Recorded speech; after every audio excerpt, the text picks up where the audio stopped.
Hello everyone, welcome to What If Issei Had Legendary Holy Sword and meet Rias after she was abandoned by Devil's movie. Before we start, please go support El Hero de la Luz for writing that awesome fanfic. This is the translated version I made. There will be some mistaken character's gender, but of course Issei is a male. Rias Gremory, the youngest daughter of the Gremory clan, is repudiated for not being like her older sister who inherited the power of destruction. She is exiled to the human world, where she will meet a boy who will change her life forever. Clarifications. Rias won't have the demonic pieces. Issei will not be the dragon bearer if he does not have a sacred weapon. Rias' original entourage will know her, but thanks to Issei, who is the one who will bring the team together, I will include Ravel. Rias will have an older sister apart from Sirzechs. Seekvaira will be her only friend, besides her cousin in the underworld. It will start in a different way than usual, and I will take volume 1 after the encounters of the others. Prologue. The predestined encounter. Narrates. In the age of castles, there were princesses, dragons and above all heroes. It is said that when a princess is in trouble or in imminent danger, a hero will appear to save her. If the princess and the hero love each other, a great love will form between them, creating an unbreakable bond that neither the princess's own family nor the hero's group will be able to break.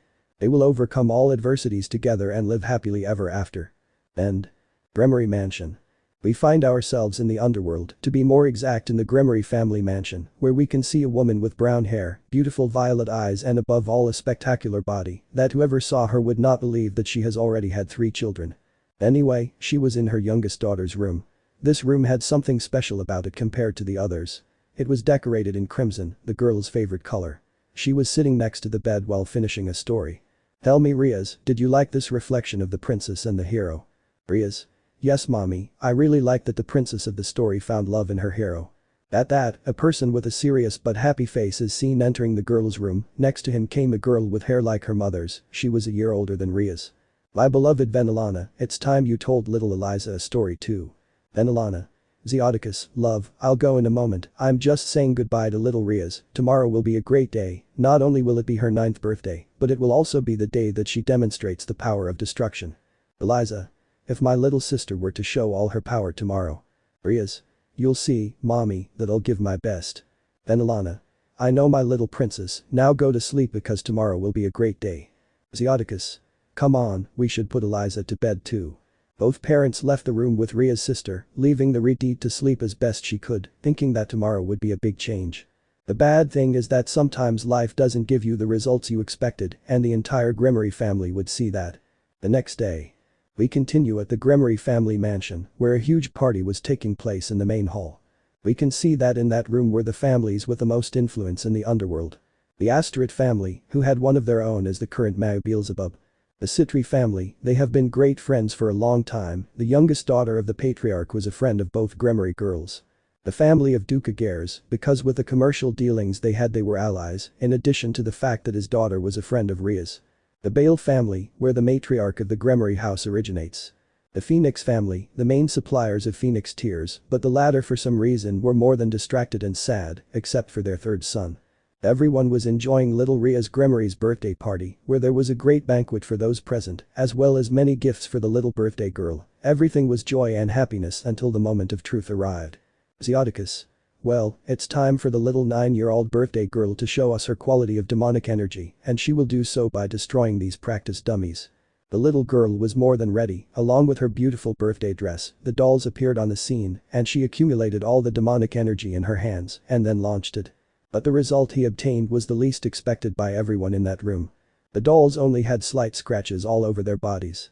Murmurs began to sound throughout the room, while the mother looked at the girl in a bad way. Her sister also like her father, the only one who cared about her was her older brother, who is the current Mao Lucifer. The girl just cried silently when she saw that she couldn't pass that test. All those hours of practice with her mother were in vain. The others simply bid farewell to the evening's hosts, leaving the little girl aside. Only Seekvaira and her cousin Seekvaira went to say goodbye to the little repudiated. Seekvaira. Rias-chan, I hope you're okay. Seekvaira. Cousin, take care of yourself and we'll see each other soon. As they left the room, Rias' parents and sister did not speak to her for the rest of the day. Her brother simply hugged her and let the girl vent at that moment. From that day on, little Rias' life would change 180 degrees. The next morning, the little girl was abruptly lifted from her bed, causing her to fall to the floor in shock. She waited for the housemaids to bring her clothes as they usually did, but to her great surprise, none of them showed up in her bedroom. She decided to dress herself, but being a child, she still had trouble changing clothes, causing her to fall to the floor again when she tripped over her dress as she put it on. She went down to where the other members of the family were, who were already having breakfast. She greeted them as always, with a big smile, but instead of receiving a response from her parents and sister, they simply left the table, leaving the little girl alone. She just watched them leave the place, but she saw the look of reproach and disappointment the girl had towards them. One of the maids arrived with a plate of food for the girl, but it was already beyond cold. Rias asked if she could heat it up, but her words were ignored. The poor girl had to go to the kitchen and heat the food herself in the oven. As noon passed, the girl knew that all this was because of her poor demonstration yesterday, so she decided to go with her mother to be able to practice once again the power of destruction of the Bale family, but the answer she gave her made one thing clear to her. Venelana. I won't waste my time with a little girl who can't cast a simple spell, you are the shame of the Gremory house. Her own mother had denied her the attention she needed to prove that yesterday's incident was just a stumble. She tried to talk to her father, but the result was the same. She even consulted her sister, but she only slapped her. Eliza. Don't ever speak to me again, you scum. The little girl simply cried because of the treatment her own family gave her the day after her birthday. At lunchtime, the same thing happened as at breakfast. They didn't notify him and, consequently, his food was cold, so he went back to the kitchen to heat up his food. Along the way, she met her brother's personal maid, who was heading to her father's office, wanting to discuss something with her. Rias summoned her courage and spoke to her, but only received a harsh response. Grayfia. I'm sorry Rias-sama, but I have orders from your parents not to speak to you. She said this with a tear because she hated the way they began to treat the girl. Rias simply bowed her head and returned to her room, hoping that this day was just a nightmare and that she would wake up feeling the support of her parents. Unfortunately, that was not the case. For a year the treatment towards Rias was the same, her parents ignoring her for being scum with her power, her sister treating her in the worst way by feeling superior, and with her brother who could not do anything to intervene with that treatment, to the point that she stopped seeing her parents as what they are and only saw them as the lords of the Gremory house. During this time, she learned to cook since after 2 months the cooks in the house were instructed not to feed the girl. As for her relationships with other demons or demonic houses, the only support she had was from her friend Seekvaira and Seekvaira, since he was going through the same thing. As for Sona, she and her sister were mistreated when they went out to the demon capital. There was no contact with the Phoenix clan because the clan itself had closed itself off. Rumors said one of the children had done something wrong, others said a relative had disappeared. All that was known was that the family was bewildered, except for one member. When you looked at him, you could see a peaceful face, as if he knew the problem was resolved, but he wouldn't say anything. It was a calm look. The only thing that was known was that this member began to view human life differently than young demons usually do. After a year passed and after so much murmuring that the demonic council made about the Gremory family, Sirzechs got tired of it and made a decision that he would not know that he would later regret. Sirzechs asked one of the maids to bring his youngest daughter to his office, with the excuse that they would discuss a matter. Ria's heart filled with joy upon learning this. After a year, she would finally be able to speak to her family.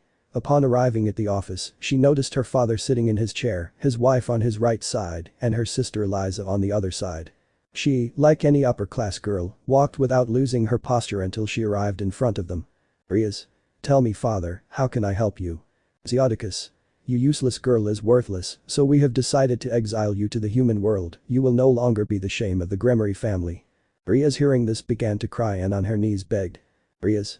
Odo-san, Okasama, please don't do this to me. Venelana. That has already been decided, you will stay in the human world so that we are not the laughingstock of the demonic faction, we are so grateful that your sister is the next heir to the Gremory house. Eliza. Go away, you scumbag. You're dirtying the family home. Venelana. I wish you had never been born so you wouldn't have stained the family name. Rias upon hearing these words simply began to cry because of everything her parents and sister said. Rias. You'll see, I'll tell my Oni-sama. She tried to leave the office but was stopped by the Gremory housemaids. Sirzechs. Get out of my home you damn scum. Making a circle under the girl's feet, he sent her to a forest in the human world, the exact place was unknown. Human world. We are in the forest where Rias had been thrown when she was banished. Rias simply began to cry upon learning of her new life, but she had already admitted that, being a princess of the underworld, being in an uninhabited place and with no experience in gathering food, it was most likely that she would die in that place. Unfortunately for her, she wasn't alone in that forest. Suddenly, the sky around him began to turn a different color. He had already recognized that color. It was the same one he had used when he trained to manage his power of destruction, preventing it from hurting anyone. Look what we have here. Dude, this girl is a beauty. Rias began to tremble in fear as she saw the two figures talking behind her, looking she saw that they were two rogue demons. Renegade 1. I know, and the fear it transmits makes my mouth water. Demon 2 grabbed her dress and ripped off the top part of it, revealing a small bust that could be considered large for her age. Renegade 2. Look what this girl does. Renegade 1. I have a better idea, if she's like that at her age, imagine the bore she'll be when she grows up, and even more so with her breasts. Renegade 2. Yeah, let's keep it. Rias. No, please don't do anything to me. Both demons took her hand with the intention of touching her. Rias. Please no, help me. Then. Slash. The head of one of the demons rolled to the ground as his body fell backward. Renegade 1. Damn, who are you? At that moment a shadow appeared behind the trees and suddenly at great speed, it cut off the other demon's head. Rias was shocked to see that bloody spectacle. Suddenly she saw the shadow running towards where she was, she closed her eyes waiting for its end. Rias. I'm sorry, Otu-sama, Oka-sama, Oni-sama. But what she felt next made her doubt what would happen to her because she felt something on her shoulders that protected her. She looked at the piece of cloth that covered her, but there was a symbol that caught her attention, it was a cross, but at the end, it had its points in the shape of a lightning bolt. She recalled a conversation her father had with the Phoenix leader in his office when he was hiding from the abuse of his sister and Sona. Flashback. The redeed had hidden in her father's office to avoid her sister and former friend. What he didn't realize was that two people had entered the same room, he recognized one of the voices, which was his father's. Zeoticus. Then we will heed the advice, right? Our children will be engaged. Lord Phoenix. Indeed, although I don't know how Razor will take it, lately he has acted very strange, he doesn't seem to be himself, he seems more serious. Zeoticus. Same for Eliza. Lord Phoenix. But well, we could have talked about this in the dining room, the subject I wanted to talk to you about privately is something that is happening in the human world and is damaging the reputation of the renegade hunters of my house. Zeoticus. Tell me what's going on. Lord Phoenix. We still don't know who it is, but a person, apparently a human, is killing the renegade demons that the Duke of Agares doesn't assign, for which we don't receive the corresponding payments. Zeoticus. But what's the problem, take some evidence and show it. Lord Phoenix. I tried it the first time, but the evidence showed traces of holy power, not as high as an angel, but enough to be an exorcist. Zeoticus. That's bad, we must capture him. Lord Phoenix. The only evidence we have is that he wears a somewhat strange cross on his clothing, and at the time of the fight, the cross straightens, it is as if the cloth was prepared for battle with some demon. Zeoticus. And tell me what the cross is like. Rias had listened to the entire conversation, on one hand, she lamented her sister being forcibly engaged, but on the other hand, she was overcome by the curiosity of that warrior. End of flashback. Rias looked at that cross and felt scared, but a voice slightly smaller than hers brought her back to reality. Are you feeling well? Rias fearfully just nodded her head.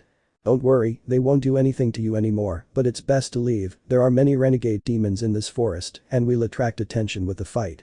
Rias stood up with difficulty, but that person's hand was extended to help her up. As she took it, she felt a great warmth and security within her. Rias. Thank you.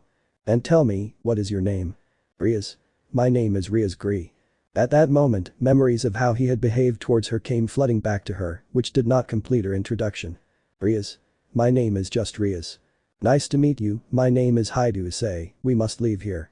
The boy, without letting go of her hand, led her running out of the forest, where a small cabin could be seen in a beautiful moorland. Rias never let go of his hand, because after a dark year, that hand gave her light. It was the hand of the hero who was waiting. But this encounter Rias' life would take an enigmatic turn. It was the meeting predestined for a not too distant future. Chapter 1. Two new friends, the past and a bond is born. Human world. We are in a beautiful wasteland in the human world, the location was unknown to our beloved Rias, who had been banished from the underworld and had been rescued from a possible grave by some rogue devils. In that wasteland we see a small cabin, where the lights illuminating it were dim, but movement could be seen within it. Inside the house, a shadow can be seen moving from one side to the other, but we will focus on the restroom of that house. The bed that was in the little house, you could see the figure of a little girl, what stood out was a beautiful crimson-red color, which was lying on a somewhat worn pillow, when turning over while that figure was still asleep, we see that it is Rias, the girl from the underworld. At that moment the girl began to wake up in that place she did not recognize, suddenly all the memories of that day came to the girl at once, who just began to cry in silence, at that moment she heard the door where she was opening, to see that a large shadow that was reflected on the wall was approaching little by little. The girl got out of bed and ran to a corner so that the shadow wouldn't find her, but it was useless because all she saw was the shadow moving its head, as if it knew where the girl was.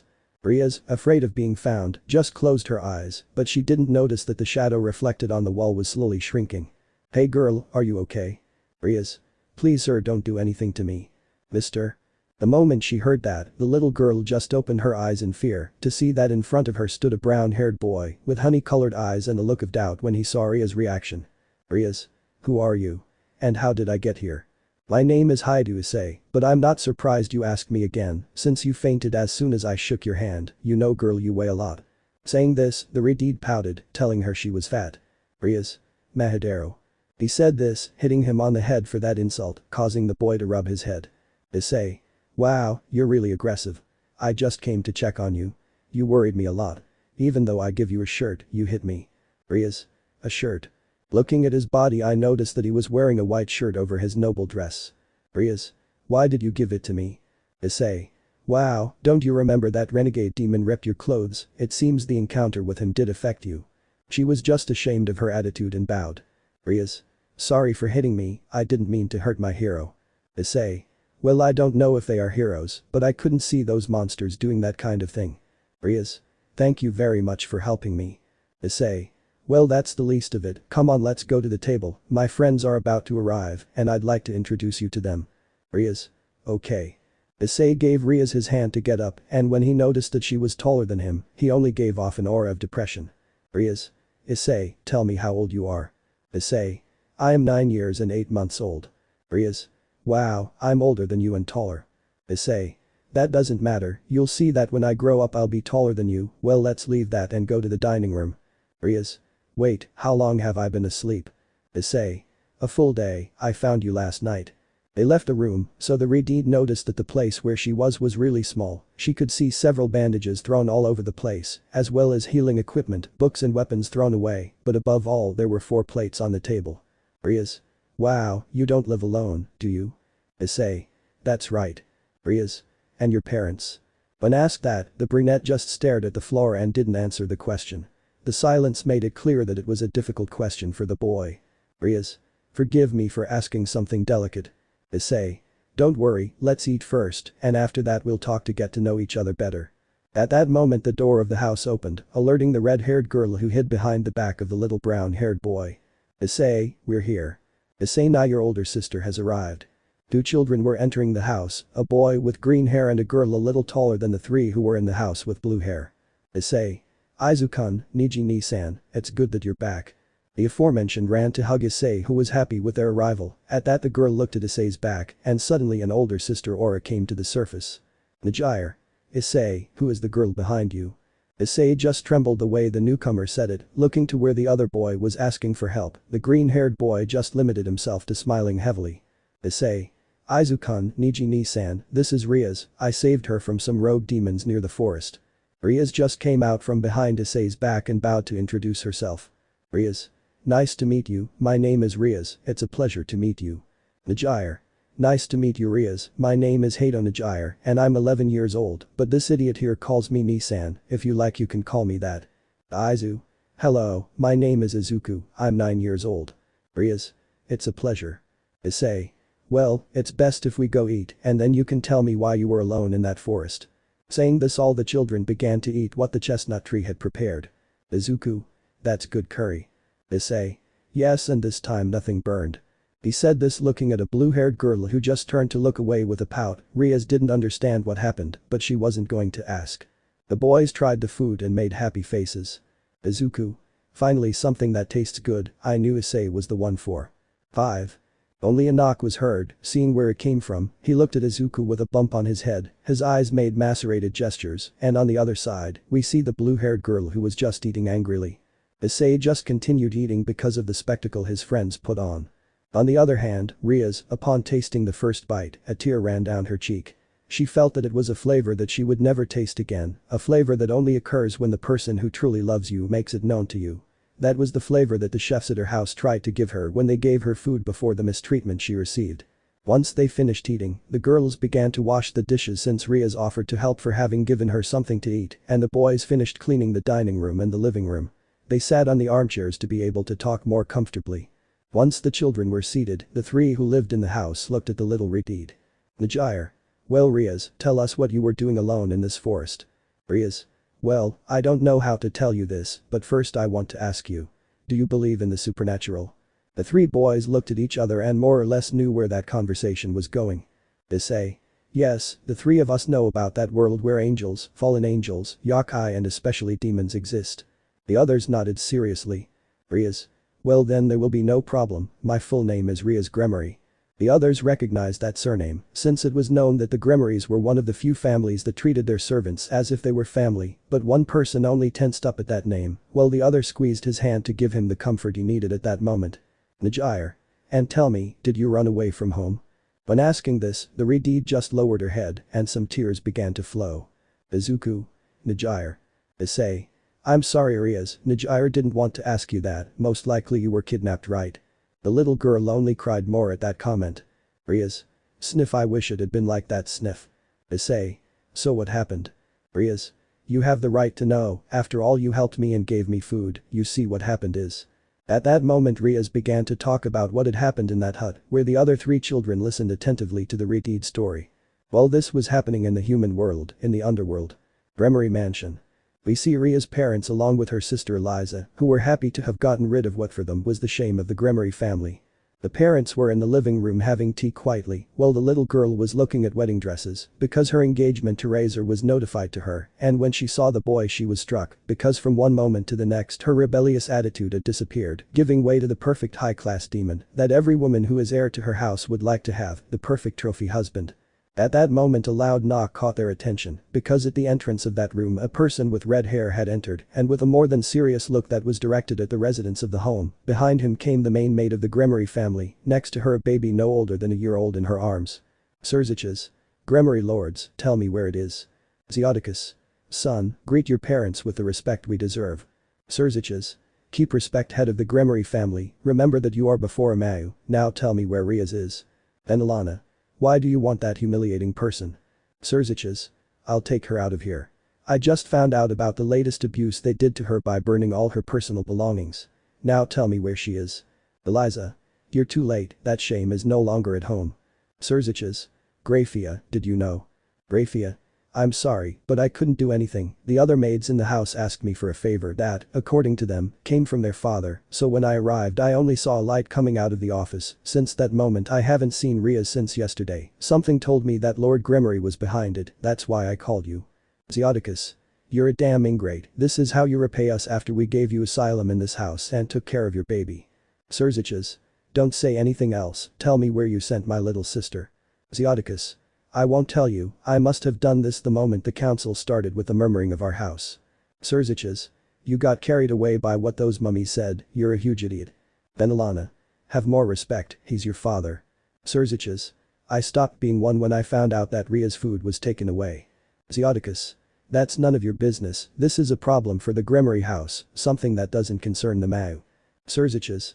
Enough, you know that you are the most despicable beings I have ever seen, since I became the Mau, your ego grew, and even more so when Eliza demonstrated great handling of the power of destruction.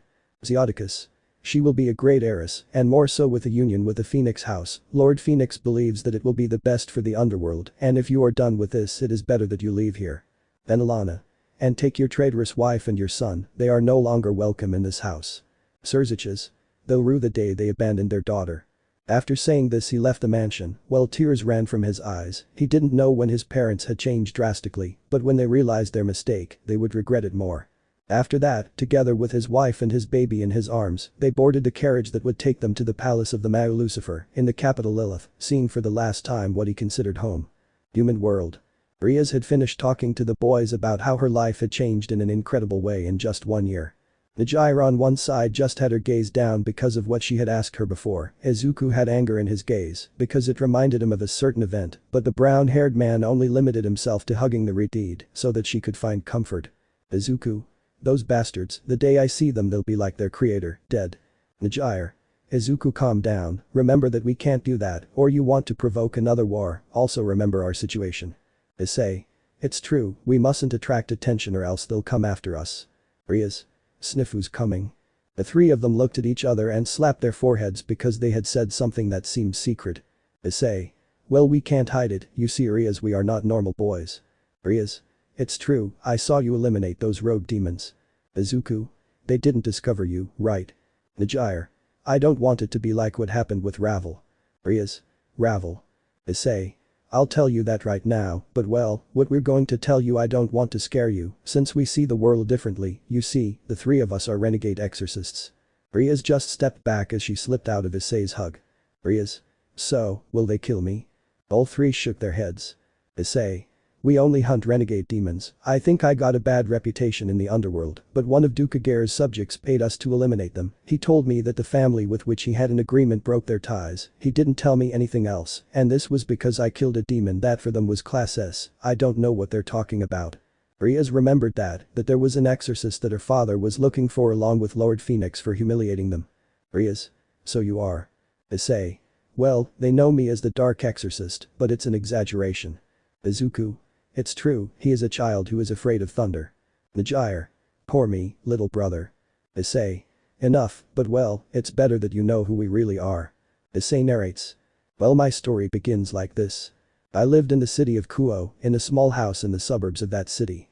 I remember it well. I used to play with my childhood friend every day in the park near our house. My mom and her mom would take us to the games so we could have fun and hang out like best friends. Unfortunately, one day I saw that my mom was more than nervous, I don't know why, but something was distressing her, and even more so when dad arrived. They took me to the neighbors and asked them if they would take me to the movies while they finished something. I only received a kiss on the forehead from my mother and a necklace from my father with photos of both of them and mine hanging on it. I went to the movies with my childhood friend and it was the best day of my life until night came and took everything away. When I got home I saw that everything was off, so I ran to see if my parents were okay, but what I saw was traumatic. In the living room were my parents dead, my father was without his head and his body lying on the other side of the room, while my mother was naked. I remember seeing bites on her neck. I was horrified by that event. Then a shadow appeared in front of me. The shadow suddenly took out black wings and pointed a spear at me. If it weren't for my friend's dad I'd be more than dead, but hey, he was the only one who could have made me back down. When that shadow receded, my friend's father told me the truth. For some reason, I was the main target of those beings, whom I learned were fallen angels, beings who had fallen from God's grace. Having nowhere else to go and with my parents dead, Mr. Shido, who is my friend's father, took me to the Vatican, mainly to find out why those fallen angels had been looking for me. I remember that day, it was when I separated from my best friend who was going to live in England, and I also knew at that moment that he was really she, her name was really Irina, but well that day at the airport we separated since we were going to different places. Once I arrived at the Vatican, the elders there performed several tests on me, as they detected a rarely seen light within me. After these tests, they took me to a hidden room beneath St. Peter's Basilica. There were many weapons there, but in the center of the room, each one had a sword on a table. They asked me to take one of the swords, and of course I obeyed. At that moment one of the swords reacted to the moment I took it. The others in the place were impressed, since the sword that reacted was none other than a fragment of the Excalibur, to be more exact the ruler. Irina's father left me in the care of the Vatican counselors, since from that moment on I trained to be an exorcist, the youngest to be exact. One person among all of them was the one who was encouraged to undertake my training, and he asked the Vatican to be my teacher. 2 years of pure training passed and I was more than ready to kill the demons in the world, and so I did. I carried out the most dangerous missions due to my tenacity to never give up, but above all to find the bastard who ordered the death of my parents, since on one mission, I found the fallen angel who abused my mother and killed both of them. He told me that a cadre gave the invasion. From that day my vision was blinded and that the dark supernatural beings were evil, until the moment they sent me to eliminate companions who were renegades, where I discovered that they had kidnapped a demon girl for their dark purposes. After fighting them and rescuing the girl, I realized that not everything is as it seems, and I also discovered a secret I wasn't supposed to know. After completing that mission, I decided to leave the Vatican, whereupon the elders classified me as a renegade heretic and gave me my title. End of the narrative. Issei. That's why they call me the Black Exorcist, because I am the darkness that the Vatican set free. Rias was impressed by that story, and even more so because he rescued a demon. Rias. One question, what is the name of the demon you rescued? Issei. Her name is Ravel Phoenix. Rias was shocked by the name. She knew something bad had happened in that clan, and they were hiding it from the rest of the faction. If the other clans found out that a girl from their clan had been kidnapped by humans, they'd be the laughingstock of the underworld, unable to stop mere mortals. Rias. And, where is the girl? Issei. I currently have her in another house training her clan power. Okay, Izuku, why don't you introduce yourself?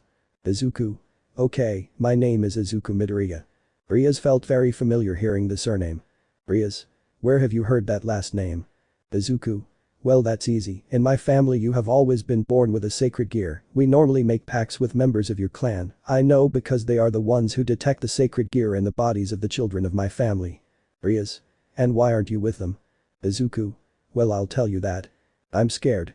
Well, I'll be brief with my narrative. In my family, everyone has always been born with the blessing of a sacred gear. Whether it's the most basic or a Longinus, we've always had wielders of the sacred tools, but in my case, I would be seen as a disgrace to the family. One day when I was playing with my sister and my best friend, we were called by our parents to see if our sacred gear had manifested. When we arrived at the living room, an elderly man with red hair was waiting for us while drinking tea offered to him by my mother. Upon seeing us, he asked us to line up so he could detect the energy that the sacred Geo emanates throughout our bodies. First it was with my friend Bakugo Katsumi, who detected that her sacred gear housed a bomb turtle, which allowed her to create explosions at will. This was a mid-level tool according to her words, to which my friend's mother was happy. Then I go to my sister, who I detect the soul of one of the celestial dragons, according to her words she was the Sekiryuutei. I honestly didn't know what that meant, but in her words, she was a strong Longinus. But when he passed me by, he didn't detect anything, he just looked at me with bad eyes, as if I reminded him of something bad in his life. After that and because of the words he said to my family, my life changed. I was abused and humiliated by my parents, sister and friend, because, in the words of that bastard, it wasn't worth it for me to be alive, because it would be the shame they would carry. Of course, I only endured this for 2 months, hoping they'd change, but it never happened. So I decided to leave home. After traveling around the world, surviving all sorts of situations, I arrived at the Vatican, where they helped me at first without anything in return. But one day, as I entered a room beneath St. Peter's, I saw a sword calling me. From that moment on I teamed up with Najire as my mission partner. Everything was peaceful and missionary until, by chance, we discovered a great secret of the church. From that moment on, we were branded as heretics and exiled from the church. End of narration. Izuku. After that we met Issei in a battle against rogue demons who had attacked a village near where we were hiding, but for that battle the church put a price on our heads, that's why we tried not to attract attention. Rias. I see, and when did all this happen to you? Izuku. 10 months ago. Rias was shocked to see her father's change and attitude reach the human world. At that moment, she bowed to Izuku in apology. Rias. Izuku, please forgive me, everything that has happened to you has been my fault, if I hadn't been someone weak, my father wouldn't have dragged you with that shame to the family. Izuku. Don't worry Rias, sooner or later my family's ego would have manifested, but well, nothing can be done about it now. Rias. And you Najire-san, how did you join? Najire. That's easy, I ran away from home and joined the church, then they sent me to the Vatican, and well, now here I am, plus this is better since I really like adventures. The boys only felt a drop of joy roll down their necks with that statement, while Rias was fascinated by it. Issei. Well guys, it's best to rest, because of me I've drawn attention, and the church hunters will soon come, tomorrow it would be better for us to go our separate ways, so we can visit Ravel to see her training. Rias, upon hearing this, stood up from her place and stood in front of the brown-haired boy, then knelt down in supplication. Rias. Please let me go with you. I want to prove that I have the ability to be someone strong. It's because of me that they're going to separate. The brown-haired boy thought about it, but when he saw his friends, they nodded calmly. Issei. Okay, you'll also come with me, although I do tell you, the trip will be somewhat difficult and we'll do the same training that my teacher gave me. Rias. It's true you said that someone from the Vatican trained you, tell me who was it? Issei. Well my teacher was none other than Vasco Estrada. Rias didn't know who she was, well she was just a child and didn't know much about things. Issei. Well, it's best to rest. We'll leave tomorrow.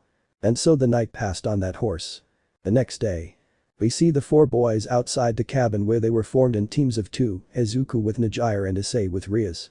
Issei. It will be best if they find us for a while, and you must continue your training with that sword Izuku. Izuku. Okay, when I settle in another place I'll send you a letter to where Ravel is, so we can keep in touch. Najire. Gen Rias team cargo Issei nai. Rias. Okay, you'll see that when we see each other I'll be someone and worthy of being with you. Issei. Okay Rias, it's time to go. At that moment the boys went their separate ways, where they said goodbye for the last time. What awaits Rias and her new friend on this journey? Also, who will be joining you on your trip? Chapter 2. Repentance, the Phoenix and the Girl in the Forest. Human World. A few minutes had passed, where the children Issei and Rias watched where Izuku and Najire were walking, heading towards the European continent, while the brunette and the repudiated finished packing their travel things. Rias. And tell me Issei, where are we going? Issei. You see, in a few months it's the anniversary of my parents' death and I'm going to visit them every year without fail. Rias. And it's your hometown, right? Issei. That's right, I also have to see a friend that I left hidden there. Rias. Is it Ravel? Issei. Yes. Rias. Where have I heard that name? Issei. Yes, we will take advantage of this trip to start your training. Rias. And how will that be? Issei. Simple, from what you said your magic levels are low, right? Repudiated just nodded, a little dejected by that truth. Issei. Well, we will strengthen your body and physical attacks. Once we pass that point, we will begin to channel the little reserve of magic in what I call the final blow. Rias. Okay, but how do we start that? Issei. Simple, you'll carry the heavy backpack on this trip. Rias. Kuoh. At that, the brown-haired man only took the backpack where the sleeping things were and tied a sack around his waist that apparently contained money, judging by the sound it made when it hit his clothes. Issei. Well, that's time to go. Saying this, the brown-haired boy began to walk in the opposite direction to Izuku, leaving Rias a little behind due to the weight of the suitcase. Rias. Wait Issei, this is unfair Issei. And with this Rias' journey in the human world had begun. Time skip.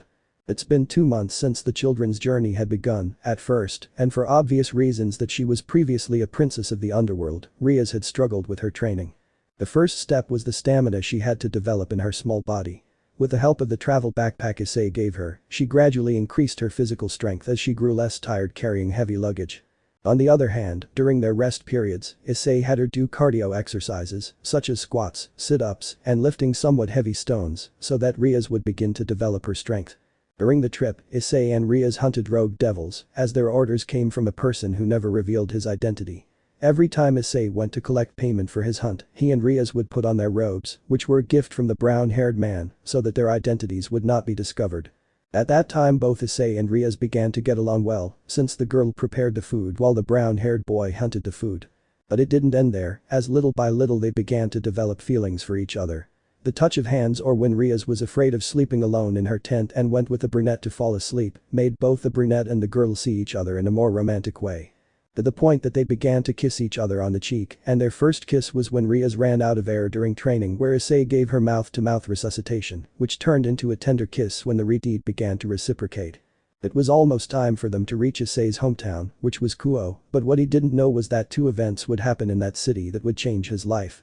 While this was happening in the human world, in the underworld. Gremory Mansion. We see the Gremory family's mansion in terrible condition, a family that had large business deals, and Issei had because an event that happened would mark them as the most despicable family with their own. Seekvaira was in his office making and crying about the bad decisions he had made in these 2 months. Seekvaira. Why did I do it? He said with a lost look as he began to remember that event. Flashback. A day had passed since Seekvaira exiled Rias to the human world due to her low magical power.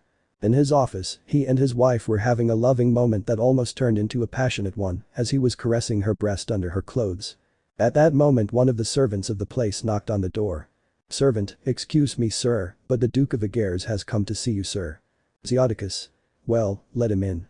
At that, both Seekvaira and Venelana adjusted their clothes as their little game had made them both untidy. Once they were ready, the Duke entered, but his expression was serious. Seekvaira. Jackson, nice to see you. Jackson. Enough with the hypocrisy Seekvaira, I have come with only one purpose, to cut ties with the hypocritical Gremory family. Venelana. But why? Jackson and they're still asking, my informants have told me what they did with their youngest daughter. Seekvaira. That this nuisance was just a disgrace to our family. Jackson. How dare you say that, that girl really loves them, but how did they pay her? Venelana. I don't want the love of that scum. Jackson. Just listen to yourself, they were influenced by the demonic council with that power thing, when what our new leaders are looking for is a big change. Venelana. You mean Sirzechs, he is no longer our son. Jackson. And whose fault is it? The only one who stood out in this family is no longer the same. You know what they say in your underworld. They both looked at each other with an angry look at how the conversation was going. Jackson. That you are the worst scum to do this to your daughter, the treatment she received during the year that passed since her birthday was known and is a shame for us demons who seek a change. These words that the Duke told them were a bucket of cold water for the Gremorys because they were the same thoughts they had about Rias. Zeodicus on one hand felt self-hatred, while Venelana began to cry unconsciously. Jackson. I also learned of the bad advice given to Lord Phoenix regarding the hunting of renegade demons, so I have already spoken with them, and Lord Phoenix as his peer is prohibited from this type of hunting. I will speak with the heir of the Phoenix House to make a new business agreement since they did not participate in the erroneous idea of deceiving me. Zeodicus paled when he learned that his plan to deceive him with murders carried out by someone else and have Lord Phoenix take credit for those works had fallen apart. Jackson. Therefore, Rias Gremory from now on the House of Agares has no business relationship with the Gremory family in regards to the hunting of rogue demons. Zeodicus. Wait a minute, because the whole family, and how did you know about that? Jackson. Easy. It'll be the whole family here since the heir is just like her parents, an unpleasant person. As for the second point, I entrusted all those jobs to someone who isn't allied with the demons or any other faction, so he was the right choice. But this, Duke Agares left the room, leaving both patriarchs of the house with mixed feelings. Venelana. What have I done, my little Rias? This began to say the moment the beautiful memories he had with her and his other daughter arrived, but it was all in vain when he decided to listen to what the council whispered. Zeodicus. Russian. He was going to take his wife's shoulder, but he was rejected. Venelana. This is all your fault. If you hadn't let yourself be influenced by that damn advice, my family would be complete and happy. Zeodicus. It's not too late, we can go find the girl in the forest where I sent her. Venelana. Come on, but I'm telling you that once we find her I won't let you near her, she deserves the mother's love that I didn't give her because of you. The Redeed only felt a pang in his heart from what his wife told him, but he accepted the deal. At that moment they were transported to the human world where Zeodicus left the girl to her fate, only to find Ria's clothes torn on the floor. The mother took that garment and began to cry, since it was most likely that her youngest daughter had died. The crying was so loud that she fainted on the spot. End of flashback. After that event, when Venelana went out to see her friends Lady Sitri and Lady Phoenix, she always heard the same murmurs about the bad reputation she had earned by treating her daughter, which made her extremely sad when imagining her daughter's corpse or her last moments at the hands of her murderer or murderers. Her friends, although they knew it was her own fault, did their best to try to prevent the brunette from falling into her emotional misery. As for Eliza, well, she cared little about this, since she was happy being the daughter of the Gremorys alone. The fact of knowing that Rias was dead simply left it aside because she was about to receive her demonic pieces as a right of a member of the upper class and look for her new parody. She was also excited to have her new trophy husband, Razor Phoenix. Sona on the other hand, her mother found out about the mistreatment she inflicted on Rias because one night she heard that both she and Eliza missed mistreating the little Redeed. She received an exemplary punishment by taking away her right to inherit the Sitri house until she obtains forgiveness from Ria's mouth. In that punishment, her mother made her reflect on her behavior with Rias, and she regretted the fact of knowing that she would never inherit the Sitri house and of seeing her friend again, since the rumor spread that the girl had probably died in the human world. As for Sirzechs, he lamented for his little sister and for not having arrived in time to go for her the day she was exiled. So much was his sorrow that he was about to leave his position as Mao, but thanks to his wife who was his pillar, so that he would not let himself fall, he promised to change that mentality of power among the other houses that still believed in that and to make the underworld a more peaceful place in the name of his little sister. Already in the current time where Issei and Rias were about to arrive in Kuoh, Venelana asked Zeodicus for a divorce. She could no longer stand seeing the face of the man who made her life hell, so the Redeed accepted with a pain in his heart knowing it was his fault, but Eliza preferred to stay with her father.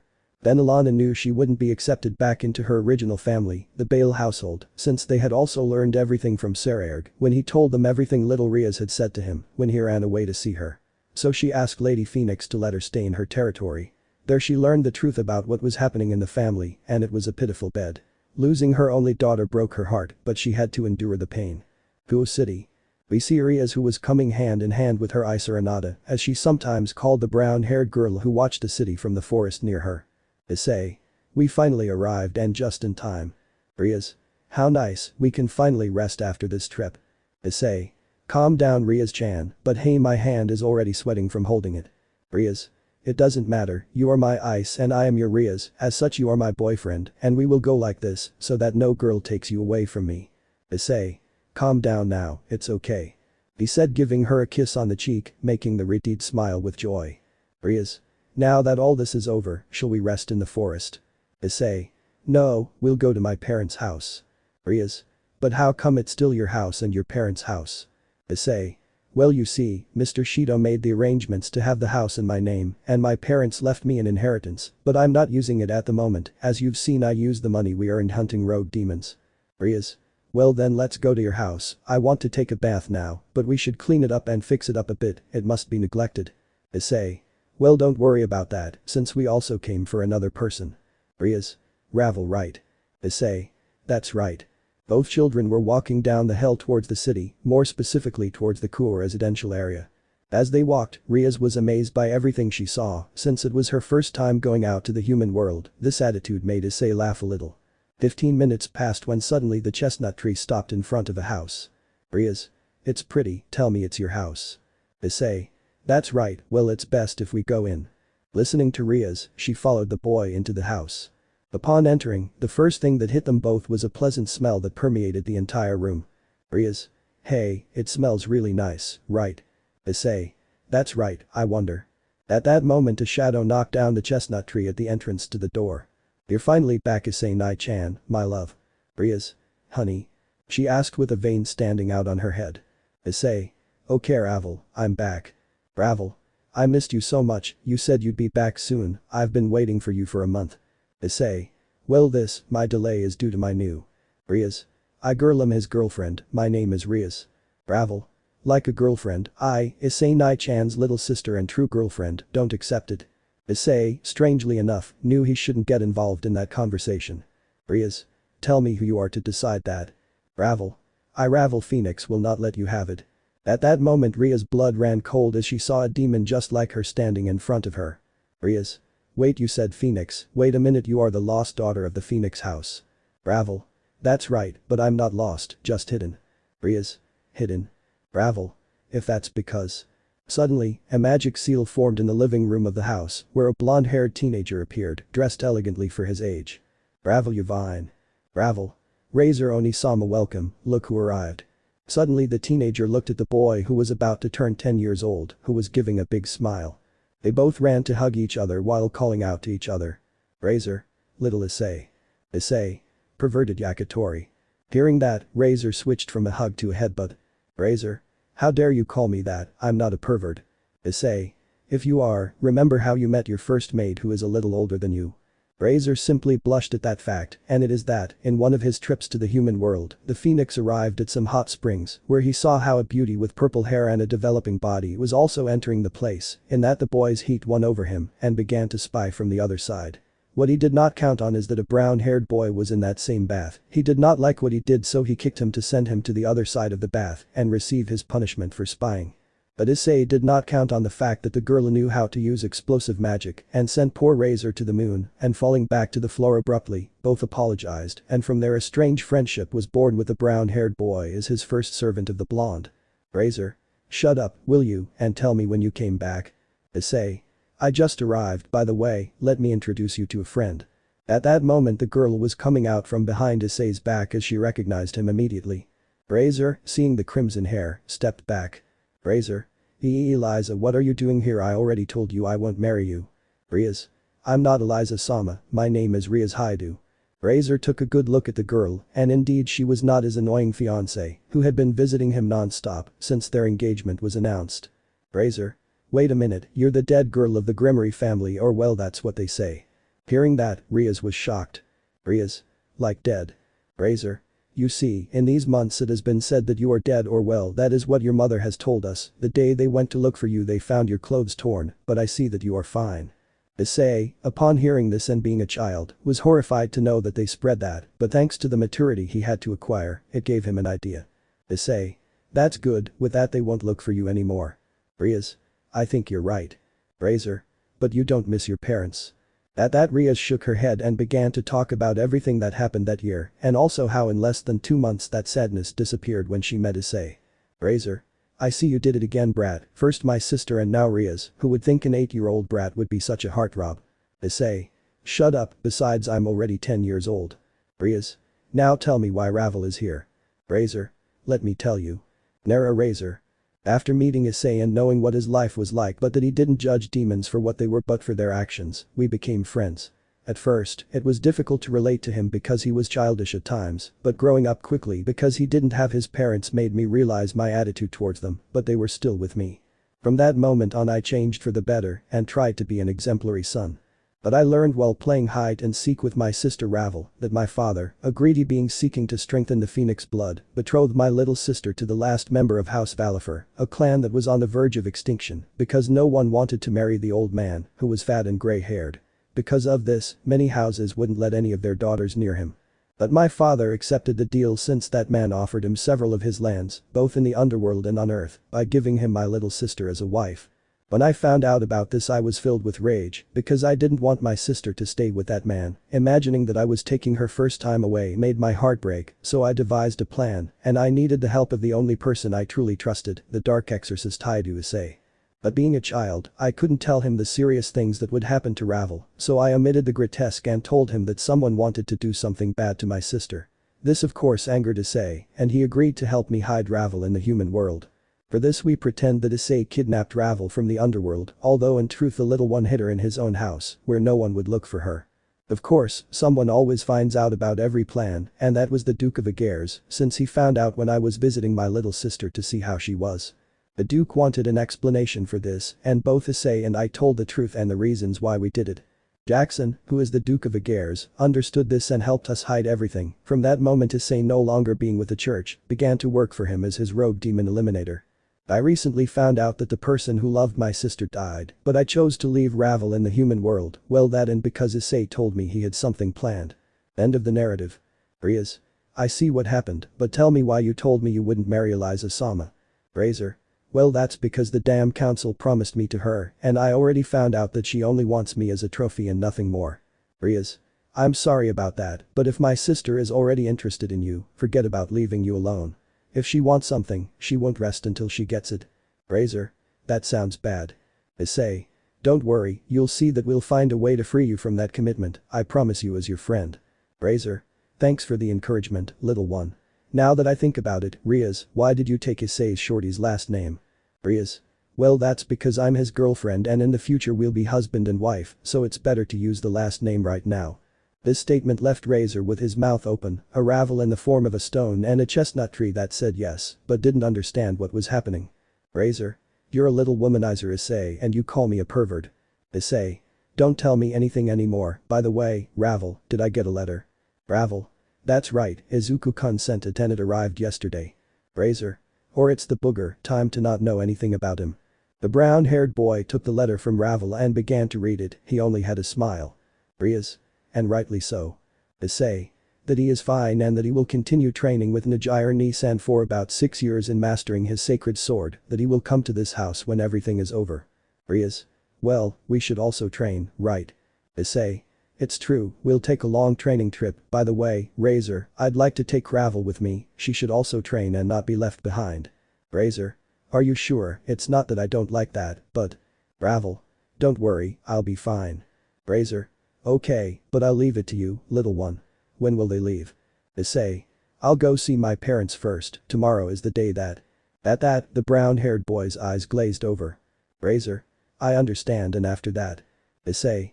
Sorry, after that we will leave the next day, most likely I will leave at night, so the training will begin with hunting renegades. The good thing is that in this area the demons are low level. Ravel. Well, it's best to go to dinner, tomorrow we'll get up early to go with Issei's parents, you'll come Oni-sama. Razor. Of course. Rias. Good, I'm hungry now. Issei. Me too, okay everyone to dinner. That said, everyone had dinner happily in the dining room of the house, after that they went to sleep in their rooms, except for Razor who returned to the underworld. With this new custom Issei and Rias slept together, each with their pajamas and hugging. The next morning, the residents of the house along with a Razor who arrived with a bouquet of flowers from the garden of his castle, went to the Pantheon to visit Issei's parents. The chestnut as usual, cleaned the tombstone of both parents, changed the flowers, and began to pray for their rest. Even though he was mature, his childish tears won and he began to cry, being comforted by Rias for support. At that Issei calmed down and began to talk to his parents. Issei. Father and mother, forgive me, but I won't see you for 6 years. This surprised everyone, but the brown-haired man continues talking. Issei. I must continue with my training and that will be in Europe, so I won't be able to come see you for a long time, I just hope your graves aren't damaged. Razor. Don't worry about that, in fact, I wanted to ask you a favor. Issei. Tell me who you are. Brazier. In front of your parents, I ask your permission to let me stay at your house until you return. Issei. Why so? Brazier. You see, I decided to come to the human world to study and get away from Eliza, and I would also like to form my entourage. Issei. I see, you're looking for young girls, right, pervert. Brazier. Shut up little one, give me a chance. Issei. Sure, no problem. Brazier. I promise to take care of your house and your parents until your return, I say this on my honor as a phoenix. After that the boys returned to the Chestnut's house to prepare everything for their trip. Brazier said goodbye to his sister, Issei and Rias, promising that he would not say anything about their appearance. The others were preparing everything for the night and going out in the dark. But elsewhere they were preparing for something horrendous that would happen near them. Himejima Mansion. A secret meeting was taking place in the mansion of one of Japan's most important clans. Well, today we will strike that blow and eliminate the aberrations from our clan. Indeed, tonight that damned fallen man will not be there and that will be our opportunity. Poor Shiru, but it's her fault for giving birth to that aberration. Well, tell your men to prepare, today the girl named Akeno will die. Kuoh Temple.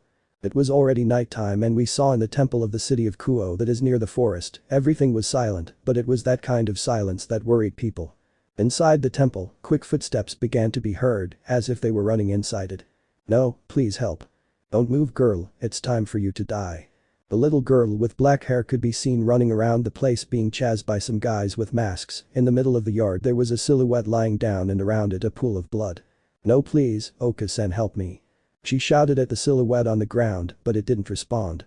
At that moment she felt hands reach out to grab her by the hair and carry her away. I finally have you, it's time for you to die, you damn abomination. Suddenly, the person holding the girl let go of her because her heart was pierced by a sword. They are bastards, they killed my wife. Shut up, if she hadn't opened her legs for you, you damn fool, none of this would be happening. That comment made the figure that had killed the person holding the little girl become enraged and kill all the masked men who were watching and inside the place. Once he finished the killing, he went to the little girl who was crying over her mother's corpse. Akeno, she is. Go away, this is all your fault, if you had arrived at the time you promised Oka-san would be alive. Daughter, really? Suddenly, he fell silent as he watched the girl run off into the woods, disappearing into the distance. The figure took in the woman's body and began to cry. Shiru, please forgive me for not arriving on time. What he didn't realize was that two people had survived, covered by a mask. Well, let's finish our leader's work. It's time. Both of them ran towards the girl in that forest. On the other hand, the girl was crying near a tree upon learning that her mother had died, but suddenly everything around her fell silent, the same silence that had announced her mother's death. Here you are, well don't make this any harder. Just die, in the name of Himejima. The girl, seeing the swords that were about to take her life, remembered the beautiful moments with her mother until she saw how those same weapons had taken her life.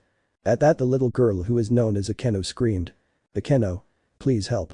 Suddenly the weapons fell to the ground and both masked men had their heads rolled away from their bodies. Damn, messing with a child. I know they are the worst. It's a good thing we arrived on time, Issei. The brunette fainted on the spot where she managed to see a small brown-haired boy. This event marked a new bond. Chapter 3.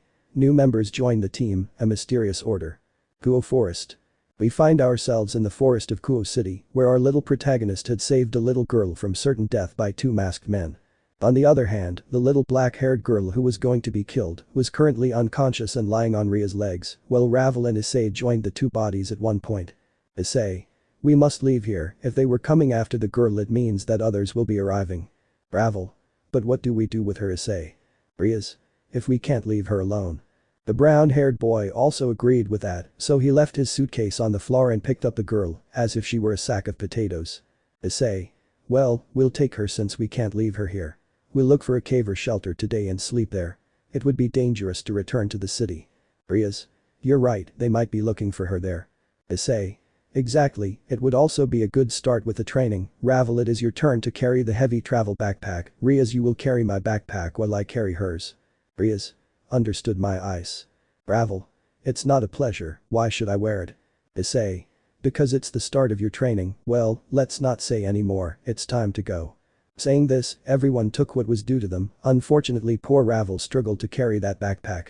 They spent 15 minutes in that place when a silhouette arrived looking for the little girl who had escaped from that temple, but was horrified to see the bodies of the envoys of the Himejima house. He began searching the nearby area for any whereabouts of the little black-haired girl. As time passed he became more and more worried, to which he simply resigned himself and fell to the ground, hitting it with his fists hard out of helplessness at believing he had lost the girl.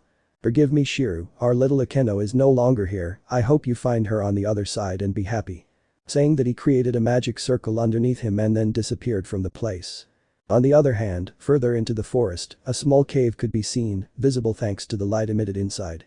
Inside, we could see the little travelers preparing everything to rest, while the black-haired girl was resting in what looked like a sleeping bag, on which she had a drawing of a little black dragon. Issei. "Okay, everything is ready, we will take turns keeping watch, I will be the first, then Rias, and finally Uravel. We must not let our guard down, more guys might come to kill the girl." Rias. "I agree, tomorrow when they wake up we will ask them why they want to attack her." Ravel. "Okay, then wake me up when it's my turn for surveillance." And so the children settled down to rest in that place, where the first to keep watch was little Issei, then the repudiated who just watched where her boyfriend slept in the shape of a star. This made her smile. Finally, little Ravel took her turn keeping watch, to which Rias went to sleep with the brunette by her side. Issei was still asleep like a run-over star, and Rias went to hug him to sleep with him. By morning, everyone was more than awake and ready to continue their journey, they were just waiting for a black-haired girl to get up. While Issei went to a nearby lake to fish for breakfast, Rias and Ravel were preparing everything inside the cave. Suddenly a scream alerted both girls. "Nu okase amaya." Rias and Ravel went to where the black-haired girl was, who had suddenly stood up while crying and covering her face. Rias. "Hey, are you safe?" Ravel. "Everything is fine now." "No, nothing is okay, my mother is dead, Okasama, please come back." The little girl just cried with her eyes on the ground, while Rias and Ravel tried to comfort her by putting each of their hands on her shoulders. At that moment the chestnut arrived with them, seeing them on the ground he ran to see what was happening. Issei. "What step?" Saying this, the three of them only turned to look at the brunette, but at that moment the brunette recognized the person who saved her life, ran over, and hugged him. "Thanks for helping me, Sniff, I thought I wouldn't get away with it." Issei, who reciprocated the hug, just let the little girl continue crying until she calmed down. Of course, this made the other two jealous and they pouted. After a while, everything calmed down. Issei. "Well, it's time for breakfast and then we should go." The black-haired girl was just shocked by what he said. "Wait, they leave." Rias. "That's right, we're in training, so we should continue with our. If you're going to leave, I want to go with you." Ravel. "But what are you saying? What will your family do if they find out?" "I don't have a family anymore, please don't leave me here, most likely those who were chasing me will continue looking for me." The children looked at each other, and it was true that this possibility was open. At that, all three nodded. Issei. "Well, if that's the case, no problem, you can join us, but you should also train." "Thank you very much, by the way, my name is Akeno, nice to meet you." Rias. "Nice to meet you, my name is Rias Hyoudou." Ravel. "Mine is Ravel Phoenix." Issei. "And lastly my name is Issei Hyoudou." Akeno. "Nice to meet you, your siblings or something?" Rias. "No, I will be his wife in the future, that's why I have his last name." She said this while proudly sticking out her small chest. Upon hearing that, the brunette just looked away and blushed because he was still a child when it came to love, but it was not a fact that he felt a lot of affection for the repudiated. Issei. "Well, leaving that aside, it's best to have breakfast and Akeno will explain to you how we work as a team here to earn money." Rias. "It's true you said we would go to Europe, why is that?" Issei. "I must go to Hamburg to be exact, according to my old master, I would be given a weapon there, so we will take advantage of the trip to train, since I am not expected back for another 3 years. Ravel. "And why at that time?" Issei. "I don't know, he just told me to arrive on that date, but well, it's best we go." Once the conversation was over, all the kids headed north to Japan to leave the island and head towards the European continent. Underworld. We are in the castle of the Mao Lucifer, who at this moment and despite doing his job for 2 months the shine in his eyes had gone, the reason, because he found out about the death of his sister and the will to live had gone. Sirzechs was checking the documents of the union between two clans when he was interrupted by a knock on his door. Sirzechs.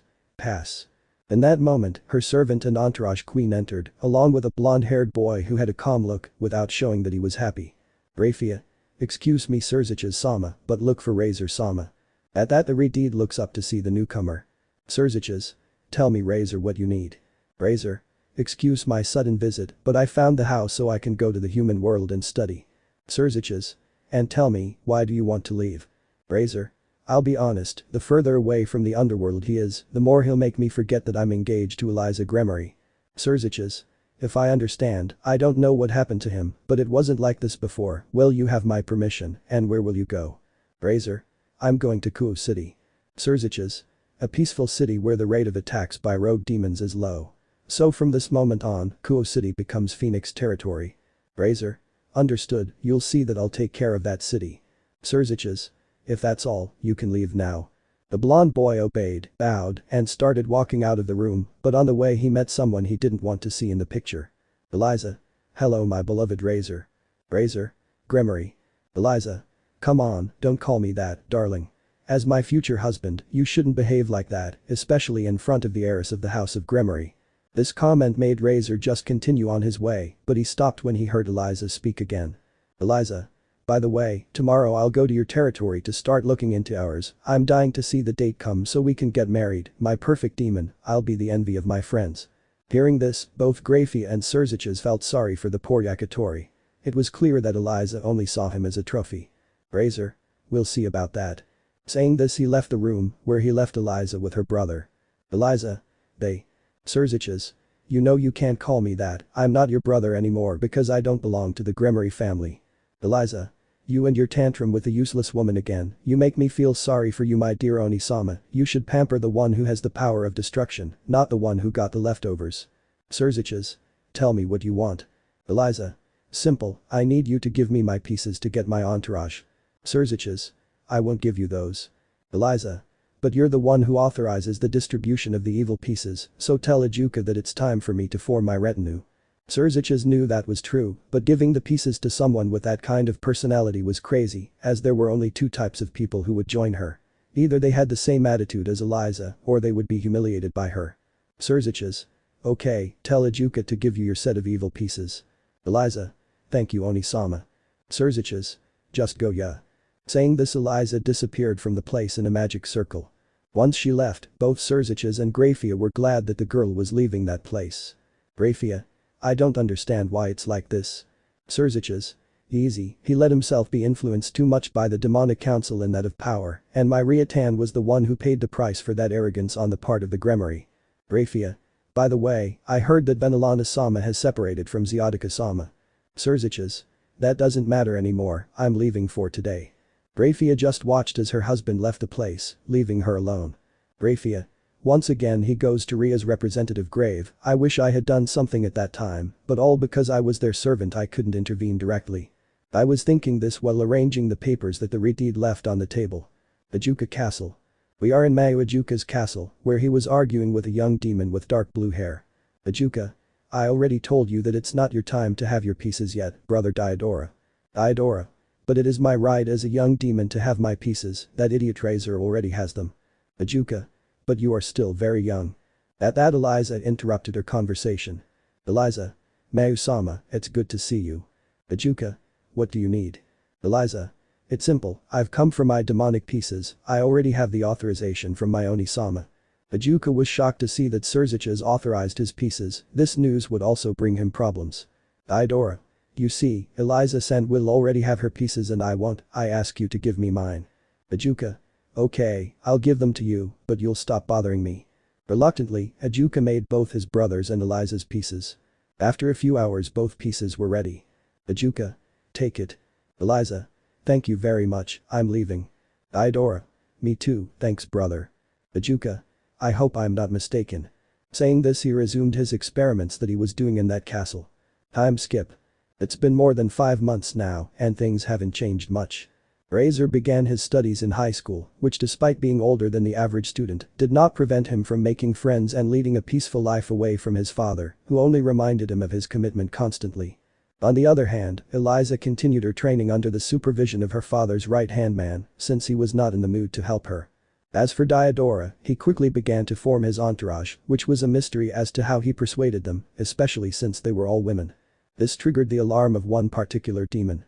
As for the brown-haired boy and his friends, they continued with their journey, they had barely reached the shores of China since, with their training, the house of renegade demons and the girls' walk, and more so Ravel and Akeno who were carrying the heavy suitcase were delayed. Issei began to train Rias in a special way. Despite her little power of destruction, he suggested that she use the power of destruction in physical form. Rias? What do you mean by that, Ice? Issei. You see, your training will be to expel the power of destruction in the form of a sword. Rias. But if I do that, I risk being left defenseless. Issei. That's why we'll train that part. The girl understood and accepted the challenge. At first, it was difficult, as forming the sword with its limited power was a challenge. Then, stabilizing it so it wouldn't break on the first impact was the second challenge. But after 5 months I managed to have a sword that could withstand a fight. The boys were starting to cook the food they bought from a local Chinese market when a falcon started flying above them. Ravel. Look what that is. The Kuoh. It's not a hawk. The chestnut noticed it and just stretched out his arm, whistled, and the falcon plummeted. He stood on the arm of the little brown-haired boy and everyone looked at him and saw that he had something on his back, like a backpack, but the backpack had a strange drawing. Issei took a leaf out of that backpack, then released the hawk, who went straight to a tree. The chestnut opened the sheet and began to read its information. Rias. Tell me, Ice, what is it? Issei. I'll tell you later, for now I'm informed that there have been disappearances of church maidens. The Kuoh. And that's bad. Issei. In this world it will be best to continue, we must go to Germany. The girls understood and began to put away their things. Issei. By the way, Kuoh, your training with your power starts next week. The Kuoh. But Issei, you know that I don't like using that power. Issei. I know, but you're you, my little angel. She blushed at that comment. The Kuoh. Okay, but you'll have to make it up to me. Issei. Done. The chestnut tree only took out a piece of meat, threw it into the sky, and the hawk, who was still looking at the chestnut tree, flew towards the meat, took it and flew away from the place. Rias. You are very mysterious, Ice. The chestnut tree just laughed and they continued on their way. 1 year later. There was a year and a half left until Issei met in Hamburg. During this time the power control training had been more intense, since they noticed that Ria's power was beginning to grow little by little, something that caught the attention of the brunette. During this time the brunette and the others responded to the Duke of Agares' calls in the hunt for renegade demons. During that time the boys grew a little more and the girls began to develop a woman's body despite their age of 12, except for Ravel, who was barely 10 years old, but her body was beginning to mature. Instead, the brunette began to develop his muscles more. Of course the Redeed noticed this, as he was the one he spent the most time with. Their relationship also grew, to the point of starting with slightly more demanding kisses, but not only with her, but also with the other 2 girls who spoke with Rias. She accepted that Issei could have more partners as long as she decided who was worthy of being by his side. As for the supernatural world, not much changed, except for Eliza, who was furious with the Phoenix family because they didn't know the whereabouts of her fiancé, or rather, her mother and brother didn't want to tell her. She and her father, who found a place of peace with his daughter after the bad year he had spent trying to talk to his ex-wife, began to devise a way to find her fiancé. Zeoticus. Daughter, the family with whom we have a deal has told me that the training of their daughter and friends will end in a year. According to what they told me, they have the potential to be part of your entourage. Eliza. That pleases me, with them by my side I can bring Razor back wherever he is. While they were planning this, chaos was happening in a hidden world of the human world. Romania. We see Issei and the others who were taking a walk through the tourist area of the place. Rias. This is all impressive, don't you think? Issei. Yes, I really like the architecture of these places.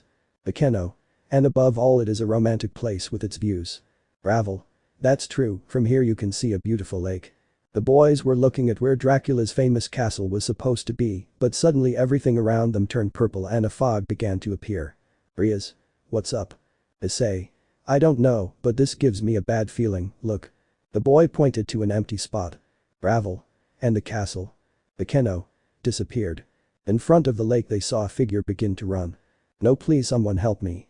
Stop, in the name of God, being of the night you must die. That scream was the indicator for the boys to take action. Because he was a creature who does not receive the blessing of our God, must die. The figure just watched as the swords came at them, but suddenly. What's wrong with my body? I can't move. Suddenly Rias and the others appeared in front of the small figure. Rias. We won't allow them to kill the girl. Issei. If it's true, no matter how delicate she looks, I won't allow her to be killed. Excuse me. Issei. Yes, that's okay, friend. You see, I'm a boy. Issei just stood there with a flat face, while the girls were in shock. Issei. But you look like a girl and you wear that fancy dress. It's just that women's clothing makes me look pretty. Issei. You know what, it's better to eliminate you, girls, let's go. he said as he walked on the other side. No, please help me. The poor boy cried. This made the girls look at the brunette in a bad way. Issei. Okay, let's save him, but we'll have a talk, kid. The three nodded and attacked those who were chasing the poor boy. Of course, they were covered in robes so nothing could be known about them, but as they were defeated, their bodies vanished. While the boys were attacking with their power, Issei took advantage of the distraction of one of them and hit him directly in the face, causing the robe that covered him to fall off which showed his face. Issei. You're a vampire hunter. That's right, kid, it's time for. At that he received a powerful lightning bolt from Akeno who was watching the battle. Akeno. Me deebs una Issei-kun. Issei. Thank you Akeno. After that the battle was over, where those who had just fought went with that person who needed their help. Issei. Okay, now tell us what the vampire hunters wanted with you, kid. Many sniff thanks sniff for your help. Rias. But what happened to you that you are being chased by them? First of all, let me introduce myself. My name is Gasper. The reason why they followed me is because I am despised in my family.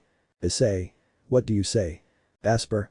I am the union of a human and a vampire, but unfortunately I am despised by my entire clan, since they look down on me. The boys continued listening to the sad story of the poor boy who continued crying. Issei. I see, so you were exiled and the vampire hunters took advantage of this. Akeno. What are we going to do with him? We can't leave him alone. Issei.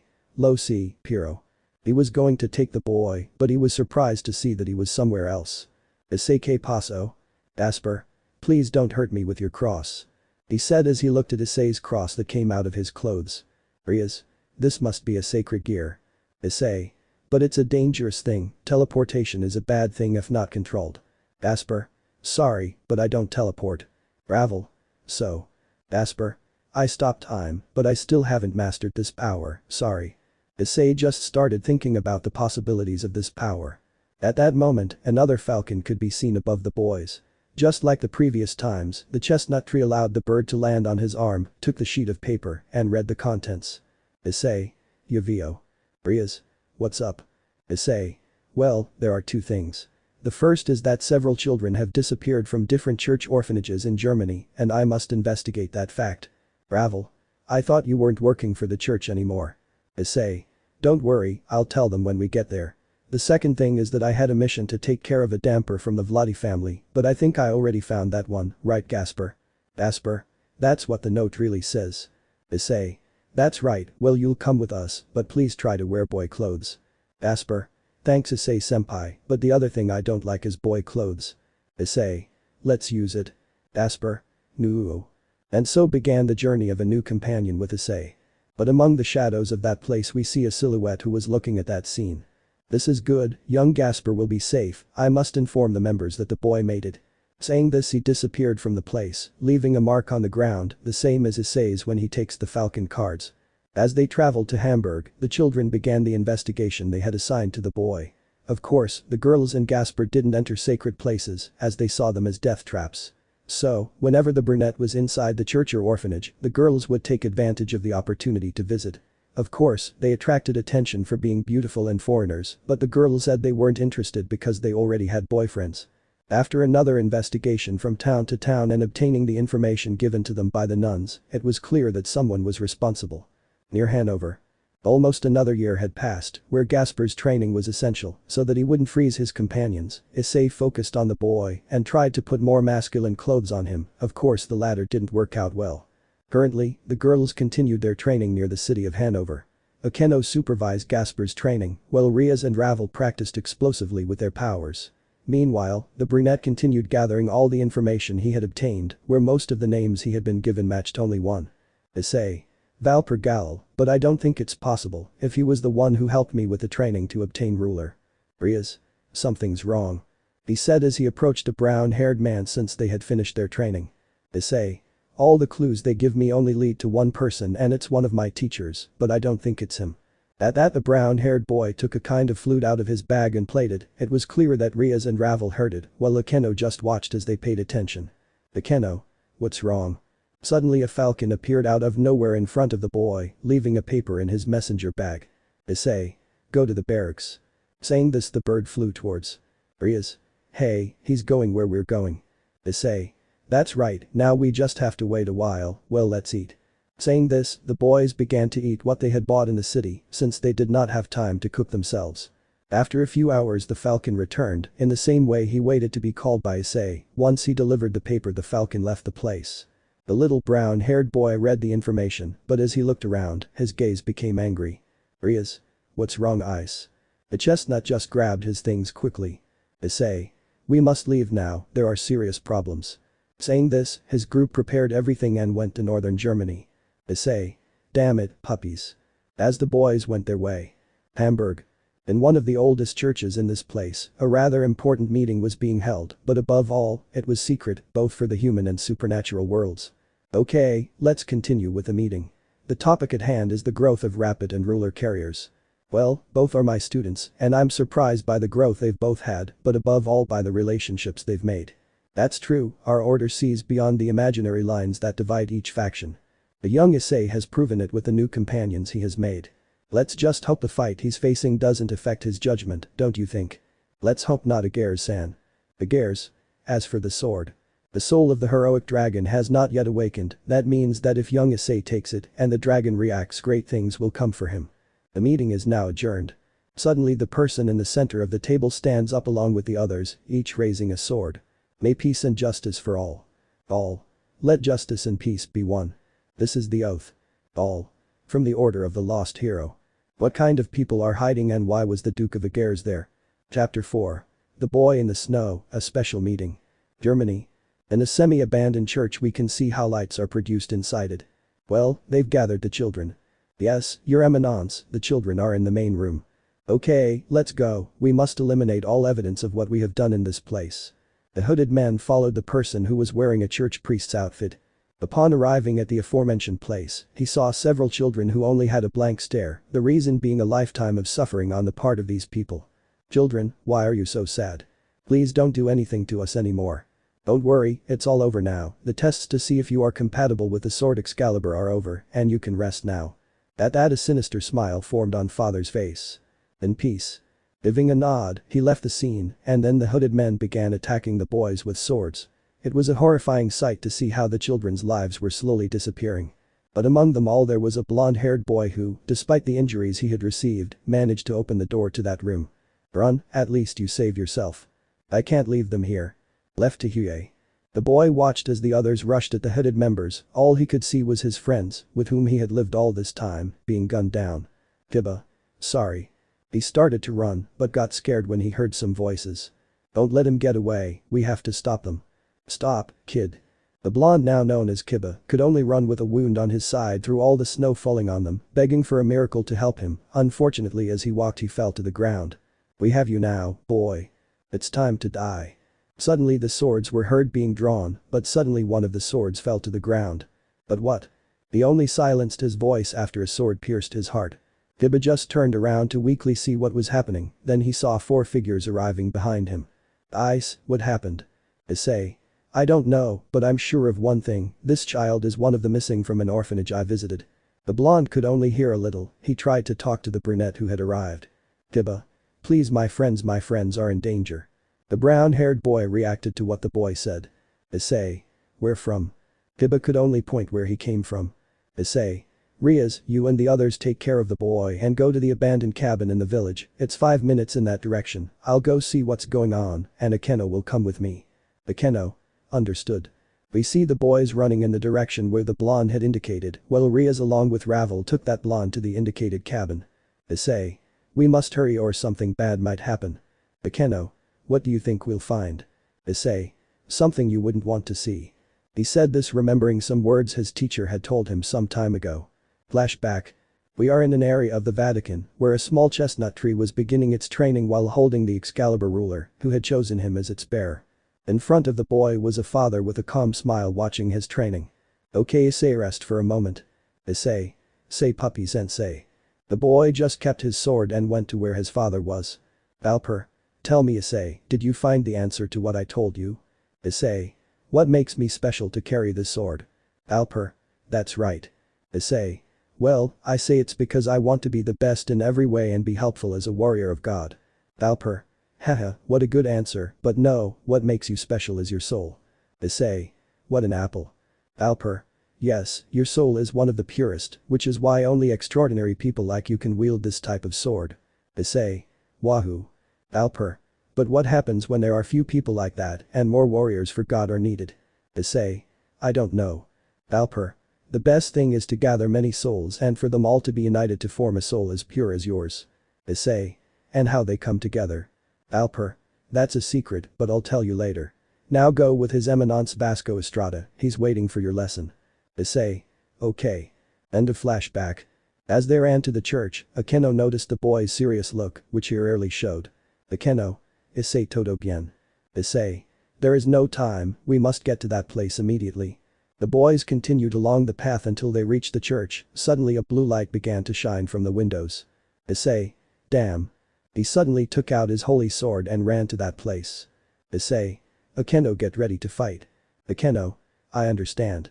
Upon arriving at the scene, he could only see a pile of corpses in a circle that was gradually diminishing, and above them, several crystals could be seen slowly forming. Issei. No, detingance. At that, the priest who was there at the top of the church just smiled sinisterly. You see, Issei, this is the best way to have a soul as pure as yours. Issei turned to look and was left with mixed emotions, because in front of him was his teacher. Issei. Valper, stop, this is not the right way. Valper. Sorry, but this is the best way, now don't interrupt or they'll have to kill you.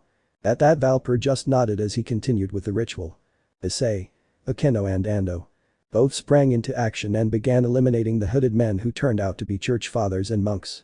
The chestnut tree tried to make its way through the area but was stopped by more of Valper's followers, and then. Valper. Yes, we finally got pure souls, well I'm going kid. He said this as he took the crystals that had formed and fled from their place. Issei.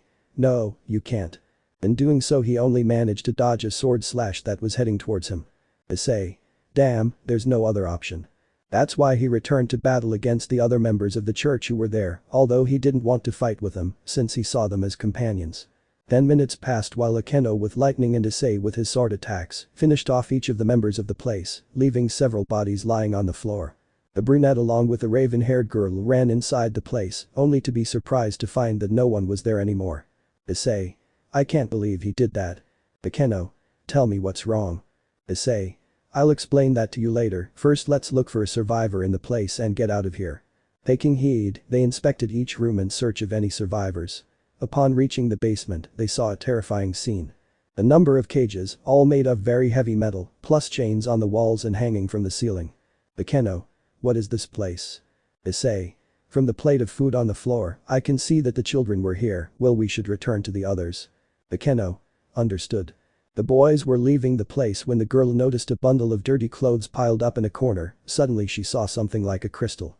Akeno. Look Issei, there's something there. The boy turned to see where they told him and also caught his attention. When they were faced with the dirty clothes, they removed them from over the glass to get a surprise. Issei. She's a girl. Indeed, there was a little girl inside the glass with her eyes closed in fear. Akeno began to touch the glass as if it were a door to get the attention of that girl who was all trembling and scared. Akeno. Hey, don't worry, we won't hurt you, just get out of there. Please don't do anything to me. Issei. Don't worry, we're not bad. At that the girl took Akeno's hand, but as soon as she saw Issei's sacred sword the girl hid behind the raven-haired girl's back. Please, I no longer want to know if I am compatible with that sword, take it away from me. The brown-haired boy understood those words, to which he put them away and looked at the girl with some sadness. Issei. Don't worry, he won't do anything anymore, but it's best if we go together. She, still scared, left that place with our friends in the direction of the cabin that the chestnut tree indicated. Minutes later we can see the cabin with some light, its appearance was very neglected and above all gloomy, a perfect place for no one to approach. Upon entering, the boys saw a blond man with some bandages, sleeping near a lit fireplace. Next to him was the Redeed, along with Ravel and Gasper, the latter of whom was watching through the window to make sure no one came near. Rias. Ice, my ice, are you okay? I asked him as I went to hug him. Issei. Yes, don't worry. With a fake smile he answered, of course the girls noticed this, at that Akeno who came with the new girl, since she didn't trust the brown-haired boy because of his sword were entering. Isaiah. She ran when she saw that boy sleeping near the fireplace. Suddenly he began to open his eyes. Where am I? He got up to look around, the first thing he saw was the girl who was next to him, but he thought it was a ghost or a trick of his mind to believe that none of that had happened. Suddenly a voice that was behind him caught his attention. The moment he turned his gaze, he was filled with anger, because he saw that behind that brown-haired man there was. "And because of you my friends are dead, sword birth." Suddenly 5 swords came out of the floor, he took one of them and launched himself at the brown-haired boy who didn't think twice and took out his Excalibur to defend Rias who was in the way between the two of them. "Issei. Calm down and tell me why you're attacking me." "Why? Because it's that damn sword's fault and especially your fault, Hyoudou, Issei." "Issei. As you know me. How could I not know you? You're the boy we were meant to be, according to that damn father who kept us locked up.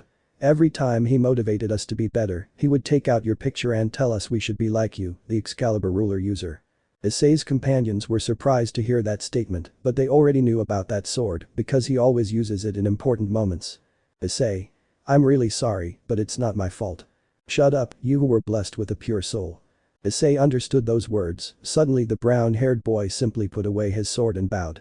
"Issei.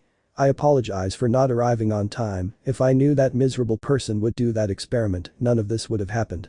The blonde was surprised by that apology, but he was intrigued when he said he didn't arrive on time. "What do you mean by arriving on time?" "Issei. My mission was to stop that madman who hurt you and your friends, but I arrived late, we were only able to rescue you and that girl." "And the others?" The brunette just remained silent. The blonde, realizing this, began to cry.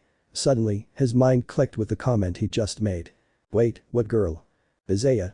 When he turned around to see what he thought was a ghost was true, his friend was in front of him. "Asuka, I'm glad you're okay." The boy ran to hug her, while she hugged him back. She turned to look at Kitano, who was still kneeling, having not arrived in time. "Thanks for saving her, by the way, my name is Hyoudou, she calls me Issei, nice to meet you, but get up now.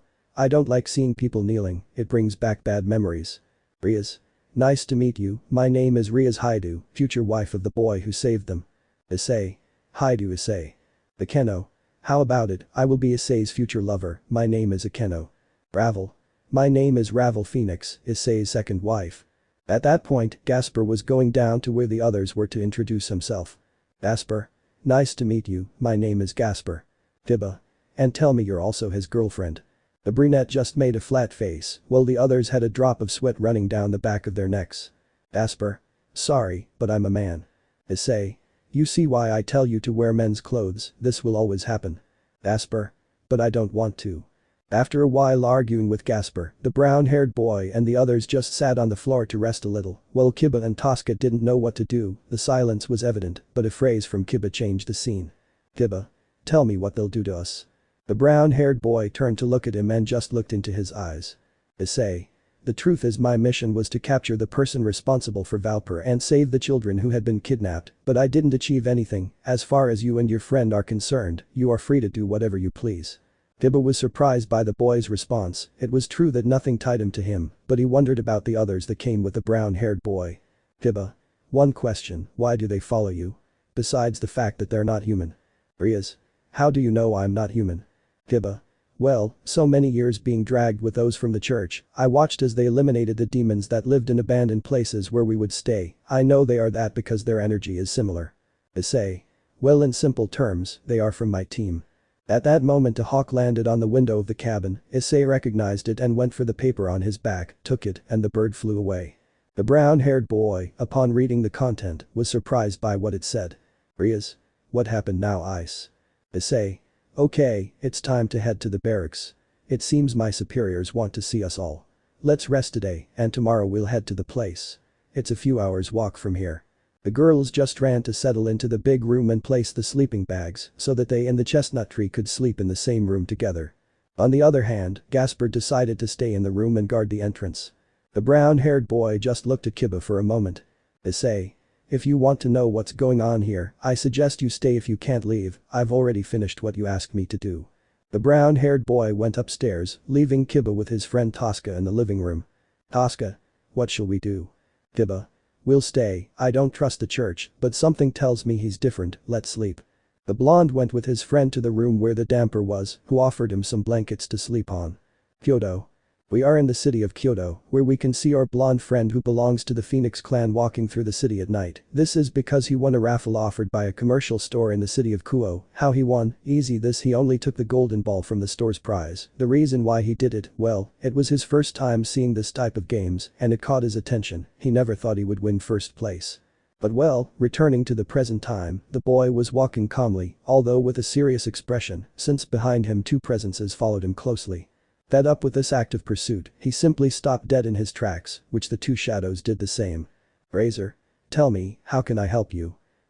We just want to thank you for helping us. If my sister is right, if it weren't for you we would now be food for a renegade demon. Razor. Well, I just did what I had to do. Wait, how do you know they were rogue demons? At that the girls looked at each other and nodded, then pulled something out of their heads. The blonde was surprised by that fact. Razor. You guys are yokai, right? That's right, my name is Nai, and she's Lee. Lee. We are sisters, a pleasure to meet you, Sir Demon. Razor. How do you know I'm a demon? Nai. From your aura, we know you're a demon, but it's clear that you're gentle, that's why we want to be your followers. Razor. What do you mean? Lee. What we mean is that we want to stay with you. The blonde was surprised by this fact, and the truth is that his intention on this trip was to look for people for his parody. Razor. They are safe. The two girls nodded, to which the blonde just took out a box of chess pieces that were inside, of which there were two pawns, a rook and a bishop, then he took out both pawns and put them in front of them. Razor. I, Razor Phoenix, ask you to reincarnate as demons and be my servants, my parody, my family. Then both pawns went to each girl and entered them, then spread their demon wings, they were happy, and went to this one to give him a kiss on the cheek on each side. The blonde just smiled, at that a magic circle appeared in his eyes. Razor. Yes, I say. Grayfia. How are you, Razor-sama? I am contacting you because Lucifer wishes to see you. Razor. I'm not in the city at the moment, I want a trip and I'll be back in 2 days. Grayfia. I understand, well when you return please come to Sirzechs-sama's office, he needs to talk about a delicate matter. At that the boy felt some intrigue as to what the topic would be. Razor. It's about commitment. Grayfia. No, it's another topic, but a delicate one. Razor. I understand, I'll see you in 2 days. At that he turned to see the girls who were standing in front of him. Razor. Well, prepare your things, since being my family, you will live with me and my other girls in the house where I currently live. The girls nodded and left, later returning with the blonde who was waiting for them at the hotel where he was sleeping. Skip time. Germany. We see Issei and his companions and girlfriends heading to an old church in the city of Hamburg. For this reason, Kiba and Tosca decided to stay with the boy to find out what was happening and what relationship he had with the church as the bearer of the sword Excalibur. Upon arriving at the place, the demons found it strange that the place did not give off some kind of aura or energy that would not allow them to enter. Rias. This is weird, it's like. Ravel. If you were given permission to enter. Issei. Okay, follow me and please don't touch anything. I don't know these people at all, but I don't want any trouble. Paying attention, they entered the place and were surprised by all the details it had. Suddenly they came to a tomb inside the place. The chestnut took out ruler and moved that tombstone, which hit a door. The boys followed him cautiously, in case there was an attack or something similar. They entered that place, but they were surprised by the drawings that were there. It was the story of that war where the 3 factions had fought, but among the drawings there was one that stood out, and this was one where 3 people together with a dragon, one from each faction fought together, both against their friends and the dragons that had arrived on the battlefield. Issei just looked at the drawings with some nostalgia, until he saw the drawing that changed his whole life. The others looked at that drawing, and it was none other than Rias. God, is he dead? Ravel. I don't think so. The Kuoh. Ice-kun, this is real.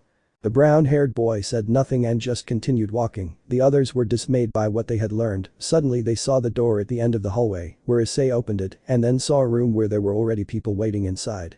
Issei. Hyoudou Issei repertand is con la seed. He said this as he knelt down on one knee. The others didn't know what to do, so they just stood there. Welcome, Black Exorcist, please come closer, we need to talk to you. The voice that spoke only did the action with his hands, to which he approached with his friends. Suddenly one of the people could not resist anymore and went against a brown-haired man, throwing him on the floor. Ice-kun, I missed you. Issei. Gabriel saw me a compertise. The others were only surprised by that statement because before them stood a seraph from heaven. Gabriel, please behave. It's true you are a spoiled dove. Rias and Ravel were surprised to hear the first voice. Rias. Lord Agares, it's you. At that, everyone else took off their hoods and those at the table were surprised. On the part of heaven it was Gabriel who hugged Issei, and on her side a somewhat old and bald priest. Issei. It's good to see you, Basco Estrada-sensei. Basco. Welcome my student, please introduce yourselves to the other members of the society. At that, a girl with purple hair took out her wings, they were those of a fallen angel. Nice to meet you, my name is Penum, a cadre de Grigori. Azrael is my name and I'm also from Grigori. Agares. Well, for those new, my name is Jackson, I am the Duke of Agares of the Demon faction. Nice to meet you, my name is Tannen, former Dragon King and Supreme Class Demon. Gabriel. And I am Gabriel, the leader of this organization, which we call the Order of the Lost Hero. The boys were surprised to see great figures from their respective factions, except for Gasper, Kiba and Tosca, who were new to this world. Rias. Wait a minute, can you tell me what all this is? Gabriel. Of course dear, but let me spend more time with my ice kun. Rias. Your ice kun, he is my ice since I am his official girlfriend. Gabriel was surprised by that statement, but then gave a sweet smile. Gabriel. But we can share it, right? Rias, who looked at Gabriel innocently while hugging Issei, just sighed at that. Rias. Okay, we'll share it. Gabriel. Fine, I like her, I put aside my selfish desire, you're in. Rias. Inside. Basco. You see, we are an organization that transcends the boundaries between the biblical factions. We seek harmony between the three factions after what happened in the last war. The Kuoh. They're referring to the drawings we saw when we came in, right? Penum. Indeed, our organization is the ideology that God and Lucifer desired, a world of peace between factions, that is why they gave their lives, so that the war would end. Azrael. The fact that you're here with the Black Exorcist means he saw something special in you, right? Issei. That's right, I've seen that they have overcome their darkness and taken the righteous path. Tannen. Well, now to what concerns us, Issei, we called you for 4 matters. Basco. First of all, give us your report on this mission you just completed. In that, the chestnut tree told in detail everything that happened in that abandoned church and who was responsible for all of this, in addition to the fact that they only saved Kiba and Tosca, but above all that the experiment they carried out was successful. Basco. I understand, well, I will give the announcement of the exile of Valper and his followers, they will be hunted down as renegade exorcists. Jackson. Second, we need you to go to Italy and investigate why the young women from the church have disappeared. Penum. I already have a person under my direction monitoring the movements in that place. Issei. May I know her name in case I meet her, just so I don't confuse her. Penum. She is my adopted daughter, her name is Rainer, please if you see her take care of her and join her to your team. Issei. Understood. Tannen. The third thing is that after that investigation, you and your team will train with me for 2 years in the Underworld. Upon hearing that, both Rias and Ravel tensed up, thinking that they would return to the place where one was despised and the other was only seen as a bargaining chip. Tannen clearly noticed this and spoke to her. Tannen. Don't worry, we'll go to my territory and no one can enter unless they have my permission, so don't worry. Gabriel. Last but not least, we've called you here now because it's time to see if you're compatible with this. Suddenly the earth began to move and they saw a piece of it open up, and then they saw a sword that was stuck in a mound of stone come to the surface. Issei. It's Tannen.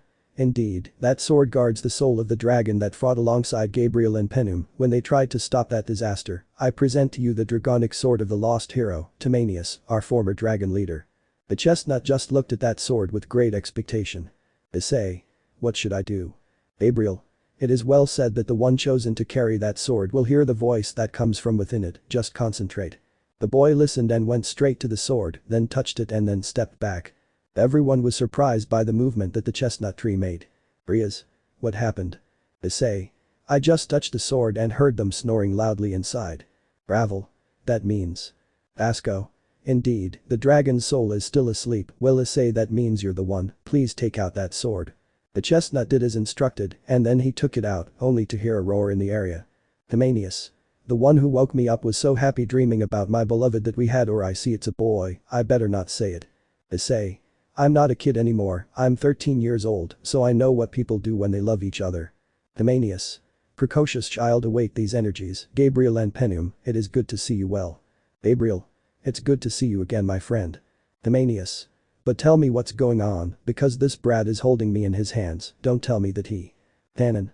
That's right, he's your new wielder. Timanius. I got a precocious boy, no way, boy, I expect great things from you. Issei.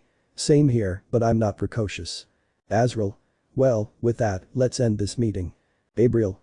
I think it's best, Issei, this is for the travel expenses on your trip to Italy, specifically in Florence, there's Rainer, right? Henum. That's right, she's aware of it and will see you in 2 days with her full report in the city. Tannen. When you finish your investigation, you'll call me to take them to the underworld, okay? Issei. Understood, well we're leaving. Gabriel. Wait Ice-kun. At that the brown-haired boy turned to where the seraph was, to then receive a kiss from her, the boy only reciprocated the act, of course the others were jealous, but they couldn't say anything since they agreed to share the boy. Gabriel. This is my first kiss, the kiss of an angel who wishes you the best on this journey. Issei. Thank you, see you later. Issei just bowed and ran out of the place, the others did the same and followed the brown-haired boy. At the scene the others just laughed at that action. Jackson, you don't waste time, do you Gabriel? Gabriel. Haha, I know, but he is the one who is meant to change this world. Henum. I know, but for the other one it's my turn to kiss her. Gabriel. Well, we'll see later, something tells me that if a certain person knows Issei well, he won't want to share her with his adoptive mother. Azrael. Okay, it's time to go. The others listened and left the place, leaving Vasco Estrada alone. Vasco. Why, my friend? Your ambition with the sacred swords led you to be in exile. He said this as he walked out of the place. Florence. We see a black-haired girl moving among the people as she was spying on a certain blonde-haired girl in a nun's habit. I have to keep an eye on her, she's probably next in that guy's plans. She said this while watching the blonde woman treat a child who was crying because he had scraped his knee after falling down some stairs in the area. I just hope my mother's messenger arrives on time, she looks very innocent. Underworld. In Sirzechs' castle we see how the aforementioned was in front of Razor, but behind him was hidden a somewhat delicate figure. Razor. So you want me to take care of this girl? Sirzechs. Please, unlike my former sister, you can get her out of this depression or at least distract her from it. Razor. I understand, I'll do my best to take care of her. At that the boy extends his hand for the other to grab. Razor. It's a pleasure, my name is Razor Phoenix. Nice to meet you, my name is Kaneko.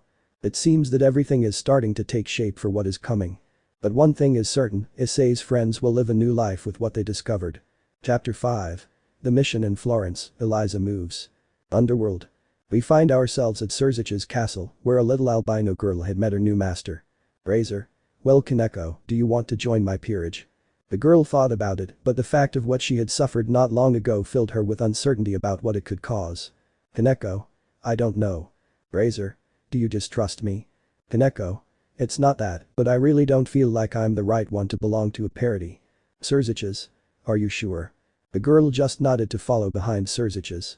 Sirzechs. I see, well you leave me no choice but to keep you under surveillance in prison, don't take this the wrong way, but the council wants you behind bars or as a slave to a high-class devil, that's why I asked Razor, he's one of the few people I trust. This of course did not please either the little girl or Razor, to which he stood firm before the Mao. Razor. If you allow me, let me take care of the child without the need for her to be my equal. This surprised Sirzechs, he knew of the change he had as a person, but doing a favor without asking for anything in return was only the few young demons who did that action. Sirzechs. Are you sure? Razor. That's right, it's something he would do. Sirzechs. Alive. Razor. Excuse me for what I said, but if you need someone to watch the girl, I'll gladly offer it without asking for anything in return. Sirzechs. I see, thank you very much for that, and as a result of my good faith I will give you a bigger residence in Kuoh. I know that you live in a somewhat small house, and you are forming your team, so a bigger house is the least I can give you. This surprised Razor, as he had not expected this type of gift. Razor. Thank you, my family will live there and I will continue to live where I am. This statement left Sirzechs in doubt. Sirzechs. The reason may be known. Razor. I'm sorry, but it's a secret and can't be revealed yet. Well, if you'll excuse me, I'll leave. If I may, I'd like you to let me know when the house will be ready so my girls can get settled in. Come on, Kaneko. Kaneko. Understood. The two left the castle, leaving Sirzechs somewhat happy, as Kaneko reminded him for a moment of his sister Rias when she followed him everywhere. Suddenly, a treacherous tear began to slide down his cheek. Sirzechs. Rias Tan, I wish you were here. He then retired to his office to report to the council elders on the albino case. Florence. More than 2 days have passed since that meeting, where Issei had been accepted as the bearer of the heroic dragon. At this moment, we see the boys walking through the beautiful city of Florence, where one of the Cadre Penum's contacts was waiting for them. They were involved in the case of the disappearance of the religious girls, which the Vatican has gradually reported. We can see the 7 boys who all had the same tunic on, and the boys were wearing something like this. While the girls wear a tunic similar to that of the boys, with the only difference being that they wear a skirt. As they walk through the crowd, Kiba turned to his new partner. Kiba. Hey Issei, tell me the reason why we wear this kind of clothes. Issei. You see, we are in Florence and this is the territory of the angels due to its location close to the Vatican, so we cannot attract the attention of the followers of the church. Rias. But what are these clothes? Issei. They are robes that we members of society wear. These suits do not allow us to camouflage ourselves among people without attracting too much attention, since they will think that we are simple parents or nuns. Akeno. Ara, don't you think I look good to you in these clothes, Ice-kun?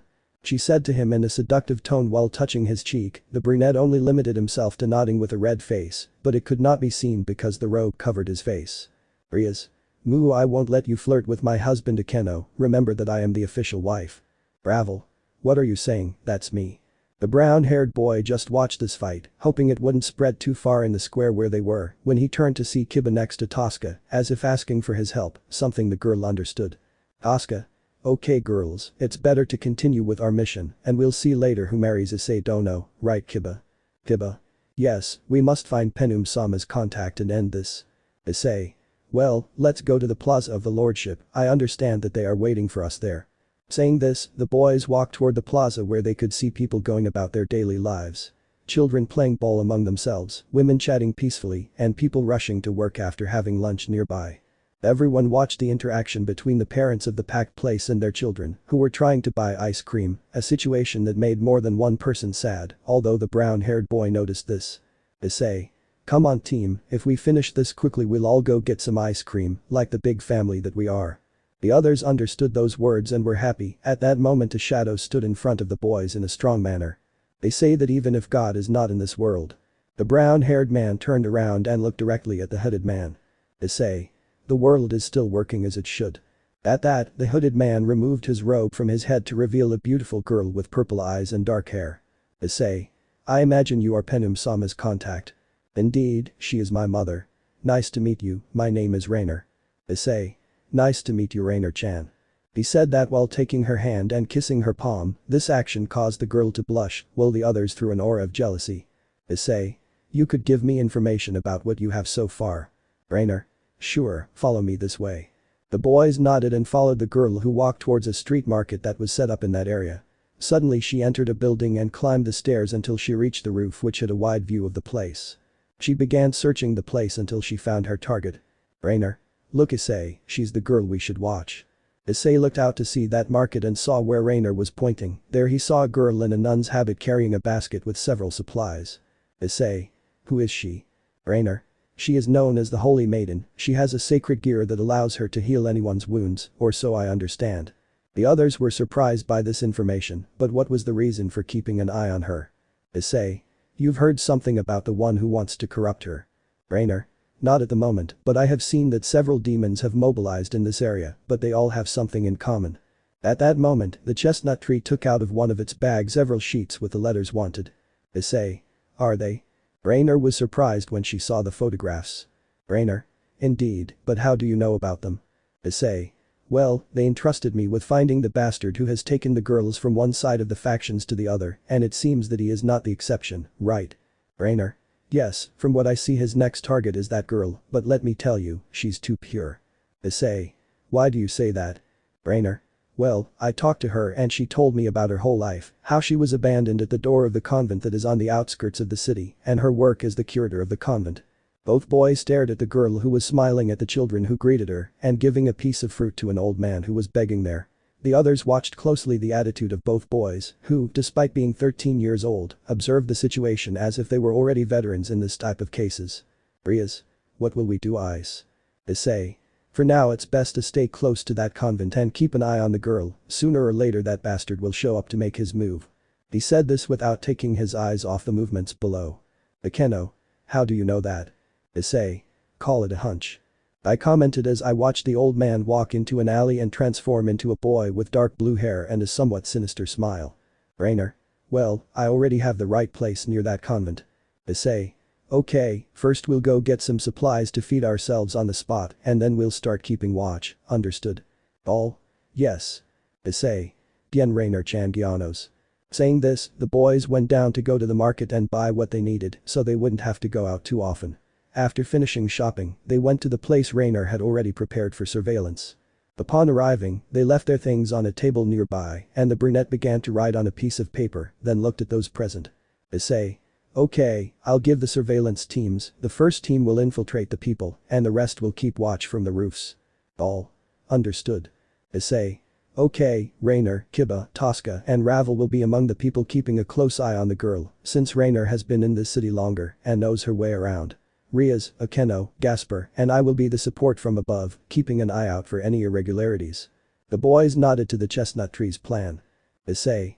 At night, a guard will be set up to monitor movements near the convent, the teams will be like this. Rias and Akeno, Rainer and Gasper, Tosca and Kiba and finally Rainer will be with me, every 3 hours the surveillance will be changed. Rainer was surprised by the boy's plan, she had heard rumors from her mother that he was a great warrior, but this was surpassed by the story she knew about the boy. 1 week later. The boys followed every step of Issei's plan. The maiden was watched during the day, while at night she stood guard. During the week he saw how that boy only got closer to the girl, but he couldn't act until he saw that it was his mission, unfortunately he had to use the girl as bait. Unfortunately, one morning the boy got there first, as he presented himself to the girl as a person who needed her help to be cured.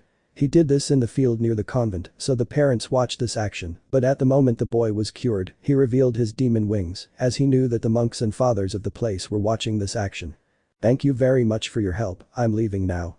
The boy told the maiden who was only in shock at what he had done, to later be captured by the monks and nuns of the place and taken inside the convent. Once they entered the boy transformed and entered the place without being seen. The others wanted to go after that damn guy, but they were stopped by Issei. Issei. This is necessary. He said as he took a photo. Issei. This is the demon boy who made her fall, with this photo we can tell Agares to ask to watch the boy. Rainer. And the girl. Issei. Both she and you will be under my care, let's go for her. The boy said that, but what he didn't count on was what was happening in the convent. Inside we can see several monks who had the girl tied up with chains, who was praying to God to help her, since she did not know the origin of the boy she helped. Monk 1. What shall we do with this heretic who has just fallen into the hands of the demons? Monk 2. She's a witch, we must burn her. The boys arrived at the place through the roof and observed the conversation, this put everyone on alert. Monk 3. I say we stone her, she deserves our Lord's punishment for being a heretic. Monk 4. I have an idea to purify your soul. Monk 1. Tell us. Monk 4. Let us crucify her so that the Lord may have her in his glory, but this would be outside the convent. The others saw that it was a good option. Monk 2. Then it is decided, the witch will be saved by the same sacrifice that our Lord made, Father prepare the cross a few kilometers from the place. Monk 4. Understood, saying this the monk left, but the boys saw how that monk transformed, implying that it was the same demon he cured, he just left with a satisfied smile. Rainer. Issei, what are we going to do? At that the brown-haired man put on his tunic and saw the others. Issei. It will be simple, you will take the girl, and I will see you on the outskirts of the city. Rias. And you eyes. At that the chestnut tree stood at the edge of the roof and jumped towards the square, where the maiden was tied up and in front of her were the monks. As he fell in front of them, everyone looked at him. Monk 1. He's the Black Exorcist. Monk 3. Catch him, the Vatican wants him alive. Saying this, the monks drew their swords and began to fight with the chestnut tree, which entered the convent being chased by the others. Rainer. That's the sign. Saying this he spread his black wings and went down to carry the girl and go with his new companions. Rias. Okay, let's go, Ice will catch up with us. Saying this and without being seen they left the place to get to the other side of the city. While with the chestnut, he was chased by all the residents of the convent, with the purpose of not killing them, Issei left them wounded while he continued to escape from his pursuers. The chase continued as far as the city of Florence, where the chestnut-colored man put away his weapon and began to run through the crowd. This action caught the attention of the city guards, who also pursued him, believing him to be a troublemaker. Climbing between the roofs and jumping between trees, the chestnut tree continued to be pursued, when his right hand shone black. Hymenius. Buddy, I suggest you lose sight of them, but now, you're getting tired. Issei. That's it. At that moment, while running through the city, he saw a dead end, so he ran in that direction while being chased by 3 guards and 5 monks. The moment they saw that they became confident and stopped running, but what they didn't count on was that the brown-haired man managed to jump over that wall, leaving everyone behind. They ran to the other side to see that there was a bar on the other side. Outside of it there were several drunks lying down, some lying on the floor and others leaning against the wall. Officer 1. Let's get out of here, I don't think the child is in this place. Monk 23. Curse the Black Exorcist escaped. Monk 24. I know, now the Vatican's reward won't be ours. They talked about this in front of drunks who were just snoring. Already resigned, they left the place, but what they didn't notice was that Issei was leaning against a wall lying down with his robe on. Issei. It does serve to hide from enemies. At that he stood up and walked calmly to the other side of the city where his friends were waiting for him. Convent. We can see how the residents were cleaning the place, which was a mess. Then the demon who transformed back into a monk arrived at the place. Monk 4. But what happened here? I'm waiting for the heretic in that place. Monk 1. I'm sorry, but the Black Exorcist appeared on the scene and it was of utmost importance to capture him, but anyway, let's go after that heretic. Saying this they went to the main courtyard, only to be surprised that the girl was no longer there. This made everyone burn with anger. Monk 2. Damn Black Exorcist, it's his fault the heretic escaped. Monk 4, who was actually the demon, left the place cursing the Black Exorcist because he had interrupted his plan to take the maiden. Outside the city of Florence. We see the members of Issei's team waiting for the brown-haired boy to arrive. Kuoh. It's taking too long. Asper. That's true, I hope nothing happens to Senpai. Rias. Don't worry, you know he's like that. At that moment they saw Issei arrive, who was wearing his robes, and when he took it off, he had a look of tiredness. Kuoh, who was carrying the blonde in his arms, went with the boy. Kuoh. You're okay. Issei. Yeah, it was a bit hard to get everyone off me, but I managed to escape. At that the brunette took the blonde and carried her in a bridal manner, then looked at Rainer. Issei. Well, call Penum-sama to take us to the safe house in Germany. The girl nodded and created a communication circle. A few minutes later Grigory's cadre appeared and took the boys from there to the safe house in Germany. Hamburg. The members of Issei's team along with their leader had arrived at the same church where the order was. Issei went to let the blonde rest in an armchair there, at which point the cadre turned to the boy. Penum. They are waiting for you in the living room. Issei. Understood, Rainer, you and I will go, the others stay here and watch the girl, if she is hungry in the other room there is food. Saying this, the two fell and the boys went to the meeting room. Kuoh. What do you think will happen? Rias. It's probably time for our training. Kuoh. It would be best to prepare something to eat for now when Ice-kun returns and eat together. Rias. You're right, let's go Ravel and Kuoh. While the girls were preparing dinner, on the way to the meeting room, Penum had possessively linked her arm with the brunette, something that Rainer didn't like, so she pulled the boy to her side. Rainer.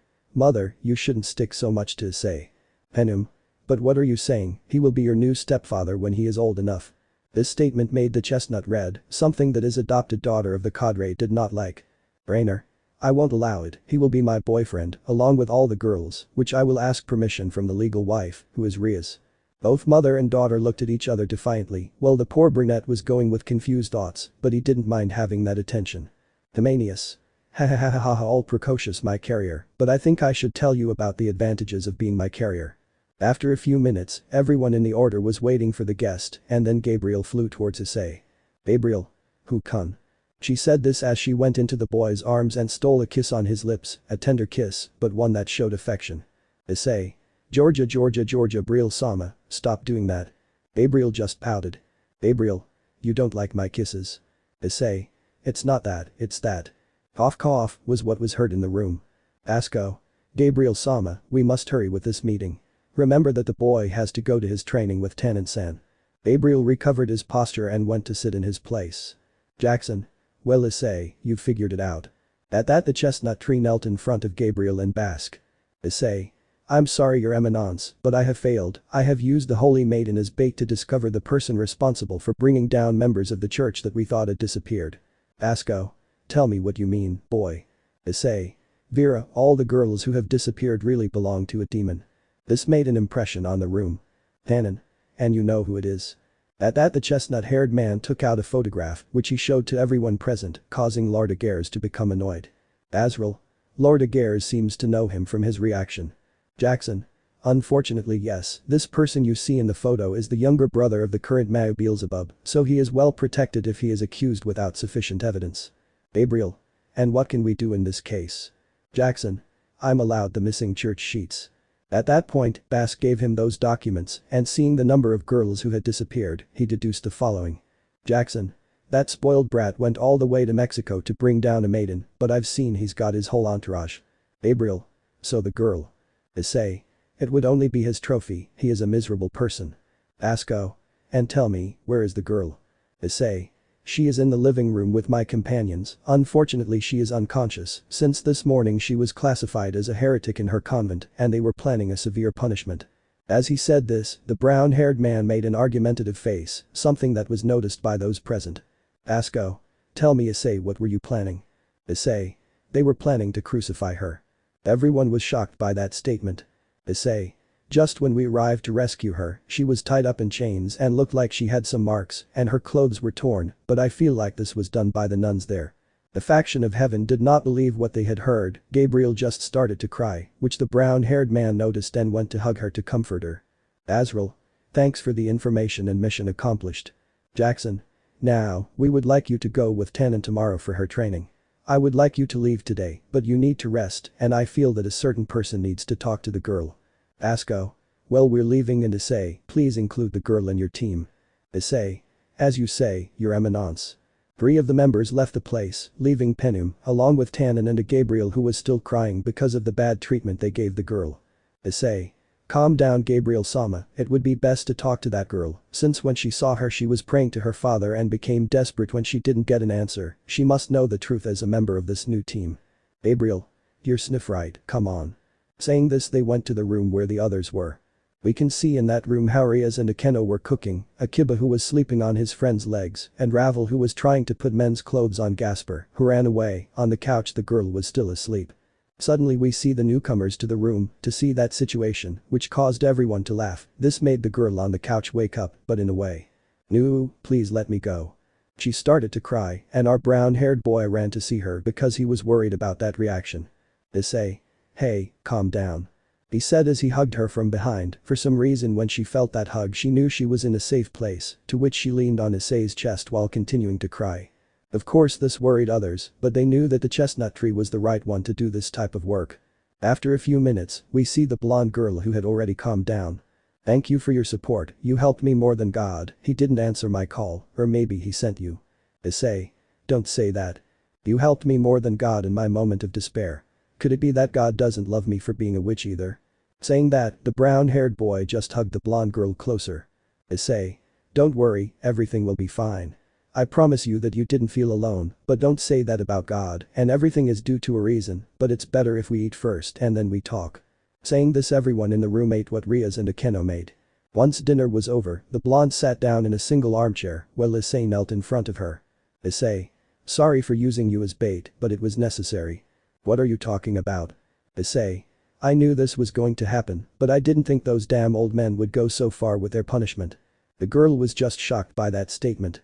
So God didn't listen to me and you only went for me, why? Issei. I was supposed to keep an eye on you, but that punishment got out of hand, so we rescued you right away.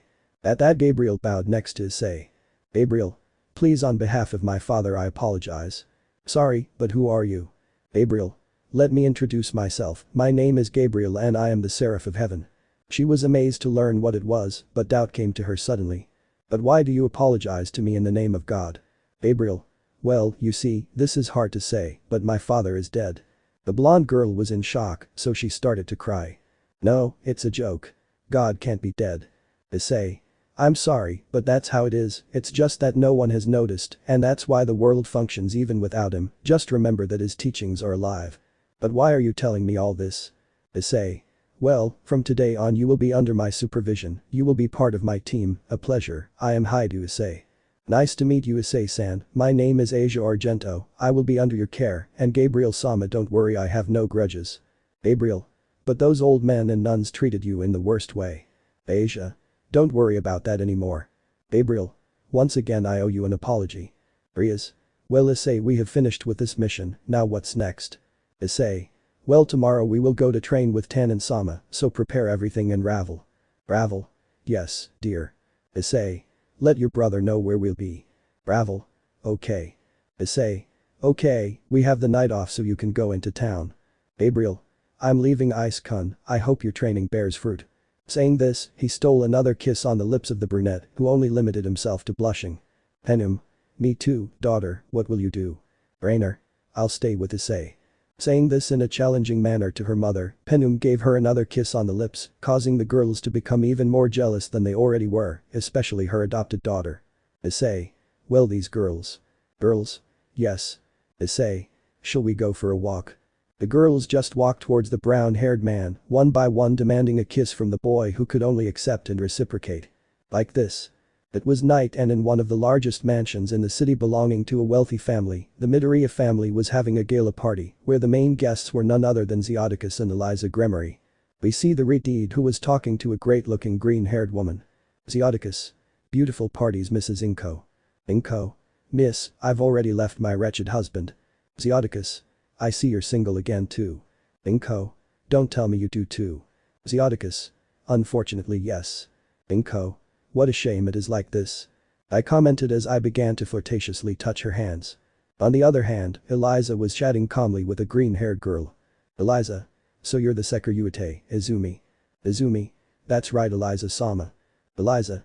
Hey, I'd like you to be part of my new entourage since I need your help to bring a certain rebellious little bird back into my arms. Izumi. Eliza-sama, I have been training to be your faithful servant, allow not only me, but also my friends to be part of your entourage. Eliza. Oh, tell me who they are. Izumi. With pleasure, girls come. At that moment two girls approached, one had spiky blonde hair, while the other had hair of a different color, one side was reddish and the other side was white, both girls were wearing cocktail dresses. Izumi. Eliza-sama, allow me to introduce you to my friends, Katsuki Baki and Todoroki Shona. Baki Shona. Nice to meet you, Eliza-sama. At that moment, Eliza's father approached the girls respectfully and the green-haired girl's mother was at his side. Zeodicus. Daughter, I spoke with Miss Inko and they will let us sleep here today, so get to know her daughter well, since she will help you bring the idiot razor to your side. Eliza. Thank you, father. Well, girls, follow me to the backyard. I want to see your sacred gear and see if they are ideal to belong to the Gremory entourage. The girls left the place leaving Zeodicus, who was drunk, with Inko, who saw a great opportunity. Inko. Come on, Zeodicus-sama, I'll treat you to one of my best stocks of alcohol, I promise you this night will be unforgettable. Flirtatiously, the lady walked next to Zeodicus while she took his arm. In the backyard the girls had demonstrated the power of their sacred gear, which impressed Eliza. Izumi. What did you think of this display of power, Eliza-sama? Eliza. I'm more than satisfied with you. I'll not only bring back Razor, but I'll also become the empress of the rating games. Baki. Those are great goals, Eliza-sama, I like that idea. Shona. And what will we do? Eliza. We'll go to Kuoh City, where my contacts detected the Crescent Moon and Divine Sun swords to recruit them, from there we'll start participating in the rookie ratings games to gain more experience. Izumi. We will follow you wherever you go, Eliza-sama. It only remains to say that that night the girl got her 3 pieces, but Zeodicus won the flesh of a woman after his wife left him. The next day. We're in Hamburg, where we can see the boys more than ready for their training, when a person stood in front of them. Tannen. Okay guys, it's time to go, our 3-year training starts today. All? Yes. But that said, everyone was transported in a magic circle towards the underworld. What will happen in these 3 years of training? Chapter 6. Return to Kuoh, a new companion. Underworld Tannen territory. We see Rias, Issei and the others arrive through a magic circle. In front of all the teenagers there was a large dragon. Tannen. Welcome to the land of dragons. He said as a panorama of ice was seen, with large blizzards and mountains covering the entire place. Issei. Well, old man, how are we going to do this? At that the dragon looked at the chestnut tree and gave him a challenging smile. Tannen. Okay, here's how we'll do it. Your Issei and the red-haired girl will train with me. Rias. Are you sure about that? I don't want to be a hindrance. Tannen. Child, I see and sense great power within you, but it's hidden deep within you. What we must do is give you such inhuman training that it will unleash all the power you've stored inside. Bravo. And us. Tannen. You already have control of your power, so my children will train you, only to perfect it except for the nun. Asia? Me? Tannen. Yes, you will be trained by a dragon queen to strengthen your healing power and give you a unique combat style. You don't want to be the dead weight of the team, right? Asia. No, I want Issei sent to see me as someone useful and be able to be by his side. The brunette only blushed at that because he saw all the girls except Tosca in an affectionate way and not just as friends. Issei. and who will train her? In that you could see two dragons, one of a similar color to Tannen, and the other was a blue dragon. As soon as the blue dragon arrived, he was enveloped in light, giving way to a girl with blue hair and a large figure. As soon as she arrived, she saw the brown-haired man's sword and bowed to him. "It is an honor to have you back, my lord." Issei. "This me?" "Not you, boy, I'm talking to the sword behind you." Hymenius. "Tiamat, it's been a while since I saw you, little dragon, or so I'd like to say, but I see you've grown." Tiamat. "No, my lord, it's a pleasure to have you back." Hymenius. "Well, it wasn't what I expected, but I'm fine with this precocious child being my carrier." This made everyone in the place laugh, except for the brown-haired boy, who only knelt down, since the dragon had humiliated him in front of the girl who had arrived. At that moment, they were all in shock when they saw what the dragon did, which was that she put the brown-haired boy between her breasts. Tiamat. "Now child, don't worry if you are precocious, I can help you with that issue." The brunette only turned red at that statement, while the others looked at her breasts that still haven't developed as they should. Rias. "You'll see, when my chest grows my eyes won't want to leave this one." She said this as she pulled her boyfriend to her side and placed him between her A-cup breasts. The teenager's face was still red from this fact. Tannen. "They'll continue with their love affair later, for now it's better if they go train with the two assigned." All. "Okay." Tiamat turned into a dragon again and put Asia on her back to carry her away. Hiba, Tosca, Ravel, Akeno and Rainer left with Tannen's eldest son, while Issei and Rias stayed with the eldest dragon. After that, everyone began their training with their respective teachers. Issei and Rias began manipulating their new power or, in the case of the redeed, developing it properly.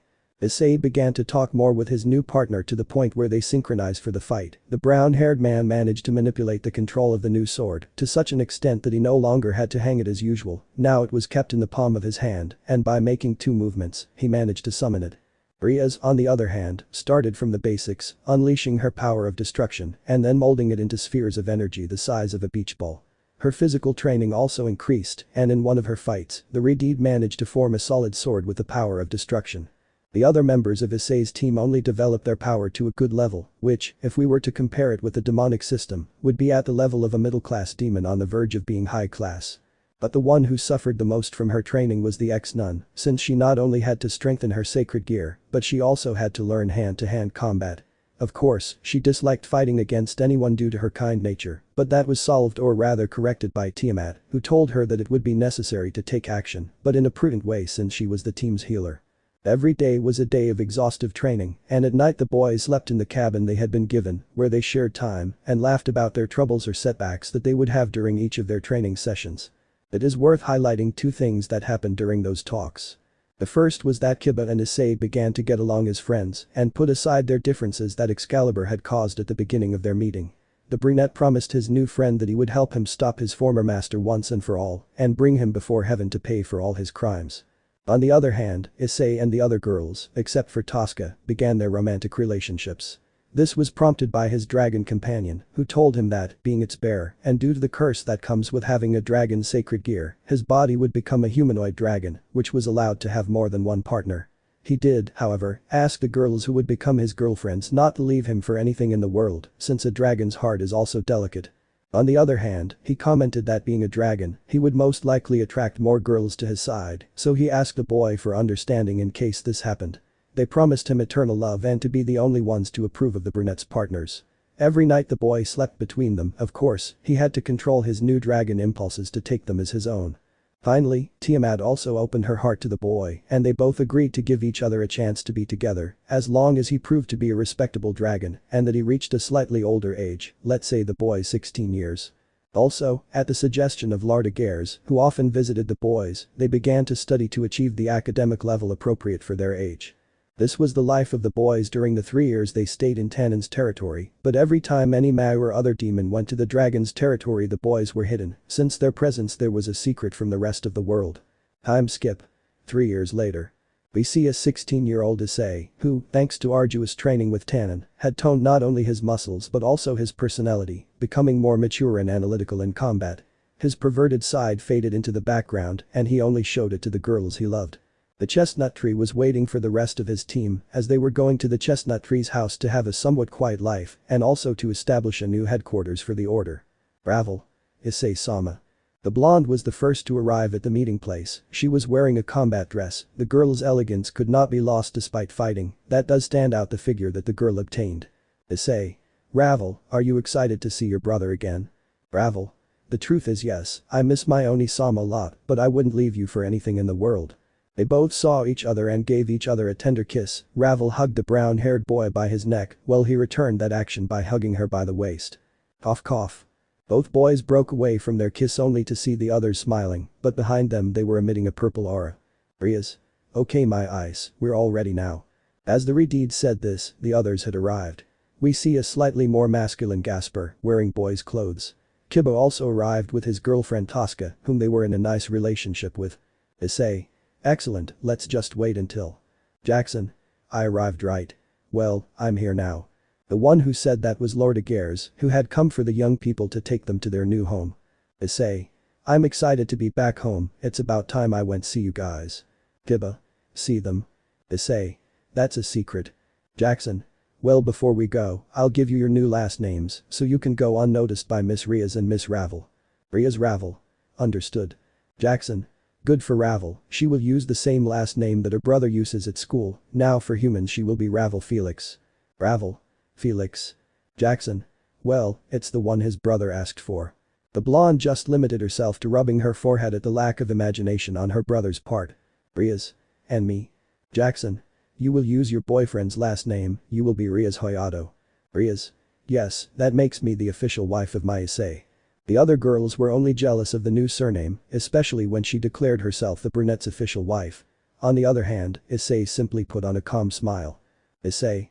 Anything else? Jackson. Yes, starting Monday they will go to Kuoh Academy. This surprised the brown-haired boy, since he was originally from that city and was surprised to learn that they would go to that school, since he knew very well that it was only for girls. Issei. I'm sure, I thought it was an all-girls school. Jackson. Well that was until 2 years ago, thanks to Razor who decided to study at that school. Ravel. My Nai-sama wants the best education. Issei. Or he's just a pervert who wants to see pretty girls. Jackson. Well, you'll think about that later, just one more thing. Everyone paid attention to that. Jackson. They will be staying at Hyoudou Issei's old house while we finish the plans for the order's new headquarters. Issei was left in doubt with this, since there was a church in that place. Issei. Why don't you use the old church in town? Jackson. When you get there you'll understand and Rainer. Jackson. Yes, Agares-sama. Jackson. Be careful, right now we don't know who our allies and enemies are, except for Issei and his team. Rainer was left wondering why he said this to her. At that moment, Tannen arrived, along with his eldest son and Tiamat. All three carried farewell gifts from the local dragons. Everyone received the gifts with great joy. Tannen. Well brats, I hope these years of training have worked for you, I'm proud that you've completed the challenges we set for you, especially your Rias. Rias. Thank you Tannen-sama. Tiamat. Asia, I am pleased to have trained you these years. Asia. Thank you for taking care of me, Tiamat-san. At that, the blue-haired girl approached the brown-haired man, who didn't hesitate twice and kissed the dragon in a romantic way. Tiamat. Don't even think you'll get rid of me, this year I'll keep my promise to mark you as mine. Issei. I just hope that times of peace come so we can all be together. Tiamat. You'll see that when you least expect it, I'll be there by your side. The girls simply pouted because they didn't get a kiss like that. The brunette just laughed and went to his other girlfriends to calm them down so they wouldn't feel that way. Jackson. Okay, if we're done with this goodbye, it's time to go. Saying this the boys disappear from Tannen's territory to go to their new lives. Narrate Razor. How about my name is Razor Phoenix, but in the human world I changed my name to go unnoticed, having Felix as my last name. During these years that I saw my sister leave with the love of her life and my friend Hyoudou Issei the Black Exorcist, it has been peaceful. High school life was too quiet, I got to know good people like Ika Kiryu, Senji Mitsuda, Kaio Motohama, Yui Murayama and Kaori Katas. At first we were just classmates in the literature club, which I joined right from the start, and they arrived a year later. The 6 of us were very close and everything. We used to chat on our cell phones between classes since I'm a year older and they were in different classrooms. Or when we went to the literature club to hang out, this went on for 2 years until I entered Kuoh Academy. For a year I felt a little alone because we were all new, but the joys of those moments led me to open the help club. We focused mostly on helping the academy students if they had any problems. The truth is it was a quiet life until she arrived. Halfway through the semester, I learned that some new students from Scandinavia had arrived at the academy in the same grade as mine, but in a different class. Unfortunately, I didn't have time to see who it was because the club had started activities. It is worth mentioning that some members of my entourage also entered the academy as first-year students as well. That day after classes, as usual, I went to my club waiting for the new support requests I asked for. Suddenly I heard a knock on the door, but because I had received some documents from the underworld, I began to read them. Without seeing who it was, I just clicked on the access. Without taking my eyes off the documents, I addressed the newcomer. Razor. Tell me how we can help you. You know, I'm looking for my fiancé, a rebellious boy who doesn't want to listen to what his father told him so long ago. The moment I heard that voice, my heart started beating but out of fear. In front of me was that girl from whom I had hidden for more than 4 years. In my club room was Rias Gremory. Eliza. Tell me, do you think you can help me convince my fiancé to stop playing human? Razor. Tell me what you're doing here. Eliza. I'm just playing along with your game, dear. I, along with another person that I think you remember, will start studying here, right Sona? Just then, another girl with a serious face and glasses entered my club, but she gave Eliza a look of disgust. Aren't they friends anymore? Sona. Don't talk to me like I'm your friend Gremory. Eliza. But what are you saying? You and I will always be friends. Don't you remember how we bothered that mistake who called herself my sister? Sona. Enough, because of you I lost everything. I wish Rias was alive to ask for her forgiveness. Razor. Believe me, she wouldn't accept that from you. Sona. What do you know? I know I could have recovered that friendship I once had with her. Razor. Whatever you say, as for you Eliza, I already told you to leave me alone. Eliza. Don't worry, dear Razor, I also want to learn about this human world, but consider that if you are not by my side in these 3 years, the people who love and appreciate you will move away from you. Razor. Well, if you have no more nonsense to say, please leave my club. Eliza simply left the place, moving her hips from side to side, wanting to incite Razor, but he didn't even look at her. Sona. Seriously, I'm not here to cause you problems, and I'm here because I want at least one of my dreams to come true. Razor. Just don't bother me. Sona. I'm leaving. Saying this, she also left the club. I thought Eliza's warning would be just vague words and that she wouldn't mess with any of my loved ones or my entourage. But that thought vanished 2 weeks after she appeared. Every last Friday of the month, my high school OE and I would get together to befriend each other, but this last time the 2 people missing were Murayama and Caddis. Honestly, I found that strange, so I texted them to see if they were coming to the meeting. The other students then started telling me that 3 new students had arrived in their class a month ago. From then on, they hung out with the newcomers, but their attitude changed dramatically. From being sweet and friendly, they became arrogant and had an air of superiority. I didn't understand the reason for the sudden change, except that at that very moment I saw them both arrive with their new school friends and Eliza. The 6 of them chatted as if they were high society girls. The moment they saw us, they walked on by, but in Eliza's case, she gave me a triumphant smile.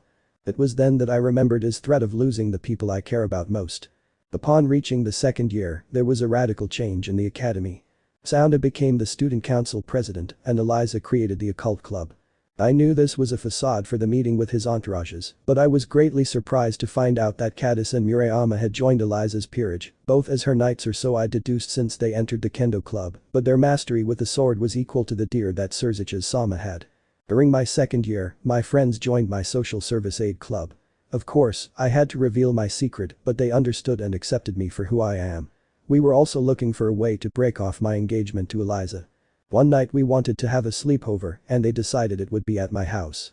I didn't really want to show off the mansion where I sometimes sleep with my entourage and take them to Issei's house, where I normally live. Upon arriving, the kids were surprised by the house and asked me if I knew the boy who lived there.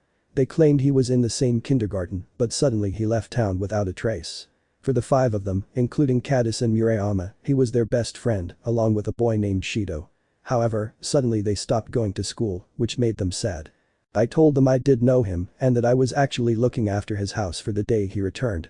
Upon hearing this, they were delighted and asked me to please let them know the day he arrived so they could reprimand him for not letting them know and see him again.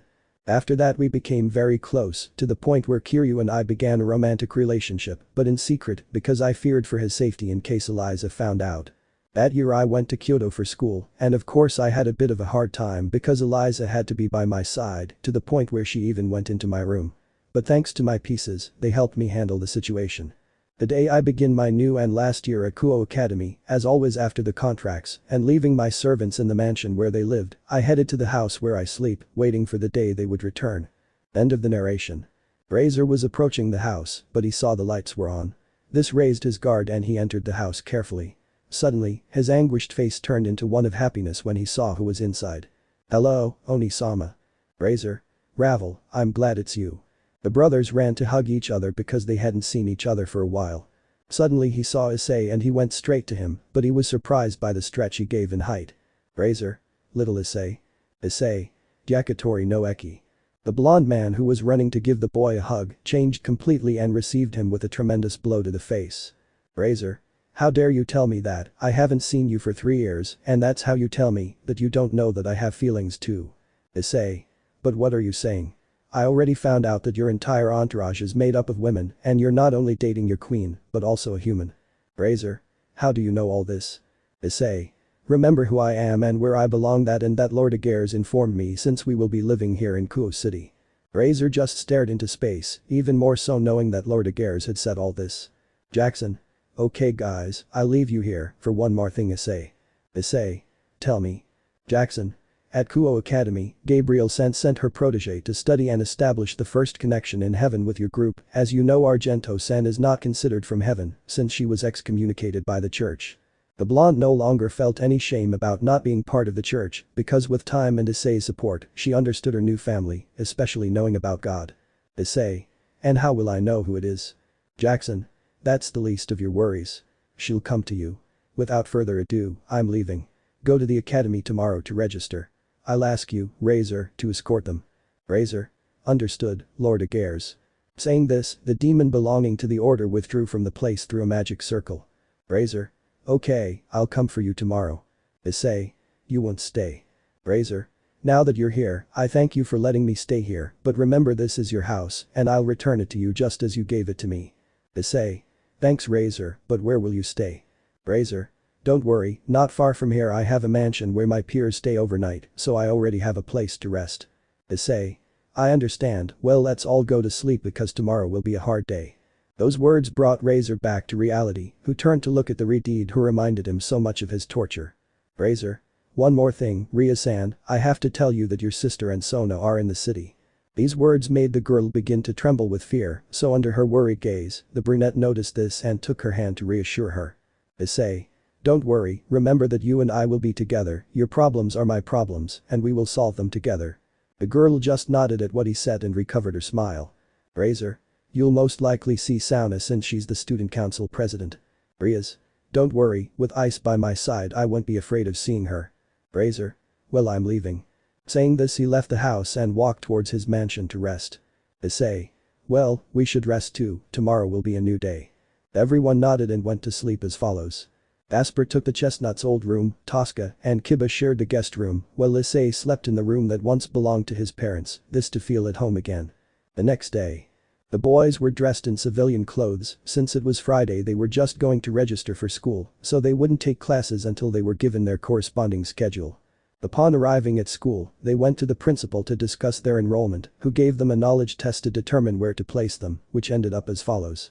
With the exception of Tosca, Gasper and Ravel, the boys remained in the second year of school, while the first 3 mentioned remained in the first grade, which saddened the girls, but they agreed that they would all join together at lunch.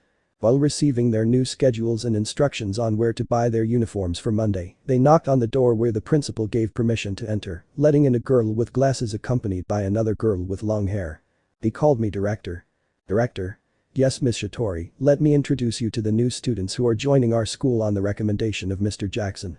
Everyone turned to look at the girl, leaving Rias a little trembling just by looking at her.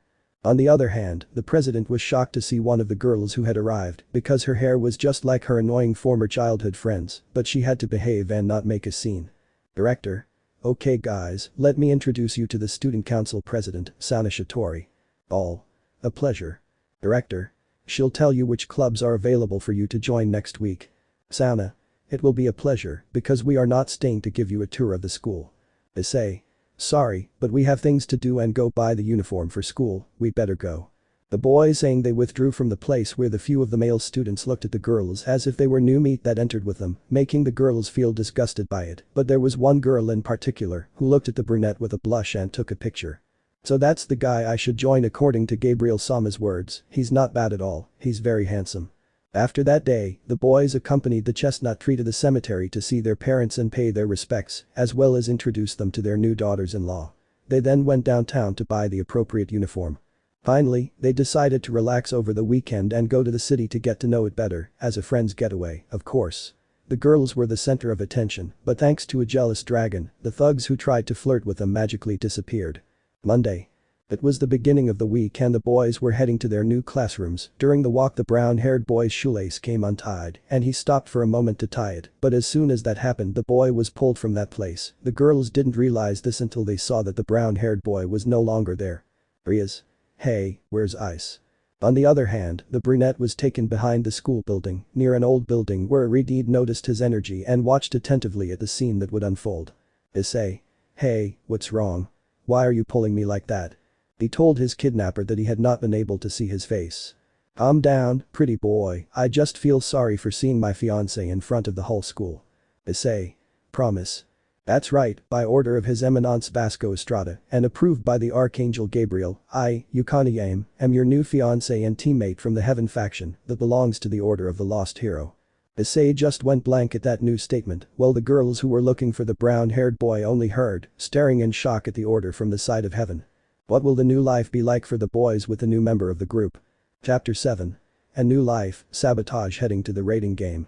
Academia de Kuoh.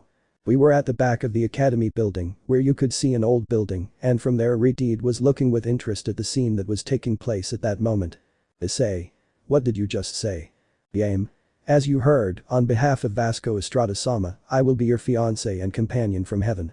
The brown-haired boy was just left with a look of astonishment at this fact, having another girlfriend was something he hadn't expected. On the other hand, the Reed just looked at Issei in detail as if she knew something. Eliza. Wow, that boy is something interesting, I'll ask Sona to keep an eye on the brown-haired boy. Thinking about that, I entered the building again so as not to see the other girls who had just arrived, especially a certain Reed. Back with the kids who were chatting in the yard, Rias arrived and couldn't believe what she heard. Rias. What do you mean you're Issei's new fiancé? Game. Wow, you must be Issei's official girlfriend, right? Rias. Indeed, I won't allow you to take our Issei and monopolize him. Game. I wouldn't do that, in fact, I have been instructed to request your permission so I can make Issei fall in love with me and be part of his harem. The girls didn't like what they heard, especially Rias. Rias. Just tell me, why do you want to be by Issei's side? Game. First I want to meet him, besides he is very handsome, and I liked him because of all the things they say about him in the Heaven faction as the Black Exorcist. Rias. I'm not sure if I should accept you. Game.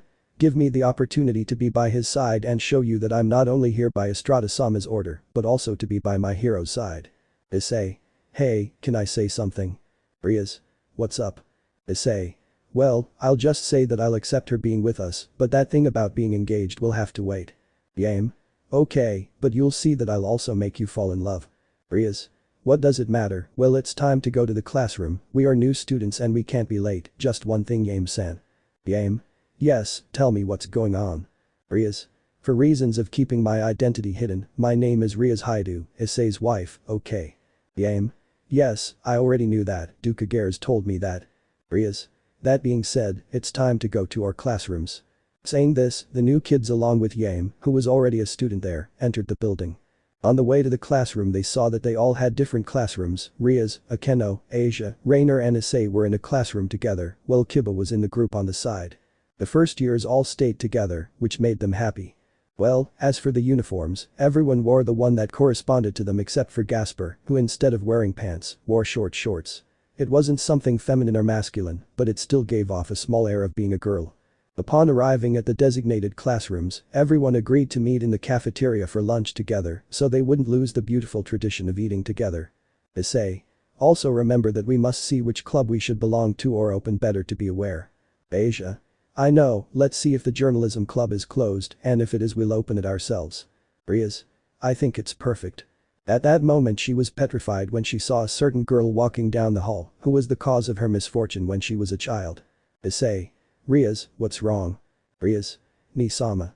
The brown-haired boy just turned to see where Rias was looking and could see the redeed who just gave him a look of superiority and at the same time flirted with him and then went to her classroom.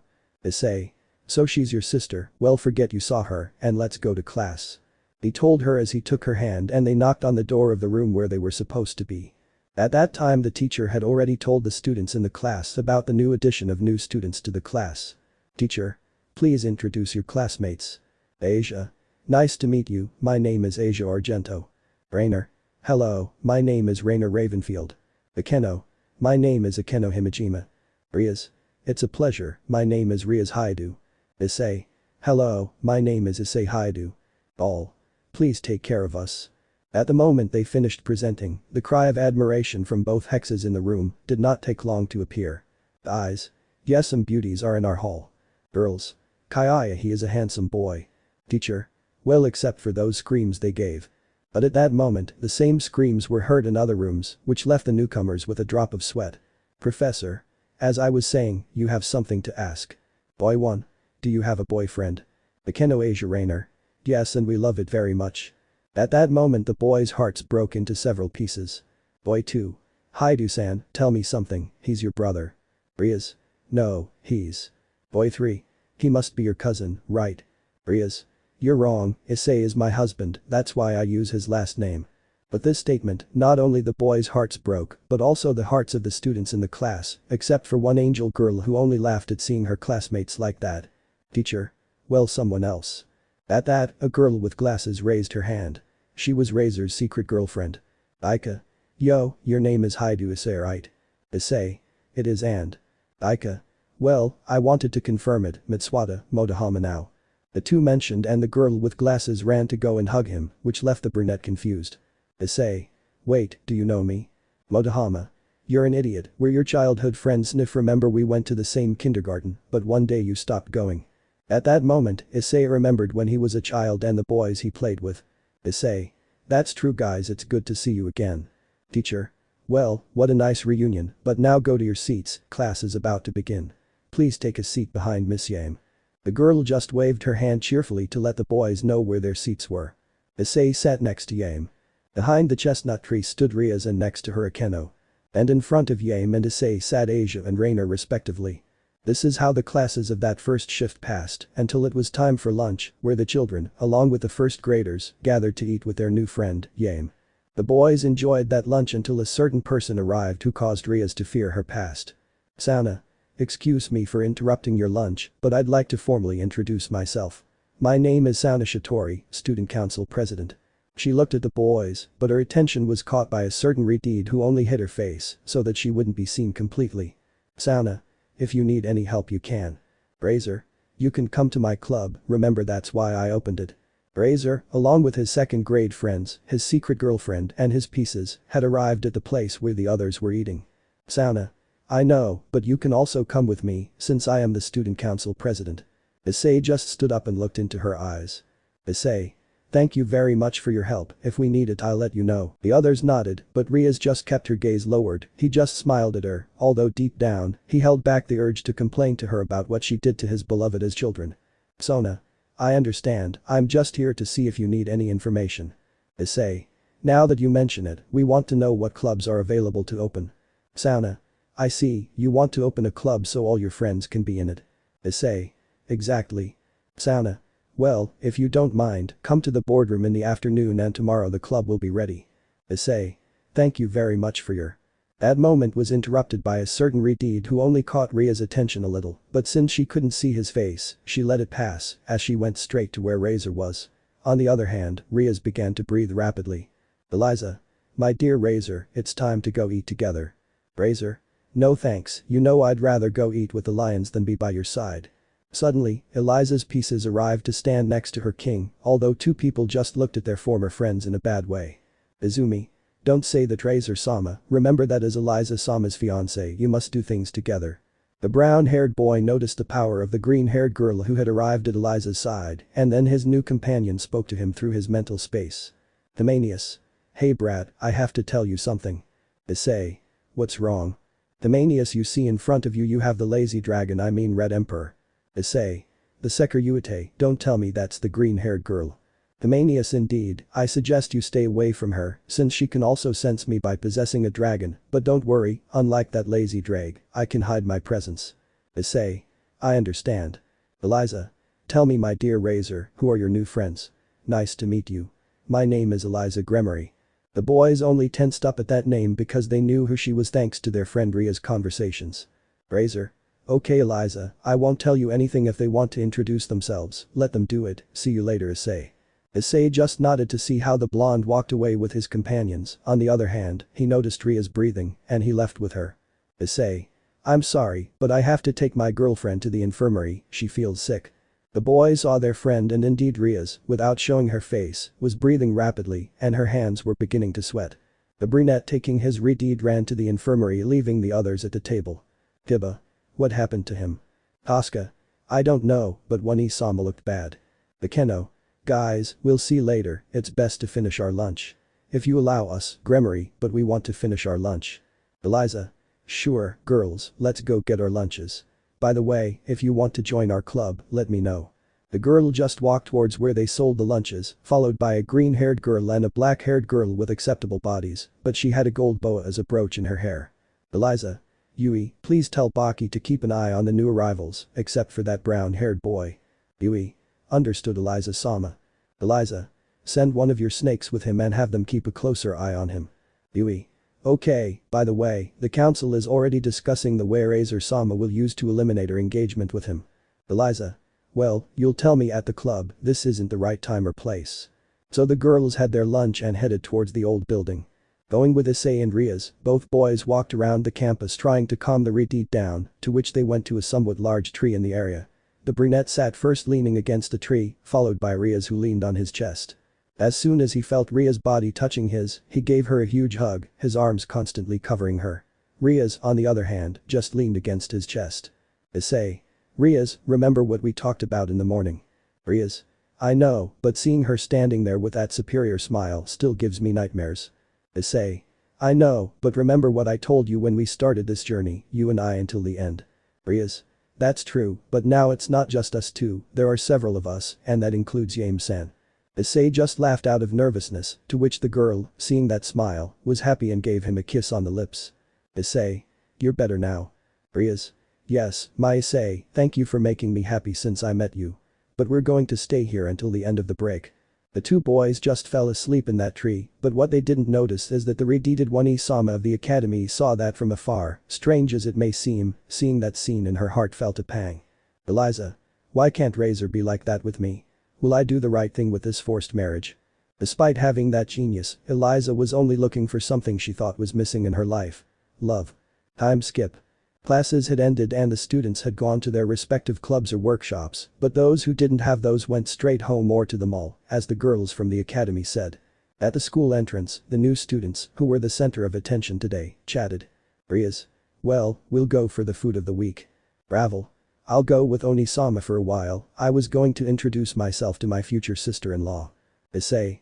Okay, from there you can go in a circle to the house. In that scene, we see Issei saying goodbye to his friends as they head to the market to buy the food they'd prepare not only for today, but also for the week. Only the brunette and a blonde watched as the others left for home, including the newest member of the order. Issei. Okay Asia, let's go to the student council to open a club for ourselves. Asia. Sure, but it will be possible to stop by for ice cream on the way home. Issei. I say yes. Asia had taken the brown-haired boy's arm and crossed it with her own to go to the student council, where Sona was holding her demonic meeting. Sona. Well my servants, it's time to look at the contracts for today, since the new student won't be coming, we'll start with this one. At that moment there was a knock on the door, which shocked everyone as they didn't hear or feel the presence of the people who normally approach the entrance of the student council. Sona. Saji please go open the door. Saji. See Kaicho. When Sona opened the door, she was struck by the sight of the new student standing there as if nothing had happened. Issei. Sorry to interrupt your meeting, but I came to see the available clubs. Sona. Wow Hyoudou, I didn't think you'd be late, I thought you wouldn't come anymore. Sona. Also, I didn't feel the presence of both of them when I came here. Issei. Sorry for the delay, but let's do this quickly, yes. The way of speaking did not please a certain boy in the place. Saji. Hey, don't talk to Kaicho like that. Issei just looked at the boy seriously, which made him nervous. Issei. I'm sorry, but I'm in a hurry and I would ask you to calm down, I didn't do anything wrong. At that moment, the brunette and the blonde went to the center of the room, where Sona had taken several pages from a file called Club Closed. Sona. Look, what I have is the music club and the ecology club. They both looked at each other, and the blonde nodded. Issei. The music club will be fine. At that Sona hands him the club reopening sheet signed by her and gives it to the brunette who kindly accepts it. Sona. Perfect, I'll just ask you two things. First, go to the director and ask him to give you the key to the hall. And second, to see their progress, close every event with a mini concert. Issei. Sounds good to me, well thanks for your time, Asia, it's time to go get that ice cream. The girl became happy and took Issei's arm again, just to leave the club. On the way out, Saji sent Asia a lustful look, which scared the blonde and was noticed by the brunette who stopped walking in front of him. Issei. I'll ask you not to look at Asia or any other girl in general that way, it's unpleasant. The boy was surprised that he was seen. Sona. Saji, that's no way to view new students. Issei. I'll let it go for now, but I suggest you pay more attention. Suddenly, he opened the door to leave. As he was about to close it, all he heard was a few intelligible words. Issei. And your servant Sona Sitri. He closed the door, leaving the brunette in semi-shock, something the others didn't understand. Icho is fine. Sona. Yes Tsubaki, it was nothing now Saji as punishment you will not have any contracts today for that act of indiscipline towards the new girl. Saji. Sorry Kaicho, I didn't mean to. Sona. That doesn't matter, go home. The embarrassed boy only left the place because he was scolded by the person he admires the most. That same day, Issei received the key to the music club just to look at the instruments inside and take a brief inventory. After that, the two of them headed to the brown-haired boy's house, but not before stopping by to get the ice cream Asia wanted. Both took advantage of that time to strengthen their loving relationship. Time skip. The week had passed where several events had taken place. At first, the boys in the order were getting used to their new student life, but the gossip and admiration from them were not long in coming. The first was the marriage that had already been declared that Rias and Issei were already married, something that certain boys did not like who saw the girl in a perverted way and confronted the brunette, of course he would not let it, and taught them a lesson. This led him to call him the protective prince of Kuoh, who along with Kiba, who was considered the kind prince, were the most popular boys in school, especially when they found out that they were part of the new music club. On the other hand, rumors spread among the girls that her beauty rivaled the members of the occult club, especially about the redeed named Rias Hyoudou, which caught Eliza's attention, but she would let it pass, since at the end of the week there would be talk of her marriage to Razor. Schoolyard. We see a certain chestnut, along with a fallen angel who had not gone to the music club room, since they all felt a powerful energy in the academy. Both boys were hiding in the tree closest to the occult building where a meeting was taking place. Flashback. The Issei boys, who along with the brown-haired boy, were heading towards the music club, since that day they had planned to choose the musical instruments that each one would play or, in the case that they didn't play, to do the voice tests. Rias and Issei were holding hands while the others were chatting pleasantly, when suddenly the redeed squeezed the brown-haired boy's hand tightly. Issei. What's up Rias? Rias. She's here. Saying that, everyone at the academy felt a lot of pressure, which came from her sister Eliza's club. Yame. This presence feels strong. Issei. Tell me you know her right. Rias. That's right, this is the presence of my brother's wife and queen. Issei analyzed what she said and looked at Rainer who took out her order robe from her backpack, the brunette did the same as the girl and put on her cloak. Issei. Rainer and I will go see what's going on, please the others wait in the music room. End of flashback. Issei and Rainer looked at the situation inside the building, where Razor was seen along with his nobility and friends standing in front of Eliza, who had her pieces by her side. Razor. I already told him I won't get married. Eliza. That's not a discussion, you're just the ideal demon to have a family in the underworld and you know what will happen if you don't listen to me. She said while pointing at her former friends who looked down on Razor. Razor. I don't know what you did to them, but I swear I'll save them. Grayfia. Please, both of you, stop. I've come now because if one of you doesn't want to keep the promise, the Mayu will give you the opportunity to break it. Razor. And by what means will it be? Grayfia. It will be for a rating game. Eliza just smiled like Razor, but Eliza's smile was more evident, which bothered the blonde. Razor. What are you laughing at? Eliza. Unlike you, I have more experience with rating games, as I've spent more time in the underworld than you have and have practiced and won several lower division games. This bothered Razor, because it was true, he had played at most 3 times and with few pieces. Razor. I have confidence in it. Eliza. You're so sure, how about one more bet on this? Razor. Tell me, what do you want to bet?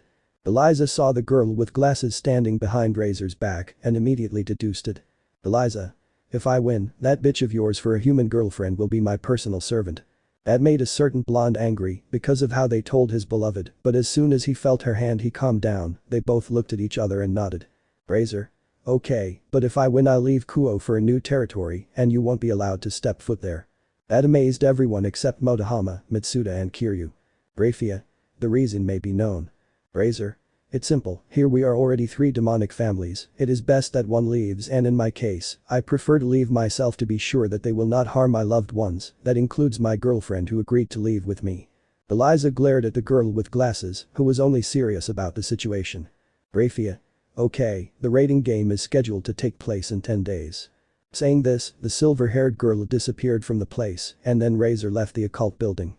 What the blonde didn't notice was a smile that the redeed put on when she left.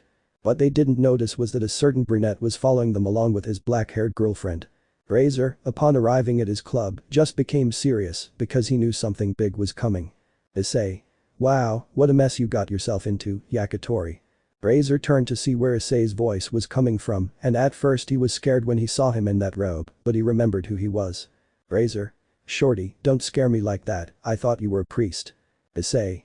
Well, remember that I am the Black Exorcist and as such I come to help you. Razor was surprised by what he said. Razor. So you know it, right? Issei. I witnessed what happened and that's why I will help you with your training. Razor. Seriously, my friend. The blonde put on a happy smile upon hearing this. Issei. Of course that's what we're here for, Yakitori pervert. Soon his smile was invaded by a vein popping out of his head at how he was told. Razor. Thank you, Shorty. The cult club. After that meeting, the girls were just planning the training method they would have for the raiding game, but then their king spoke. Eliza. Okay, Yui, you know what to do. Send your relative to look for information about what the kids will be doing these days. Yui. Understood. Saying this, the girl called her relative to go to Razor's help club. A few minutes passed and she brought the information, after which the brown-haired girl was no longer there. Eliza. And tell me what you found. Yui. From what he tells me, they will train for 9 days at their Razor country house and rest on the 10th. Eliza. Sounds good to me. We know we're outnumbered, but we can make up for it if someone gets sick, right? Yui, you know what to do. Time skip. More than 9 days had passed since that meeting, where the training for Razor had taken place, and with good results. It was the 10th day and the boys went to rest for tomorrow's fight. Razor's pieces arrived in 2 groups, the first went for food with their king and his friend, and the second went to the house to rest. What they didn't notice was that a snake was coming out of the house, more specifically from the drinking water tank. Within a few minutes Razor, Issei and his pieces, which were no more than 5, had arrived at Razor's house, but they got a terrible surprise. Razor. But what happened? In the room they were looking at Razor's pieces in poor condition, they were sweating excessively. Upon entering, the brown-haired boy noticed that there were glasses of water lying on the floor. Razor. Quick, Isabella brings water. Issei. Don't do it. Razor. But why not? At that the chestnut tree tried a little water only to spit it out. Issei.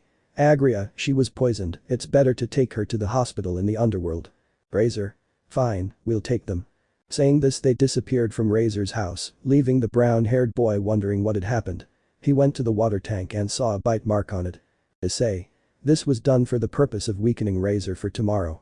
The chestnut tree just left the house and went to his own to rest because he knew that tomorrow would be something different than what he thought. The next day. In the club room were Eliza's entourage and half of Razor's entourage, which left Grayfia confused. Grayfia. Razor Sama and the rest of his entourage. Razor glared at Eliza because he knew she was the culprit, but he didn't know how to prove it. Razor. She's in the hospital, she was poisoned, but fortunately her life is not in danger. Eliza. It's a shame what happened, my dear Razor, it's best if you give up. Razor. I don't think so, I'll go all the way for my happiness. Grayfia. Well, if there's nothing else to say it's time to. One moment. Everyone looked where that voice came from. Razor was surprised to see who had arrived at the place, while Eliza just stood in shock, she never thought she would see that person here. Grayfia. Excuse me, but who are you? They looked at a person who held a simple sword in his hand. I am just a simple swordsman who comes to pay his debt to the high-class demon Razor Phoenix, so I request permission to participate in this fight. Grayfia. This is something unheard of, but it all depends on the participants. Eliza. I knew you were something special, and I want to confirm it today, so you have my permission. Grayfia. Well, what do you say, Razor-sama? Razor? I accept the help offered to me. Grayfia? Well, if no one else is going to interrupt, it's time to start the raiding game between the Phoenix House and the Gremory House. Both followed along with the person who arrived and disappeared from the place. Raiding game dimension. Razor's entourage, who wasn't sick, along with their king and the person who had arrived, had appeared in the student council room. Razor? Thanks for your help. Don't even mention it, just that now you owe me one. Razor? I know, but it started well with this Issei. The fight for Phoenix's freedom is about to begin, and of course with the help of a boy who will always support just causes. Chapter 8. A fight for freedom, Gremory vs Phoenix. Pocket Dimension. We are at the beginning of the raiding game between the nobility of Eliza Gremory vs Razor Phoenix, in which the arranged marriage between both parties was played. In the middle of the field, a screen appeared where a silver-haired girl began the game announcement. Grayfia. Good evening everyone. Today will be the fight between Miss Eliza Gremory's nobility and young Razor Phoenix. By agreement of both parties, young Razor will have the assistance of an outsider due to a certain incident within the young man's nobility. At the request of both competitors, the fight venue will be an exact replica of Kuoh Academy, where both participants currently attend. Underworld. In the special room where the fight was projected, the Mao Lucifer and former son of the Gremory family was watching the projection of what would happen. Next to him there was a small silhouette, but red locks could be seen. In another room was the Phoenix family, where the patriarch didn't view this raiding game favorably. Meanwhile, the Phoenix mother only had a look of concern about what would happen in the room. Beside them was the eldest Phoenix son, watching intently. In another room, Zeodicus Gremory and his new close friend Inko Midoriya were perched on the Retid's lap. They both watched intently as their daughters participated in the fight. Everyone in their respective rooms looked at the names of the participants to fight in the game. Gremory entourage. Eliza Gremory, king. Yuikashi, queen. Aki Katsuki, rook. Shana Todoroki, rook. Kaori Katis, knight. Yui Murayama, knight. Izumi Midoriya, pawn x8. Phoenix entourage. Razor Phoenix, king. Ubaluna, queen. Isabella, rook. Paraman, knight. Nai, pawn. Lee, pawn. Hyoudou Issei, free. Everyone watching the fight was struck by the name of a certain chestnut, especially when they saw that he was free of any pieces. At that moment, Grayfia appeared on the screen again. Grayfia. As you can see, these are the participants of the raiding game. In the case of young Hyoudou, since he does not have a demonic piece, he will be given the pawn piece, which is equivalent to 6 pieces, according to the study that was done upon entering the dimensional zone. Everyone in the room was impressed by the boy's power. When the photo was shown, everyone saw what he really looked like, which caught the attention of a certain Mao. Sirzechs. That boy, I've seen him somewhere, but where? Confrontation zone. Returning to the confrontation zone, which was Kuoh's academy, the field looks more than ready for the fight. Grayfia. Now you only have 15 minutes to plan today's strategy. Remember that for the pawns to earn a promotion, they must reach the opponent's headquarters. In this case, the old building is the Gremory clan base, and the student council room is Razor Phoenix's base. It's time to start your strategies. But that he disappeared from the screen, where both sides were watching intently. At Razor's base he looked closely at the school. Razor. Well, the first thing we need to do is take over the midfield, in this case it would be. Issei. The gym is the building between the council and the club. Razor. Perfect, now at that point I'll send you, Shorty. I need you to take that place, and if you confront Eliza's pieces, make them fall. Lee. But Razor-sama, it wouldn't be dangerous to send him alone. Razor. I know, but it's necessary, since you'll be fighting in the courtyard, so you have to hide well. Paraman. Razor-sama, allow me to face Gremory-sama's knights. Isabella. I'll go for that girl who thinks she's better than our queen when it comes to explosions. Ubaluna. Well then I'll go for the Snake Queen. At that moment Grayfia had appeared on the monitor again. Grayfia. Well, time's up, it's time to start the raiding game between Miss Eliza Gremory and Razor Phoenix. The buzzer sounded, starting the fight between the two groups. Not only was the family watching, but a bat and a crow were also there, unbeknownst to them. Student Council. In the student council room was all the nobility of the Sitri family. Their king Sona Sitri had sent his relative to spy so he could see the raiding game.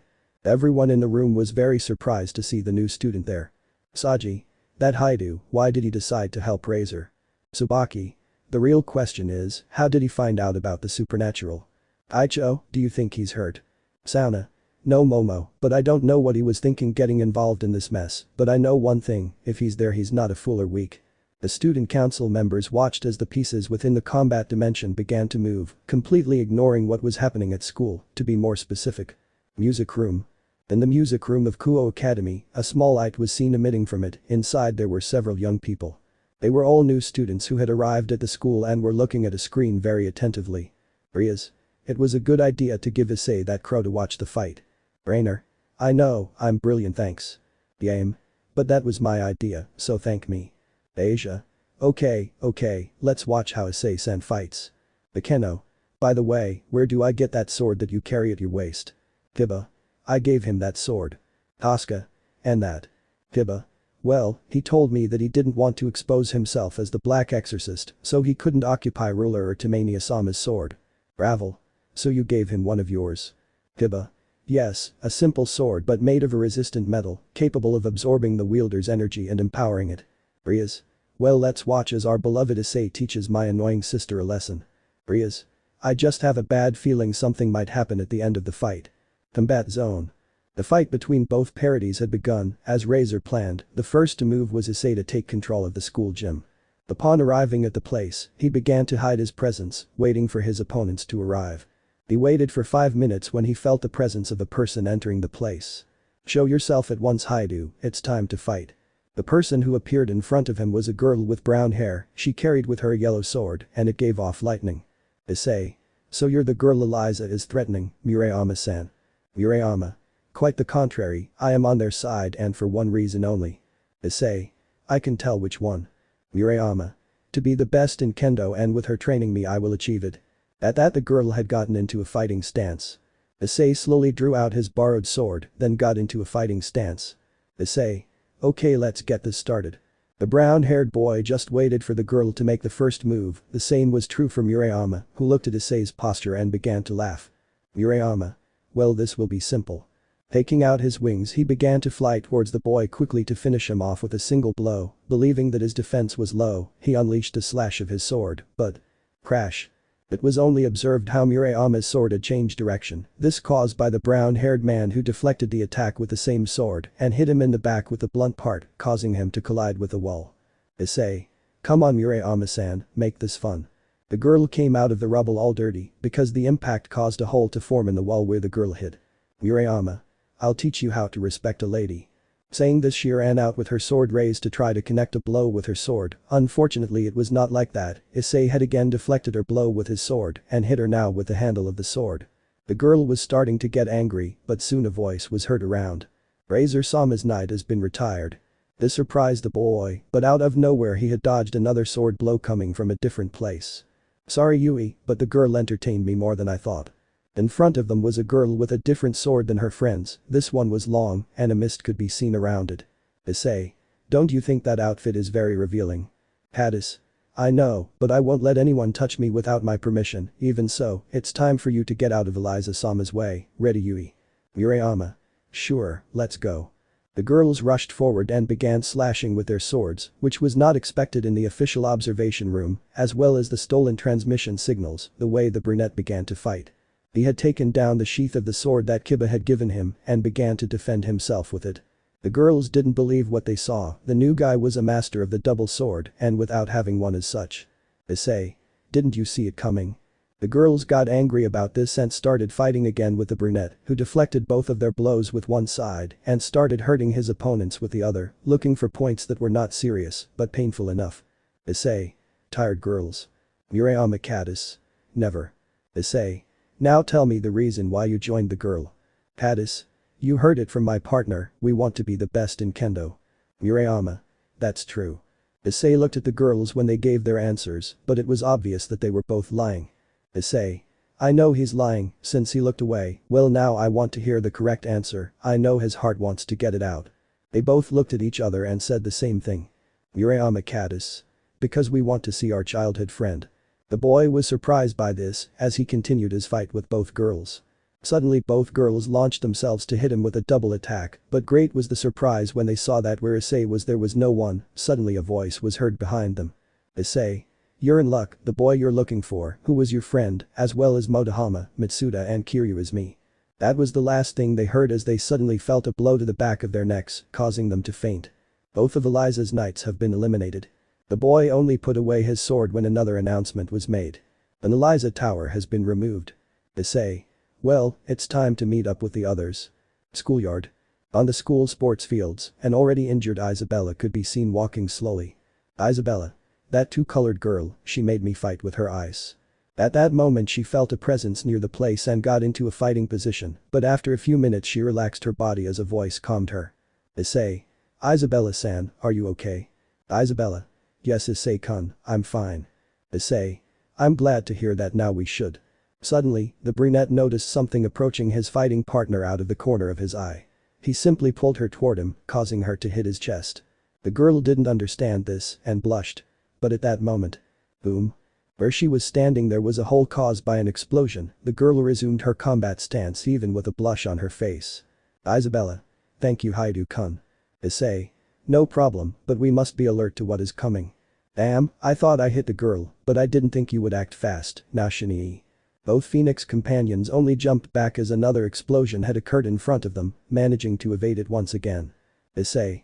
Wow, you are an energetic girl. They've already told me, but don't move now. The girl who had arrived at the scene began to prepare another explosion with her hands, but as soon as she threw it towards the boys.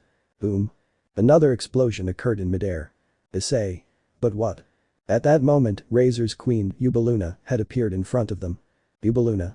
Eliza Sama's tower, Miss Katsuki, it will be an honor to know who gives the best explosions in the underworld. Katsuki. The honor will be Miro, you'll see that my explosions are the best Shinii. The battle of explosions was taking place in the air, to be more specific on the athletics track of the place. Issei and Isabella were witnesses of a fight of pure explosions, but soon the girl felt a great pressure around her body. Well my partner will be busy, it's better if I eliminate you. Issei looked and saw how a snake had the girl tied up, but the moment he wanted to help her, she simply let go of Isabella's body and attached herself to the girl who had arrived, that was none other than Eliza's queen. On the other hand, the girl in the mask just squeezed her hand. Isabella. Damn snake bit me. Yui. Well, Isabella-san, your fighting techniques are interesting, would you do me the honor of fighting with me? The black-haired girl said, as she immediately got into a combat stance, the same one Isabella uses. Isabella. Damn you copied my power. Yui. Exactly that's my sacred gear is Devour Serpent, its ability. Steals the opponent's attack by devouring it and fusing it with the user with just a simple bite, allowing its use, in addition to returning it with some poison, and providing the abilities of snakes. It can't obtain Longinus level abilities. Issei. So you're the one responsible for poisoning Razor's maids. Yui. I don't know what you're talking about but you better hurry because. When the girl was going to say her comment, an explosion occurred on the roof of the academy. Issei looked towards the place and saw 3 lights launch themselves into nothingness, one black and one red against an orange color that looked like flames. Suddenly another announcement was made in the field. Razor Sama's 2 pawns have been removed. Yui. Looks like my partner took out the twin yokai. The brown-haired boy only gave a signal to his partner and she launched herself at the girl who had stolen his power. Yui. That's unfair, 2 against. At the moment she was going to reproach Issei, she noticed that he was no longer in his place, but was already behind her running towards the academy. Issei. I'll leave it to you, Isabella. Katsuki. Oh no, you won't, kid, shine. The attack that was heading towards Issei was deflected by another explosion coming from the ground. Yubaluna. We're not done yet, dear. Katsuki. You're a pain. Both girls joined their respective partners and looked at each other seriously. Isabella. Well Yubaluna-san, we must stall them as long as possible until Razor Sama wins. Yubaluna. I know, remember that it's my boyfriend's happiness. Isabella. And Kiryu-sama's. Yui. I'm sorry, but we must ensure Eliza Sama's happiness. Katsuki. Yes, what she said. The girls had prepared to start their fight between them. But while this fight was going on. Roof of the academy. We see 3 people on the roof, 2 of them were standing, while the last one was on his knees, exhausted from the fight. Eliza. Surrender Razor and accept your destiny as a high-class devil. Razor. You're wrong, girl, why should we accept this, don't you care about your happiness? Eliza.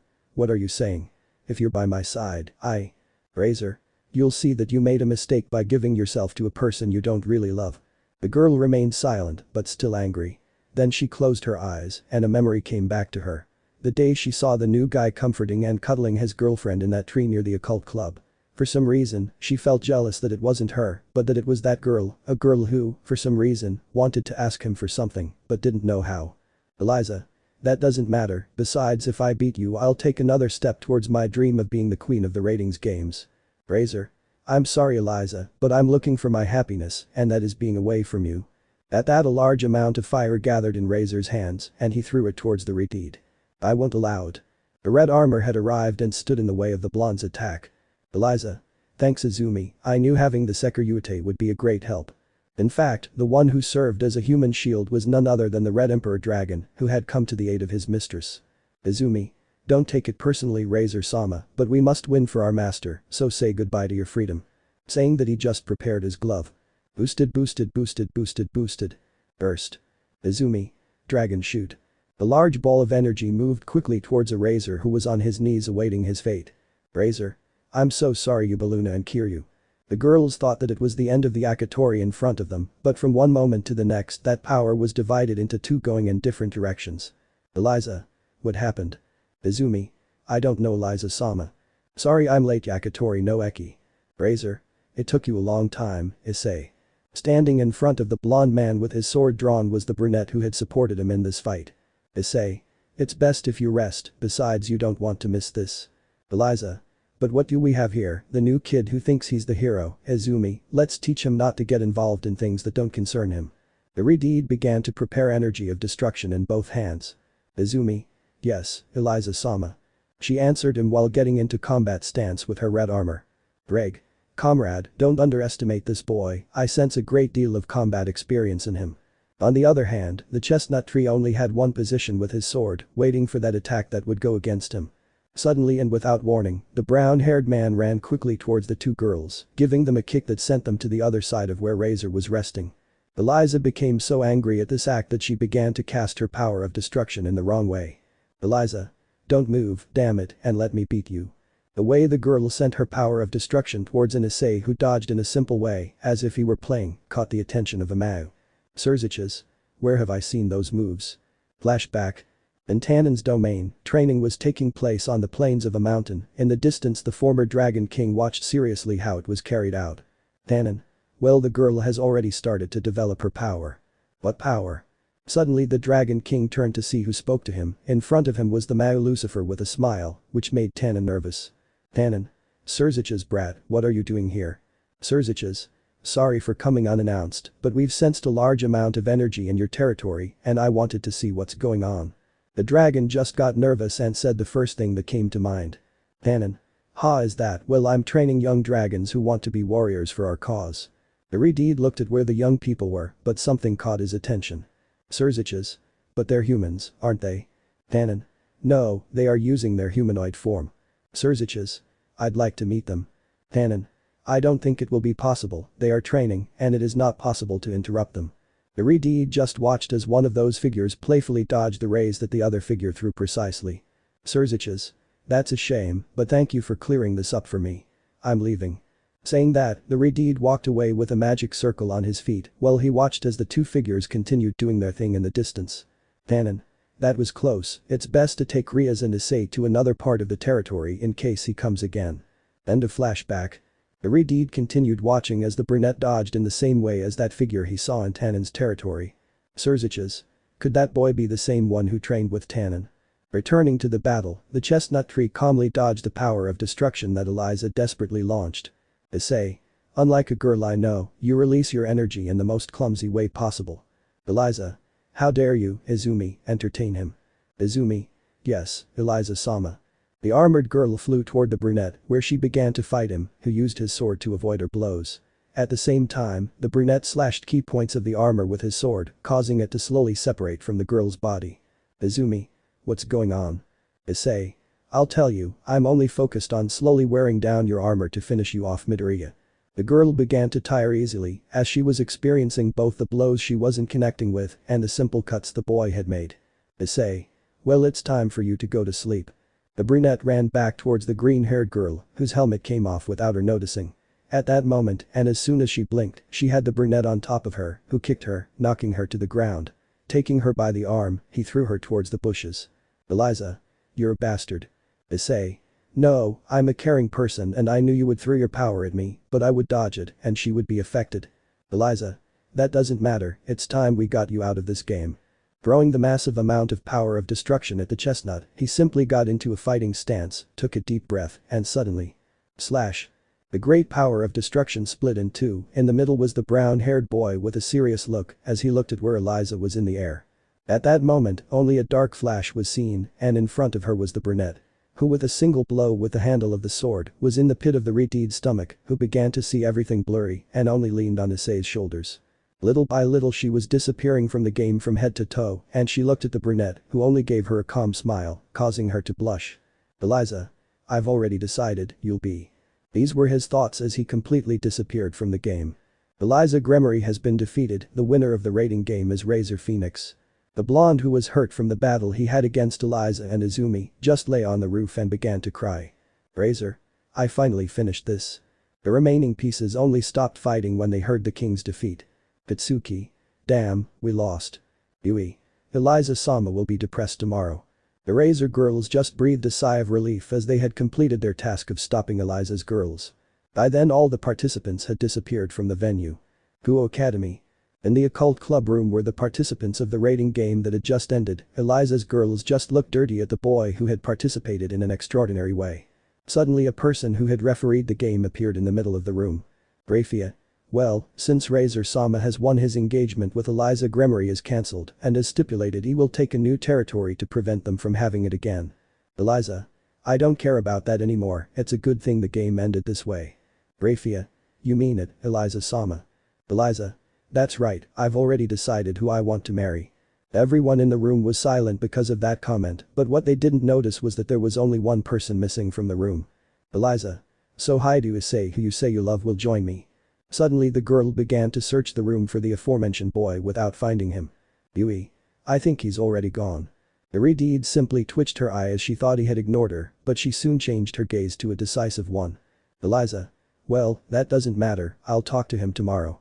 Razor just watched that scene and started crying inside. Razor. "Damn, that brat's gonna kill me for getting him into this mess, I better get going now." This scene in the occult club was foreign to a certain boy who was walking to the music room, but soon a chill ran through his body. Issei. "Why do I feel like I'll have an obsessive after me?" The boy was left with that thought as he continued on his way, but with a smile because he had helped a friend. What he didn't think was that now he would have that problem. Special. Rescue of the Heir, A Christmas in Dragonlands. This is a story that only young people who were training would carry in their hearts. An unprecedented adventure where a legend that they thought was revealed in the days of the birth of the leader of heaven. December 17. We are in the land of dragons where Tannen was training a brown-haired boy and a repudiated who was trying to control in a more practical way her power that she inherited from her family. Near the place the younger dragons trained the rest of the Black Exorcist team except for a nun who was trained in a cruel and heavy way to heal her wounds and a combat style with light arrows. Every day the training was like this, except for this day. During training Tannen received a call from the Lost Hero Order, and upon receiving the message he put on a worried face. Tannen. "Guys, stop everything and get dressed in your robes." Rias. "What happened?" Tannen. "I've received a very urgent call at headquarters and they require your assistance." Issei. "The whole team?" Tannen. "Yes, the whole team." This worried the boys, who stopped their training and went to get their clothing, as well as their equipment, along with their other teammates, who were suddenly transported to the headquarters in Hamburg. Headquarters. The boys arrived calmly, but with the uncertainty of what had happened. Ravel. "What do you think they called us for?" Bekeno. "I don't know, but one thing is for sure, I already want it to be Christmas dinner." The boys just fell back at that comment and gave a nervous laugh. Bekeno. "What? I want my Issei-kun to look at me in my Santa suit." "Well, if you want that, it's best to hurry up with what we'll order."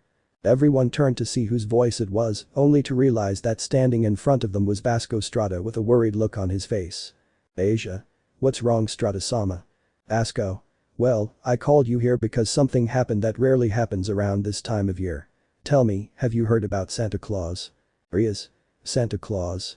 But that person doesn't exist, right guys? Guys." The others just looked at Rias with pity for not knowing Santa. Issei. "Rias, Santa does exist." Rias. "I don't think so." Bekeno. "That's right, he brought me a girl's doll." Kiba. "Before the church took me to the orphanage where I lived, they brought me several gifts." Asper. "Well, a toy always appeared in my room. I thought it was from my family, but it wasn't." The girl was impressed by that statement and then saw Ravel support her with that theory. Rias. "But how come I haven't received a gift and neither has Ravel?" Ravel just looked away. Rias. "Santa has already given you gifts."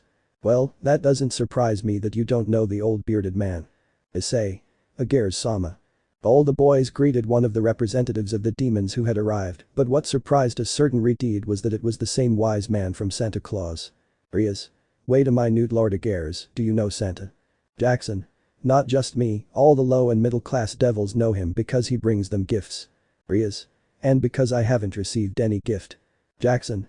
Well, that's because you were once a high-class demon and they are no longer interested since they have everything in the world and they don't need anything else. Rias. But Ravel is also a high-class devil, why did Santa bring you gifts? Ravel. Well, that was when I lived hidden in Issei's house, during that time he gave me Christmas gifts for 2 years in a row before starting the journey. Rias. But then why haven't we seen it, I also stopped being a high-class devil. Issei just looked at her with his eyebrow raised as he saw that she didn't understand the situation. Issei. Okay, I'll explain it to you with the following scenarios. Where we were 4 years ago. Rias. On the way to Kuoh. Issei. 3 years ago. Rias. We were coming here, if I am not mistaken we were in the region of China. Issei. Correct, now 2 years ago. Rias. We were still on our journey, if I am not mistaken we were on a mission to kill rogue demons in the Vietnam area. Issei. Exactly, and last Christmas. Rias. I think we rescued Kiba. Issei. You see, we've been on the go without any gifts in these years that we've been traveling. Iridid understood the situation, but now that she was no longer a high-class devil and they were in one place. Rias. It means that this year Santa will give us gifts. Asko. I don't think it will be possible. Rias. Why? I ask with tears in my eyes and a pout of disgust. Asko. That's why you're here. I received a call from Santa that his new heir has been kidnapped by Krampus to prevent the temporary divine power that Santa obtains from passing to a new bear.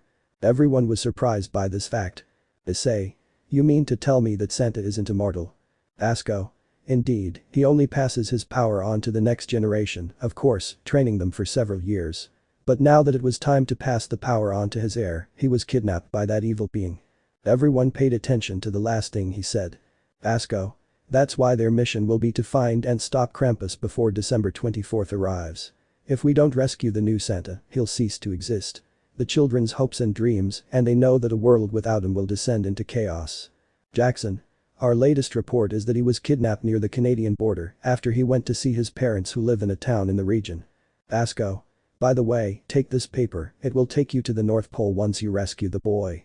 The brown-haired boy took the paper his teacher gave him and turned to look at the others. Issei. Okay guys, we already have our first Christmas mission, it's time to go for that goat and rescue Christmas. Rias. And our gifts. Everyone just looked at Rias in doubt at that statement. Rias. What? You've received gifts from him, but I haven't.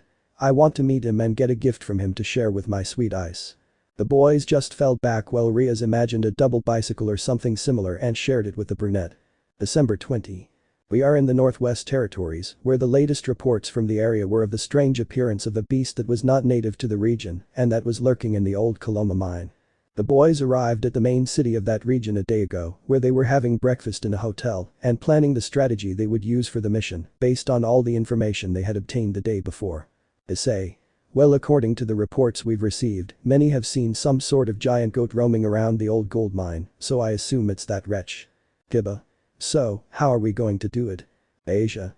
Well, I think it's best to split into 3 teams, one for direct attack, one for ranged attack, and the last for support and healing. The boys were surprised by that comment that none they had saved, who seemed naive, has slowly left. Issei. If it's the best, well if that would be the case and we are 9, so there will be 3 on each team. Bekeno. Ara this will be simple, right? Ravel. Indeed, so I suggest that those who are specialists in close combat such as swords or fists, be team 1. Issei. This will be Ria's chance to use the Dark Destruction sword. Ria's, Sword of Dark Destruction. Where did you come up with that name? Issei. I don't know, I just thought about it and it sounded good. Iridid only stroked his hair, since she took advantage of the fact that it was a little taller than the brown-haired boy. Asia. The support group will be me, Gasper and Tosca, what do you think? Ravel. Indeed, Akeno, Rainer, and I will be the team that attacks from long distance and protects the healing team from up close. Issei. Well, we already have a plan for the attack, but first we must make sure he is there, so Gasper uses your bats and sends them to look for information. Gasper. Understood, tonight I sent them to look for sightings of him. Issei. One more thing. Gasper. Tell me senpai. The brown-haired boy just closed his eyes, took a deep breath and then. Issei. Wear damn men's clothes for the cold. Everyone fell silent at that shout. Asper. No, I like these clothes better. The effeminate blonde man was tightly gripping his black women's coat as he cried at being scolded for not wearing the coat Issei was holding, which was a green gentleman's coat. That same night. The plan began, and the little damper sent his bats to watch over the dark night of that city, its forests and especially the gold mine that was in the area. The animals began to stand at different points with the intention of starting a surveillance, while the children prepared their things at the hotel, in case a battle arose against the beast that tormented children on Christmas Eve. Issei along with Rias, Akeno, Asia, Ravel and Rainer were sitting near the hotel fireplace drinking hot chocolate. The girl surrounded the brunette with a deep hug, while he enjoyed the tranquility and warmth that surrounded him. Grateful for this gesture, the boy answered with spontaneous kisses on the cheek to the girls who blushed at that act of affection. Beside him Kiba and Tosca were chatting pleasantly while the girl was leaning on the blonde's chest and Gasper who was with them but concentrated on the movements that the bats made. Everything was calm until the boy suddenly stood up. Asper. It's already started moving. Issei. Did you see it? Asper. Worse, he ate one of my bats and it's like the legends describe it. Issei. Okay team, we figured it out, it's time to go after Santa's heir. The boys nodded and left the hotel heading for the mine, where they didn't know what awaited them. Tannen territory. We found ourselves in Tannen's territory, where the members of the order were somewhat busy preparing the house where the boys lived. Inside it, you could see Gabriel and Penny running from one side to the other. In their hands they had several boxes of decorations and on the floor a whole box of Christmas mistletoes. Gabriel. Come on Penny-chan, we must finish with the Christmas decorations and then put up the Christmas mistletoes. Penny. What are you up to? Gabriel. You don't know about the tradition. The foal shook her head at what her former sister was telling her. Gabriel. According to what the current Santa told me, if lovers stand under the mistletoe, they must kiss to have eternal love. Upon hearing this information, a cloud of smoke appeared in the place where the purple-haired girl had been, and then she appeared with the empty boxes and the mistletoe next to them. Penny. And what are we waiting for? Both girls smiled and placed mistletoe everywhere. On the other hand, or rather, in the kitchen was Tannen with the current saint talking about the mission that was being carried out. Santa. So you think they can rescue Belle Klaus? I say this test you gave them is tough. Tannen. I believe it, those boys have progressed in their training, and this will serve as a test. By the way, how are you doing? Santa. I'll tell you, this as my last transformation into a saint is tiring, besides I have already brought a lot of happiness to everyone, both humans and supernatural beings, of course, except those of the upper class. What can I give them? Tannen. Now that you mention it, I don't know if you've heard that we have a new girl who used to be a high-class devil. Santa. You mean the Gremory girl, right? The dragon just nodded. Santa. Yes, I've known about her since her family abandoned her even in her own home, but don't think I've forgotten about her. In fact, I gave her the best early gift of her life. Tannen. What do you mean? Santa. Well, I'll tell you this only because you're her coach. The week I was reviewing the list of good children for the third time, I decided to take a break. When I went out to the forest to relax my mind, I saw how she arrived through a magic circle and was abandoned in that place. Tannen was surprised by that fact, and even more so having witnessed it that day. Santa. Unfortunately I noticed that 2 rogue demons were near her and without my power I couldn't be of much help. Luckily that boy passed by, and I told him that there were demons. As a low-class member of the order I am aware of the Black Exorcist's activity. I just asked him to save her. I never thought that the girl would stay with him. Tannen just started laughing at that fact. Tannen. Ha ha ha ha, that boy makes every girl he meets fall in love with him. I hope that doesn't cause problems in the future, but well, it would be best to prepare everything for the boys' dinner. It's a gift from the demon faction that we have planned. Santa. So they'll stay here, right? Tannen. Yes, for the next 3 years. Santa. Well, now I can deliver all the kids their late gifts. That means I won't have to stay in one place for at least the holidays. Well, it's best to go home and get everything ready for my new heir. Saying this, the guy became fat and disappeared from the place, leaving some sweet candies. Tannen. Okay, time to go for Christmas dinner. Abandoned gold mine. We see the boys wearing their robes to hide their presence, the same ones they wore on the day of the search and surveillance of the blonde nun. With their equipment ready, the first to enter the forest next to the mine were the brunette, the repudiated, and the blonde, who stealthily changed places in the forest, using the moon as their only light so as not to attract the attention of nocturnal animals. After walking and checking that the beast was not in the vicinity, he entered the interior of the mine, where according to Gasper's data, the creature came out in order to feed. Noticing that Krampus had not moved at all, the boys cautiously entered the mine, where a labyrinth awaited them. Rias. Now, if we go as far in, we might get lost. Issei. Well, given that's the case, it would be best to follow the path of footprints. The boys paid attention to where the brown-haired man pointed, a slight trace of footprints could be seen on the ground. Kiba. Fine, let's follow that path, but it would be best to leave a mark every time we find a separation. Issei. Sounds good to me. The boys just drew their swords. In Ria's case, she had made the sword with her power of destruction, and they walked silently to avoid causing an echo in the place and thus warn the beast in case it was hidden in another part of the mine. For 10 minutes they walked inside the mine, following the beast's footprints and leaving marks on the walls. The boys were alert to any noise they heard in the place when suddenly labored breathing was audible. The three of them quickly went to see a cage in the middle of a large room, and it was a boy with wounds on his head and face who just looked at the wall. The boys carefully lowered the cage from the ceiling where it was hanging, and as soon as they opened the cage it fell on Kiba's chest. Issei. Hey kid, wake up, it's time to go. The boy showed no signs of responding to what the brown-haired man was saying. Rias. Poor boy, he must have suffered a lot. Issei. I'm not surprised to see him like this, being with Krampus is somewhat desperate and even more so because of who he is. Rias. What do you mean? Let's get out of here first and I'll tell you on the way. Issei along with Rias who were watching the way back was telling him the story of Krampus, the beast that punished bad children during the Christmas holidays, to the point of kidnapping them and torturing them for their bad actions. The girl didn't know this kind of story and was surprised. On the other hand, Kiba who was carrying the injured boy was thinking about something. Kiba. Now that I think about it, there's something wrong here, Issei-kun. Issei. The kidnapping of this boy true. Kiba. Exactly, why would I do that? As they were approaching the exit, this question could be heard all the way to the mine's exit, or, to be exact, on the mine's esplanade. That's a simple thing, kid, without a Santa Claus at Christmas, my family's curse could be reversed. The one who said that was a blonde guy with glasses who just had a dead look in his eyes. I'm fed up with the fact that every December, I, my predecessors, and my successors turn into this damn party, just so that the work of that fatso's legacy can be carried out. Issei. So the rumors are true then. I see you know the hidden story, right? Issei. Not for nothing they call me the Black Exorcist, information that is hidden too discreetly is not inconvenient for me. The other two boys didn't know what they were talking about, so they looked at the brown-haired boy with doubt. Kiba. Issei-kun, what's the hidden story? Issei.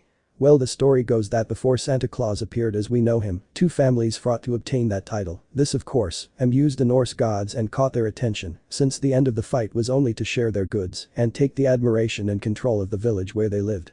Kiba. I thought Santa Claus was someone powerful. Issei. And it is, but temporarily as they told us at headquarters, since the power was a gift from the Norse gods. Rias. But what does that have to do with the curse the Lord says? Issei. Sorry I got off topic. I'd better tell you, okay girl, you want to know this, right? The redeed nodded. You see, our families competed for what the boy mentioned, but then the Norse god Odin appeared in front of the patriarchs, since he found this fun and interesting, to which the patriarchs of the Klaus family and the Kramper family fought to obtain the blessing of the father of all, and be seen as a temporary deity at this time of year. Issei. That's why he's known as Santa Claus, since the patriarch of the family was given that right. But the cursed Odin and Saint let our patriarch die and he was sent to the underworld. His hatred for them made the goddess Hell take advantage of that hatred and revive him in order to destroy the gift that Odin gave. Issei. For centuries, the Krampus have stalked children in order to eliminate the magic of Christmas, to the point that they have dressed up as Santa Claus, this to get everyone to stop believing in Santa and so release the curse that goddess put on my family. Just as a saint that her power is hereditary, it is the same with us, the firstborn are condemned to become this beast. Issei. I know, but we have orders to take this boy to his uncle. I don't think I'll let them. If I want Christmas to be forgotten because of Santa's absence, I'll have to stop them. At that moment the person took off his glasses and began to grow in size, as well as in muscle and fur, until he became the beast that he was. Issei. Okay Rias, make the sign and cover my back, Kiba take the child. Saying this, the boys followed what Kiba told them and went to where the healing team was. Suddenly, Krampus appeared in front of him at great speed and was going to slash him with his claws. Issei. Not in my custody. The chestnut tree kicked high at high speed and sent Krampus crashing into the walls of the mine. At that the chestnut tree took out Timanius's sword. Timanius. What's up kid? Why are you waking me up so or I see what Krampus is, I really want to see how you fight him. The beast just emerged from the rubble and began to launch itself straight at the chestnut tree, who suddenly began to defend himself from the same sword he had summoned. The Christmas fight began as soon as it began to snow. The chestnut-haired man managed to land cuts and blows with his sword, but he was also slightly injured when he was hit by Krampus's claws. It was a back-and-forth fight, but when Issei was distracted by seeing where Kuoh was going with Santa's heir, he was thrown towards the walls of the mine, which the beast took advantage of and ran towards the blonde. Rias. I won't allow it now.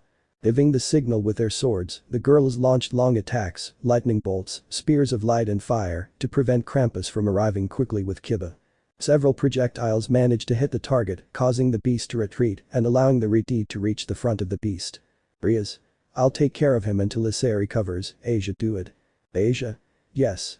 The blonde took out a bow and in her hand began to recite a spell so that an arrow would begin to form. Rias, on the other hand, began to fight with Krampus. Although she was still training with the sword, the girl was beginning to master the sword technique. The cuts the girl managed to give caused the beast to suffer, to the point that if she managed to cut a claw or a part of its hand, it could not regenerate. Krampus. With such power of destruction, who would have thought that I have before me the lost sister of the Crimson Mao? Rias was shocked by what he said. Rias. How do you know about the Mao? Krampus.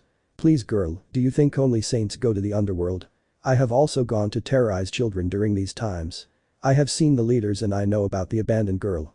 I imagine it is you, the girl who failed with her power of destruction. Rias began to lose focus on the fight and was only trying to land blows on Krampus in the wrong way. This was taken advantage of and she managed to land a blow to the stomach, leaving her breathless. This was seen by the blonde who was about to finish her healing technique without Krampus noticing. Asia. Rias Onasama resisted. The girl had finished the green arrow and threw it to where the brown-haired boy was, who received that arrow and came out of the rubble. Issei. Damn, how foolish I was to get distracted, I must hurry and stop this. The boy ran to where Krampus was, who was about to deliver the final blow to Rias, who was holding her stomach after the blow she received. Krampus. Don't worry, girl, I'll send your brother the best Christmas present, your head. The beast only made a downward movement and as soon as it was about to touch Rias, he fell to the ground, knocked out. Behind him was Issei, holding the sword handle in his hands. Issei. Sorry I'm late. The repudiated just fell to her knees and tears began to flow from her face. Rias. I'm weak.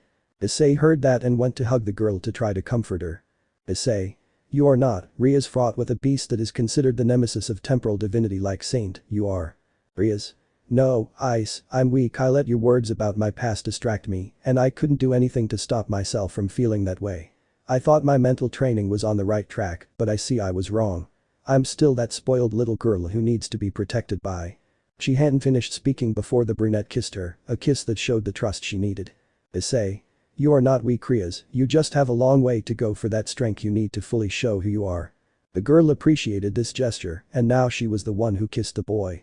But the others, Kuoh had taken the white-haired man to the blonde who began to heal him quickly, while Issei and Rias were dragging and tied by the arms of the blonde who had stopped his beast transformation. The long attack team arrived with them and looked at the tied-up person. Rainer. What are we going to do with him? Issei. Well that's the current Santa's responsibility, well let's take him to the North Pole and leave the boy. Saying this they took the paper that Bast gave them and were transported to the North Pole. North Pole. In a small cabin in the middle of the tundra, a light appeared in front of it. The boys had arrived with a tied-up human Krampus. They proceeded to knock on the door only to be surprised, or rather, the repudiated they wanted to see. Goblin. They're late. Issei. It said hello. And anyway, don't think I've forgotten about you, kid. The others were surprised by what was said. Issei. You burned down Santa's workshop once and they'll never forget it. Elf. Okay, come in and leave that guy on the couch. Santa will talk to him for a while longer. Kuoh. What do we do with the boy? Elf. Take him to his room, I don't think he can inherit Santa's power this year, it's best if he rests. Rias left the blonde with glasses sitting on the couch and the goblin placed a mistletoe on his forehead, which surprised the others. Goblin. It's so he doesn't turn into the beast here. Saying this, the elf led them to a carpet that seemed to have nothing in particular, suddenly it began to lower like a platform, to begin showing a Christmas village under the layer of ice that hid it from the sight of the world. Once they arrived downstairs, the elf told Kuoh where to go to drop the boy off and then go with the others to Santa's office. Upon entering, they saw the old man with a beard holding a list with the letters E sticking out of it. He then sensed the presence of the young men and left the list on the table. Santa. Wow, they did it in no time, I thought it would take them longer to find my nephew Bel Klaus. Issei. It was simple, this team is expert in rescue. Santa then bowed to them as Kiba had already arrived from dropping the boy off in his room. Santa. Thank you so much for your help, I'm really grateful for it. Issei. It was a mission from headquarters, don't worry about it, well now it's the 21st, we should go and prepare for your arrival. Iride made her eyes bright and looked at Santa. Rias. Then he will leave us gifts. Santa. Don't worry, he won't forget. Issei. Well if you can ask, I would like the gift to her to be special. Santa. Don't worry, I'll make it special for both of us, well it's time for you to leave, I have to talk to a certain person.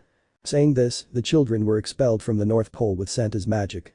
Then, behind the door, Krampus was standing, but he didn't have the rope or the mistletoe on his forehead. Krampus. Wow, those kids are a bit dangerous and strong, but they'll be a great support for what's coming. Santa. I know, by the way, I'm sorry, I see they left you without claws, I accepted this request from the headquarters, but I never thought they would leave you like this. Krampus. Don't worry, you know this fight is just to hide the true relationship we already have as a family. Santa. Yes, who would have thought that in the end families would come together for the love of family members. Krampus. Well I'm leaving, I must rest and tell Bel the other one not to exaggerate with the rescue, he exaggerated by hurting himself to make it seem real. Santa. I'll tell him. At that moment, Krampus disappeared from the scene, leaving a fog as a trace of his presence, only for Santa to take a photo from her drawer. Santa. Well Tannen, you owe me one. She said as she cut the photo and looked at him tenderly. Tannen territory. The boys had appeared outside their house and noticed all the lights were off. Upon entering, they were surprised by the ornaments and decorations there were. On the entrance table there was a note, to which the brown-haired boy took it and read it aloud. Issei. Happy holidays, you're invited to the first Christmas party in Dragon Territory, the place will be at your house, and the dinner has already been selected, we'll see you at your house on December 24th to celebrate these holidays, don't forget to wear your best clothes. The girls were happy about that and already had an idea to cheer Issei up for that day, while the boys only thought about what that Christmas dinner would be like. So the 3 days passed, resting until the Christmas party arrived. December 24. Issei, Kiba and Gasper had finished cleaning the house and preparing everything for Christmas dinner, so they knew Tannen and the others would bring the food already made. The girls, on the other hand, hadn't come down yet as they were putting the finishing touches on their Christmas outfits. At that moment there was a knock on the door, which Gasper opened and was surprised by what was in front of her. Gasper. Senpai, come quickly, they left a sack here. The brown-haired boy just went to the door and saw that it was a burnt sack with a note on top. Issei. Inside the sack that you burnt the day you met me are the gifts from the years that have passed, and I haven't given to the boys, please distribute them and open them at 12 AM, I'll know if you're cheating. Sincerely. Santa Claus. The brown-haired boy took the sack and put it inside, took out the gifts and placed them under the tree, only to look at those gifts for a while, and his attention was caught by 2 small gifts that she left, one was for him and the other for Rias. At that moment he was taken out of his thoughts when he felt a hand covering his eyes and some breasts touching his back. That's who I am. Issei. I know it's you Rias, you use that perfume that drives me crazy. The girl just laughed sweetly and uncovered the boy's eyes, who, when he turned to look at her, was surprised to see all his suitors wearing the same clothes. Rias. I hope you like it, this gift is from us to you. Issei blushed and accidentally got a little nosebleed, which Timanius took advantage of to annoy him. Timanius, wow, the precocious child got excited. Issei. Shut up. Issei. You look good girls, very beautiful. The girls just congratulated each other because the boy liked their gift. Suddenly, the door rang again, and outside the house were the members of the headquarters with dinner and gifts for the children. At that moment, a couple of puffs of smoke appeared in the house, only to knock the boy down and leave the 3 of them under the mistletoe at the entrance to the house. Gabriel. It's good to see you my icon, I'll give you my Christmas present since we're under the mistletoe. Issei. Oh God. The girl kissed the brunette tenderly for a long time, they separated after the lack of air from that kiss. Henum. My dear, I have a gift for you too. Having said this, the fallen man kissed the brunette lustfully, putting his tongue in his mouth, which surprised the brunette, but also surprised the girl. Tannen. This will take a while, let's go get everything ready for dinner. The others just pouted and formed up to continue with those kisses. Tosca just looked at that and also kissed Kiba tenderly, who when they finished kissing, just hugged each other and went with the others to the kitchen. After the line of kisses for the chestnut tree, the party began with joy and music. The chestnut tree took advantage of his vocal talents and sang several Christmas songs. Finally, they began to open the gifts that both the headquarters and Saint had brought them. From clothes, robes, weapons and toys for their amusement all the boys received, but there were two small gifts that they had not yet opened. These were the gifts from Issei and Rias. They took that gift and opened it. On top of the gift there was a small note. From Santa. So they don't forget that the best gift there is love. They saw that there was a locket under the note and they both placed it around their necks to later look inside. The two boys just started crying from the emotion. On Issei's side, he had a picture of his parents on one side and a picture of Rias on the other. While the redhead had her brother's photo and on the other side Issei's. The others just went with them and hugged them in a familiar way, telling them that as their new family they would be there for whatever. This is the story of Ria's first Christmas away from home, remembering that the best gift of all is having your loved one by your side. Chapter 9. A new problem begins, an unpleasant reunion. Music room. The rating game between Eliza and Razor had ended with a blonde's victory and the engagement between the two had been cancelled. Issei, who had participated in favor of the blonde, had arrived at his club where the rest of his team were waiting to congratulate him on his fight. As he opened the door, he was knocked down by the girls who loved him. Rias Asia Akeno Ravel Rainer Yuma. Issei, congratulations on winning the fight. The girls just hugged him and covered him in kisses, which the boy enjoyed, and then the sword of the lost hero appeared. Themanius. Well done, I was impressed with how you defeated the drag wielder, but. Issei. But. Themanius. I just have to warn you that you'll have that girl after you. Issei. Why? Themanius. Well, she is also a dragon carrier, and since she was defeated by you, that makes her see you as a future partner. I should have warned you about that. Issei. Seriously, you're telling me this now? You know I don't want Izuku Bro's sister behind me. Of course, this conversation was heard by the others in the room and they were very surprised, especially the girls who hugged him possessively.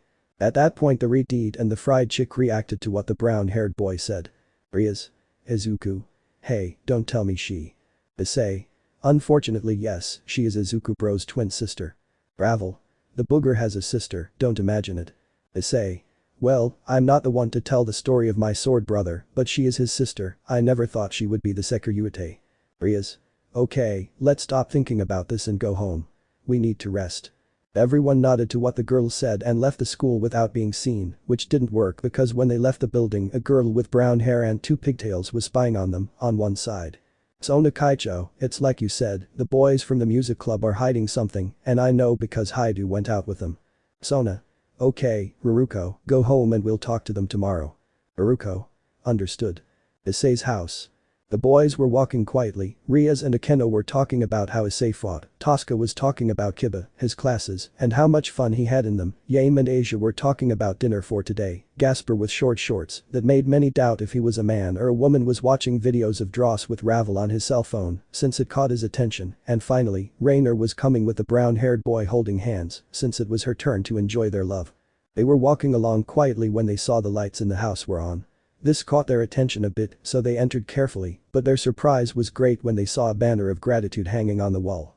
At that point, several small explosions occurred, only to show confetti and streamers flying. Razor parts. Thank you for your help. All of Razor's pieces, both those that had been poisoned and those that participated in today's game, were happy with the outcome, all thanks to the chestnut's help. Razor came out of the kitchen with Aika and Yubaluna, all three of them carrying a cake with a message of thanks. Issei. What is all this? Razor. Well, this is our way of thanking you for helping us with the Eliza issue. Aika. Yes, Issei, thanks to you I can now marry my Razor. Yubaluna. I am grateful for the support you gave us today in the game, after this I will also marry Razor Sama. The other pieces jumped for joy, while Issei's friends just clapped for this. Then the blonde gave him a gift and he opened it, only to see some keys. Issei. What is this? Razor. Well, since I won the game, I ask that in addition to breaking the engagement, we go to a new territory. This surprised Team Issei. Ravel. You mean at Oni-sama? Razor. Yeah, look, with two families of demons taking care of the city, it's better to go to another one and have it under our mantle. Issei. And where will you go? Razor. We'll go to Tokyo, there's no family or faction there, and I'm doing it to get away from Eliza. Rias. And she knows you're leaving. Razor. Yes, but I don't know which city I'm moving to, and that would be the best. Tiba. But Razor Sama, what will happen to the school? Razor. Well, I've already looked for a place to transfer to, and we're actually starting on Monday, so this weekend will be for moving and getting settled. Asia. And what did your parents say, Aika-san? Aika. Well, they already know about my relationship with Razor, and the university I want to attend is in Tokyo, so they asked him to take care of me. Razor. And so it shall be. After telling him that, they both gave each other a deep kiss of love and then a white-haired woman appeared. Razor. By the way, Issei, I want to ask you a favor. Issei. Okay Yakitori, let go. Just saying this made the vein in his forehead pop out with anger. Razor. As Shaparo said, I need you to take care of a girl. Issei. Ravel. Razor. No, she's already under your care, I mean a girl that Lucifer himself asked me to take care of, please introduce yourself. At that, the boys turned to see a white-haired girl who had arrived where they were, who with a stoic expression, just introduced herself and bowed to greet her. Nice to meet you, my name is Kaneko Taojo, please let's get along. The others returned the girl's greeting out of respect. Razor. You see, she is Kaneko and as I told you Sirzechs Sama asked me to take care of her, but now I won't be able to because I have to go to Tokyo. Issei. And why don't you take her? Razor. She doesn't want to move, she says she's happy in the city, and the truth is I don't want to force her to do something she doesn't want to. The white-haired girl just looked at the others in a simple way, but nodded at what the blonde man said. Issei. Well, if there's no other way, I'll take care of her. By the way, what are these keys for? Razor. These are the keys to my mansion here, I'll give it to you so you can stay more comfortable in the city and take care of Kaneko since she lives there too. Issei. Will you leave me everything? Razor. Well, just the house. I'll take the furniture. You don't want to sleep where I do. Everyone blushed at the last thing he said, only for two people to hit him on the head. Ravel. Perverted Oni-sama. Issei. I don't want to know about your filth. Ika ran to where Razor was unconscious, causing laughter among the other people there. Ubaluna. Well, it's better to leave it there and go celebrate this. All? Yes. Leaving an unconscious Razor next to his girlfriend who placed him on her lap while rubbing his head, the celebration party had begun. Vatican. This news is terrible. At that time, an emergency meeting was being called by the Pope himself, as a delicate matter was being discussed. Ad. So it's true. Priest. Your Eminence, there is no doubt, the sacred swords Excalibur that the Vatican had under its protection, have been stolen. Ad. How many were there? Priest. 3, Your Eminence. Ad. 3. And where are the other 4? Exorcist. Well, 2 have already been chosen by 2 great warriors of the church, Zenobia Quarta, Griselda's adoptive sister and Irina Shido, daughter of Father Shido of the Protestant Church, Excalibur Destruction and Mimic are with them respectively. Ad. And the other 2. Priest. 1 is with the Black Exorcist, who is the wielder of Excalibur ruler. Exorcist. And the Excalibur Rapid is under the cloak of the Green Lightning Exorcist. Pope. So 2 traitors to the church have those swords. Any clues as to where they might be? Priest. The latest investigation my assistant has conducted is that the person who stole the swords is heading to Japan. Pope. And at least we know the identity of the person who took those swords. Exorcist. Yes, it was the genocidal exorcist Fried Zelsen. This name worried the Pope greatly, since it was very familiar to him. Pope. Well, this is what we will do, we will send the 2 bearers of Excalibur, so Camerlingo please call them. Camerlingo. Your Eminence has been informed. Bowing, the person who accepted the assignment left the room, leaving the Pope and the other 2 in the room. 10 minutes passed and the Camerlengo and 2 girls in white robes had arrived in the same room where the emergency meeting was held. Camerlingo. Your Eminence, I have brought the girls you asked for. Pope. Thank you, now Vatican Wars I have a mission for you. Zenobia.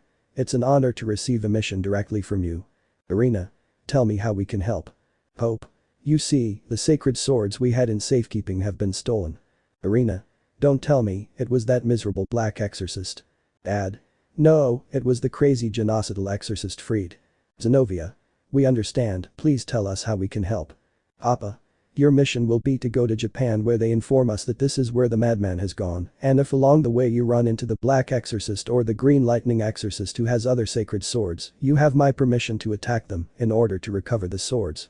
Both. Understood. Pope. Well, take these funds so that the mission can be carried out successfully.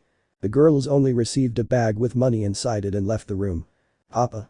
Well, let's notify Michael Sama that we will move for this mission and return the sword safely to our hands. The 2 parents agreed and then left the room, but what they didn't notice was that there was a hidden microphone in that room. I have to notify His Eminence. Taking out his phone, he quickly dialed a number on the keypad just to give notice of what had happened in the room. Thanks for the information, I'll call them to support the boy. Noted Strata-sama, I will remain here to be your spy in the Vatican. Hanging up the phone, only the father who had heard the conversation retreated to his room without being seen. Hamburg. At the headquarters of the order to which the lost hero belonged, the members of the decision-making assembly were gathered. They were brought together by Vasco, who had recently received information. Gabriel. Well, Bask-san, what's up? Vasco. You see, I have received information that the remaining sacred swords have been stolen by the mad exorcist Freed. Those present were impressed by this fact. Vasco. And the worst part is that they sent the 2 remaining swords to retrieve them. Gabriel. But my brother doesn't know about this. Vasco. From what I know, they will barely give notice to Michael Sama, but they have already accepted the mission. At that Azrael raised his hand. Azrael. Penum, don't you think this is the work of that idiot? Penum. You mean Gabriel, right? Jackson. Gabriel, the same one who fought against God. Azrael. That same one. You see, a few weeks ago he started acting strangely, along with his angels under his mantle, and so he is no longer in Grigory. Penum. In fact, that idiot Azazel has been following him, but he hasn't made any other moves other than that. Vasco. And what does that have to do with this? Azrael. Call it a hunch, but I have a feeling that jerk is behind this robbery. Gabriel. What will we do? Vasco. Don't worry, I've already called the support team to go to Kuoh and help Issei. In fact, he's an old friend of his. Tannen. Don't tell me they're done training. Vasco. Yes, and you'll be surprised at how much he and Issei have in common. Knock knock. The door to the room slammed and Vasco allowed entry. I'm sorry, Your Eminence, but we've barely arrived. Vasco. Don't worry, but it's time for them to show themselves before the order assembly, don't you think, Izuku? Izuku. You're right, leaders, I want to introduce you to my team, first of all, my official girlfriend Najire. Najire. Nice to see you again, Vasco-sama. Izuku. Now my second girlfriend and wielder of the sacred gear Gravity Off, Uraraka Achako. Gabriel. I remember that sacred gear, my father created it from an asteroid. Achako. Nice to meet you, I hope to be of great help. Izuku.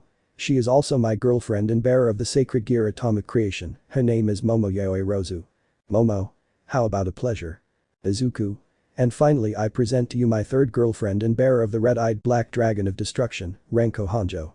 Renko. How are you? Vasco. Issei is such a womanizer, but what else can we do? You guys are like brothers. This made the boy blush, while the others just hugged him tenderly and a brunette put her breasts on the broccoli head he had. Vasco.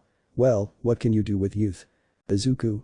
Excuse me, Strata-sensei, I don't believe you didn't call us to see my team and girlfriends, right? Vasco.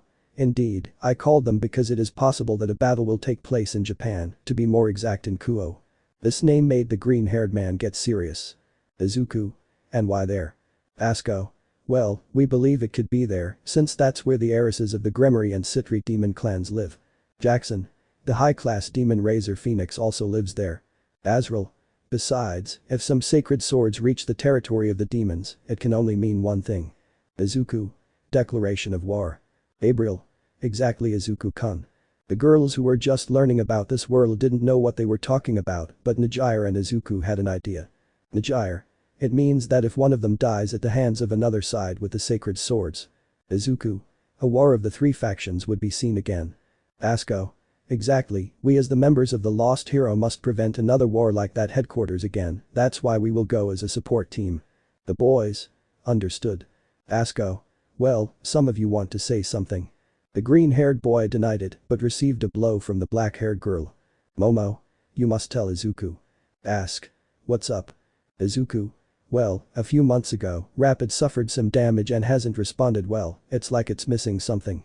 The green-haired man showed the sword to those present and they noticed the damage on the sword. Gabriel. Wow, it looks like it's missing a part, notice the side of the leaf. The others paid attention and indeed on one of the sides of the sword it looked a little thinner. Izuku. Is it bad? Vasco. As long as that piece doesn't fall into the wrong hands, it's fine, but I ask you to look for that piece after the mission, in case it falls into the hands of an enemy, they could use her ability, even if it's for a short time. Izuku. Understood. Vasco. Fine if there's nothing else to say. Jackson. First of all, let me speak with the boy alone. Vasco. Well, in that case the rest of us can leave. The other leaders of the order left the room, leaving Jackson with the green-haired Izuku and his team. Najire. Us too. Jackson. Please stay, girls. The girls understood and went with their green-haired girl. Izuku. What's up, Lord Agares? Jackson. Well, what I'm going to tell you won't like, but we need Issei's support in the city. Izuku. I don't think it's a bad thing, right? The demon remained silent for a few seconds and only gave a heavy sigh. Jackson. Your sister and her childhood friends are also in that city. Izuku.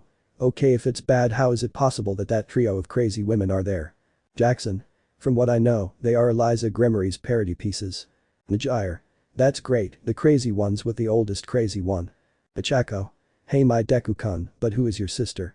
Jackson. Deku-kun. Izuku. That's what she calls me affectionately. Now that I've answered your question, Ichako is my twin, her name is Izumi, and she is the current Sekiryuutei. Momo. But why aren't you happy to know where it is? Izuku. Let's just say we have a very complicated relationship, she and I don't get along. Renko. Don't worry, Ride and I will always protect you, my little rabbit.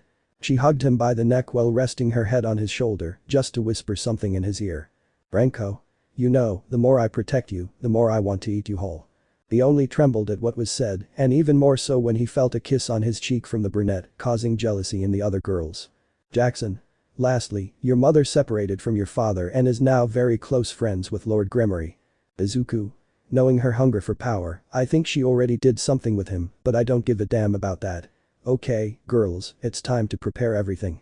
We must go to Japan and support Issei. Saying this, the boys left the room, leaving Lord Agares alone in the living room. Jackson. I hope everything goes well and we move forward with the alliance we have planned. Monday. It was a new day in Kuoh City, and we can see action in the Chestnut's new house, which is the mansion that Razor had in that territory. Last weekend, the boys said goodbye to the blonde, and he only gave them the address of their new home in Tokyo. Issei was waking up from his bed that he brought from his parents' old house. Next to him was Rias naked sleeping, and as a new rule in the house, each girl except Rias would rotate the days to sleep with the brown-haired boy. In this case, Akeno was waking up while hugging the boy. The brunette just looked at both girls and smiled coolly, but the words Razor said to him made him uneasy over the weekend. Flashback. It was Saturday morning and we see that Razor's entourage's furniture and belongings were already in the moving truck, all ready to leave the city. The boys were saying goodbye and exchanging their numbers to stay in touch. The most affectionate moment was when Razor and Issei said goodbye in a comical way. Issei. Goodbye, perverted yakitori. Razor. Goodbye, precocious youth. Issei. If that's it, wait, how do you know? Razor. A certain girlfriend of yours told me a secret, but well, I only have one thing left to tell you, and I hope you forgive me. Issei. Tell me what happened. I hope it's not that you messed with one of my girlfriends, right? Razor. Ha ha ha ha, no, it's the opposite. I think I gave you a new girlfriend unintentionally. Issei. How? Razor. You'll see on Monday. Well, I'm leaving, the truck won't wait. At that moment the blonde ran, leaving a silhouette of smoke where he was, with an Issei who had his eyes wide open. Issei. Wait, Razor, what did you mean by that? Razor, that's not funny. Razor, oh dear, here we go again. Author's note. Whoever divined the reference, I will give my greetings in a new chapter. End of flashback. The chestnut tree still had that doubt, but he would let it pass. He woke the girls up with a kiss to get up and start school activities today. Issei. Come on girls, it's time to go. We have to arrive early and see what song they want for the Father's Day event. The girls, still sleepy, got up and took the brunette with them to the bathroom to have a nice shower, where the winner was the brunette since he received a wash with Akeno and Ria's chest sponge. After going down and finishing the breakfast that Asia and Ravel had prepared for the members of the house, they were on their way to school, where everyone was the center of attention. For the other students, it was like seeing the gods of beauty walk among them, since both the girls and the boys emitted a calm and beautiful vibe that also included the damper, who was wearing shorts instead of pants or a skirt. Upon arriving at school, they noticed a girl with hair of different colors standing at the door. With a serious look, she looked at the brown-haired boy who was in the middle of all his girlfriends. Sona. Hyoudou. Issei. Issei. Yes, what do you need? Sona. My master, Rias Gremory, asked me to go to the occult club today, as she needs to talk to you about something. This put the boys' other classmates on alert, and they were about to speak, but at a sign from Issei they said nothing. Issei. Fine, I'll go, but I hope it's not a complicated issue. Sona. Understood. The girl was walking to the academy building, but he set his sights on the repudiated who hid behind her eyes. Sona. Why does that girl look so much like Eliza-sama? The girl continued on her way towards the old academy building. Issei. Okay, it's time to go to class, see you at lunchtime. Skip time. Class time had already passed and the boys were heading to their club, but a certain brown-haired boy went to where he was requested for a talk. The boy knocked on the door and on the other side of it, he was given access to enter the room. Eliza. Boy, is that the guy who beat me? Thanks for coming here. Issei. Well, tell me how I can help you, Eliza Gremory. If it's for Razor, I'll tell you right away that I don't know where. Eliza. It's not that, I'm not interested in him anymore. Issei. I see, that's what you want to tell me. Eliza. I want you to join my entourage and, at the same time, be my partner. This shocked all the girls in his entourage and Issei himself. Issei. What's wrong with this girl? Issei. Sorry, but I just took back what you just said. Eliza. I've decided that you'll be my boyfriend. The brown-haired boy just started laughing at that and then made a chubby face. Issei. No, I already have a girlfriend and I love her. At that, the snake girl approaches him to confront him with clear annoyance on her face.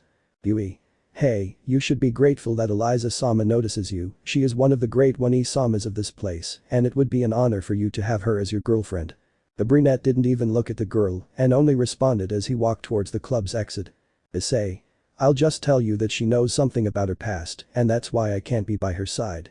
Think about your mistakes and how you'll start making up for them when they're revealed to you. If you manage to make up for it, maybe you'll become friends with her.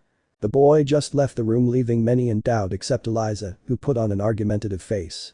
Murayama. Don't worry, Eliza-sama, I know that if you send him things or try to talk to him, you can make him fall in love with you, we all support you. Eliza. Thanks girls, I'll do things right this time. Eliza. But since he knows about my past, that intrigues me, and even more so the girl who accompanies him. The girl stood there thinking while she had her hand on her chin. Hadis. There's something bothering Eliza-sama. This question brought the girl back to reality. Eliza. If there's anything, Yui, I want you to keep an eye on the redeed next to her and investigate everything you know about her. Yui. Yes, Eliza-sama. Eliza. Well, it's time to make the contracts. Back with the chestnut. He had arrived at his club only to be knocked down by that redeed who was preoccupied with a conversation with his sister. Rias. Ice, you're fine, he didn't do anything to you, right? Issei. Don't worry, he just told me something that I found very funny, but it's not worth saying. Rias just nodded and kissed him on the cheek. Issei. Well, it's time to start with the facade in this club, someone already has a song to start teaching. Asper. Yo senpai, here are the lyrics in the musical composition. The brown-haired boy just looked at the lyrics and liked them a lot. Issei. I see you already like the television and music of this country. Asper. Yes senpai, I like you. Rainer. Hey Ice-kun, what kind of music are we going to play? Issei. I say it should be varied, don't you think? Kiba. Yes, I think it's better, instead of stagnating in a single genre. Issei. Well, let's not say any more, we have to practice this song and see how it turns out at the end of the week. Boys? Yes. Time skip. During that week, everything happened. During class time, Eliza's queen was in charge of the surveillance. During club time, they were distracted by music club practices, and in the afternoons, the girls had a date with the brunette, either in pairs or just the two of them. Thus they passed until Friday. As usual, the boys were walking towards the academy when suddenly they were transported to a pocket dimension. The black exorcist recognized this energy. It was from a person he didn't want to meet. Issei. Everyone behind me, Kiba by my side. The girls and Gasper listened. As for the blonde, he was surprised to see that his partner had taken out his sword Excalibur ruler, to which he also summoned a sword. Two fleeting flashes quickly appeared in the direction of the chestnut tree. Crash. The sound of metal colliding was what surprised most of those present. Issei. What a greeting you give me, my old friend Irina. In front of him was a girl in a robe, but she just looked at him with anger and a certain hatred while a tear ran down her cheek. Irina. Shut up, you damn traitor. In the name of the Vatican, it's time for you to die.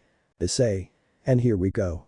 This scene marked the reunion between two members who once fought side by side. Chapter 10. The meeting of the exorcists, suspicions begin. Pocket space. At the entrance of the academy, an unpleasant encounter was taking place between our protagonist and someone who was apparently his childhood friend. Irina. Damn traitor, what are you doing in the city? Issei.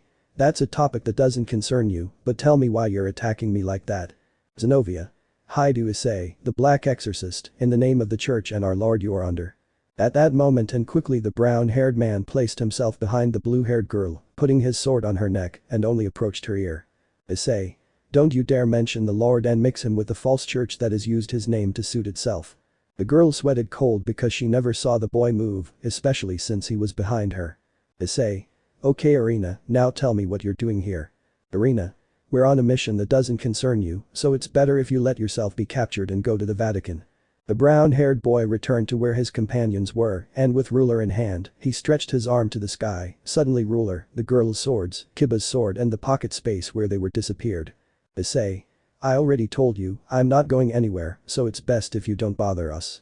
The brown-haired boy went to Rias and took her hand, to which Irina felt a pain in her chest, but of course she wouldn't let it stay like that. Irina. I see, so you went with the demons, of course it was the most obvious thing for the traitor to go to that side. Issei. The side with which this is none of your concern, but I will tell you one thing, you know nothing about her, so do not mention her origin again, especially in this school. The boys began to walk inside the academy, leaving Issei and Rias last. Issei. If you need anything from this territory, it's best if you go to her, she'll help you with whatever you need.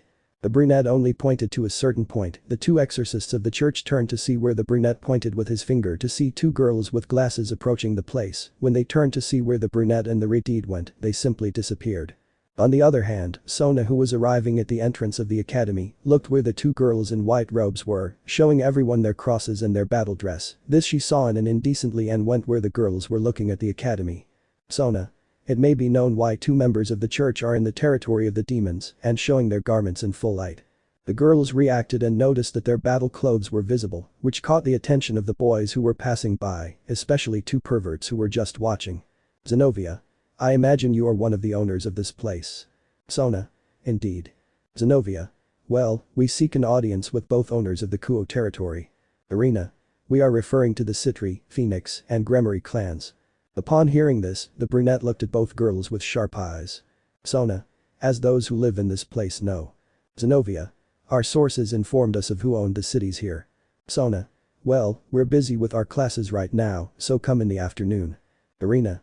Okay, and tell Gremory not to bring the bastard, she already knows what I mean. This comment made the brunette lose her temper, as she didn't understand what he was referring to. Sona. Well, I don't know what you meant, but I'll tell him.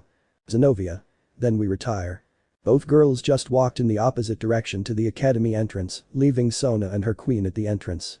Tsubaki. Kaicho, what did they mean by damn? Sona. I don't know, let's go to class and in the hall we'll tell Razor and Eliza. The girl accepted and both walked inside the academy. What they didn't notice was that some silhouettes were looking at the academy in the distance, one of them had binoculars. Well, we found them, we'll go for them in the afternoon. Understood. Room 3A. Sona and Tsubaki had arrived at the classroom. They looked at Razor's place and noticed that he was missing. It seemed very strange to them that he was late, normally he was one of the first to arrive to class. At that moment, Eliza approached her to greet her and, as usual, she returned a curt greeting, but she needed to put her anger aside since she had a delicate subject. Sona. Hoya Gremory. Eliza.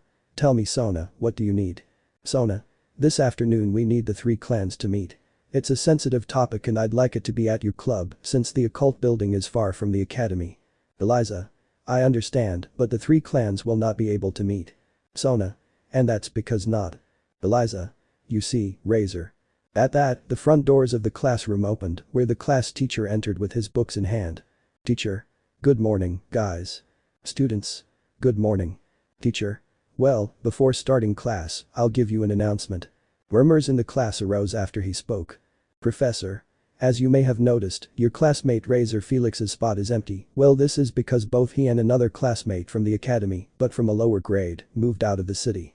The students couldn't believe it. One of their best classmates, especially for his club, had left the school. Student 3. Excuse me, but where did you go? Professor. I'm afraid I don't have that information, but anyway, let's get started with today's class. Sona was surprised by this, but when she turned to see where her territory partner was, she was even more shocked because her gaze was calm. Elsewhere, specifically in room 2A, the teacher in charge of the class had also announced the departure of her classmate Ika, which saddened everyone, especially two boys, who, despite having a perverted side, had a lot of fun with her on outings. But there were two girls in particular who only regretted the treatment they received last year. Teacher. Well, without further ado, let's start classes. Time skip. Classes had ended and the students were going to their respective clubs. In the case of Mitsuda and Motohama, when the president of their club left, they opted to go to different extraordinary courses. In the case of the Four Eyes, he went to the photography club, where he was well received, especially by the girls, who, despite being a bit perverted, was popular among the students for his services in his previous club. On the other hand, the bald man decided to join the school's wrestling club because despite having a thin body, he was agile with wrestling maneuvers and locks, which caught the attention of the karate girls since that club was held at the gym at the same time. But we'll focus on our protagonist and his team who were already at the music club. The chestnut and the fallen angel practiced with their guitars the scores that the damper had given them, this since they were the last to practice and had to catch up with the others. On the other hand, Yame had summoned her familiar, which was a white dove, which landed on a tree that was near the occult club. Rias. Well done Yame-san, with this we can spy on the meeting the church girls will have with my hateful sister. Issei. I want to see too. Rias. No Issei, this time you will rehearse with Rainer, we must keep up the facade of being from the music club and they asked us to sing for the visit on Parents' Day. Rainer. Come on Issei, let's rehearse. I want to hear you sing. Issei. Okay, but keep me posted on the meeting. Yame. Don't worry Ice-kun. The two of them moved away from the rest of the group a little, while the others noticed that the Gremory group was already waiting for the guests. But at that moment there was a knock on the door of the music club. Rias. We were waiting for someone. Asia. I don't think so. Tiba. I'll go see who it is. At that moment the blonde got up and walked to the entrance of the club. At that moment there were 5 figures at the door, but he was surprised because they were wearing the same robe as them, with the difference that they had a green stripe that split what was their waist. Tiba. Yes, it is offered to them. We are looking for the Black Exorcist and his companions. Tiba. Sorry, but there's no one here with. Tell them the Green Ray is looking for them. As he said this, 2 girls recognized the nickname and ran to the door. Rias. It can't be, it's you Izuku Nai. Ravel. Nijirani. The aforementioned took off their robes and showed themselves to the 2 girls they already knew. Izuku. Rias ni. Nijire. Ravel-chan. The other members of both groups were impressed by this. Kiba. Sorry Rias ni, but you know them.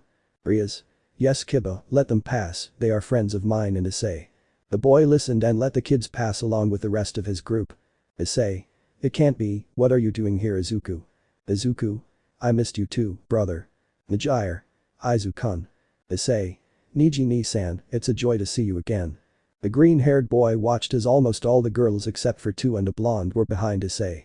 Izuku. Wow, looks like you didn't waste any time, did you?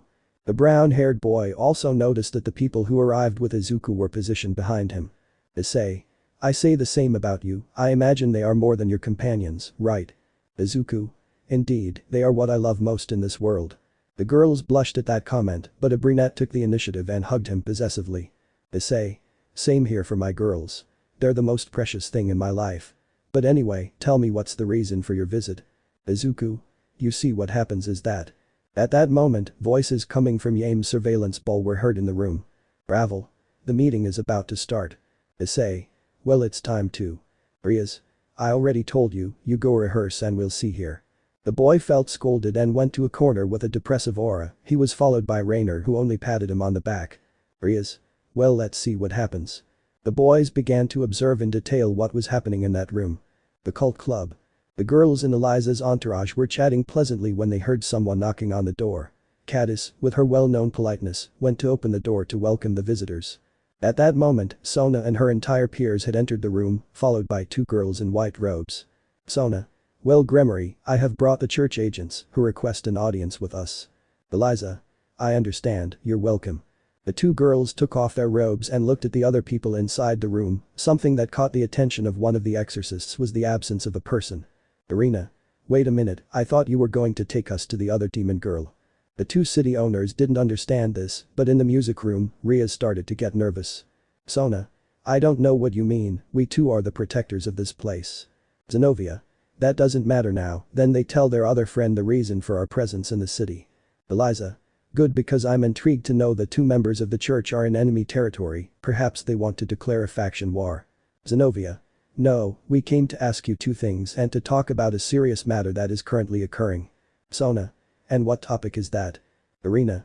The theft of the Excalibur swords and their presence in the city.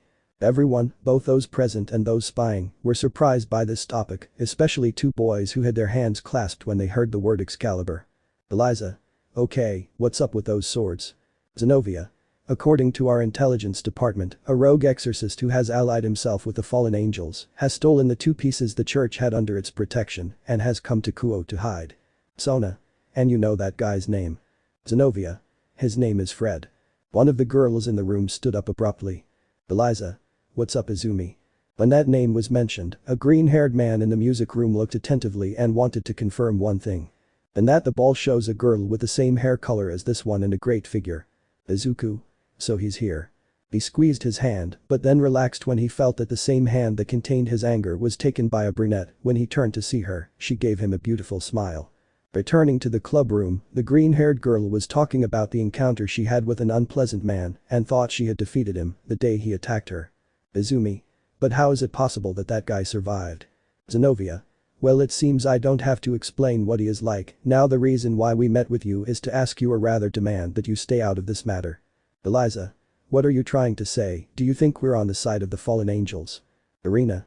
In the Holy See they are thinking about this possibility. Vera, with the swords far from the blessing of our Lord, it would be an advantage for those who deny his word. Eliza. Let me assure you, in the name of my brother, who is the Mao Lucifer, we would never ally with them. I would not tarnish the name of the underworld by being on their side. Sona.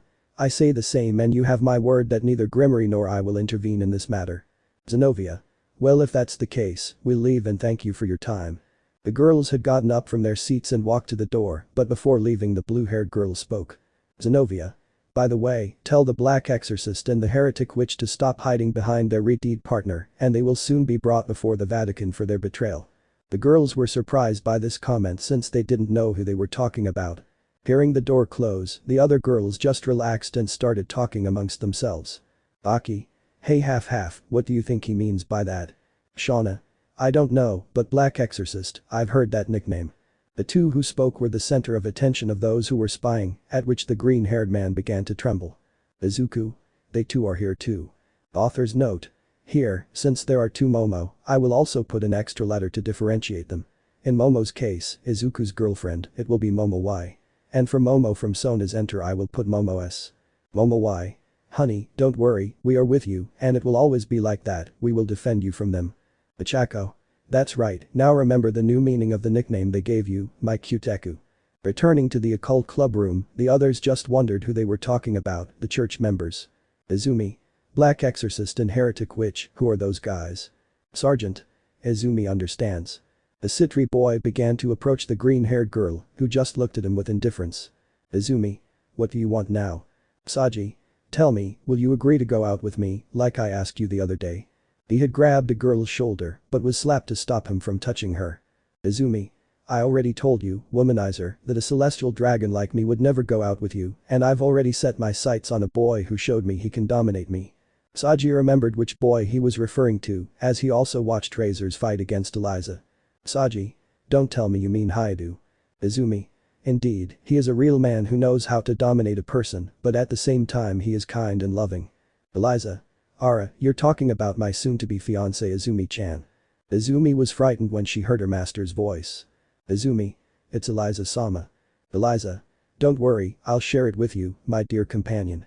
This of course didn't please the girls who were spying, and the aura of jealousy they transmitted in the music club was so noticeable that even the poor green-haired boy began to tremble from the fear the girls provoked. Rias. What does that miserable sister of mine think? Issei is only ours, right girls? All? Yes. The poor chestnut just sighed in heaviness at this and continued with his guitar practice. Izuku. Well, now it's time for our meeting. The girls nodded and removed the crystal ball they had placed to monitor the meeting, but they didn't notice that the two girls were still chatting. Sona. By the way, Gremory, what did they mean by our partner? Eliza. I don't know, but it would be best to talk to that repudiated and my cute boyfriend. Sona. There you go, I'm already obsessed with someone else. Music club. Rias. Well, Izuku Nai, tell us what you're doing here. Izuku. As you heard from the two girls from the church, that damn Fred stole the swords. They all had a serious face, especially one boy. Kiba. I think he shouldn't be here alone, right? Izuku. Indeed, those in the order think that a fallen angel is behind all this. Penum-sama and Azrael-sama believe that Gabriel is the culprit of everything. Everyone was impressed to hear that name, since being from the Order of the Lost Hero they already had knowledge of the first war of the three factions. Rainer. So the angel who fought against God and survived is here in the city. Asuka. That guy with those swords, in the realm of demons, only means one thing. Rias. Wants to kill Eliza and Sona and start a new war. Asia. But why would he need the two Excalibur swords? Hiba. I only have one idea and that's to try to merge them, but for that they need someone who knows about that subject and the only person I can think of is Issei. Puppies Galilei. This left the green-haired boy in shock since both he and Issei were his outstanding students. Izuku. Shit, that old man again. Issei. Yes, and it's not just you and I who have problems with him, right Kiba? The aforementioned just nodded at what was said, this intrigued the green-haired boy, but he would ask later. Issei. Well, with this information, it would be best to send to the relatives and gather information. Izuku. Sounds good to me. Ichako. Oya Deku-kun. The green-haired boy just turned to look at the girl who called him, but a certain brunette didn't like the nickname she called him. Izuku. Dai Michako-chan. Ichako. One question, where will we sleep while we're here? Izuku. That's true, it would be best to find a hotel and… Issei. There's no need for that, you can stay at my old house with complete confidence. Izuku. Seriously bro, thank you so much. Issei, just one question miss. Izuku. Sorry, I didn't introduce you, Issei she is one of my girlfriends, her name is Ichako Uraka. Ichako. A pleasure and tell me what you wanted to ask. Issei. Well, tell me why you call Izuku Deku, you know what that nickname means, and who gave it to him, right? Ichako. Actually, I know, but for me and him, Deku no longer means useless, but you can do it. He commented on this in an animated manner, raising his arm in a fighting mood. Issei. You gave it that meaning, right? Ichako. Indeed, I know that her sister and her friends made fun of her, but to me it means trying harder than anyone else. The chestnut liked the way they referred to his brother in swords. Issei. You know, we're fools for not introducing our teams, you start. Izuku. Okay. And so, each group introduced themselves properly, on Izuku's part, they were all his girlfriends, as for Tosca and obviously Kiba and Gasper, the brown-haired boy introduced the girls as his partners. Issei. Okay, time for group rehearsal. Izuku. In this case, we will go out to gather information, and at night I will let you know what we have found, then we will leave. The green-haired boy and his group walked to the exit, letting his girls leave first, but before he left, he looked to where the brunette was. Izuku. By the way, I still don't want my sister's nephews, huh? Saying this he left the room leaving Issei in doubt. Issei. What could he have wanted to tell me? Rias. Forget it, it's best to continue with the teaching. Time skip. The afternoon of rehearsals had passed and Issei's group had finished rehearsing. On the way home the brown-haired boy felt as if someone was following them, but he didn't give it any importance. Once he arrived at the mansion where he was sleeping, he received a message from Izuku, urgently asking him to meet. This caught the Redeed's attention, who decided to accompany him. Upon arriving at the place, I noticed that the green-haired boy was accompanied by Momo, who was calm. Issei. Well, tell me what you need. Izuku. Well, with what we gathered today we must pay a visit to a certain crow that I found, or rather that my sister found. Issei. What do you mean? Izuku. You'll see. The four walked to a somewhat expensive residential area, the apartments looked comfortable, suddenly they saw Izuku's sister coming out of one of them and quickly knocked on the door of the same place where she came out. Izuku. Well, that's it, we must talk to the person who is in that place. Rias. But what are we going to do? He seems to have class and is cautious. I don't think he'll open the door for us. Izuku. Leave it to me. The raven-haired girl was only concerned about what her boyfriend said. At that the boy knocked on the door, hoping there would be a response on the other side. Yes, tell me. Izuku. Good evening sir, we are selling homemade rice pudding and pineapple pies. The boys fell on their backs because of what their partner said. Momo. Not the rice pudding thing again. The boys thought he wouldn't fall for that ridiculous plan, but they were surprised by what followed. Rice pudding, I didn't think I'd find it outside of Mexico, I'll open it right away. Izuku. See what I told you, it worked. Issei and company would never have imagined that this would work, but then everyone was on guard when they felt a presence behind it. Divide, divide, divide. The chestnut felt his energy slowly drain away, so he summoned Timanius's sword. Timanius. Come on, buddy, let's not let the white guy beat us. The brown-haired boy jumped towards the shadow which, as it approached, he noticed was a white armor, which he took the sword with both hands, since the blow was going for his head and he managed to react. Not bad kid, but you'll need more for. As soon as he felt a blow to his stomach, which caused him to spit out blood mixed with saliva. Issei. So the white dragon is with the crow. You have no idea what's going on, you'll see. Enough. The others turned to see where the voice that stopped the fight came from, and they saw a person wearing a robe and his hair was black with a blonde streak. Valeri comes back home, I'll take care of them. The white armor nodded and simply disappeared through a transportation circle. Now, Mr. Rice Pudding, we should talk, you and your friends, if you'd like to come in. The boys nodded and entered the apartment, which was large and furnished, except for one wall that had marks of something having been removed from it. They like water. Izuku. No thanks, now tell us, what is the same leader of the fallen angels doing here in a city that is protected by demons? What he said impressed him, but for his friends that was a different matter. So you know who I am, let me introduce myself, my name is Azazel and as you said, I am the governor of the fallen angels. Issei. Wow, this guy being here is a bit strange. Tell me, do you want to invade the territory and support your partner or is it something else? Azazel. Ha, you guys are really interesting, not to mention that I have before me Sirzechs' long-lost sister. Iridid was surprised by what the fallen man said. Azazel. But enough with introductions, better tell me what you need from me, the two renegade exorcists that the Vatican is looking for. Issei. We want to talk about your partner who is in the same city. The fallen man just made a face of disgust at what was said. Azazel. Well, let's talk. The next day. The boys walked toward school, they talked about the activities they would have that evening and that they would meet at the music club as soon as possible. As soon as they were about to enter the school, in front of them were standing both Rias Gremory and Sona Sitri, behind them were Zenobia and Irina who were looking at Issei in a bad way. Issei. Good morning, Kaicho and Gremory-san. Sona. Good morning, we hope not to disturb you, but… Eliza. We need to talk to you, Hyoudou Issei and Rias Hyoudou. It's an important matter. The aforementioned just put on a serious expression as they looked at their classmates. What events will this talk have? Nuevo opening. Song starts. We see a chestnut tree sitting on a large chair, with his gaze lowered and holding two swords in his hand. Around him we see several chairs where several silhouettes are seen sitting on them, and behind all a logo that represents the Order of the Lost Hero. Tonight we honor the heroes. The chestnut tree looks up, and a shower of white wings appears around it. The scene changes showing the city of Kuoh with a view from above, and giving rise to several shadows in it, showing the title of the story. Disagu no men ni koasu kairan kids. The chestnut tree is shown on top of a building, looking at the horizon. Uso kirai. Haukai. Hibio tauka shite. The scene changes to show Rias sitting on the edge of another building, with a black mist looking at her next to her. The Maitain no mitsu nioi tet. We are now shown Izuku with his sacred sword in his right hand and behind him what appears to be another sword, but this one is not clearly visible. Sazoru flavor. The photograph of the three of them is seen in different fighting poses, ending with the three of them together, Issei in the middle, Izuku on his right side, and Rias on the other side. Just wanna hold your hands. Here's Issei's entire group, either greeting or chatting with each other with a smile.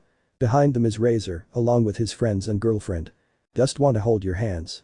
Izuku's group appears in the same way, but between them there is a mist that covers a person, implying that it is not yet known who it is. Just wanna hold your hands. Eliza is seen walking with her group and two people are also covered by mists to conceal their identities. This gives way to Sona's group who are walking solemnly behind her. Hey people. Let's go back to zero. They then see Sirzechs, Azazel and a blonde with a serious look while they stand in a serious manner. Kurit hey kids. Should I jidai wa kawidao aranai shaosu. The scene changes to one in the academy where we notice how the brown-haired boy dodged several rays with the ruler sword in his hand and then shows Izuku who with the help of Rapid was covered in green rays. Kurit hey kids. Ohazu data anada tu, oh. Now Rias is shown, along with Kiba Keno and Rainer, fighting in a mountainous area while magic circles covered them and there were several hooded figures. Kurit nida. Basuranai io sagashites and agitai zudo. The Chako and the girls fight against what appears to be a large snake, behind them the Gremory Sitri group fought against a giant dog, to change to another scene where Issei with the Tamania sword looked seriously at the sky, next to him was a red armor and Izuku with another different sword, from his body, it seems several tentacles came out. Kurit hey kids. Swordimo mirai wa hakanai ka. Here are shown several silhouettes, which despite not seeing their faces had a sinister smile, there were 6 shadows, where the last one seemed to hold a cup in its hands and behind it 2 dragon silhouettes. Kurit hey kids. Kudaran I ego o tabashide I mi no nai kausu. Now Izuku is shown along with Issei fighting against Sirzechs and another person, in what appears to be a stadium, and then there is an explosion in the city where they were fighting. Kurit haiki. Watashi no nami o hakanai ka. At the end, Rias is shown, with power emanating from her hand, which shaped like a sword, and she looked seriously at her forehead, where 3 scenarios change quickly, first showing her sister, then what looks like a castle, and finally a beach where a huge silhouette with red eyes shown. I swear I respect the heroes. Everything goes dark only to show the 3 boys standing with a new sword in their hand. Song ends. Chapter 11. Sona's suspicions, Fred's attack. Song starts. We see a chestnut tree sitting on a large chair, with his gaze lowered and holding two swords in his hand. Around him we see several chairs where several silhouettes are seen sitting on them, and behind all a logo that represents the Order of the Lost Hero. Tonight we honor the heroes. The chestnut tree looks up, and a shower of white wings appears around it. The scene changes, showing the city of Kuoh with a view from above, and giving rise to several shadows in it, showing the title of the story. Usagu no men ni koasu kairan kids. The chestnut tree is shown on top of a building, looking at the horizon. Uso kirai. Haukai. Hibio takashite. The scene changes to show Rias sitting on the edge of another building, with a black mist looking at her next to her. The Maitain no Mitsu Nioi Tet. We are now shown Izuku with his sacred sword in his right hand and behind him what appears to be another sword, but this one is not clearly visible. Sazor flavor. The photograph of the three of them is seen in different fighting poses, ending with the three of them together, Issei in the middle, Izuku on his right side, and Rias on the other side. Just wanna hold your hands. Here's Issei's entire group, either greeting or chatting with each other with a smile. Behind them is Razor, along with his friends and girlfriend. Just wanna hold your hands. Izuku's group appears in the same way, but between them there is a mist that covers a person, implying that it is not yet known who it is. Just wanna hold your hands. Eliza is seen walking with her group, and two people are also covered by mists to conceal their identities. This gives way to Sona's group, who are walking solemnly behind her. Hey people. Let's go back to zero. They then see Sirzechs, Azazel and a blonde with a serious look while they stand in a serious manner. Kurit hey kids. Should I ni jidai wa kawudao aranai shaosu. The scene changes to one in the academy where we notice how the brown-haired boy dodged several rays with the ruler sword in his hand and then shows Izuku who with the help of Rapid was covered in green rays. Kurit hey kids. Ohazu data anadatu, oh. Now Rias is shown, along with Kiba Akeno and Rainer, fighting in a mountainous area while magic circles covered them and there were several hooded figures. Kurit Nida. Basuranai Io Sagashites and Agitai Zudo. Ichako and the girls fight against what appears to be a large snake, behind them the Gremory Sitri group fought against a giant dog, to change to another scene where Issei with the Tamania sword looked seriously at the sky, next to him was a red armor and Izuku with another different sword, from his body, it seemed several tentacles came out. Kurit hey kids. Swordimo Mirai wa Hakanai ka. Here are shown several silhouettes, which despite not seeing their faces had a sinister smile. There were 6 shadows, where the last one seemed to hold a cup in its hands and behind it 2 dragon silhouettes. Kurit hey kids. Fudaran I ego o tabashide imi no nai kausu. Now Izuku is shown along with Issei fighting against Sirzechs and another person, in what appears to be a stadium, and then there is an explosion in the city where they were fighting. Kurit Haiki. Batashi no nami o hakanai ka. At the end, Rias is shown, with power emanating from her hand, which shaped like a sword, and she looked seriously at her forehead, where 3 scenarios change quickly, first showing her sister, then what looks like a castle, and finally a beach where a huge silhouette with red eyes shown. I swear I respect the heroes. Everything goes dark only to show the 3 boys standing with a new sword in their hand. Academia de Kuoh. At the entrance to the academy were Eliza and Sona, along with the 2 church messengers. They were waiting for a certain brown-haired man to arrive with his group, who had arrived a few minutes later, before the bell had even rung. Issei, being the gentleman he is, along with Kiba, stood in front of the girls upon seeing the 2 exorcists, who had a serious look at everyone. Issei. Good morning, Kaicho and Gremory-san. Sona. Good morning, we hope not to disturb you, but… Eliza. We need to talk to you, Hyoudou Issei and Hyoudou Rias. It's an important matter. The aforementioned just looked at each other, but the brunette gestured to the repudiated to continue along the path. Issei. Whatever you have to talk about will only be with me, my girlfriend has nothing to do with the topic these girls want to talk about. Zenobia. That's a lie, you know very well that. She fell silent when she noticed the look the boy sent her, as if to say, you talk too much and don't tell. Eliza. You see Hyoudou, I'd like to talk to her too, in private. Rias just made an annoyed face and continued on her way. Rias. I'm sorry Gremory, but I'm not feeling well right now. She quickly ran back to the brunette and kissed him on the lips, leaving more than one of the girls jealous of that act. Rias. Don't be late my eyes, we have to go to class and the teacher will get angry if you are late. Sona. Don't worry Hyoudou, I'll make sure your boyfriend doesn't have any problems with the class teacher. Kiba. With your permission. Saying that, the boys from Issei's group went inside the academy, but they all looked jealously at the repudiated. Asia. It's not fair one Isama, she takes advantage of the fact that she declared herself Issei's girlfriend here at school and can only kiss him. Yuma. It's true, that's unfair, next time I'll declare myself my Issei's girlfriend. The aim. What are you saying, Raven? I'll be next. Besides, I have a better body than yours, so I can show it off more. The Keno. Ara, so you want to have my cute boyfriend in public, but it won't be possible since I have seniority rights. Ravel. If we're talking about that, I should be Issei's official girlfriend, he's known me longer than you all. Issei's girlfriends, who were ahead of the rest, continued to discuss this topic, bringing out a drop of sweat in the rest of the team, but the one who was most surprised was a certain girl. Hineko. They always behave like this. Asper. Yes, they really love senpai. Asuka. Well, if that's the case, I can't imagine if Gabriel-sama and Penum-sama get involved in the fight. Tiba. He. In the old academy building, where the occult club met, we see Issei sitting in an armchair, to his right on another piece of furniture, were the two exorcists, and in front of the brown-haired man, Sona and Eliza looked at the three who did not belong to their faction. Behind them were their respective queens. Sona. Well, I was asked to bring Hyoudou-sen in for a talk, so it's time. Tell me what the topic is that concerns him. Zenobia. You see, at the beginning our only mission was to search for the Excalibur swords that are in this city after being stolen by a renegade exorcist. Irina. And you know him well, I mean Crazy Fred. The brown-haired man just narrowed his eyes. Issei. I have nothing to do with him. Sona. Sorry to butt into the conversation, but what does Hyoudou have to do with all this? Zenobia.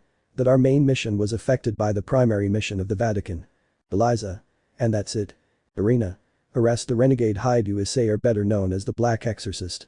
Both demon girls looked directly at the boy, one with astonishment and the other with some anger, something that Issei noticed. Issei. May I know why you're looking at me like that, Miss Gremory? Eliza. So you're the one responsible for the contract to hunt rogue demons being taken away from us. Issei. That has nothing to do with me, I only started getting contracts after I eliminated a rogue demon who wanted to kill me. Eliza. Yes, but you. Sona. Eliza, doesn't matter anymore, and they already have new ways to get money, so don't make the problem bigger. Eliza. Okay, you're lucky you're cute. This clearly dropped a drop on a certain chestnut tree. Irina. That's why we came to arrest you. Issei. You know very well that I am above you, and I already live peacefully in my hometown, so I suggest you don't talk too much. Irina. But. Zenobia. Calm down, fine Black Exorcist, we'll just ask that you don't get in our way in our search for the swords, otherwise you'll force us to arrest you right then. The brown-haired boy just got up from the chair and walked towards the door. Issei. I'm not interested in this topic, now if you allow me I must. At that, the girl with glasses stood up quickly when she saw that the boy was heading towards the exit of the room. Sona. Please wait a moment. Issei. Now tell me what you need, President. The brown-haired man commented on this with some annoyance, something that the Queen of Sona didn't like very much. Tsubaki. Hey, more respect for Kaicho, she. Another look like the one he gave Zenobia at the beginning was directed at her, which scared her. Sona. Calm down Tsubaki, but Hyoudou-san, a question. Issei. Well, tell me what it is. Sona. Are you coming to declare war on us or are you coming to Kuoh? The brown-haired boy just looked at her over his shoulder without turning around completely. Issei. My only purpose here is to have a quiet life, I am originally from this city, and what better way to fulfill the purpose that brought me to my home. Eliza, who was just looking at this, was surprised to learn the origin of that boy. Eliza. One thing, the girl Rias, is she a demon? Issei. I don't know what she's talking about, she's just my wonderful wife, excuse me. Saying this, the boy left the room, leaving Irina and Eliza with a pang in her heart at that statement. Zenobia. Well, let's not waste any more time, it's obvious that the Black Exorcist won't betray the demon girl. Eliza. Why do you say that? Zenobia. If he is with a demon, it is more than obvious that his heresy is more than declared towards the church. Irina. Well, let's not go, we have to hunt down that madman. The two left the place, leaving both high-class demon girls in the room. Sona. I know you want that girl to be your sister, but. Eliza. I don't know what you're talking about. Iridi just looked away and placed her hand on the writing in front of her. At that, the girl with glasses put her hand on her shoulder. Sona.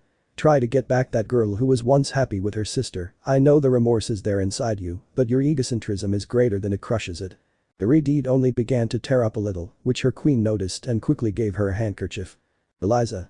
Sorry, but it's getting late, it's better to go to the living room, please lock it when you leave. The girl left quickly, followed by her queen, who tried to catch up with her. Tsubaki. It seems that what happened to her sister still really affects her. Sona. She doesn't want to admit it, she's too proud to do so, but I hope she will one day. Tsubaki. You're the same, right? The short-haired raven-haired girl looked at her seriously, and her queen understood that this comment was out of place. Tsubaki. I'm sorry for being so bold as to say that. Sona. We better go to class. The two left the room, but didn't notice that there were two intruders in the conversation who had overheard everything. They left through a window to avoid being seen by their mistresses. Izumi. Wow, that guy is so cool. I wish he'd notice me. This comment clearly did not please a certain self-centered dragon who was standing next to him. Saji. Please, it seems he's a nobody, even I could capture that guy if I wanted to. Izumi. If you don't know, of course. Of course it made the boy proud, who looked at her seriously. Saji. I bet the exorcists with my help will capture the crazy exorcist they talked about. Izumi. I don't think you're capable. Saji. I bet you a way out that I can catch him. Izumi. I want to see that, what do you think if we go with them in the afternoon and help them, of course without Kaicho and Butchu finding out. Hearing his mistress's title, Saji just trembled in fear as he already knew what she was like with her punishments. Izumi. Or are you afraid? Saji. Of course not, we'll meet at the exit to go look for them and help them hunt for the cadre. Izumi. Espera Saji. They both stopped so the green-haired girl could look towards a tree since she felt they were being watched and she was very surprised to see what had flown out of there. Saji. A hawk. Izumi. It's rare to see them around here, especially in Japan. Saji. Do you think he's someone's relative? Izumi.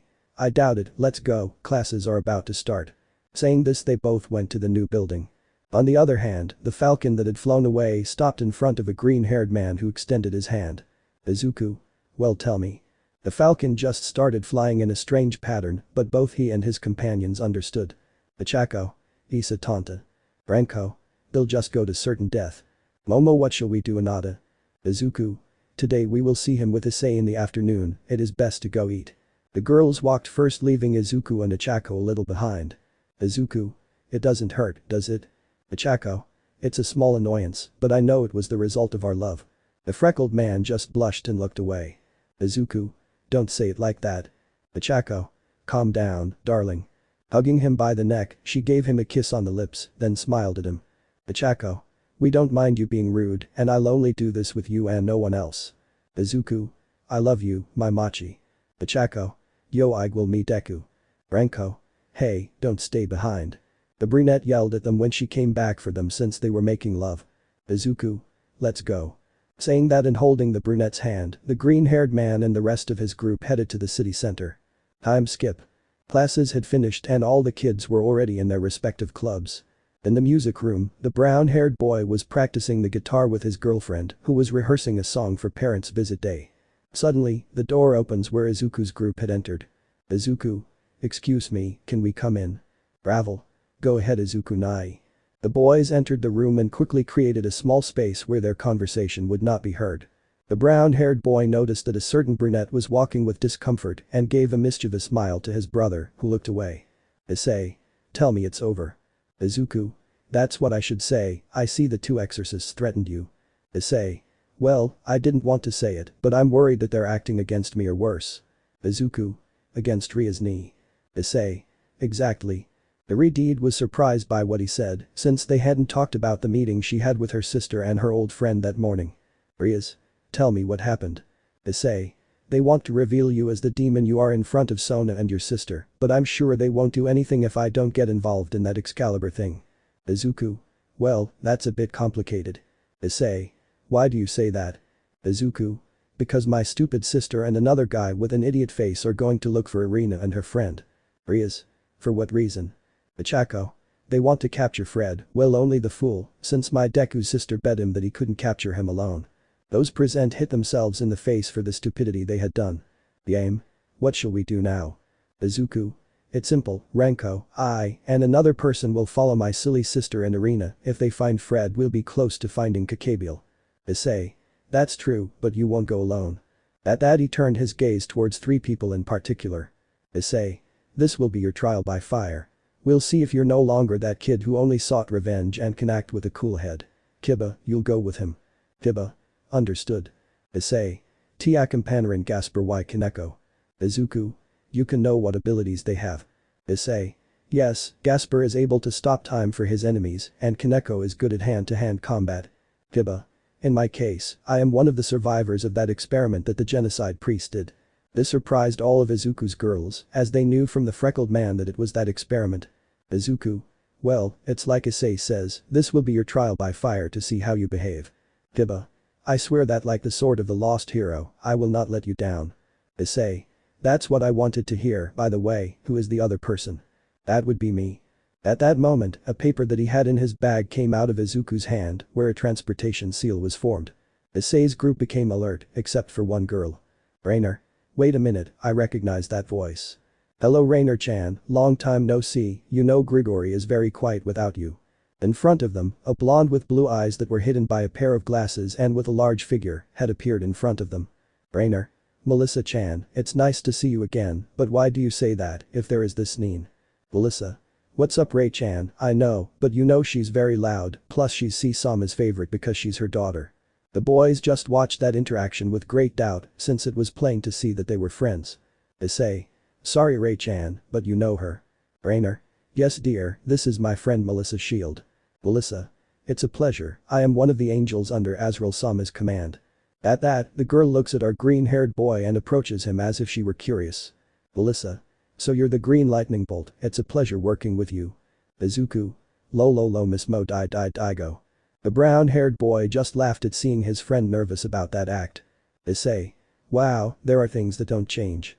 But that thought disappeared when he felt an aura of death behind Izuku, something the freckled boy also noticed. Turning to look at his girlfriends, he was startled by the looks each of them had given him. Izuku. Girls, you're okay. Ichako. Looks like you like Deku. I say this with my eyes wide open and a smile. Izuku. Love, are you okay? Ichako. Looks like you like Deku. Momo why? Anada, it seems like she really liked you. I told him with a little annoyance as I looked away. Branko. I didn't know you were a womanizer. The brunette just put on a defiant smile, but the freckled man became more scared when he heard the next voice. Najire. Izuku-kun. Izuku. Najire-chan. The girl just grabbed the boy and hit him on the head. Issei's group just put on a complicated smile, seeing them mark their territory was something scary. Kuoh City. In the city we see a green-haired and even blonde man walking towards the city center. Saji. We shouldn't be looking for those exorcists. Izumi. And that's what we do, they must be around here looking for clues. At that, the boy turned to look at a corner and a drop of sweat ran down the back of his neck. Saji. Or begging.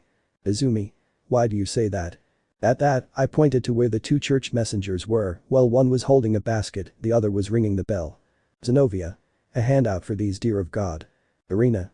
Help us so we can continue with our Lord's mission. Both were going to approach the two girls when suddenly they heard a rather loud noise. Izumi Saji. They are starving to death. Time skip.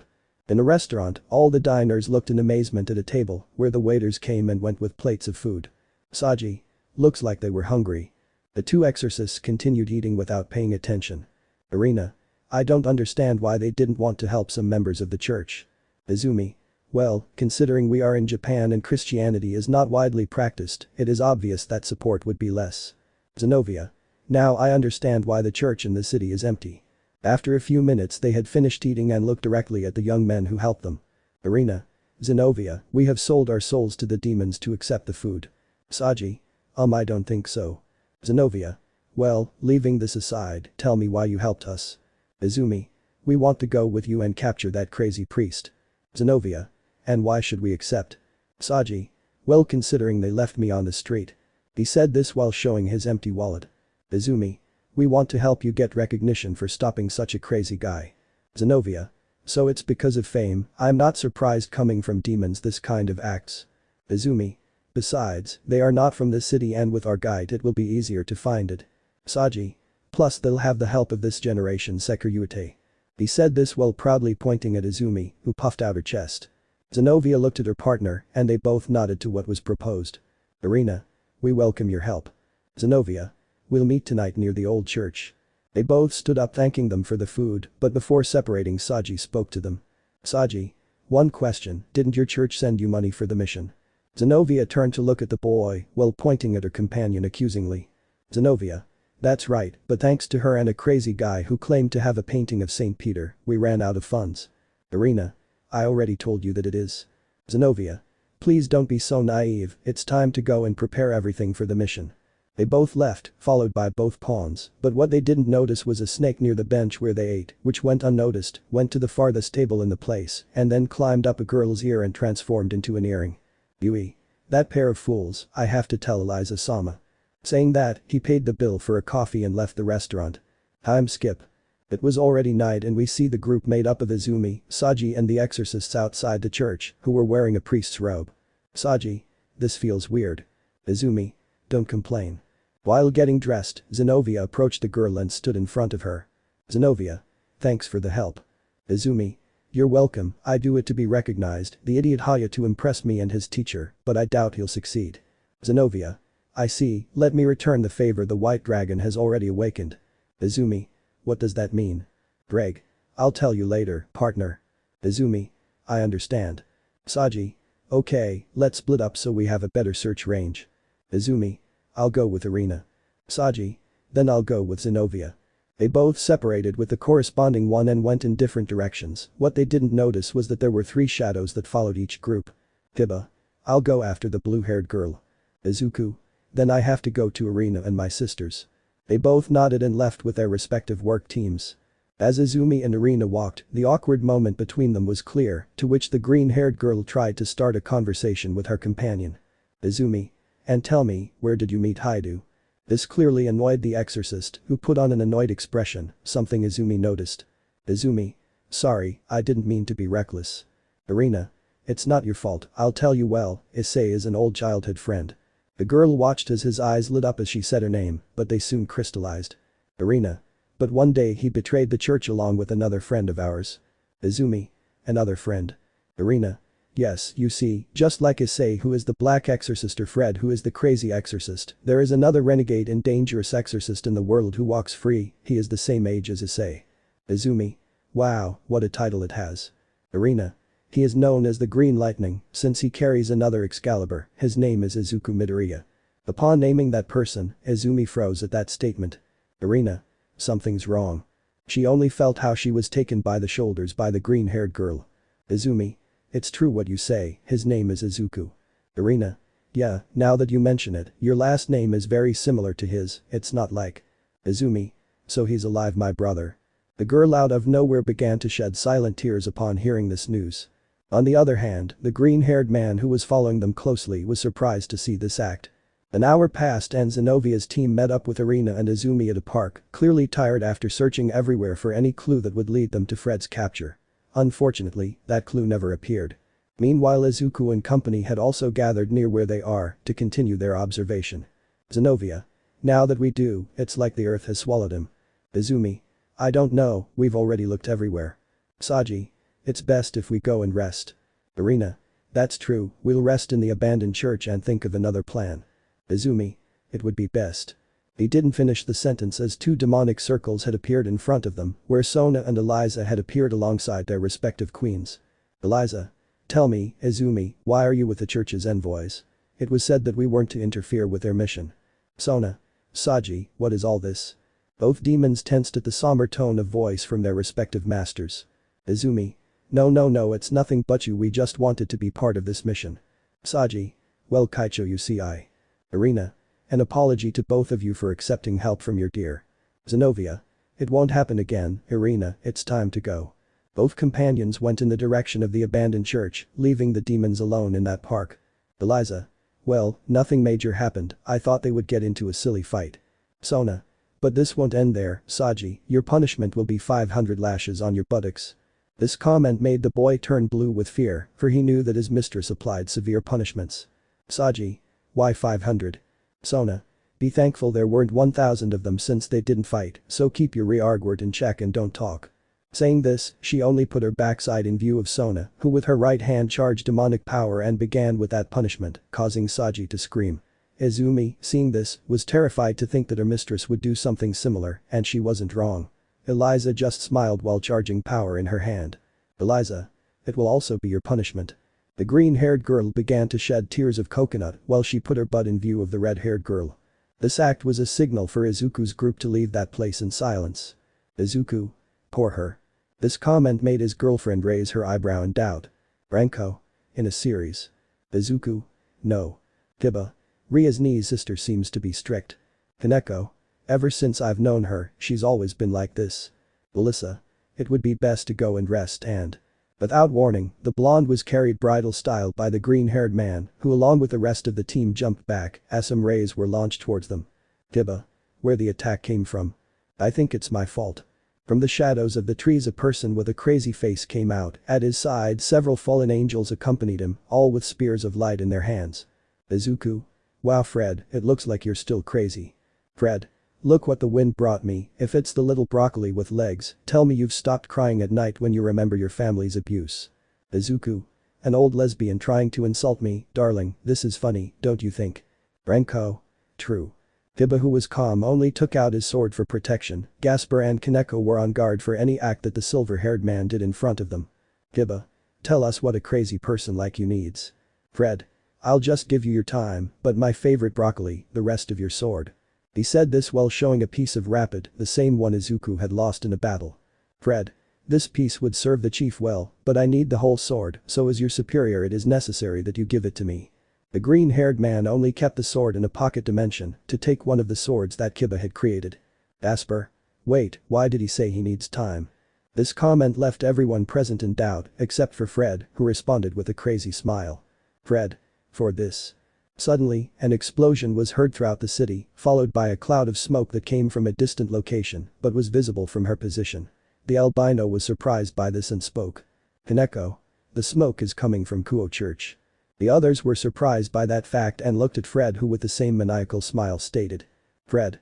Indeed little one, right now we are about to capture 2 more sacred swords and only yours, and that idiot Issei's are missing. Izuku. Kiba, you and your team go to the church, help the girls of the sacred swords, if they obtain that power we are lost. Kiba nodded and put on his robes, together with Gasper and Kaneko they left that place. Branko. Let me fight, dear. Izuku. Fine, it's all yours. The girl was overjoyed, only to walk over and extend her hands, where they were covered by a pair of claws as black as the finest jet. Branko. Come on, buddy. Everyday. Walking. The girl flew towards the madman, where she slashed, which was blocked by his sword. Fred. Wow, you're a crazy girl, just like me. Branko. Shut up, the only one who calls me that is my beloved Izuku. The green-haired man who had the blonde next to him looked at her. Izuku. Tell me what you have to defend yourself with. The girl nodded and from her hand came a shield and a sword, which gave off an aura of gods. Izuku. What are these weapons? Melissa. They are my prototype of the power of the Greek goddess Athena. Izuku. What's that do to? Melissa. Well, Azrael Sama has compared me to having the same intelligence as her, so I decided to make a weapon based on the same power. Izuku. Well, do you think you can take care of your companions? At that the girl took out her fallen wings and looked at Freckled, who gave her a beautiful smile. Melissa. They stopped being my companions when they left with Gabriel. Without saying a word, the girl flew out to fight a dozen fallen angels, in the same way Izuku did the same, and they began their battle. Branko and Fred continued analyzing their movements as they struck, not as strong but accurate in finding an opening. Fred.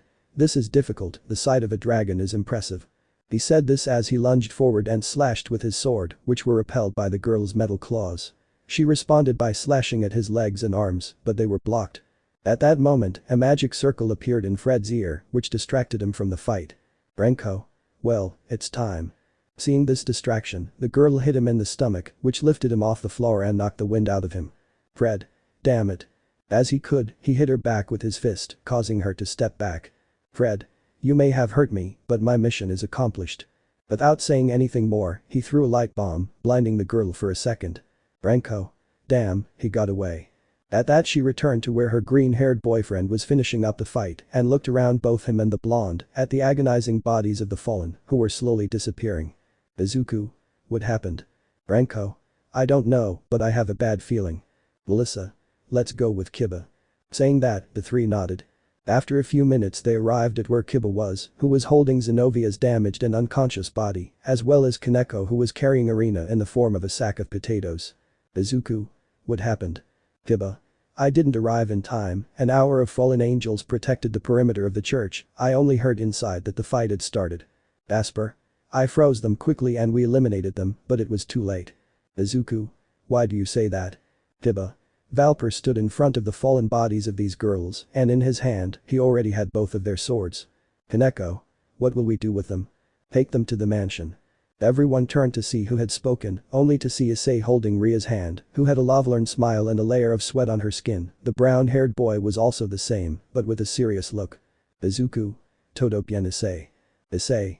Great, now we have to take them home. Kiba. We will cure them, it's true. The brown-haired boy nodded. Issei. They already have most of the holy swords. Izuku.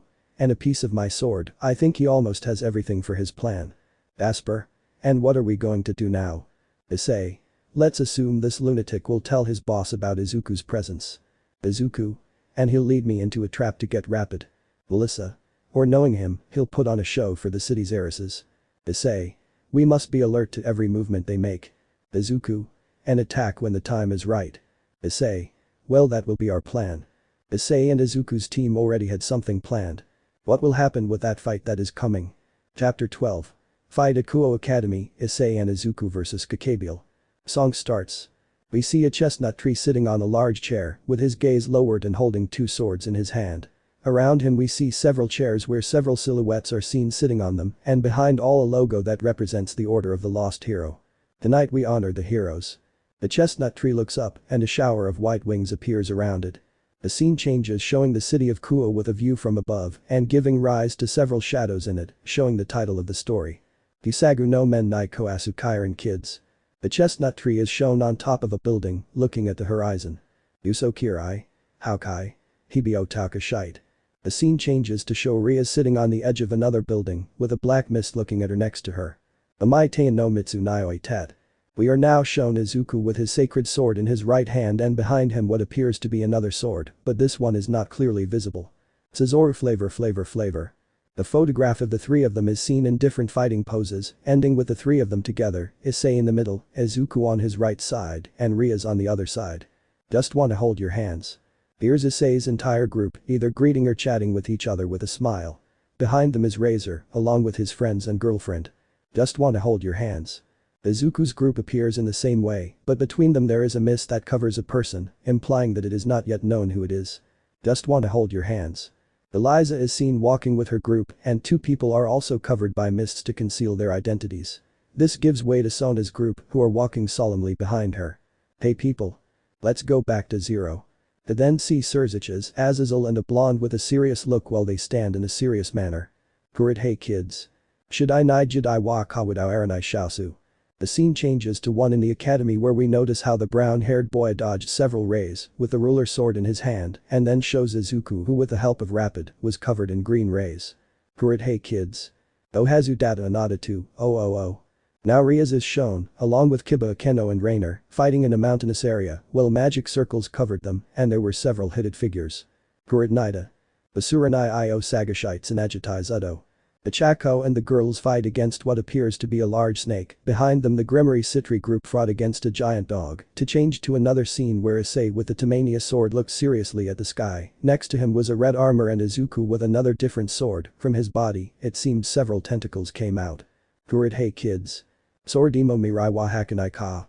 Here are shown several silhouettes, which despite not seeing their faces had a sinister smile. There were 6 shadows, where the last one seemed to hold a cup in its hands and behind it 2 dragon silhouettes. Kurit hey kids. Kudaran I ego o tabashide I mi no nai kausu. Now Izuku is shown along with Issei fighting against Sirzechs and another person, in what appears to be a stadium, and then there is an explosion in the city where they were fighting. Kurit haiki. Watashi no nami o hakanai ka. At the end, Rias is shown, with power emanating from her hand, which shaped like a sword, and she looked seriously at her forehead, where 3 scenarios change quickly, first showing her sister, then what looks like a castle, and finally a beach where a huge silhouette with red eyes shown. I swear I respect the heroes. Everything goes dark only to show the 3 boys standing with a new sword in their hand. Note. From this episode onwards Katsuki Bakugu's femme will be Katsumi, so I will correct it in the other episodes. Hyoudou Issei's mansion. In the mansion's lobby, we can see the 2 teams that had gone on a mission to follow the exorcist sent by the church, who were resting in one of the rooms. Meanwhile with the boys, Issei who had on his legs Rias, who had an overly cheerful smile, talked with Izuku and his girls, as well as the members of his team. On one hand, Izuku's wives knew what that smile the radiated. On the other hand, Issei's girlfriends just looked at the leader of that boy's harem with suspicion. Issei. Well, let's assume that idiot Frat already told Gabriel about your presence in this place. Izuku. Right, now tell us Shield. Melissa, please call me by my name Izuku-kun. Izuku. Okay, Melissa-chan, tell us what you think that idiot Crow would do. Melissa. Well, from what I've heard, he's one of those who boasted about surviving the fight against God, so he'll want this show to be seen by all three factions. This alerted everyone in the room. Kiba. It's true, and what better place than the city? Asia. Why does Kiba-kun say that? It's simple if you think about it. Everyone turned to look at the stairs, where one of the girls who were resting had woken up. Issei. Tell us girl, what is the reason? Zenobia. Easy, he is a fallen angel, who will use the weapons of the angels of heaven to kill the sisters of some demons. What the blue-haired girl said made Asia understand the villain's objective. Asia. So what he wants is to start another war between the three factions, right? Issei. That's correct, and this is where we come in. What the brown-haired boy said made the blue-haired girl look at him in a bad way. Zenobia. I thought you wouldn't intervene in this matter. Issei. And it would be like that if the three factions hadn't already been involved. If there had been two as planned, between the fallen and the angels of heaven, it wouldn't have entered. Zenobia. You say that to protect that demon you have on your legs, right? Rias just glared at Zenobia, who upon hearing that suspicion, only clung closer to the brunette's chest.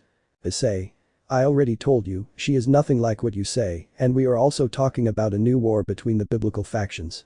The brunette looked at his girlfriend and she understood the message. She removed herself from the boy's legs and sat next to him so that Issei could get up and walk to where Zenobia was standing. Issei. I'll just tell you, this world isn't what they portray it to you in the Vatican, so I'll ask you this just once. You'll come with us to fight, but at the risk of your outlook on life changing, or you'll step aside. For the first time, the girl felt afraid when she looked into the eyes of the boy in front of her. That dedication and concentration was his characteristic and for which he was feared within the church. Zenobia. Fine, I'll help. Issei. Okay, I'll just ask you to stop insisting on that topic that Rias is a devil, she no longer belongs to that faction, no more. Those words, being in code, made me understand the girl's real situation. Zenobia. Okay, well now what are we going to do? Izuku. It's simple. If that group wants to put on a show, it's best to do it where they normally are. Where their families know their whereabouts as quickly as possible. Ranko. You mean Izuku, that his battlefield is? Melissa. The academy where they study. The others were surprised by what was said because that place attracted the attention of the noble demons since two high-class girls studied there. Issei. And something tells me it will be tonight, so we should prepare. Izuku. I'll go get the other girls in the house. Issei. We will prepare everything to leave immediately, so everyone go get ready. And Kiba. See Issei-kun. Issei. Give the exorcist a sword, we'll let Irina stay here to rest, she was the most affected in the fight. Kiba. Okay. Issei. Izuku. Dime. Issei. Tell Pineapple Pie that we'll go stop his wayward crow. The others nodded and quickly carried out the activities mentioned by both boys. Gremory residence. We met at Eliza's house, where she was in her study reading a book from her library, wearing her glasses and enjoying her reading. Eliza. What happened to those girls? I mentioned this on air, as I left the warehouse where I was with Izumi, and after punishing her, I noticed the smoke surrounding the city. Upon arriving at the source, I noticed the church was on fire, but there was no sign of anyone, only marks of a struggle. Eliza. Those girls were supposed to be in that place, I don't think Hyoudou would be able to attack them or rather know where they were. The girl just took off her reading glasses and rested her face on her hands. Kiaye. That was the scream that was heard throughout the house, alerting all the girls in the place, so they went to the source of that sound, only to realize that it was the entrance of the house. Eliza. Yui, what's happening? The girl finished speaking only to see that in front of her house was a boy with black wings and a sickly smile. Good evening, let me introduce myself, my name is not important, but I came to give you a message from my lord Gabriel. Eliza. Gabriel. He is waiting for you and the girl who also takes care of this city in an hour, the place is his academy, he tells me that, if you do not arrive in time, the death of all these human beings will fall on his hands. After finishing giving the message, he simply disappeared from the place, leaving the girls with a worried look on their faces. Eliza. We must go to the academy quickly, Yui, tell Sona as soon as possible. Yui. Understood Eliza-sama. Saying this, the girls quickly entered the house to prepare everything for the battle. Time skip. In front of the academy, both groups were gathered, ready for what was to come. Standing at the entrance, the energy irradiating from Gabriel was evident, sending chills through Izumi and Saji, but Sona and Eliza recognized the signature of that energy. Eliza. Okay, Sona, you and your entourage will be outside and put up a barrier to prevent that guy from leaving. Sona. I understand, we must prevent the destruction from going beyond the boundaries of the school, but I recommend that you call your brother Eliza. Eliza. Same here, better call your brother, I don't think my Oni-sama. Yui. I already called Sirzechs sama and he told me he will come as soon as possible. Eliza. Why did you do that? Yui. It seemed more correct to me. Eliza. Well, there's no other choice, let's go and right away and see what. The girls simply stopped talking as a blue barrier had formed in front of both entourages. Sona. What's going on? Eliza. I don't know, this is too weird. Suddenly the Sekiryuutei's glove had formed on the green-haired girl's arm, surprising everyone. Izumi. What's up Dreg? Dreg. This energy, I can't be mistaken, this is Tiamat's energy, please, comrade, let's get out of here. Upon naming the dragon, both Eliza and Sona were surprised.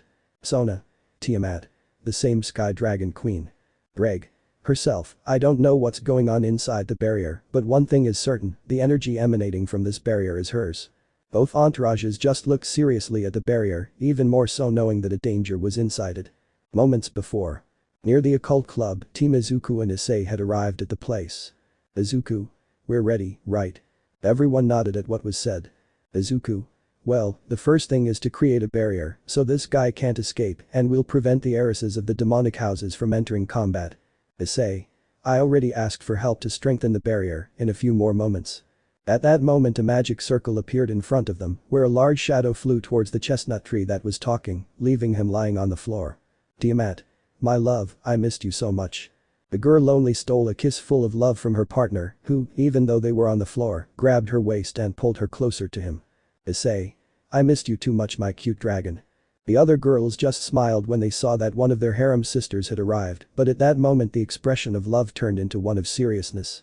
Tiamat. My love, why do I feel your essence in Rias? Did she get ahead of us and already take your first time? Issei's happy face turned to one of fear as he forgot that she could smell that kind of scent. That said, the others also darkened their gazes towards the brunette. Bekeno. Ara, someone has a lot of explaining to do. Asia. Issei-san, if you wanted to do that you should have asked me. Yuma. So you're not a chick anymore, so I can use that to my advantage. Ravel. Rias, I was supposed to be her first time, it's not fair. Iridi just smiled triumphantly, while the brunette just rubbed his forehead, knowing another fight was coming. Seeking Izuku's help, he just nodded. Izuku. Okay girls, then kill Issei in different ways or make him yours. Saying this the brown-haired man turned white, what a help he had gotten. Izuku. The important thing is to know how to fight today. Issei. Okay, Ravel along with Yame, Tiamat, Gasper and Rainer will strengthen the barrier, they must expand it to cover the entire school. Gasper. Are you sure, senpai? Issei. Yes, you have great reserves of magic, so it will help with that. Izuku. Issei and I will stop that idiot Gabriel. Issei. As for Kiba, you along with Zenobia and Rias will go after that crazy Fred and recover the sacred swords. Izuku. The rest will remain as support in case other of their vassals go out to fight, in addition their duty is to protect Asia, who will be the team's healer. Tiamat. Okay guys, let's prepare the barrier. The boys nodded and flew off towards the outskirts of the school. Upon arriving at the place, they saw that both demonic retinues were already at the entrance, to which, quickly and silently, Tiamat gave the signal, and they put up the barrier without the demons who had just arrived seeing them. On the other hand, in the schoolyard, Izuku's team and the rest of Issei's team were very careful as they expected the worst when they arrived at the place. Welcome, heiresses of the demonic houses and their wait a minute, who are you? The voice in the sky said, and everyone turned to see where the sound was coming from. In the sky, they could see a large throne, seated on it by a man with black hair and a look of evil. You're not the heiresses I expected. Issei. So you're that idiot who wants to start another war between the biblical factions. Wow, so I don't need an introduction, but anyway, for those who don't know my name is Izuku. Gabriel, well the introductions are over, now let's get started so we can go home quickly. The fallen one just made an angry face at how the boy treated him, while Issei looked at his companion in a surprising way. Issei. Where did he get that confidence from? Gabriel. What an idiot, you don't know who I really am, but that doesn't matter, a dead person doesn't have the honor of knowing my story. Izuku. Gabriel, Grigori's cadre, whose triumph in life is having survived a fight with God, of which you only live off that.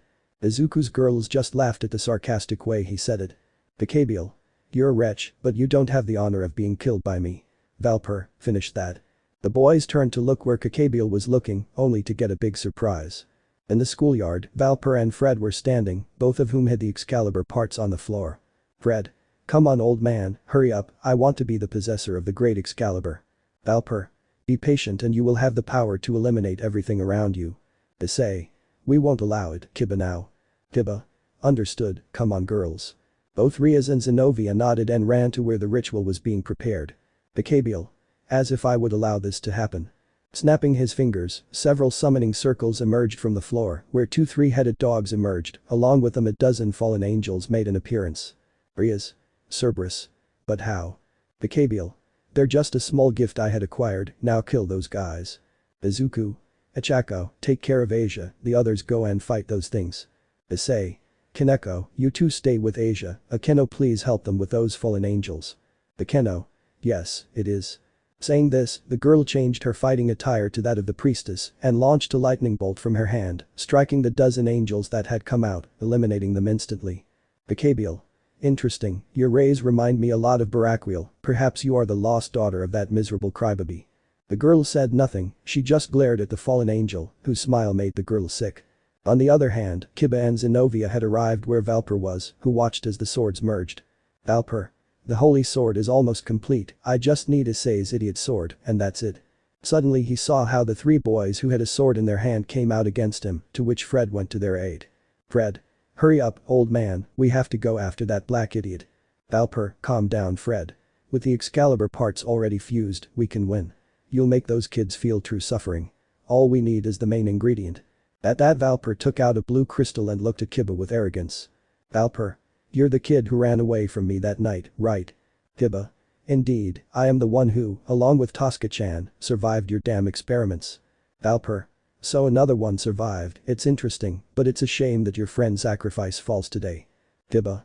You're wrong, today my companions will rest in peace when I defeat you. Valper. Ha ha ha ha, that will never happen and you know why. And that he shows that crystal, which hung from his neck. Valper. Because your companions lie here, their souls are the best catalysts for the handling of Excalibur. The priest expected him to lose his temper, but what he didn't expect was the following. Kiba. My friends, today your souls will finally be at peace. Saying that, the boy ran towards the old man, whose expression changed from relief to concern. Fred. I won't allow it. She rushed towards Kiba hoping to strike him with her sword, but at that moment she was blocked by another crimson-black sword. Rias. Your opponent is me.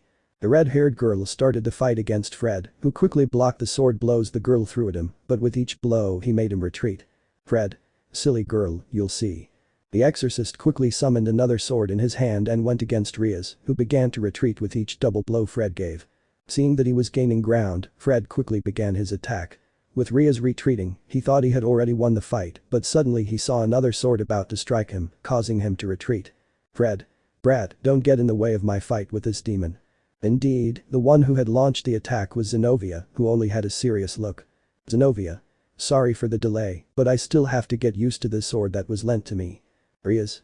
Don't worry, but it's time to start the second round. Both girls got into their respective fighting stances, to which the madman just smiled. Fred. Okay, entertain me, girls. The 3 of them just went at each other, resuming their fight again. Meanwhile Kiba arrived at Valper, who just smiled and took the sword that was in the circle. Valper. Let's see what you're capable of against the sword, Issei's student. The blonde just put on a serious look.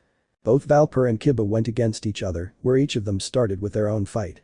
The sound of the metals colliding was evident, but Kiba was greatly surprised to see how every 5 hits between the sword impacts, his was the one that broke. Kiba. I don't understand, why us? We didn't deserve to receive that treatment from the church, we knew we weren't worthy and yet. Kiba's tears began to slide down his cheeks in helplessness. Valper. You're right, those miserable brats could never bear to wield a holy sword, this is just garbage now. Valper just threw the stone at Kiba who looked at him with empty eyes, suddenly all the memories of his friends in that place came to him, from the mistreatment to the elimination of the evidence that the experiment was carried out under the excuse that it was in the name of God. Kiba. Damned, for your ambition to destroy evil, you killed innocent beings. The blonde man began to cry in that glass, but their surprise was that silhouettes of people began to appear from the glass and surrounded Kiba. This was seen by everyone in the place, but especially by a brown-haired man and a green-haired man who looked from afar. Kiba. Forgive me guys, I deserve to die with you, but I was a vile coward to leave you there. Don't say that, this was our decision. It's true we're glad we met you, please don't complain anymore. Kiba. Friends. Yes, we always will be and now you have new friends, but remember that we will always be in your heart. Kiba. I swear, for you I will live the life we always dreamed of. The boy stopped crying and looked where the blue lights were. Go ahead and move on. Saying this the lights disappeared, suddenly in front of him a new sword came out of the place. At that moment the fight between Rias and Fred stopped when they felt a great energy emanate from where Kiba was. Rias? It can't be. Fred. Sacred and demonic aura combined. Zenobia. But how? Rias, seeing that Fred had let his guard down, managed to cut him, causing bleeding in his chest. Fred. You are miserable. The boy wanted to run to the redeed, but when he felt his energy draining rapidly, he had no other choice. Fred. I have to go, but you'll pay for this, you damn brat. Taking out a flash grenade, I throw it to the ground, thus managing to escape the girl's sight. Rias. We must go to Kiba and help him. Our redeed had taken a step, but she fell to the floor. Rias. Damn, the sword of destruction takes a lot of my energy. Zenobia. Stay here, I'll go with him. Issei, seeing that his girl was on the floor, gave the signal to Kaneko who quickly ran to where her partner was. Kaneko. Don't worry Ria-senpai, I'll take you to Asia. The girl nodded and left with the albino. On the other hand, we see Izuku's girls calmly fighting against the two Cerberus that were there. Momo, creating a barbell with Melissa, who was supporting her, had defeated the first Hellhound. Meanwhile, Najire, who was supporting Ranko, subdued the second beast, which was being lifted by the waves generated by the blue-haired girl, while receiving the blows from the brunette. Momo why? I thought it would be harder. Najire. Let's catch up with Asia and watch Izuku's fight. In the fight with Valper, he was impressed to see that sword he had in his hand, it was a miracle to have fused two types of energy, and more so since he was not a member of any faction. To his right the blue-haired woman had arrived, who looked seriously at Kiba, and then at Valper. Zenobia. Let me help you. Kiba. Be sure, no, your duty was to retrieve the holy sword Excalibur. Zenobia. That is the mission, but that is no longer a holy sword, but a corrupted sword. At that Zenobia left her sword on the floor and stretched her hand to the side. Zenobia. Petra, Basilius, Dionysius and Mary the Holy Mother, listen to my voice. From one moment to another a sword with chains began to appear, the girl took that weapon, leaving a certain person impressed. Valper. I can't believe it, that's Durandal, but how do you have it? Zenobia. That's because I'm her new carrier, but I understand that you don't understand it as a heretic since you left the church when that happened. Valper. Impressive, but no match for the mighty Excalibur. Kiba. Well it's time for you to pay for what you've done. With that, they began their fight. Valper positioned himself to receive the attack from his two rivals, who dodged the blows. Kiba swiftly stabbed at an Excalibur that protected its wielder, but the curious thing was that all the blows landed in a single place. This was noticed by Zenobia, who was also hitting that spot, as if trying to do something. Valper. What are you trying to do, stupid people? You'll never be able to. Zenobia. Now. Both of them hit where they had both hit, to the point that my Excalibur broke. Valper. No it can't be, how could light and darkness break Excalibur? The old man began to back away in fear, holding his head, trying to understand what had happened, until an idea came to him. Valper. Now I understand everything, this sword is the product of that. Just as he was about to say more things, a spear of light pierced his stomach. Gabriel. Don't talk too much. Those present were shocked to see that the cadre had eliminated their assistant. At that the cadre turned to see where everyone was gathered, as they stood up. Gabriel. This is interesting, seeing the three factions united here, something my father would have liked to see, but what impresses me is that the Durandal girl and the exorcists continue fighting even with their leader dead. This comment alerted both boys, but Zenobia had doubts about what she said. Zenobia. What do you mean by that? Gabriel. Oh so you don't know, I imagine that all of you and the demons who are outside this barrier that you put up have no idea about that secret. At that moment Gabriel snapped his fingers, outside the barrier some circles appeared, alerting the two heiresses who were watching over the city. Eliza. Girls be careful, we don't know what will happen. Sona. Come on, we'll create another barrier so it doesn't go beyond this. Given the signal, Sona's servants positioned themselves outside the barrier and quickly created another barrier. But at that very moment the circles began to emanate sounds, voices, which were from those inside the barrier. Zenobia. Tell me what you mean by my dead leader. Gabriel. Isn't it obvious? In the last war between the factions, not only the 4 demon kings died, but God also died with them. That comment left both nobles with an expression of horror and uncertainty. Eliza. God is. Sona. It's not possible. Returning inside the barrier, Zenobia, who had received that news, fell to her knees in shock. Zenobia. This isn't possible, like but miracles. Who performs them? The Gabriel. Miguel has done a good job keeping the heavenly system intact, but it seems he is not capable of maintaining order in the church, otherwise they would not have so many deserters from the church. The cadre turned to see where the others were, but they were greatly surprised to see their faces. The Gabriel. What's wrong with you? Aren't you sad about what I said? Izuku and Issei simply drew their swords, looked at each other, and quickly attacked an unsuspecting Gabriel, who managed to repel the 2 attacks. The Gabriel. Why aren't they like that girl? He said, pointing to Zenobia, who still on her knees began to cry and being comforted by an Asia, who just looked at her in a bad way. Issei. That simple. He quickly threw his sword into the sky and hit him in the stomach, causing him to double over in pain and then fall to the ground thanks to a blow he received from the same sword that Issei took back when it was falling. Izuku, seeing how Gabriel was falling, launched himself at him and with his knees hit him again on the back, burying him in the ground. Izuku. Our teams already knew about this secret. Outside the barrier, a green-haired girl and her friends began to shed tears upon hearing that voice that they thought they would never hear again. Izumi. Nai-san. Shaka. Izuku. Itsumi. Deku bastard, you're still alive.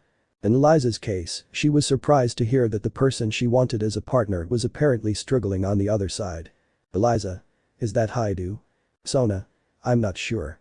Returning to the fight, both Issei and Izuku went to the hole where Gabriel had been buried and checked on his condition. Issei. Do you think he'll get up? Izuku. Being a stubborn guy, I say yes. At that moment, Gabriel flew into the sky with blood in his mouth, produced by Issei's blow. Gabriel. They are miserable. Again Issei and the green-haired man ran in the direction of the cadre, but this time instead of going in a straight line, they began to zigzag. Gabriel. Pure okay. But the spear of light in his hand to defend himself, he just tried to keep up with them, which he couldn't. As soon as both boys reached a speed that Gabriel could not see, they went against him to carry out their attack. The others just watched as gray lines surrounded Gabriel's body, causing several cuts all over him. But what was going on? Easy, when running both Issei and Deku would give a quick cut with their sword and when they crossed, they would quickly pass the other's sword and thus continue with the attack. At the end of that combination, Gabriel was seen flying against the trees of the academy, causing a loud bang.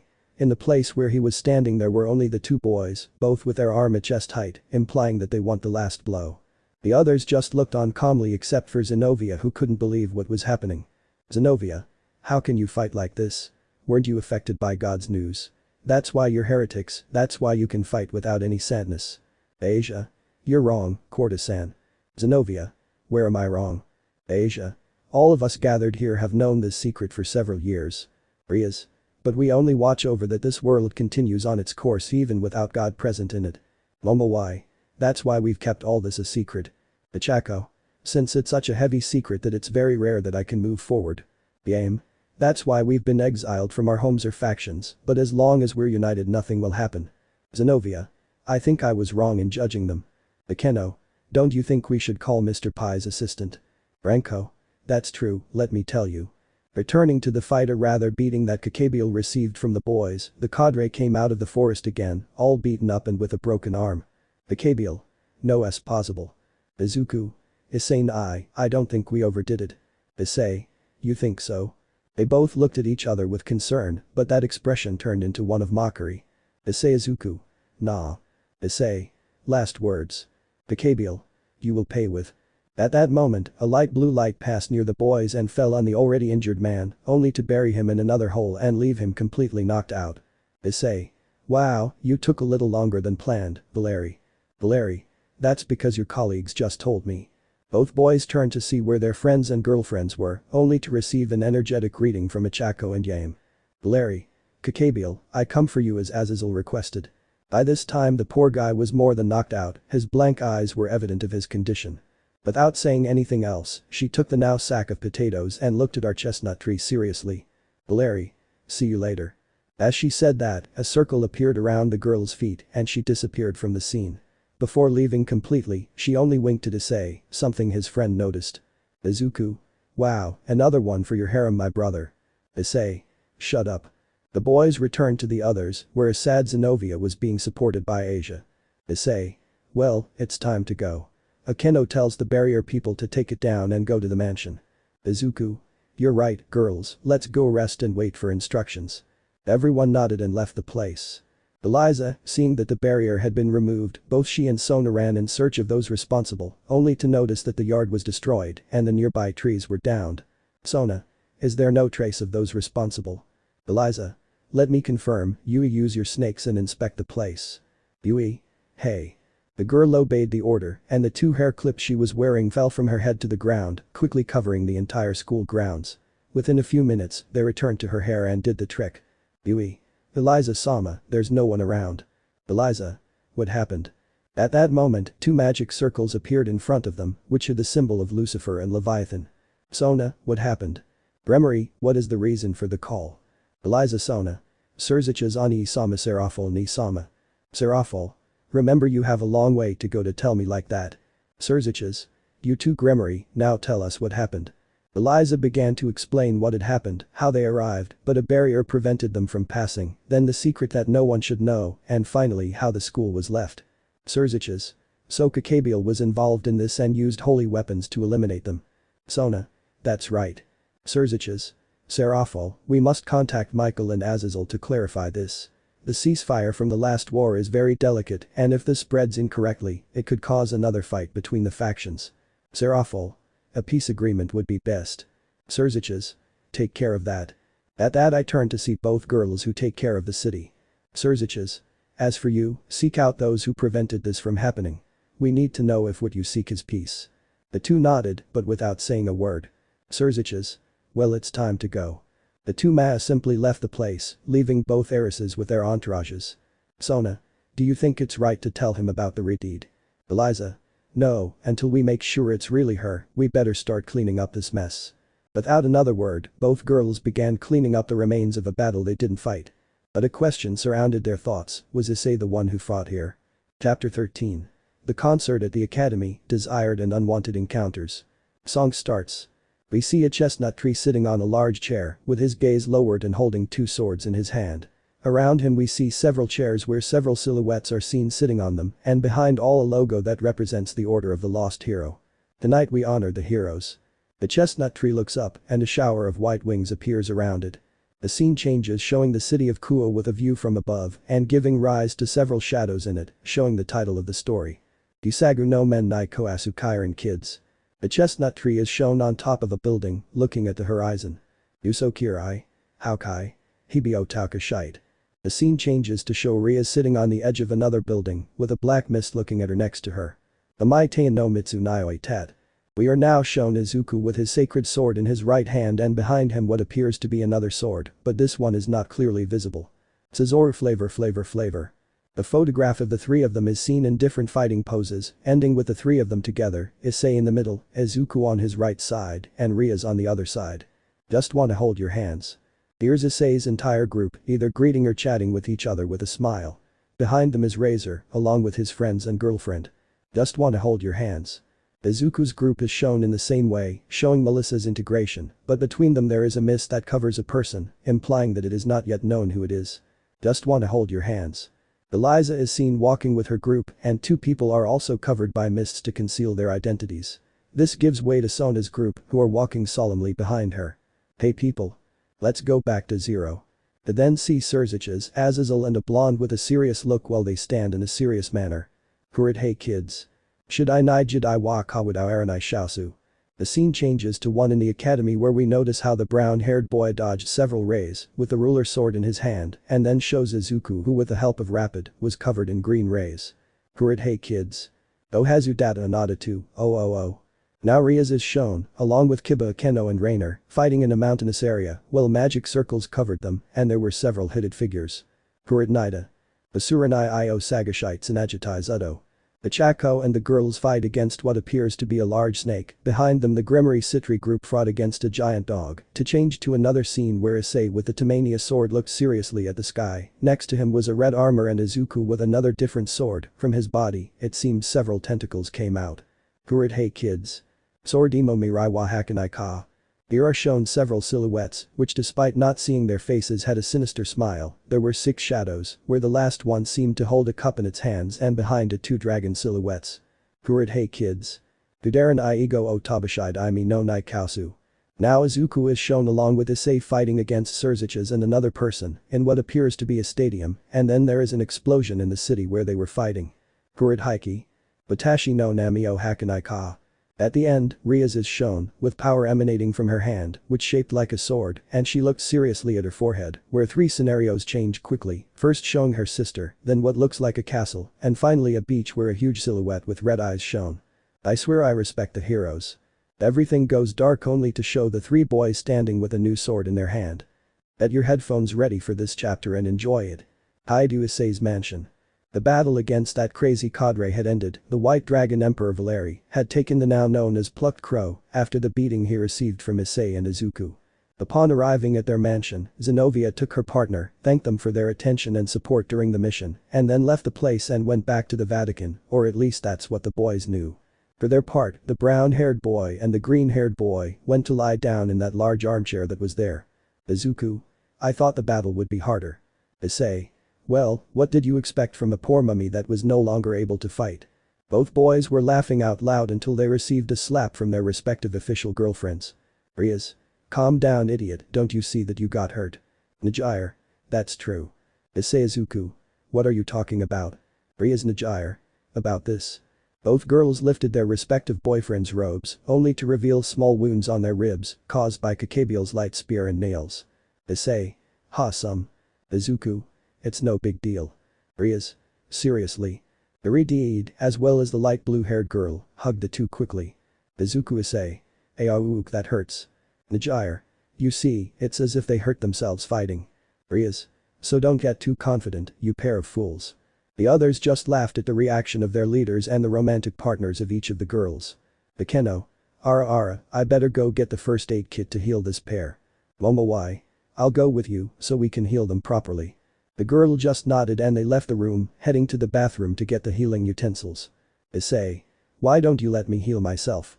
Asia. I'm sorry Issei-san, but I also want to enjoy what will happen in a few more moments. This comment made the chestnut tree a little doubtful, but at the moment he was about to ask about it, a small bell was heard in the room. Hineko. What's that sound? She was the only one who didn't really know what that bell meant, to which she asked a little fearfully. Noticing that, Issei gave Ravel a sign, which she understood. Ravel. Okay kitty, come with me, I'll show you what that sound was or rather what it means. Hineko. Who are you calling kitty, Yakitori? Both girls went out to the backyard of the mansion, verbally arguing, which made the others laugh. Issei. When will they get along? Rias. I don't know, considering they're a cat and a bird, they're animals that don't get along very well. The girl said it in a funny way, but she forgot that demons had good hearing, something that a certain blonde heard, and before leaving the mansion, a vein in her forehead popped out of anger. In the backyard, Ravel and Kaneko walked through the garden until they came to a structure that was somewhat strange to her. Kaneko. What is that? Ravel. What you see here is a dovecot. Kaneko. So you sleep here. Ravel got angry at that comment, causing her drill-shaped hair to spin. Ravel. No, silly, what you see here is where the messenger birds from our order headquarters arrive. Kaneko. And why don't they use the power of the underworld or another faction? Ravel.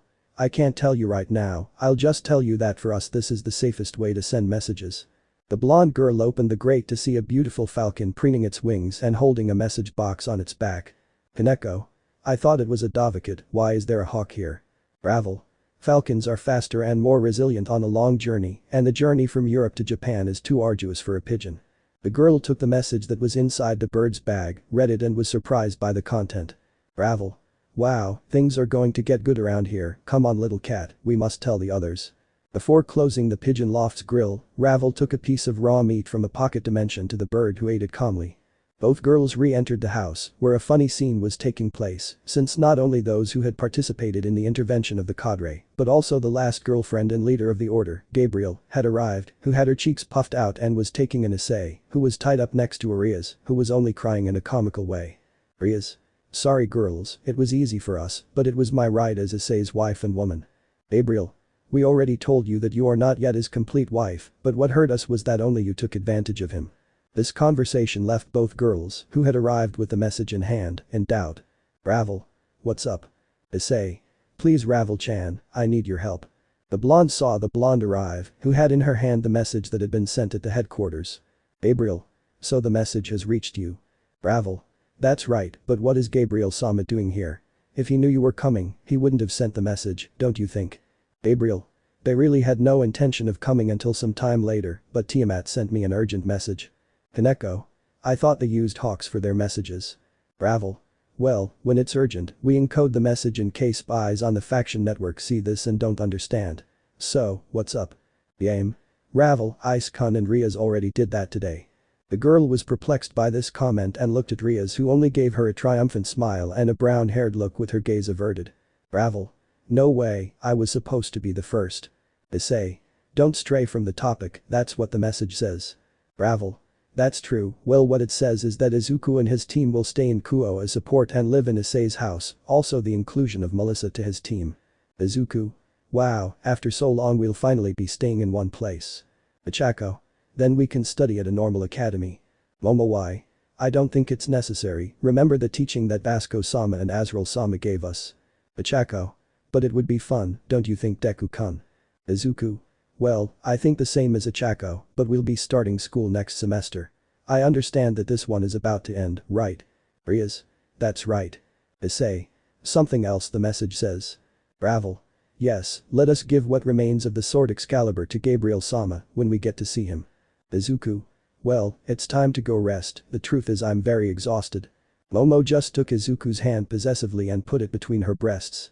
Momo. I don't think so, you made us worry about today's fight and got hurt, so you owe it to us. The green-haired boy just turned red upon hearing that, to which he nodded shyly. Melissa. Make up for it. Izuku. This I'll tell you when our trust grows, okay, just one thing, whatever you hear, don't go into the room. The blonde with glasses nodded at what was said, but she didn't know what she expected to hear tonight. On the other hand, Issei's girl saw that and looked seriously at the brown-haired boy, who only felt fear. Izuku.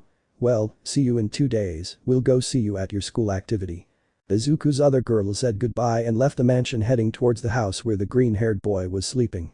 In the brown-haired boy's room, the girls looked at him and nodded seriously, only to pick up Issei like a pig and bring him up to the master bedroom. They picked up Rias in the same way and tied her up, leaving Ravel in the living room. Ravel. Okay, guys, today the others and I will be making noise, so please ignore what you hear. Rainer. Hurry up Ravel-chan, we have to punish both lovebirds who left us out. The girl just ran, leaving Kaneko, Kiba, Tosca and Gasper in the room with a lot of doubt about what they had said. Kaneko. What could they have meant? Kiba. I don't know, but it's best not to go near the main bedroom. At that moment, the scream of one of the girls was heard throughout the house. How she screamed it was a key piece of what was really happening, causing Kaneko to blush, but the others to look sad. Gasper. Who wants to play Super Smash Bros in my room? The three who remained with the damper just raised their hands and ran to the boys' bedroom to put on the game and turn up the volume on the television, hoping they couldn't hear what was happening on the other side. The chestnut tree received such punishment that it caused him to miss school the next day. 2 days later. It was a new day at Issei's mansion, where the actions that took place that day had ended halfway through the previous day, causing them to stay. In the master bedroom of that mansion we found a brunette who was on the floor asleep next to a repudiated who had a satisfied smile, but it wasn't just her, the others were the same way with a big smile on their faces and their bodies full of sweat. The only one who had something different from them was Akeno, Yame and Gabriel. The first one had her hands tied with that rope that had been put on Issei the night before, while the two angels, in their left hands, wore a gold slave bracelet. The other members of Issei's family were in the kitchen preparing breakfast for the others, just waiting for them to come down. Kiba. Kaneko-chan, sorry if I'm asking you this, but can you go wake them up? Tosca. It's true, they've already slept too much in their room. The girl, remembering what she heard the day before, quickly and blushing, went to the brunette's room. Upon arriving, she knocked loudly on the door, but avoided entering. Kaneko. Senpai, it's time to get up, Kiba-senpai says that breakfast is more than ready and won't get cold. Issei. Let's go. He said it shouting from inside the room, and upon hearing that, the albino ran out to the dining room. The brunette, upon getting up from the floor and seeing all the mess that had been made the night before, only gave a tender smile, because his relationship with the girls he had known for a long time had progressed further. Issei. Girls, we have to get up. Today we have to do the concert for the end of the parents' visit. The girls slowly began to get up, but when they stood up they only gave a scream. Girls. Oh, my hip. Lying on the floor, they barely dragged themselves towards one of the bathrooms in the place. As soon as the brunette went to the bedroom closet, he took out a small box where there were 100 phoenix tears inside. Issei. Thank you Yakitori no Eki for this gift. He drew several tears and placed one on his face so he could recover the energy he had lost not only because of last night but also because of the battle before. Upon reaching the bathroom, he gave each of the girls a tear so they could heal from what had happened and they quickly took a shower in the large bathtub. After an hour and having eaten, all of Issei's team except for Gabriel and Tiamat had gone to school. The last two commented that they would go later to see the boys' concert. On the way everything was laughter and pleasant conversations, except for an albino, who surreptitiously turned to look at the brown-haired boy with a blush. Issei, upon noticing that look, his eyes focused on little Kaneko, who just looked away, leaving the boy in doubt.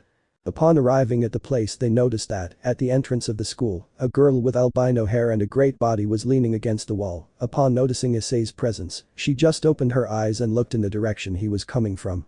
Issei. Valeri, what are you doing here? Valeri.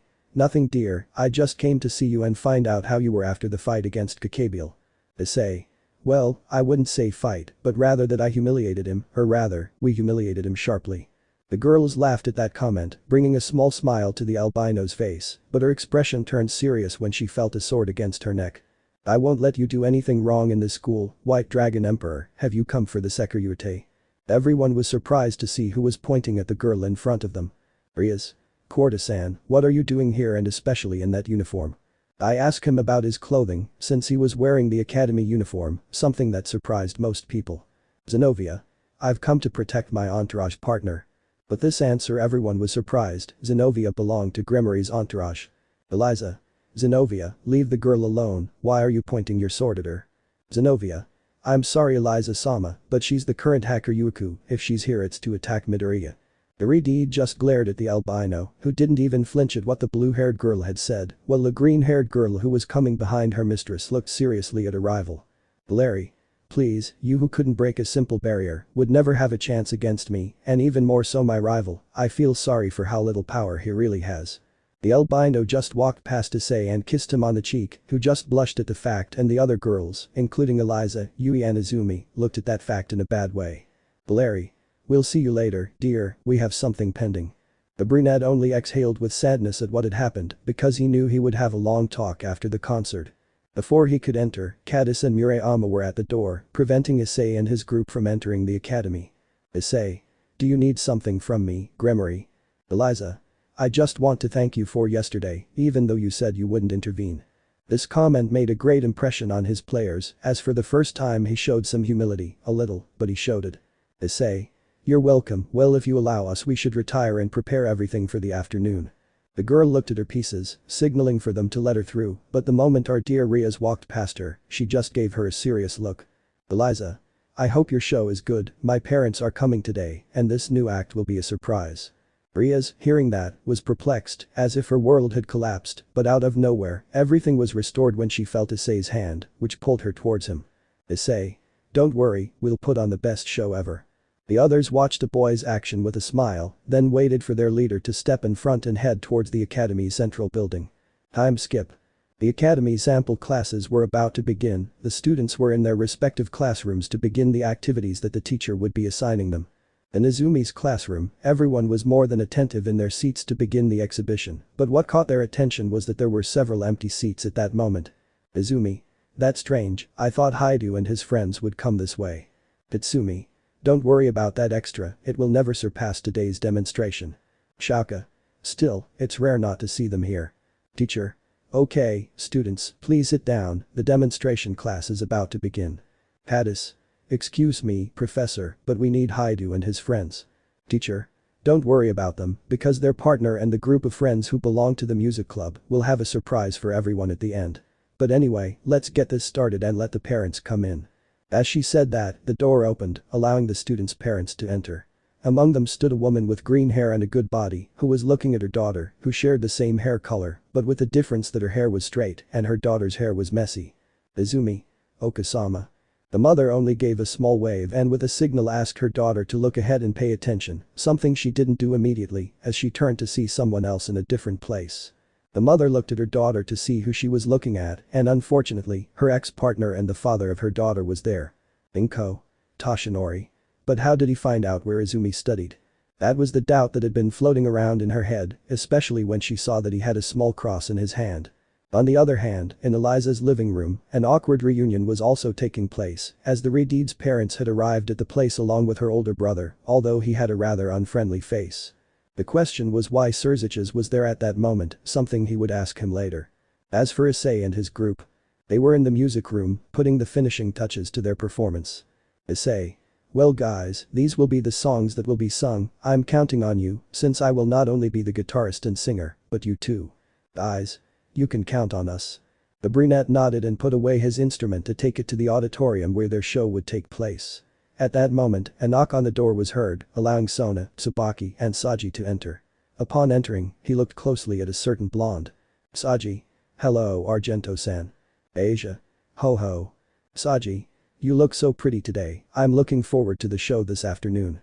As he approached her, he tried to take her hand and kiss her, which made her uncomfortable. But when he tried to bring his lips to Asia's palm, he received a small slap from Issei. Issei. I'm sorry Saji-san, but my dear Asia is uncomfortable with all that. Of course, he received a glare from the blonde, who was about to complain, but felt a cold sensation on his back. When he turned around, he noticed it was his mistress, who had a serious expression on her face. Sona. I thought I already told you about this Saji. Saji. Sorry, Kaichu. Sona. I'm talking to you right now, Hyoudou Issei, I just came to wish you success in today's presentation, I hope the music club has good progress to leave it open. Issei. Don't worry, that's how it will be Kaicho. Sona. Just one question, why didn't you and your classmates come yesterday? The brown-haired boy couldn't say that they wasted their time playing with their bodies and making love to each other, since on the other hand the girls, except for Tosca and Kaneko, had turned red. Issei. Well, yesterday we had to see to some very important things and the day got away from us, but we told the teachers, right guys? Both Kiba, who was in Issei's classroom, as well as Gaspar, Tosca and Kaneko, who were Ravel's classmates, nodded. Sona. It's good that they gave notice. We must take responsibility for our actions and indiscipline if they occur, with permission. The black-haired girl nodded and, pulling her pawn's ear, they left the room, leaving the others with serious and blushing faces. Issei. Come on guys, just this and we can go on vacation in 2 weeks. The boys nodded and returned to the calm atmosphere that had prevailed moments before. But that was forgotten when they heard another knock on the door, but this time it was different as they hadn't entered without their permission. Rainer. Who could it be? As she went to the door, she saw an Izuku, who looked a little thinner, and his girlfriends, except for Melissa, who had a triumphant smile, but when they entered, they limped a little. Izuku. Issei, we came to see you today. Issei. That's good guys, by the way, I need your help. Izuku. Tell me what you need. The chestnut-haired boy asked him if he would help him carry the heavy instruments to the auditorium, which his friend accepted, and together they carried the things for the concert. Time skip. Classes had ended in all the years, parents and children gathered in the hallways to talk to each other and discuss what had happened in their classes. Except there was one small group where the tension could have been cut in the air with a knife. Among the group was a certain Redeed's divorced parents, her new mom and her ex-husband, along with an older brother who had only one other purpose for the visit. Izumi. Wow, this is really awkward. Pitsuki. I know, I never thought I'd see your father and mother together again, all this is very worrying. Hadis. Murayama, I feel like blood will flow soon, don't you think? The chestnut just nodded at what was said. This was the worst case scenario for Eliza, who came up with the first thing that came to mind to get out of this. Eliza. How about we go to the concert that's coming up? Both she and her pieces and the parents followed her until they reached the auditorium, where there was already a large number of students, since they had received the announcement at the beginning of classes from the teachers. At the top of the auditorium, the instruments the kids would play were already more than ready, and the microphones had already been tested. They were just waiting to be announced so they could start everything. Sirzechs entered the auditorium and noticed the presence of a person whom he did not think would show up here of his own free will. Sirzechs. Serafal, have you checked everything? Serafal. Yes, everything is ready for the next faction meeting, but why at this school? Sirzechs. This was the epicenter of the next chaos that could have been avoided, which is why it is the best place to leave a mark of peace among the other factions. Serafal. I see, but the truth is I didn't feel like coming, I know she's my sister, but what she did to little Rias, I still can't get over it. Sirzechs. I know, I'm in the same position with my sister, I know she's not entirely to blame if it weren't for the idea that Lord Zeoticus put in them, but lately I've noticed something. Serafal. Tell me what. Sirzechs. Ever since she was defeated alongside the Sekiryuutei in that raiding game against that mysterious boy, her pride has started to drop, not all at once, but it's a start. Serafol. You say that because of how he greeted you 2 days ago last night, right? Sirzechs. That, and I feel like he must know something else. Serafol. Well, that's it. At that moment, the sound of the microphone interrupted the conversation between the two, to notice that in the center of the stage was the younger Sitri, with her serious look. Sona. Good afternoon, Academy students and parents. Today we bring you a closing address for our visit. We want to bid you farewell with a short concert from the new music club we've formed. Without further ado, let's give a round of applause to welcome you back. At that moment, the girl stepped back, allowing Issei and the others in his group to pass. The brunette was carrying an electric guitar, Kiba an electro-acoustic guitar, Rias had a bass in her hands, Asia, along with Ravel and Tosca were in the chorus part, Gasper was on the electric keyboard, while Rainer stood behind the drums. The brunette only adjusted the microphone, looked forward and noticed that in a corner near the stage were Izuku's group along with Gabriel and Tiamat. It was the only thing that mattered to him, so he didn't notice a certain American guy or a green-haired woman next to a redeed who were looking seriously at a brunette with a great body. Issei. Welcome to Kuoh Academy, I hope you enjoy this little farewell to extracurricular activities. Rainer tapped her drumsticks 3 times to start the song. Issei. Thank you very much. Now give a round of applause for my dear friend Ravel, who will perform a song for you. At the moment the chestnut said this name, Venelana quickly turned to look at the girl, because she knew about the disappearance of Princess Phoenix, whose name was the same as the one mentioned. When I saw her standing on the stage, I noticed a blonde girl with the same haircut as the youngest daughter. In one of the few photographs, it was the same as the girl's, and the facial features were the same. Ravel. Thanks Issei, I hope you like the next song and get encouraged. The boys screamed with excitement at the song that had ended, and even more so at the violin playing of the girls who were in the choir. Issei. Well now, I want to introduce you to Miss Rias Hyoudou, my fiancée, who will perform some more J-pop. At the moment of saying that name, the entire Gremory family focused on that girl, who was the shadow of the daughter they had long thought dead, at which tears came out of her eyes. At that moment Sirzechs turned to look at Eliza. Sirzechs. You knew she was here. Eliza. Yes, but she calls herself Rias Hyoudou, I don't think she's my sister or well I haven't confirmed it yet, right Zenovia? Zenovia. Indeed, that girl transmits demonic energy, but the boy Hyoudou denies it, but I know that she is a demon. By the way, I introduce myself, I am Zenovia Quarta, Knight of Eliza Gremory. Sirzechs. A pleasure. Rias, who was on stage, had taken the microphone to start her song. Rias. I hope you like it. After finishing the song, the girl looked at the brunette and winked at him. He only returned her with a smile, then walked over to the microphone to take it again. Issei. Okay, finally I'll need the help of a friend, I hope the president doesn't get angry, but with him we'll finish this little concert, so come on ahead Izuku. Hearing that name, both the green-haired mother and daughter and the American guy had paid close attention. When they saw the boy walk up on stage, a treacherous tear flowed. As for his sister and her friends, it had confirmed what they had heard the night before after the battle. Inko Toshinori Izumi. Son, my boy Onisama. The green-haired man took a separate microphone and stood next to the brunette. Issei. I hope you enjoy the song. When the song ended, the whole school was surprised by the voice of that green-haired boy who had stood next to the brown-haired boy. Issei. Well, with this we will end the concert, I hope you enjoy this song that we will sing together. Once the concert was over and they received more than just applause, cheers, and screams from most of the girls' fans, the boys left the stage, leaving those belonging to the demon faction surprised. Sirzechs, without thinking twice, went to where the brown-haired boy and the others had left so he could intercept them in the hallways leading to the music club. It didn't take long to get to them, but his surprise was great when, just a few meters away, an isolated area appeared in front of him, where Issei, Izuku and Rias were standing. Sirzechs. Who are you? Issei. Nice to meet you Lucifer, you already know my name, who I am will be for later, but tell me what you need. Iridid just desperately pointed to where Rias was, who was standing firmly. Sirzechs. I'll only ask once, and please be honest. What's your real name? Iridid stood next to Issei, who took his hand to gain more confidence. Rias. My name is Rias Gremory of Hyoudou, soon to be wife of Hyoudou Issei and long-lost daughter of the Gremory family, nice to see you again brother. Indeed, before the Redeed was the person he had been searching for so long, and he felt sad that her death had been confirmed. The reason for this was because he no longer had a good relationship with his parents due to the mistreatment they had given him. In front of him was his long-lost sister. Chapter 14. I saw you again, Ashkelon, and a fated reunion. Song starts. We see a chestnut tree sitting on a large chair with his gaze lowered and holding two swords in his hand. Around him we see several chairs where several silhouettes are seen sitting on them, and behind all a logo that represents the Order of the Lost Hero. Tonight we honor the heroes.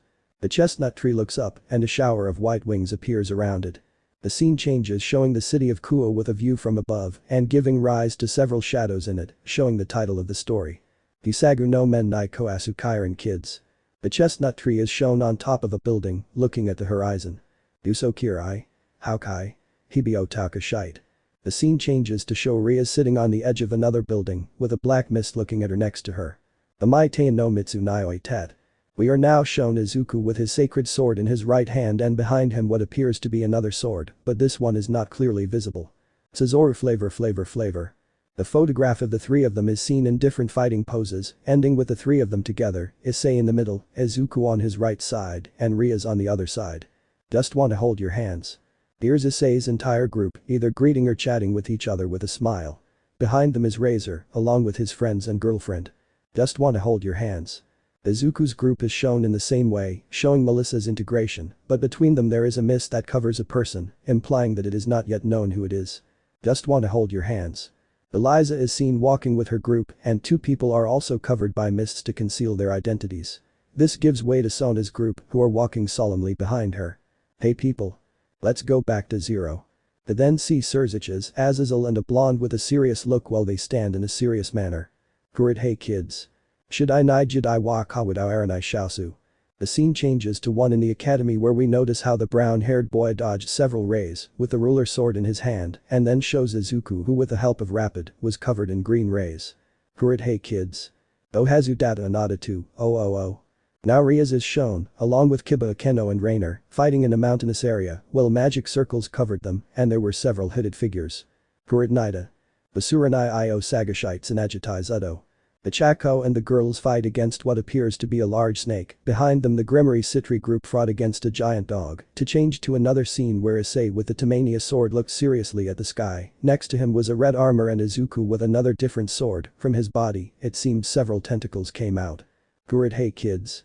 Swordimo mirai wa hakanai ka. Here are shown several silhouettes, which despite not seeing their faces had a sinister smile. There were 6 shadows, where the last one seemed to hold a cup in its hands and behind it 2 dragon silhouettes. Kurit hey kids. Kudaran I ego o tabashide imi no nai kausu. Now Izuku is shown along with Issei fighting against Sirzechs and another person, in what appears to be a stadium, and then there is an explosion in the city where they were fighting. Kurit haiki. Watashi no nami o hakanai ka. At the end, Rias is shown, with power emanating from her hand, which shaped like a sword, and she looked seriously at her forehead, where 3 scenarios change quickly, first showing her sister, then what looks like a castle, and finally a beach where a huge silhouette with red eyes shown. I swear I respect the heroes. Everything goes dark only to show the 3 boys standing with a new sword in their hand. Academia de Kuoh. The concert that the new music club had finished, everyone applauded the boys for that musical display they had given. But one group of people in particular were surprised, not by the talent, but by the people in front of them. The couple of green-haired girls and a blonde guy were impressed by the boy who ended up singing the song with the group. The father was more than surprised, he was conflicted. Hashinori. Izuku the Green Lightning, what are you doing here in Kuoh? Inko. My son, how you've grown. Izumi. Oni-chan. It was obvious the last 2 were thinking guilty, but the first one was thoughtful. On the other hand, a redhead with a goatee and a brunette with great attributes were shocked to see the redheaded girls sing. Zeoticus Venelana. Could it be that it is Rias? Seeing how the boys were slowly leaving, the blonde boy ran off the way his son had gone. Behind him went the 2 green-haired girls in a great hurry towards the interior of the academy. The older redhead, on the other hand, simply stood with a serious expression as her older brother ran out of the room to catch up with them. Both Eliza and Sona walked toward the exit after everyone else in the group had completely left. Both queens were at their side, but then the girl spoke. Eliza. Yui, please wait for my brother, tell him we're waiting for him in the club room. Yui. Understood Eliza-sama. Eliza. Okay, Otu-san and Oka-san, let's go to the club and wait for what my brother says. Both parents, although they did not get along, went after their daughter and her parody. As for the Citrus, they and their eldest daughter also left the auditorium, as the girl had a message to say. Hallways. In the hallways, where Issei and Rias had retreated, a redhead had run desperately through the corridors, while he had the same question in his mind. Sirzechs. Could it be her? Turning into one of the hallways, he noticed the people had disappeared and a silence had fallen over the place. Looking up at the ceiling, he noticed it was purple, unlike its usual color. The Mayu, with that concern, had a bit of the power of destruction in his hand, since to enter that type of dimension, he had to meet certain requirements. Hello. The young man turned to where he heard the voice, only to see a brunette next to his girl, a redhead with blue eyes, who had a serious look. Sirzechs. Who are you? The brunette politely gave a small bow, without taking his eyes off the redhead. Issei. Nice to meet you, Lucifer. You already know my name, who I am will be for later, but tell me what you need. The redhead just desperately pointed to where Rias was, who was standing firmly next to Issei while taking his arm. Sirzechs. I'll only ask once, and please be honest. What's your real name? The redhead looked at Issei, who intertwined his hands to gain more confidence. Rias. My name is Rias Gremory of Hyoudou, soon to be wife of Hyoudou Issei and long-lost daughter of the Gremory family. Nice to see you again, brother. The redhead, upon hearing that, made his power of destruction disappear and calmly, but with great emotion, walked to where the girl was. Sirzechs. It's not a joke, right? You are my little sister Rias Tan. The redhead came to stand in front of the girl, who only got to see his face. Without thinking twice, Sirzechs hugged the girl while tears came out of his eyes, but then he noticed something. Sirzechs. What's wrong? Why aren't you hugging me? I asked her when I noticed that the girl had remained still at that gesture. Rias. Don't take it the wrong way, but the truth is I don't trust anyone who comes from the underworld. The treatment I received from the Gremory lords was what made me see things, that without power you are nothing. Sirzechs was surprised by this, but the truth was he knew that all of this was his parents' fault. The treatment they gave their daughter was the worst a girl could have received. At that moment the brunette gently pulled Rias to be by his side and hugged her by the waist, which surprised the redhead. Issei. Please don't take this the wrong way, but right now we can't trust you and your family after the way Rias has been treated. Sirzechs. But what are you saying? I was always against the treatment that the Gremory lords. Rias. Gentlemen. Sirzechs. Yes, I stopped seeing them as my parents after you were exiled from the underworld a long time ago. The girl was shocked at how far what was once her blood family had broken. Issei. It's a shame and I'm truly sorry, but we still can't trust you, not for the moment. Sirzechs. What are you saying? Do you know how long I've been looking for my sister? The redhead just started to cry while his gaze was on the ground, something that both boys noticed. Rias. I'm sorry Mayu-sama, but for now it's better if we keep our distance. Issei. Until the day we are all in one place we will talk calmly. Hearing this, the redhead looked toward where the two young men were, but was surprised to see that they were no longer standing there. The redhead also noticed the noise in the hallways again, implying that he was no longer in the secluded area where they had talked. Sirzechs quickly ran to another hallway to see if he could find his sister again, but he noticed that she was nowhere to be seen. Which made him a little angry. Son, what happened? We were really worried that you ran off like that. The redhead turned around when he saw that his entire family, except for the queen and his sister's pawn, were behind him. Sirzechs. What are you doing here? Sirzechs. We were heading to the occult club room, but on the way we saw you standing here, so we decided to come see you. Venelana. Tell us, son, was it her? The Mayu just looked seriously at his parents and his sister, who had a serious expression, but at the same time with a mixture of sadness. Sirzechs. I don't know, I couldn't reach him. Both ex-spouses looked at each other, but said nothing about the subject. Sirzechs. You told us about a meeting that will be held here in Kuoh, what it was. Sirzechs.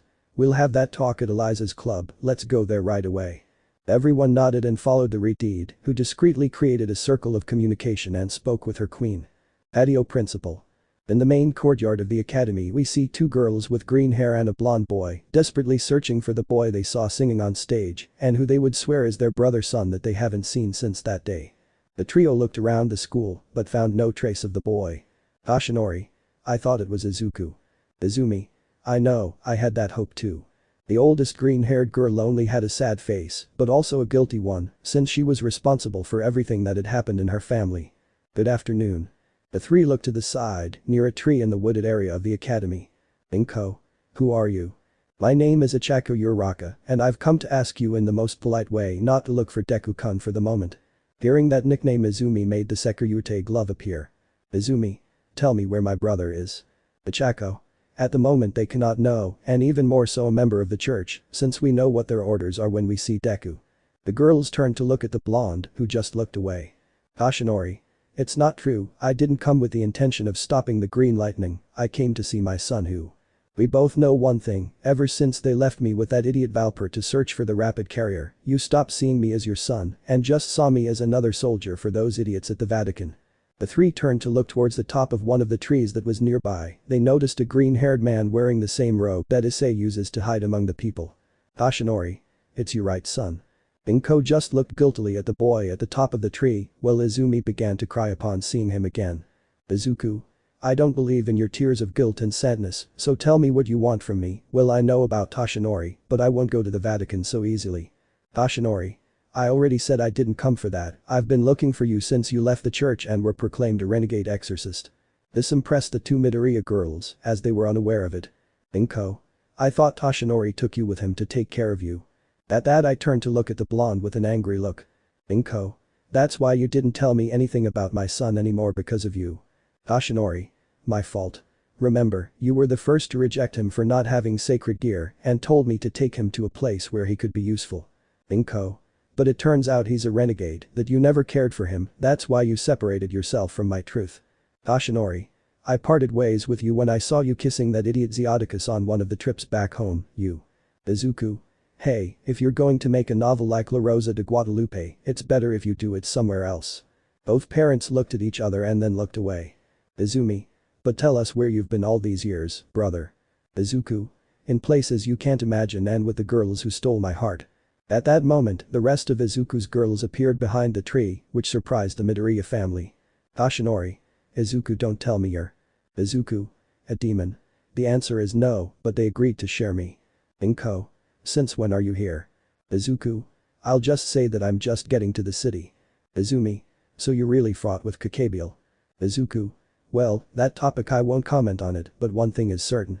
If you're here, Toshinori, it means that there will soon be a change between the factions. The girls were surprised by what the boy said, then looked at the blonde who had his eyes wide open because that was classified information. Toshinori.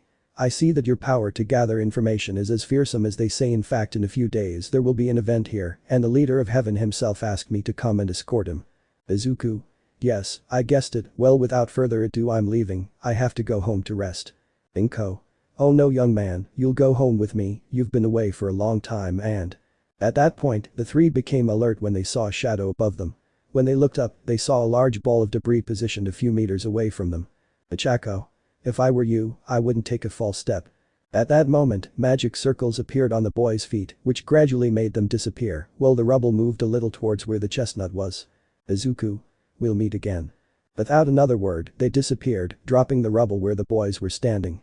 The three of them stood there, looking sad. Toshinori. I have to go. For some reason, upon hearing that, the green-haired girl felt a pang in her heart and then she turned to look at her daughter and walked towards the occult club. The cult club. Once the pairs of both girls had met and at the request of Sona's sister, the demons met at the occult club. Sona. Well, we are here, including our parents. One-sama, tell me what the meeting is for. The aforementioned girl, despite wanting to go hug her sister, had to maintain her firm stance that she applied since the day of Ria's disappearance. Seraphil. Well, we're gathering you here to give you an announcement. In 2 days there will be a meeting of the 3 biblical factions at this school. The girls were shocked by that news. Eliza. But why here? Sirzechs. It's simple, this was where Gabriel wanted to start a war, but thanks to someone they were able to stop his plans. Now the 3 leaders decided that this would be the epicenter of peace. Everyone was surprised by what I said and thought it was a great idea, but someone raised their hand. Sirzechs. Tell me what's wrong, Izumi. Izumi. Well, I wanted to know if only the city's parodies will be at this meeting or also those responsible for stopping that madman. That was a valid point, as it was true that they needed the presence of those who participated directly in the combat. Eliza. The problem is that we don't know exactly who it was or where who fought. Zenovia. I know where to find them. Everyone turned to look at her because that information was a big surprise. Eliza. Tell me how you know that. Zenovia. Well, when we were looking for the Excalibur, the Black Exorcist allowed us to rest and take refuge in his mansion, as well as when the fight ended and we healed in that same place. Sirzechs himself was impressed to learn that the figure who was being sought not only by the church, but also by the underworld, was present. Sirzechs. You're telling me that character is here and he was the one who defeated Gabriel? The girl nodded. Sirzechs. I really didn't expect that. Well, then I'll ask you to let him know that his presence is essential for the meeting. Rias Gremory, I'll ask you to take that boy. Eliza. Understood. Sirzechs. Sona Sitri, please see that everything is ready for the meeting to be held. Sona. Understood. Seraphil. Well, if there's nothing else to say, it's time to leave. Both Sirzechs, Seraphil, and the red-haired maids stood up from their seats and left through a magic circle, without saying goodbye to their families. Eliza. Well, it's best if we leave too, and Zenobia, I'll ask you to tell Issei to come. The girls' parents were shocked to learn that their daughter knew the identity of the boy who had humiliated them by taking away her job hunting rogue demons. Xiaudicus. How do you know who your daughter is? Eliza. Well, Zenobia recognized him the first time she came here, before she was part of my entourage, but in the time she has lived in the city, she has not done anything that would alarm her in attacking us. Venelana. And you can find out the name of that boy. Zenobia. Issei, su nombre es Hyoudou Issei. With that, Venelana stood up abruptly, next to her ex-husband. The girl had mentioned the young man who had helped Razor break up his marriage to her daughter. Xiaudicus. You tell me that boy, the one who helped Phoenix Dono break up the marriage with my daughter, is the Black Exorcist. Turning to look at his daughter, he was surprised to see that she wasn't angry about it. Xiaudicus. Daughter, why aren't you surprised by it? Eliza. Because in the end I know he'll be by my side like my husband. The Midoriya parents and mother were surprised by what the girl said upon learning about her decision. Thus leaving everyone in the place with a surprise. Issei's mansion. The kids had returned after the concert they'd given. Everyone was happy because even the small turnout had managed to make the students happy. Not everyone was happy though, as one repudiated girl went straight to her room upon arrival. Everyone saw that and they asked a brown-haired man, but he said that it wasn't the time to talk about it and he would tell them later, of course if Rias wants. In Ria's room, which she doesn't occupy since she sleeps with the brunette, the girl was lying down while hugging one of the stuffed animals that Issei gave her during the trips they had. Upon reaching her door, the brunette stood for a few seconds, searching for the right words to support his girlfriend on this issue. After a few minutes, the boy knocked on the door. Issei. Rias, may I come in? On the other side of the door, no one answered. Issei. Please let me in. The silence was evident as the brown-haired boy delicately opened the door little by little. Issei. I'll pass, so don't get mad.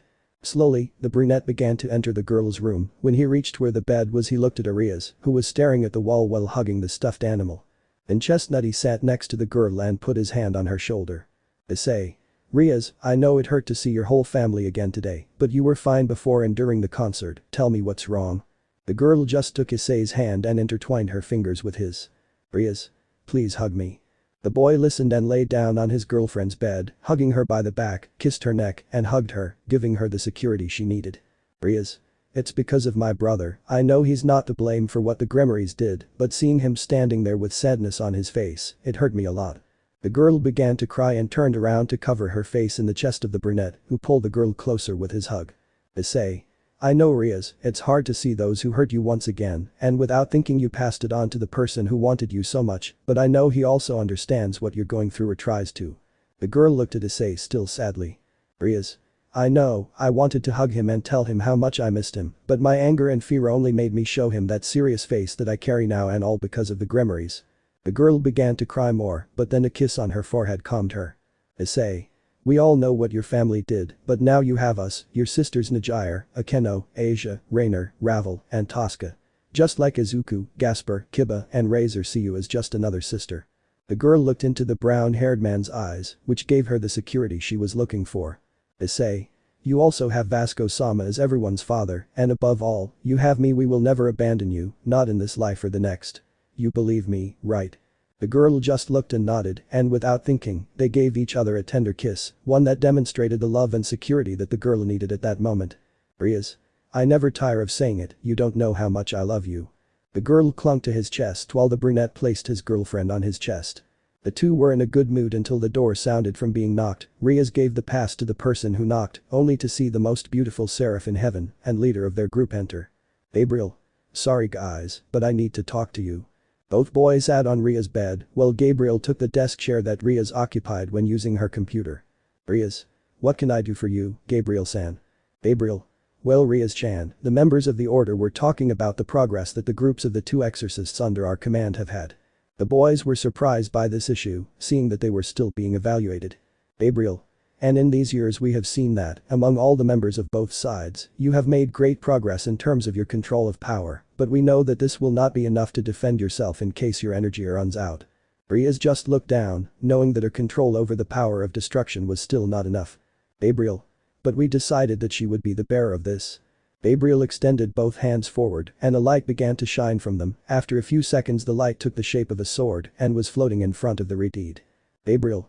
Ascalon is the name of the sword you have before you, we want you to be the one to carry this sword. The girl only felt that power from her, but instead of feeling fear she felt some heat emanating from her. Out of nowhere Timanius's sword appeared on Issei's sword. Timanius. Wow, this is the first time I've seen this event. Issei. What do you mean? Timanius. The times I got to fight against the bearers of that sword, they told me that they went through enormous training and showed that they were worthy of carrying it, but what we are witnessing is that he just accepted the girl at first. Rias was surprised by this, since when she took the handle of the sword, she did not feel that it weighed her down or hurt her, since it was a sacred sword. Gabriel. For years we have worked on it so that it would not harm its bearers, even if they were of underworld origin, if there was goodness in their hearts they could take it without problem. Rias. Are you sure I should take it? I mean Najire 1E Sama has been here longer than me. Gabriel. I know that, but Ascalon didn't accept her, instead Dane's Leaf was the one who chose Najire. The chestnut tree was surprised by that fact because he knew what that sword was. Issei. A demonic sword. Well, with the temper he's carrying, I'm not surprised, ha ha ha ha. In the city. Elsewhere in Kuoh, we see a young couple holding hands and carrying bags of food in their other hands. The boys were walking along peacefully until the girl with light blue hair sneezed. Izuku. Cheers. Najire. Thank you. The girl just looked up at the sky and put on a fake angry expression. Izuku. What's wrong? Najire. I don't know why, but I feel like killing Issei Nai. Izuku. That's weird, let's go home quickly to prepare food. Najire. Okay, let's just grab some ice cream. The green-haired boy nodded and they went to the ice cream shop. Returning with Issei. The redeed looked at the sword in amazement because she did not believe that she would be the bearer of it. Practicing in the air, the girl struck with the sword, testing the reach and weight of the sword as opposed to the one she made with the power of destruction. Gabriel. Wow, it seems you have affinity with her. Rias. Thank you 1E Sama. The Serek's gaze went from calm and serene to serious. Gabriel. Ice-kun, please gather everyone in the house and call Izuku and his group, I must talk to everyone about an important matter. The boy, seeing the face of one of his girlfriends, understood that it was a delicate subject, so he quickly called Izuku and told them to meet as quickly as possible at the brown-haired boy's house. After a few minutes both groups were in front of Issei's girlfriend, who was waiting for someone else to arrive. Issei. Who are we waiting for? Gabriel. Azrael, we must talk to you about. Azrael. Don't worry, I'm here. The voice of the aforementioned was heard as he emerged from a magic circle that appeared in the middle of the room. All the members bowed to the newcomer, who responded in kind. After that, she calmly greeted Gabriel, but noticed something different about her. Azrael. Sister, has something strange happened to you these days? I sense your aura is a little mixed, but not contaminated. As if. The girl just lowered her gaze with a blush and showed the gold chain she was holding. Seeing it, Azrael remained silent in surprise, only to look at Issei, who was also blushing. Yane was also playing with her fingers while secretly whistling. Azrael. Rogue Black Exorcist. The boy just looked down, still blushing. Azrael. Well, that's a different topic, but if it was with love, there's nothing to reproach. Anyway, the reason I brought you together is because I heard from Azazel that he's holding a faction meeting in 2 days. Everyone was impressed except for Izuku by that fact, since one of the points for which the order was created was about to be fulfilled. At that moment Azrael's gaze hardened. Azrael. But I also learned from my subordinates that the henchmen who followed Gabriel and were part of a new group would attack the meeting to prevent peace from being made. The boys looked serious, as they already knew what this meeting was for. Izuku. I see where this is going, what he needs from us is to be in the guard meeting from the shadows. Gabriel. Not entirely, you and Issei need to go to the meeting, because I was also informed through a cherub that I sent for surveillance, that they will come to invite Issei to the meeting, but I don't want him to go alone. Issei. Don't tell me the exorcist who is now part of the Gremory group will come. The girl nodded, but quickly alerted the others. Gabriel. And I see that they were not long in arriving, Azrael, we must hide our presence. The fallen man understood as he felt 2 presences approaching the mansion. A few minutes later, the doorbell rang, and Issei went to the door with Izuku. When they opened the door they noticed that Zenobia was standing at the door with a serious look, next to her came Eliza and behind her queen. Issei. Corda and Gremory-san, it's a miracle that you come to this place of yours. Eliza. Well, I must say I've been here before, but to visit my ex-fiancée you should know the reason why. Yui. Eliza Sama, remember why we came? Eliza. Sorry, that's true. Issei, although distrustful, had to show the manners that Gabriel showed him since she looked from one end of the house with cat eyes. Issei. Would you like to come in? Eliza. Thank you dear, but we're just coming quickly. Izuku. Dear. The green-haired man just covered his mouth because he wanted to laugh when he heard what he was saying to his friend. Eliza. Hyoudou Issei, as the person responsible for stopping what could have possibly been a new war between the three factions, you are asked to attend the meeting of the three factions. The chestnut tree was surprised by what was said since the information Gabriel obtained was correct. The meeting between the three factions was more than imminent. Grigori. In one of the laboratories of this organization, we see a girl with pink hair who had a white lab coat on her and had glasses on. Out of nowhere white smoke appeared in front of him and a few seconds later a small explosion appeared in front of her. Damn, this didn't work again. The girl grabbed a somewhat old book and inspected what was written in it. I think I'll ask Azrael Sama to support me with a trip to look for this piece. By the way, if we find that sacred gear for safekeeping, it will be of great help to the order. The girl closed the book and took off her robe to leave the place with several notes in her hand. On an island in the Atlantic Ocean we see a small silhouette crying inside what appears to be a cage. Please someone help me. The small silhouette was on its knees while crying, behind it was a dim light from which several shadows looked out. Chapter 15. The Gathering of the Factions and the Order. Song starts. We see a chestnut tree sitting on a large chair with his gaze lowered and holding two swords in his hand. Around him we see several chairs where several silhouettes are seen sitting on them and behind all a logo that represents the Order of the Lost Hero. Tonight we honor the heroes. The chestnut tree looks up and a shower of white wings appears around it. The scene changes showing the city of Kuoh with a view from above and giving rise to several shadows in it, showing the title of the story. Yusagu no men ni koasu kairan kids. The chestnut tree is shown on top of a building, looking at the horizon. Uso kirai. Haukai. Hibio takashite. The scene changes to show Rias sitting on the edge of another building, with a black mist looking at her next to her. Amaitain no mitsu nioi tet. We are now shown Izuku with his sacred sword in his right hand and behind him what appears to be another sword, but this one is not clearly visible. Tsuzoru flavor. The photograph of the three of them is seen in different fighting poses, ending with the three of them together, Issei in the middle, Izuku on his right side, and Rias on the other side. Just wanna hold your hands. Here's Issei's entire group, either greeting or chatting with each other with a smile. Behind them is Razor, along with his friends and girlfriend. Just wanna hold your hands. Izuku's group is shown in the same way, showing Melissa's integration, but between them there is a mist that covers a person, implying that it is not yet known who it is. Just wanna hold your hands. Eliza is seen walking with her group and two people are also covered by mists to conceal their identities. This gives way to Sona's group who are walking solemnly behind her. Hey people. Let's go back to zero. They then see Sirzechs, Azazel and a blonde with a serious look while they stand in a serious manner. Kurit hey kids. Should I ni jidai wa kawudao aranai shaosu.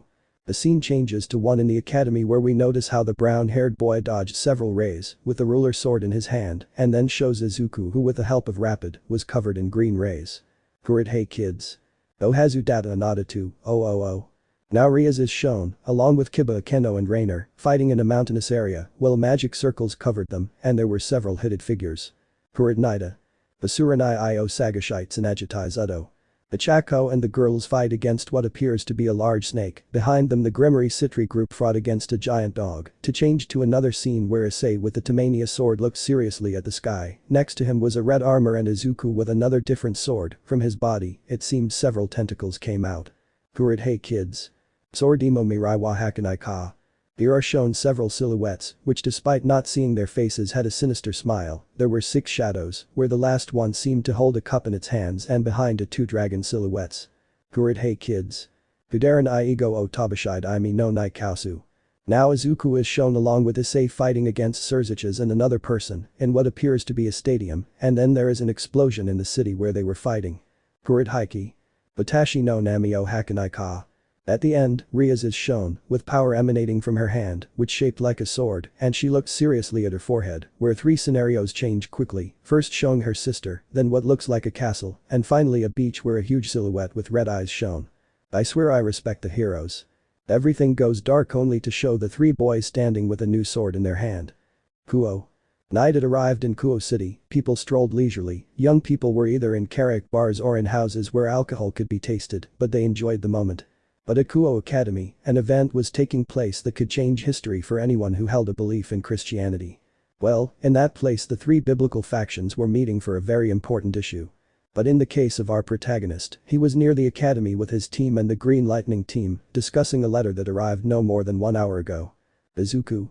So if I understand correctly, the order will be announced with the meeting of the three factions. Issei. You are correct. Izuku. But why? Gabriel. Well, that's because I was also invited. Vasco suggested we introduce ourselves there. It's also because another person we didn't count on will be there. Izuku. Don't tell me, Toshinori right. The brown-haired boy was impressed when he heard the name of the person who left Izuku under Valper's tutelage while he took on the most dangerous missions in the Vatican and they were absent for long periods of time. Issei. So I'm back now? Rias. Ice, who is that person? Issei. He is Izuku's father. Saying that, the green-haired man made a face of disgust because he didn't like being associated with that person. Izuku. Blood father, but I never knew it was his love. The brown-haired boy just looked at his friend in that way when referring to that person. Issei. It's better if you forget those thoughts and we should focus on what we're going to do today. Gabriel. That's right, both Izuku and Ice-kun must be at the meeting that will take place tonight. The brown-haired boy and the green-haired boy nodded, which pleased the seraph, and then looked at her harem sister. Gabriel. Rias, you and the others will be in the shadows in case any of the faction armies attack by treachery. Najira and you and Izuku's team will provide support. Rias. Army. Gabriel. From what I understand, my brother brought a small squad of angels, just as the demons and fallen angels did the same, all for the protection of the leaders. Issei. I see, but it's best if we go and finish this quickly. They all nodded, paid for their drinks, and headed off in 3 different groups to the city academy. Academia de Kuoh. In the main hall of the student council, several people were already more than ready to begin that legendary meeting. On the angel's side, at the table was a blond man with a serene look and a calm smile, behind him was a girl with big pigtails and light brown hair, and next to her was a blond man with a bit of muscle and very unruly hair. On the side of the fallen angels, who were distinguished by their black wings, was a black-haired man with a blonde streak and a slightly haughty smile. Behind him was a silver-haired girl with a great body, who was leaning against the wall while looking at another person. Instead, with the demons, at the table was a redeed next to a girl with black hair and pigtails, behind them were the groups of her sisters, in which a green-haired girl felt the gaze of a certain albino. Sirzechs. Well, we're just waiting for 2 guests to arrive at the meeting to begin, so don't despair Azazel and Michael. They both nodded at what was said, and then the blonde spoke. Michael. Another person will also be coming from me, and she will make an important announcement after the meeting. This surprised the other 2 leaders, first in knowing who the other person to arrive was and second, what the announcement would be. At that moment, a knock is heard on the living room door, to which Sona orders Saji to go and open it. The moment he opened the door, he got a big surprise. Saji. Hyoudou. The school students, except for Eliza, Yu and Zenobia, were surprised to see their classmate in front of the door. Next to him was the green-haired man with a serious look and behind them, a beautiful blonde who caught the attention of Saji and Azazel. Issei. Good evening everyone, sorry for being late to the meeting. Sirzechs. Please come in, we've been waiting for you. The 3 followed the instructions and went to the table, where it was a surprise for Michael to see that his sister had taken another chair away from him, as if she were another leader. The brunette in a gentlemanly manner took out the chair for his girlfriend to sit and he went back with Izuku. Izumi just stared at her brother in surprise, wondering if he was with the angels, or so she thought. Eliza, on the other hand, looked at both boys with a serious expression. Sirzechs. Well, since everyone is here, let's start the meeting of the 3 factions. Schoolyard. Najira and Ria's groups were hidden in the forest that was next to the academy, waiting and watching the movements of the other 3 armies that were surrounding the school. The Chaco. Wow, how boring it is to wait and watch that whole army so they don't do anything stupid. She said this while waiting among the trees, lying on a branch of one of them. Momo why? Don't complain, remember that we do this so that everything goes well and finally the peace that the order has been seeking since time immemorial. The Chaco. I know, I wish Deku-kun was here, things would be more entertaining, but he was called to that meeting. Rias and the others watched in amusement at the brunette's behavior in the situation. Asper, who was also there and laughing at the tired expression of the brunette, suddenly turned his serious gaze towards a place in the forest. Rias. What's up Gasper? Asper. Over there, I feel a time magic being performed, but we are far from the location. At that, the boy looked up at the sky where a circle began to form above the armies so that it would go unnoticed by them, but he noticed it. Asper. Rias niece and we must go to where she is doing the spell, something bad will happen. Rias Najir ni, you guys keep watching here, if you see them attacking the army stop them. Najir. Okay. Rias. Guys, let's go see what's going on and stop the magic that Gasper detected.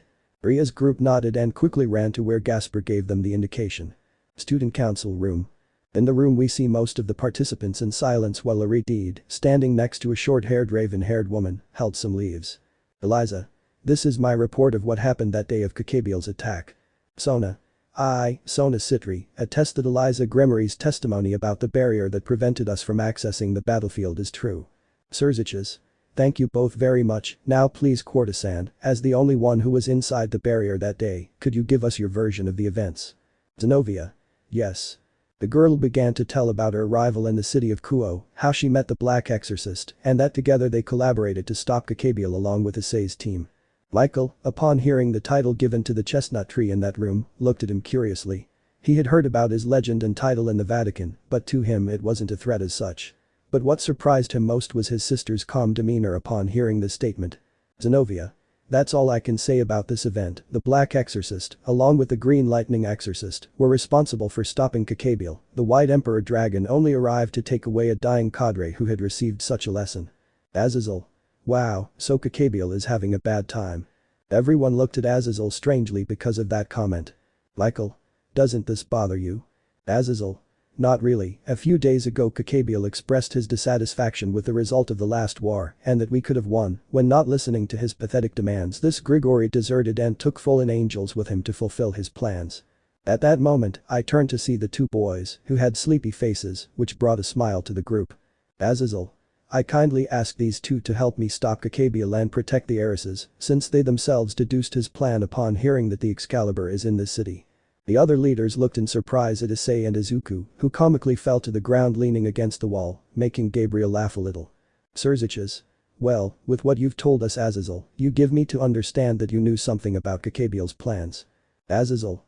As such, no, I was watching this guy's every move until he reached this point, but let's leave that aside, he's already locked up and paying for his crimes, so from what I understand, what they're looking for is a peace pact. Michael. It's the right thing to do. We seek to create an alliance between the biblical factions to improve the relationship and leave behind those times when enmity was present. Azazel.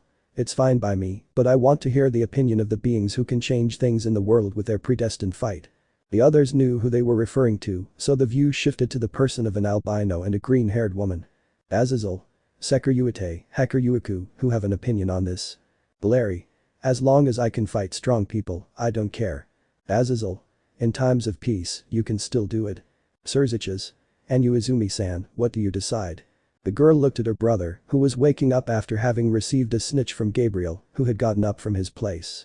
Izumi. I want peace, to have more time with my loved ones and enjoy more moments. Izuku. Yeah, of course. Azazel. Say no more, then peace. The fallen man stopped speaking as he felt a heavy atmosphere around them. The leaders just watched as most of those present remained still, unsettling everyone in the room. Gabriel. Wow, so they've already started. The other leaders looked strangely at the blonde, who just stood up from her place and went to where the boys were to stand behind them. Gabriel. Issei, Izuku, you know what to do. Alarming the leaders, they had put themselves on guard, as well as a certain albino and a green-haired girl, who had not frozen. Just then, explosions began to be heard outside the room, which caught the attention of the others. Peeking out the window, they saw several beams of light passing in front of them. In the sky, several hooded figures emerged from different magic circles, unleashing their power toward the frozen armies, killing those within them, but also hurling their power to the ground. They observed that another equal power was emanating from it, even rocks were flying. Upon closer inspection, they noticed a group of girls fighting from a distance against the hooded men. Wow, I thought this would be easier, but I never thought another group would get involved in this. The leaders recognized the voice of that woman coming from the seal, a seal that was formed in the midst of the leaders. Serafal. Kateria-chan, what does this mean? A brunette girl with glasses and big tits emerged from the circle, defiantly staring at the leaders. Kateria. Shut up false Mau, I only come to put forward the position that we, the descendants of the ancient mass, believe is correct. For those who do not know me, my name is Kateria Leviathan, descendant of the first Mau Leviathan. Without further ado, the girl launched her power towards the group of girls who were frozen, but her attack was repelled by a sword. Kateria. Excalibur. Izuku. I will be your opponent, in the name of the Lost Hero Order, I will stop you. The green-haired boy flew towards the person who had arrived, who created a shield of magical energy, but it still wasn't enough to stop that attack, causing the girl to fly out of the room from the impact. The leaders looked at Gabriel, now with a more serious look. Gabriel. Issei, contact them and ask them what happened. Issei. Okay. The other leaders wanted to ask, but she just looked at them seriously. Gabriel. Everything in its own time, we'll tell you what happens after we stop this. Saying this, he took out a mysterious stone from his suit, which had a red cloth and a small seal at the end of the thread. Issei. Rias, it's me, what's going on out there? Hearing that name, the redeed in the room gained attention from the conversation that was about to begin. Rias. We're about to reach a point that Gasper detected, but we're having trouble. Issei. Which ones? Rias. Before reaching the place, a barrier formed. Kiba, Rainer, Gasper and I managed to enter, but those who stayed outside stopped out of nowhere. Issei. Apparently they stopped time, the same thing happened here. Rias. From what Gasper can't see, a group of magicians are in the forest reciting a spell, we will try to stop them, I'll let you know what's happening. Saying this, the communication between them ended. Gabriel. Okay Issei, stay here and protect us from any attack. Issei. Understood. Gabriel. Azazel, why don't you tell your friend if she'll help us? The fallen man just gave a mocking smile and looked at the albino behind him. Azazel. Okay, Valeri, please help the girls outside. Valeri. Finally, I can get some action. Iridid, who was seriously looking at Gabriel's actions, turned his gaze towards the green-haired girl who was not frozen either. Sirzechs. Izumi, I entrust you with the protection of the Gremory entourage. Izumi. Don't worry, I'll be attentive to everything. The brown-haired boy stood next to the most beautiful angel in heaven while they looked out the window as Izuku's girls fought calmly. Issei. Let's just hope Rias can stop the spell. Gabriel. She will, remember who trained her. The brown-haired boy nodded as he now watched the fight taking place on the ground. Outside the building. Izuku and Kateria looked at each other seriously, the former seeing that in front of her stood the wielder of the Excalibur who had defeated Gabriel. On the other hand, Izuku looked elsewhere. Izuku. Calm down, don't look at her breasts for God's sake, they're huge, think about something else, think about something else. This was the boy's thought, since, when hitting his opponent, she involuntarily moved her breasts, causing the areola of her nipple to be seen, distracting the boy. Kateria. What's up, kid? Where's that fighting spirit gone? Izuku. Shut up, you exhibitionist. The girl didn't understand what he said, but she wasn't going to wait for her opponent to make the first move either. So she sent black lightning bolts from her hands toward the green-haired man, who managed to dodge even without looking at her. Izuku. Well, I'll have to fight like I learned to dance. The boy only focused on his opponent's feet with the purpose of not being distracted by her breasts. Seeing the positions of his stationery, he sensed what Kateria was about to do. Kateria. Fine, if you're not going to look at me it'll be easier, die. Noticing how she changed her position, the green-haired man simply went against her, causing her to hit her with his Excalibur, which managed to dodge the great blow that was coming at her, but still got a small scratch. Kateria. Aya, miserably, this is RDE. On her forearm, a small cut was what she received from Excalibur, causing her immense pain, which caused her to fall to her knees on the floor. At that moment, the green-haired man looked up at the sky, realizing that the spell that was over them had disappeared. Izuku. Well, the good stuff is just getting started. Student council room. In the room where everyone was gathered, they noticed how the seal that was over the sky had disappeared, to which Issei and Gabriel turned to see where the schoolgirls were. Eliza. What happened? Sona. My window, who destroyed it? At that moment the rock through which the boy had communicated was glowing, so he quickly activated the communication spell. Issei. They did it, Rias. Hearing that name, the redeed tensed and paid attention to the voice coming from that rock. Rias. Yes, my eyes, these magicians were very weak because they were concentrating on the spell, but Gasper and Kiba are already containing them. The blonde who was next to the brunette took the stone so she could talk to the girl. Gabriel. Rias speaking. Gabriel, please bring the captured mages, we must interrogate them. Rias. Right away, Gabriel-san. Cutting off the communication, the brunette left for the patio, leaving the blonde a little further behind him. Gabriel. The best thing is to move and see what happens. The girl, like the brunette, left through the window, leaving everyone with their mouths open at her attitude. The leaders looked at each other and nodded, then left like them, followed by a blonde and Irina, leaving the Gremory and Sitri group in that place. Eliza. What happened? Zenobia. I'll explain while we go with them, I want to see what's going to happen next. The two groups nodded and left the room, only to notice that in the sky a silver-haired girl was fighting against the wizards. On a court, several more girls were fighting against wizards on the ground, and finally a green-haired girl with her friends focused on a certain exorcist who was fighting against Kateria. Eliza. Izumi, that's your brother, right? The girl nodded with a worried look. Eliza. But who is he fighting against? Zenobia. From what we learned, she is Kateria Leviathan. This alarmed the two high-class demons, because in front of them was one of the beings with the oldest demonic lineage. Sona. We must help him, she may be too dangerous. The green-haired girl nodded and quickly summoned her glove, but what she didn't expect was an attack towards her person, which sent her a little far from where she was. Itsumi. Izumi. Shauna. Izumi-chan. This caused the green-haired man to turn around to hear the shot, causing him to become distracted for a minute. Kateria. Pay attention to me, damn it. Launching a ray from his hand, the green-haired man barely managed to raise his defense, but not enough, causing him to fly towards one of the walls of the building and crash into it. The two turned to see where the attack was coming from, only to see an albino in the sky flying calmly with one hand on her waist. Valeri. What a disappointment my rival gives me.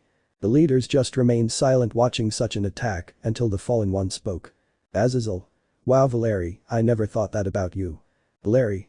Sorry Azazel, but this place is more fun. Azazel. Tell me, are you doing this to regain your right as Mao Lucifer? This caught everyone's attention in the place and they looked at the girl. Valeri. They haven't told you that you're too talkative, but it's best to introduce myself properly. My name is Valeri Lucifer, and the blood of the first Lucifer runs through my veins. Sirzechs. But that's impossible, how do you have a sacred gear if you're a demon? Valeri. Half demon, my mother is human, while my father is part Lucifer, which gave rise to me. A true miracle. Michael. That's why you were able to slip under the radar of sacred gear control. Valeri. Indeed, it's a shame that my rival is just a simple human whose father is a church dog and her family a disgrace. The green-haired girl who was rejoining looked at the albino who was in the sky in a bad way. Izumi. Shut up, you don't know anything. Valeri. But of course I know everything, daughter of a marriage that lacked love in both. So the mother had to seek that love in another person, who turned out to be the father of her current mistress. Having a father who until recently was the dog of the old folks at the Vatican, and having a brother you despised since you were a child and seeing that he would never return, you regretted the treatment you and your childhood friends gave him, just because you wanted to protect him and didn't show the love they have for him. The green-haired girl was only angry about what was said, not because she knew the truth, but because all of that really hurt her, and even more so because of the way she treated a certain boy. Izumi. Shut up, you don't know what Katsumi and I really suffered, how sorry we are for having treated my brother like that. Valeri. I don't care about that, to me you are an inferior girl, without a goal in life, you are someone boring. But then I turned to see where the green-haired man was trying to get out of the embedded wall. Valeri. I know, I'll turn you into an Avenger, your life would have meaning, and for that, I'll kill your brother. Both the green-haired girl and a certain brunette didn't like that comment, causing Issei to make a certain sword appear. Valeri. Let's say goodbye to the unloved little brother. Izumi. I won't let you. At the moment of screaming, the girl made her crimson armor appear and quickly flew towards the albino, who also summoned her armor, and they began to fight in the air. Kicks, punches and magical powers were what came out between both girls. Valeri managed to connect a blow to her rival's helmet, while Izumi kicked her in the stomach. Izumi. This ends now. Boosted, boosted, boosted, boosted, boosted, boosted. Explosion. The large red ball went straight to her opponent, who didn't even hesitate to put up any defense. Valeri. Pathetic. Divide, divide, divide, divide, divide, divide, divide. The ball kept getting smaller and smaller, to the point where it simply disappeared. Izumi. But what happened? Greg. That's my opponent's power, its ability to divide the opponent's power and give it to the user. Unlike the Bastard gear, which accumulates energy and can transfer it. Everyone was paying attention to the fight that was going on in the sky, provoking the anger of a certain brunette. Kateria. Damn you, how dare you ignore me. Die. Two large dark-colored powers flew out to where the Gremory and Sitri groups were, to be more exact where a Redeed was next to an ash-haired girl, and the other was where a two-colored haired girl who was standing apart was the second target of that attack. Sirzechs. Careful. The girls reacted to the screams, only to be shocked to see that the attack was already more than imminent. Eliza Katsumi Shauna. Kai. That attack hit its target, or so Kateria thought when she heard that scream, giving her a small smile on her face, a smile that disappeared when she saw the smoke dissipate and revealed two silhouettes, each with a sword in front of them. Kateria. That's impossible. The girls opened their eyes only to see a green-haired boy standing in front of Eliza and Kitsumi, his expression more than anything reminiscent of anger, while in front of the two-colored girl, the brunette stared seriously at the enemy. Seeing them standing there in front of them made the girls blush, as the boys looked very handsome in their eyes. Issei. Izuku, it ends with her. The green-haired man took a talisman from his chest, which, when activated, green rays began to surround him. Izuku. Are you finished? With a more than dark voice and out of nowhere, the boy appeared next to Kateria, who only spat blood from her mouth. The girl could not explain this, as she slowly closed her eyes and lowered her head and saw something that horrified her. Kateria. When? The brunette only saw how the Excalibur rapid was stuck in her abdomen, and without anything else to say, it began to disappear, only giving a heartbreaking scream when she felt that burning. Kateria. Aya. The fight that was taking place in the sky stopped when they saw that Izuku was alone with his sword at mid-body height, and a glow left the ground. Izumi. But what? Valeri. Don't get distracted. The girl connected a hammer blow to the back of her rival's head, causing her to fall to the floor unconscious and her armor to come off. Izuku. Issei. The brown-haired boy understood and quickly ran to where the green-haired girl was falling and caught her in a bridal manner. Valeri. Honey, don't do that or I'll get jealous. The brown-haired man took the girl to the friend he had saved and laid her down on the floor. Issei. I'll pay you. The bicolor with a blush accepted and took her friend to protect her. The leaders saw this and were going to intervene, but a blonde stopped them. Sirzechs. Gabriel-san. Michael. Let us go, sister. Gabriel. No need, he can do it himself. Hum on my ice, you can do it. This scream caught everyone's attention and they turned to see who it was. At that moment, a large group of girls came out, along with two boys who had a magic ball tied up. The Chaco. Wow, this was fun. Momo why? And even more so seeing how Izuku managed to defeat that girl. Ryuko. Only we can show our breasts to my beloved. Melissa. Please don't say things like that. On the other hand, the girls behind Rias looked at a certain brunette with a blush. Bakeno. Ara, my beloved looks very manly with that attitude.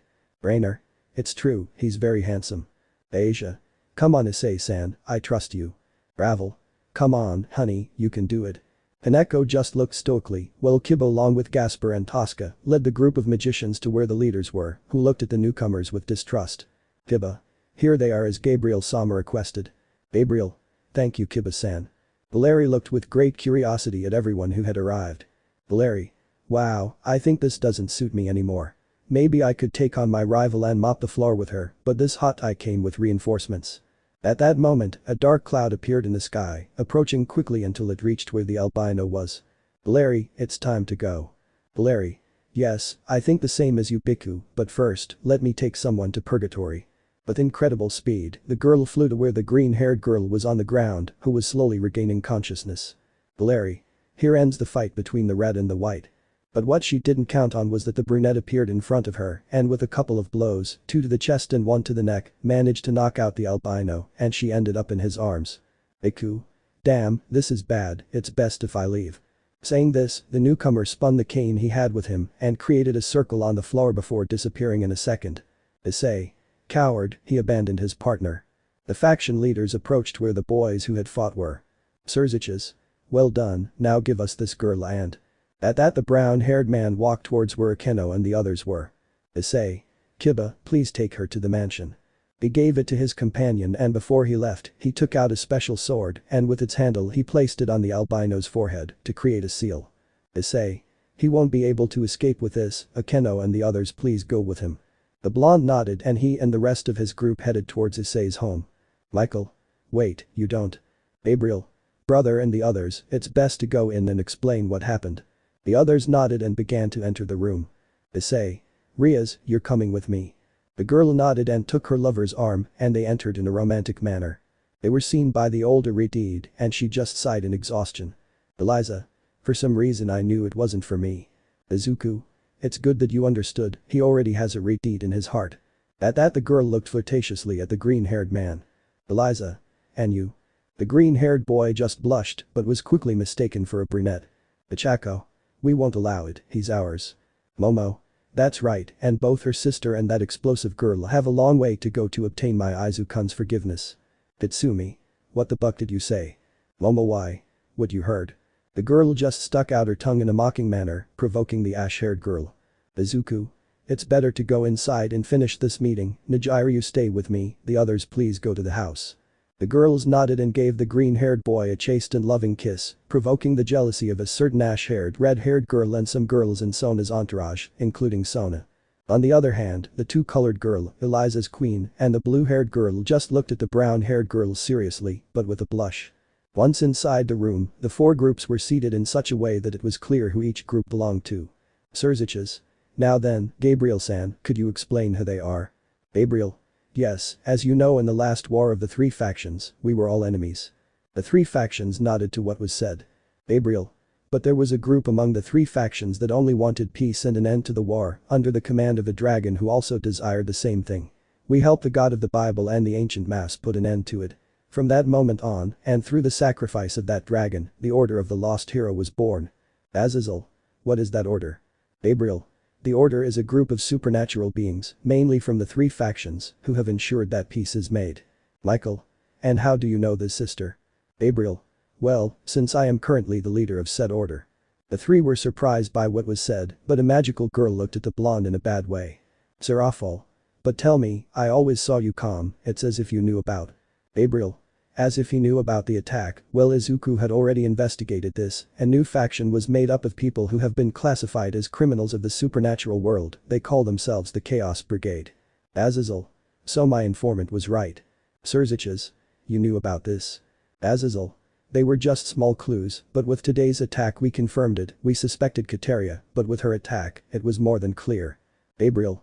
In addition to that, we have a suspicion of who the leader of this small organization is. Michael. And who could that be? Izuku. My research shows me that it could be a very powerful being, because with the attack that Kateria gave me, I confirm my suspicions even more, since I saw the infinity symbol in her hand. Azazel. You tell me their leader is. Izuku. Office. Everyone was shocked just hearing that name, one of the most powerful dragons was their enemy. Issei. Well, let's leave this aside, from what I understand peace must be made, because we will fight against powerful enemies. Sirzechs. Same here. Azazel. For my sake. Michael. Let there be peace. Gabriel. Well, with this, the first point of the order was fulfilled, if you need help do not hesitate to tell me or my beloved Issei. Azazel. Michael. Amato. Gabriel. Oops, I said something too much. Michael. Wait, if you tell them, beloved. Azazel. That means. Gabriel shyly nodded and hugged the brunette, placing him on his chest. Both angels just started to cry, one of joy knowing that his sister found the love she always looked for, while the other of sadness, because his platonic love had already been claimed. Gabriel. Well, it's time to. Azazel. If you allow me, I would like to have a meeting with you tomorrow. Gabriel. Understood. Well, I'm leaving, you tell Issei and you come to an agreement with him. The girl just said this and left calmly. Michael. Well, we're leaving too, Irina and Tashi, it's time. The blonde nodded and went to his children. Ashinori. Hija hi-ho-yo. The green-haired man just walked beside the blonde without seeing him, causing great sadness in him. Izumi. Calm down, father, we'll be able to apologize to him soon. The blonde boy nodded and hugged the girl, then walked over to his leader's side. Irina, on the other hand, looked sadly at the brunette, who was just being pampered by a repudiated while chatting with the leader of the fallen. Sirzechs. Well, it's time to go, in a few days we will all meet here, so you can notify the Black Exorcist and bring my sister with him. Hearing this, Eliza looked at the girl, knowing that she was most likely her long-lost sister. Eliza. Yes, I understand. Sirzechs. Well, I'm leaving, take care sister, and you too, Eliza-chan. Iridid only opened her eyes when she heard him call her, and then said goodbye to her brother with a bow. Azazel. Well then, tomorrow at noon at your house. Issei. Okay, it looks like the mission is somewhat serious. Azazel. It is. Without further ado, he left, leaving Issei, Izuku, Najira and Rias with the demonic entourages. Eliza. Rias. Rias. Eliza. Eliza. It's really you. Rias. You. Eliza. Rias. I. Izuku. Sorry, but we have to go, we have a meeting tomorrow, another day we can talk. Izumi. Oni-chan yo. Issei. Permission, we withdraw. Sona. Okay, please come in 2 days, Mao Lucifer requested your presence. Issei. Bien.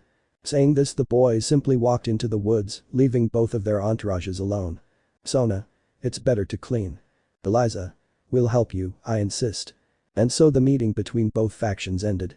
On an island we see several torches, which were running frantically. We must find that monster. How could you have missed it? She told me she had to go to the bathroom and since she's a girl she couldn't go in.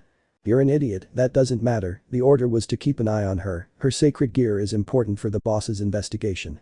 Let's keep searching. As the people moved quickly, in a cave high above a small shadow looked down. I'll be fine here, I hope someone helps me soon. Chapter 16. A new companion, the mission has been entrusted.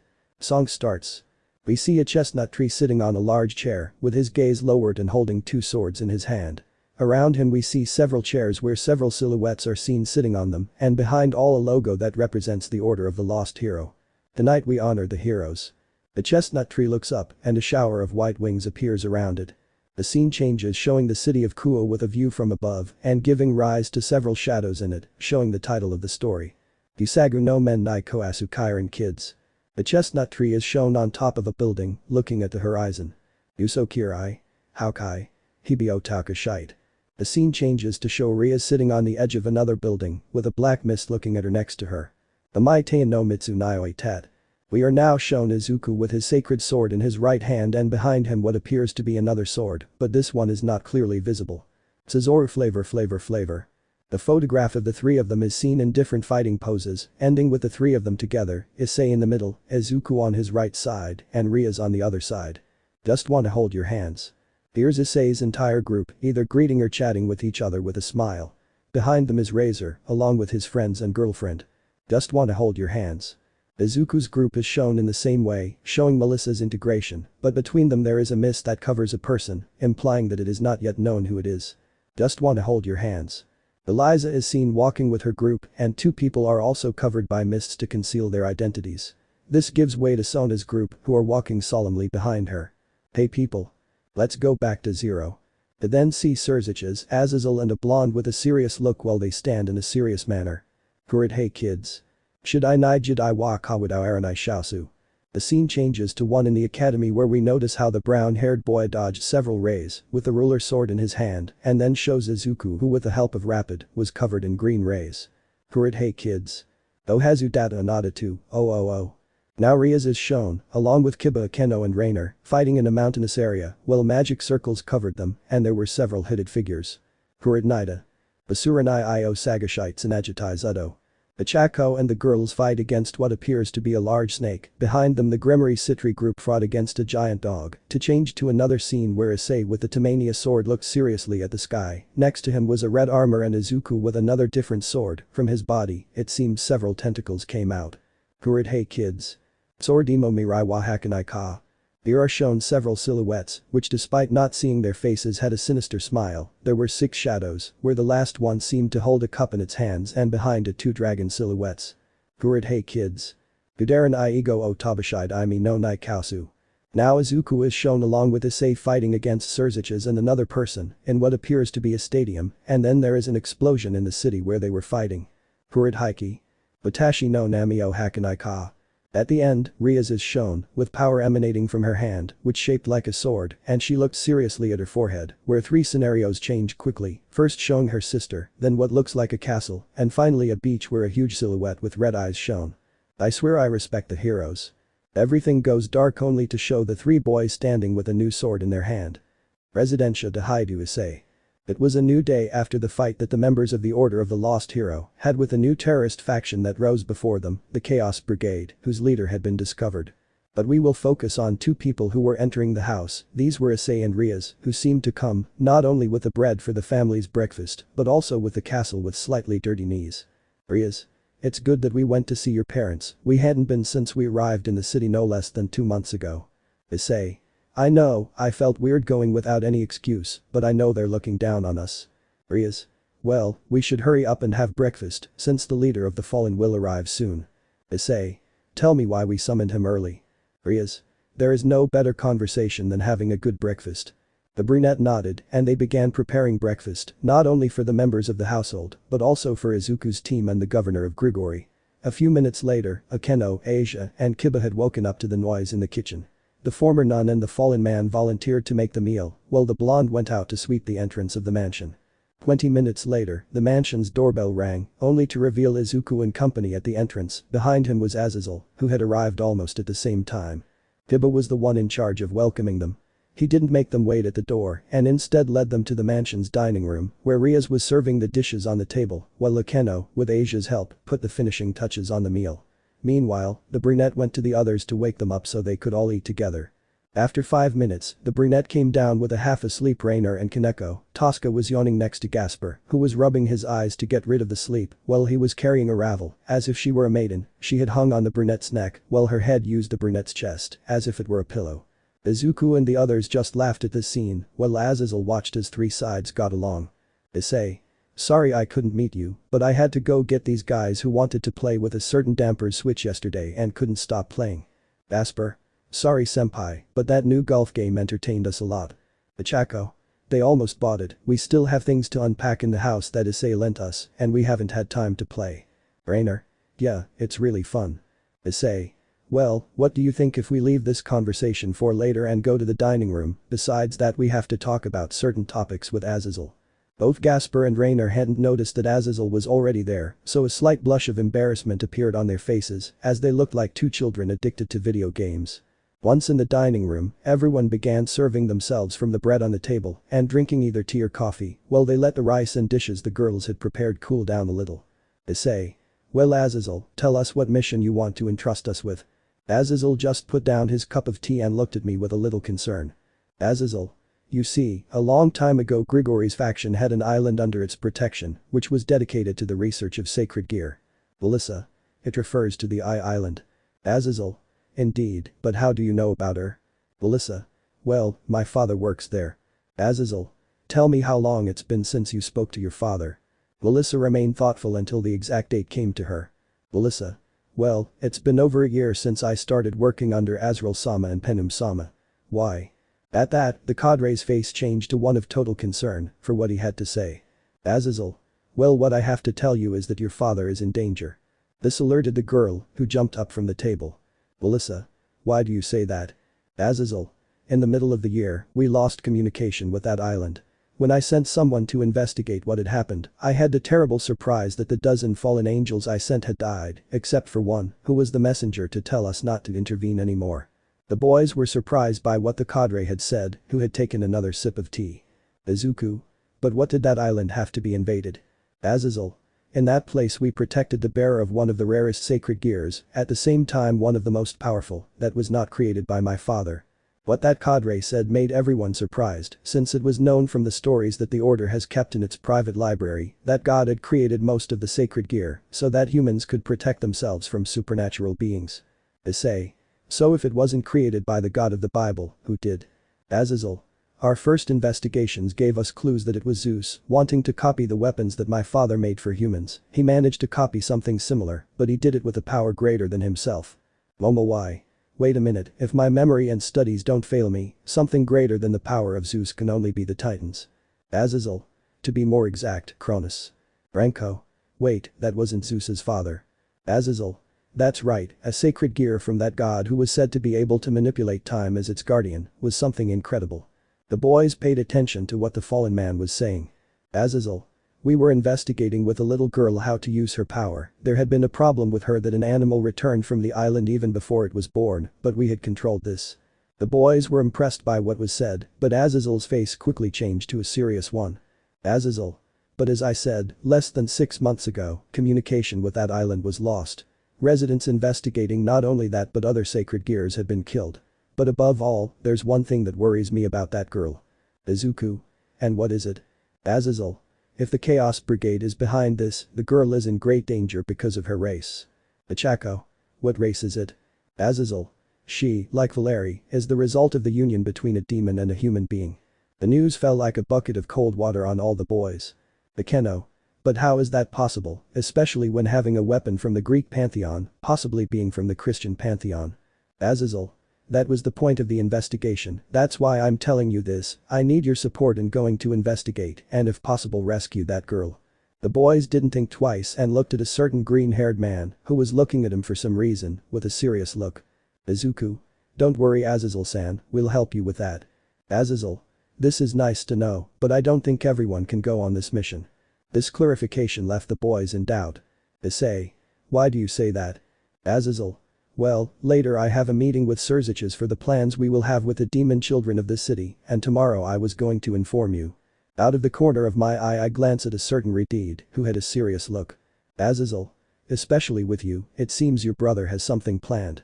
The girl in question was simply surprised, as it hadn't been long since she came to light and she was already being surrounded by her past. At that moment the cadre stood up from that table, while wiping his mouth with a napkin that was in front of him. Azazel. I appreciate the gesture of breakfast, but I'm afraid my time here is over, see you tomorrow after school. The others nodded and said goodbye to the cadre. Izuku, Issei and the others just stayed at the table, assimilating that conversation. The Kuoh. I can't believe it, a sacred gear that wasn't made by the god of the Bible. Izuku. But what worries me most is the little one, she must have suffered a lot. Issei. That may be true, now we must think about the possible scenarios that may exist. Izuku. The first thing is to know who. Out of nowhere, he stopped talking when he saw that, in the mansion's living room, the symbol of a certain seraph was appearing, only to see our beloved Gabriel running out of it and into the arms of her love. He welcomed her with a warm kiss that she had given him. Gabriel. I missed you dear. Issei. Gabi-chan, it's nice to see you again. Gabriel. So Gabi-chan, huh? Issei. Don't you like it? I commented sadly. Gabriel. On the contrary, I love it, so I'll call you Ice-kun. Issei. I like it, but tell me what this visit is about, especially because you're wearing work clothes. I mention this because lately the girl had been arriving in more casual clothes, like jeans and t-shirts, than a girl her age would wear. But this time she was wearing her seraphim costume. Gabriel. Well, I'm here for Izuku, we found the ideal sword for him, in addition to the Excalibur Rapid. That said, I want to draw everyone's attention, but especially to a certain broccoli. Izuku. A new sword. Gabriel.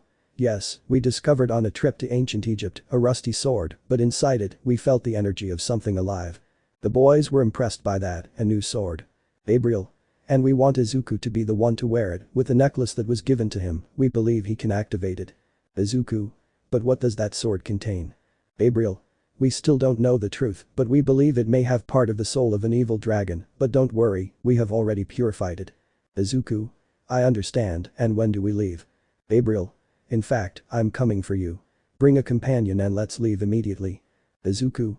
Okay, let me see with. At that moment he was silenced by a sticky note placed on him by a certain girl with the sacred gear to create things. Momo. We'll decide, right girls? The others nodded and gathered in a circle, looking at each other. Ichako. No hard feelings. Najire. Sounds good to me. Rank. Hagamaslo. Melissa, who was near Rias and Ravel, was scared. Melissa. What will they do? Rias. Something to define who will go with Izuku Naichin. The girls in the circle looked at each other decisively, then raised their right hands in the air and. Girls. Rock, paper, scissors, rock, paper, scissors. Hearing this caused Melissa to step back, while the others looked on with a smile, and a drop of sweat ran down the back of their necks. After 3 minutes, a winner had emerged. Najire. YESSSS. Izuku. Okay, Najire-chan, let's go. The girl in question lit up her eyes and ran to hug him by the arm. Najire. Yes my love, just like old times. The others, upon hearing this, pouted in jealousy, while the winner just stuck out her tongue in mockery. Izuku. Okay girls, see you in the afternoon, Momo you're in charge of the group, while Najire and I are not there. Momo. Okay dear. Gabriel. Well, if everything is ready. The girl only took another delicate kiss from her beloved brunette's lips and then stood next to the broccoli and the light blue-haired girl. Gabriel. It's time to go. Without further ado, a magic circle appeared at the feet of the three, who had left the room within seconds. Issei. Well I think I want to kill the day and. At that, a blonde from Issei's group took him by the hand to get his attention. Asia. Issei-san, we can go on a date today, just you and me. Issei just smiled and nodded at the blonde's request, whose eyes shone with excitement, and she ran to her room to change her clothes. Rias. Moo, that's not fair, I wanted to go on a date with you too. Issei. Don't worry, we'll go later. The holidays are about to start and we'll have plenty of free time. Rias. Okay, Akeno, come with me to the bakery and get some desserts for dinner. Akeno. Sounds good to me, plus I'd like to get some clothes for my beloved Issei. This said by the raven-haired girl caused a certain chill in Issei, which confirmed that the girl wanted to do something with him, since when he looked at her, she licked her lips in a flirtatious way. Within a few minutes Asia had come down with an outfit ready for her date with the brunette. Asia. Come on Issei-san, it's time to go. The brunette nodded, only to go up to his room for a few minutes and put on casual clothes to go out. After a few minutes the four left the house, taking different paths to do their activities. The others in the house just looked at each other, as if they had been ignored. Ravel. And now what do we do? The Chaco looked at Gasper and they both nodded, only to run out of the living room and head to her room, leaving everyone in doubt. She returned a few seconds later with something in her hand. Gasper. Super Smash Bros. And Mario Golf Tournament. The boys nodded in amusement at the proposal and placed the console on the main television. Headquarters of the Lost Hero. In the main hall of the headquarters we see some new arrivals, who were already being awaited by the other members of the council. Azrael. Let us thank our leader Gabriel for bringing the Green Lightning Exorcist. Gabriel. You're welcome, I had to stop by and see someone, and I took advantage of it. Asco. Well, let's hurry up with today's topic. Michael Sommer requested an audience to discuss the alliance that was just made. Jackson. The same thing is happening in the underworld. Sirzechs asked the leaders of the 72 pillars to meet. Penum. That lazy Azazel asked me to lead the meeting. What a terrible leader we had.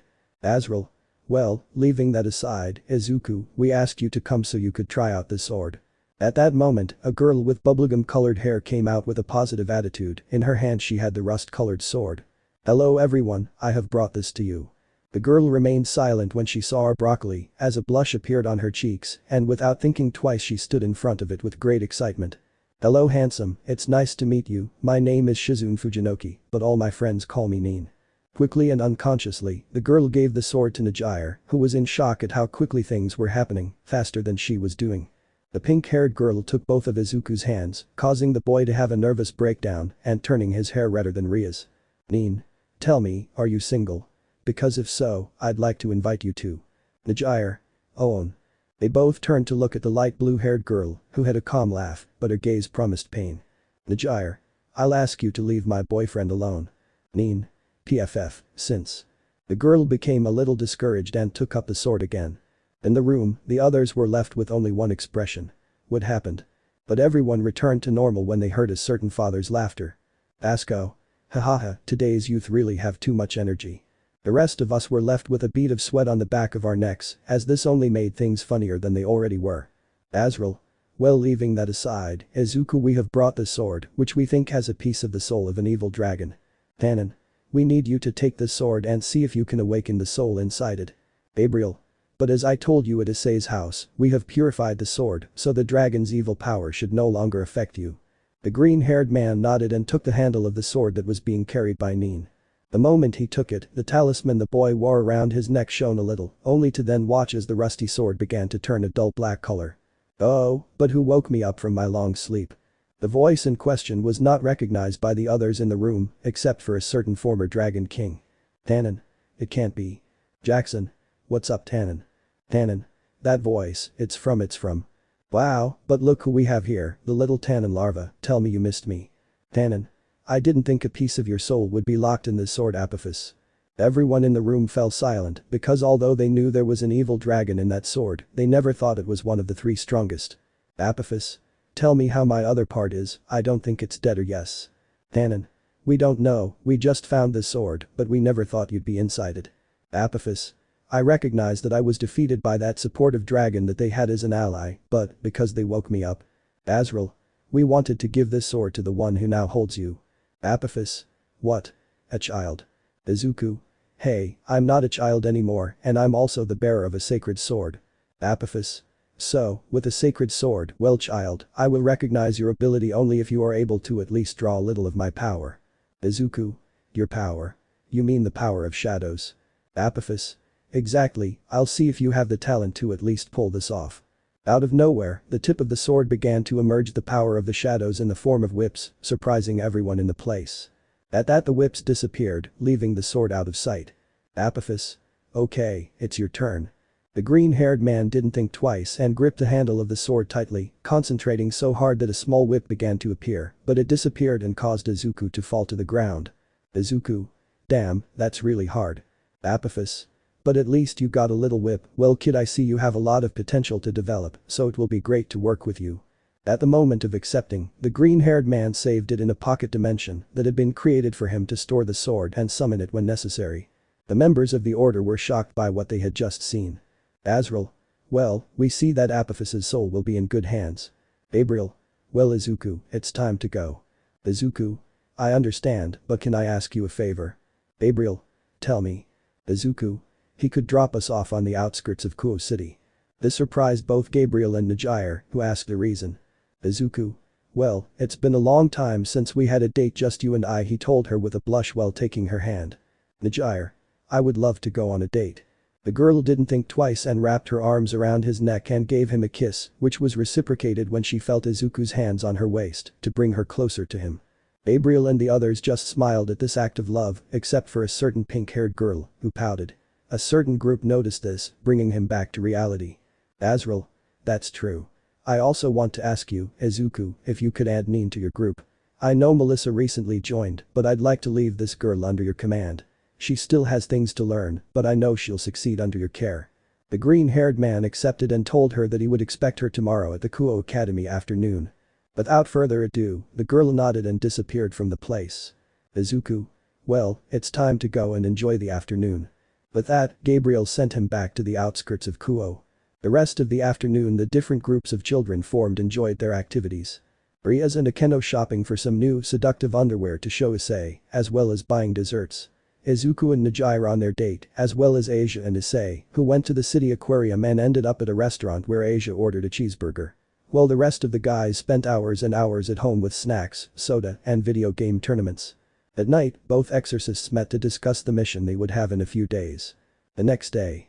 Classes at Kuoh Academy had ended. The happy students were returning home as vacation began the next day.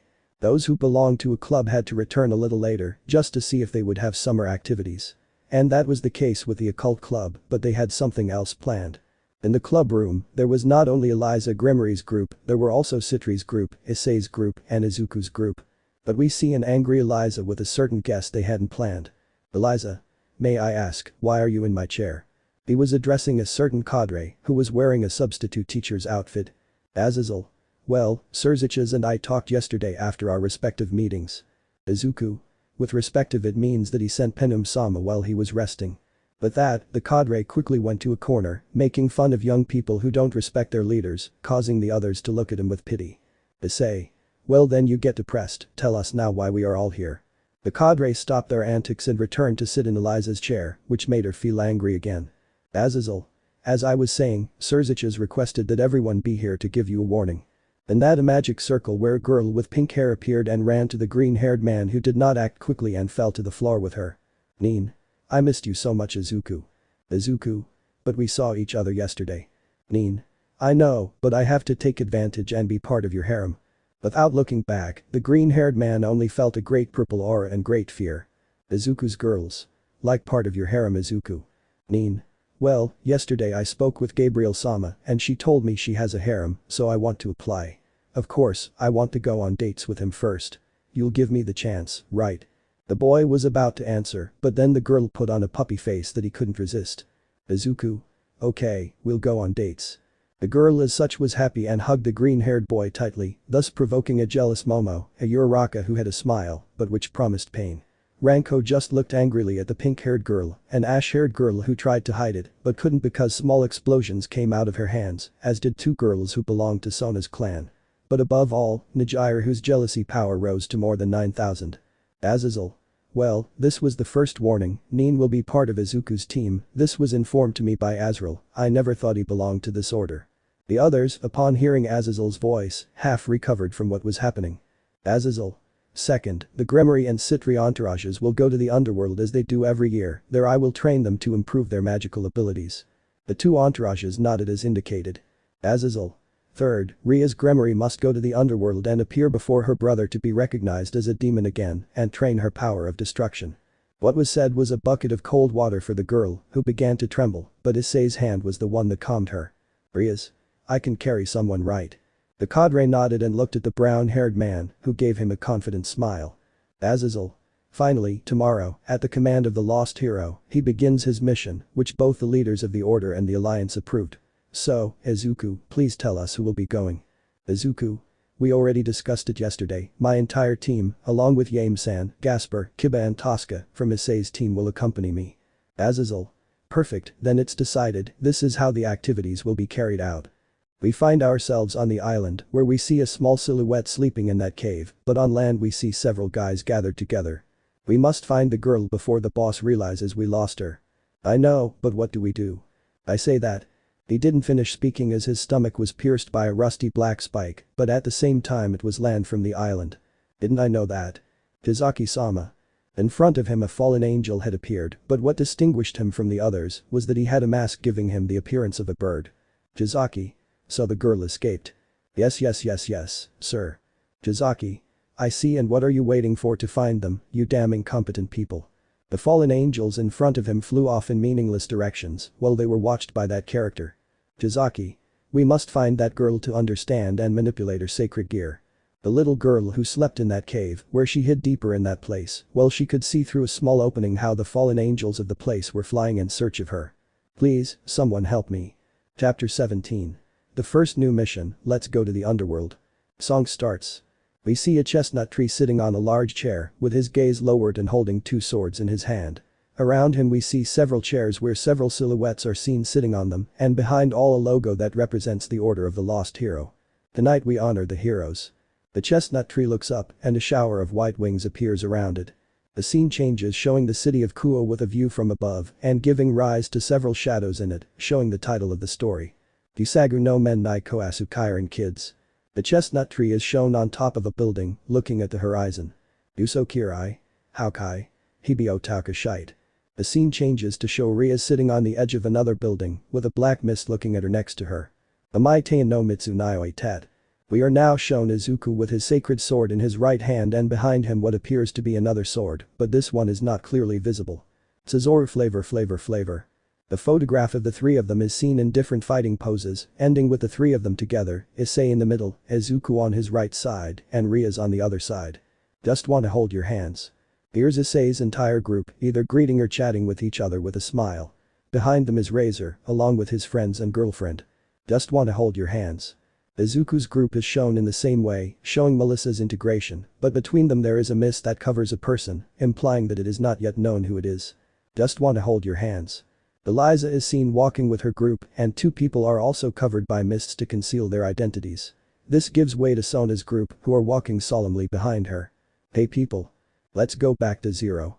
They then see Sirzechs, Azazel and a blonde with a serious look while they stand in a serious manner. Kurit hey kids. Should I ni jidai wa kawudao aranai shaosu.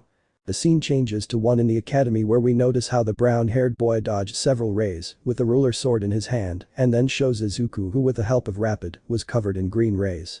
Kurit hey kids. Ohazu data anadatu, oh. Now Rias is shown, along with Kiba Akeno and Rainer, fighting in a mountainous area while magic circles covered them and there were several hooded figures. Kurit Nida. Basuranai io sagashites and agitai zudo. The Chako and the girls fight against what appears to be a large snake, behind them the Gremory Sitri group fought against a giant dog, to change to another scene where Issei with the Tamania sword looked seriously at the sky, next to him was a red armor and Izuku with another different sword, from his body, it seemed several tentacles came out. Kurit hey kids. Swordimo mirai wa hakanai ka.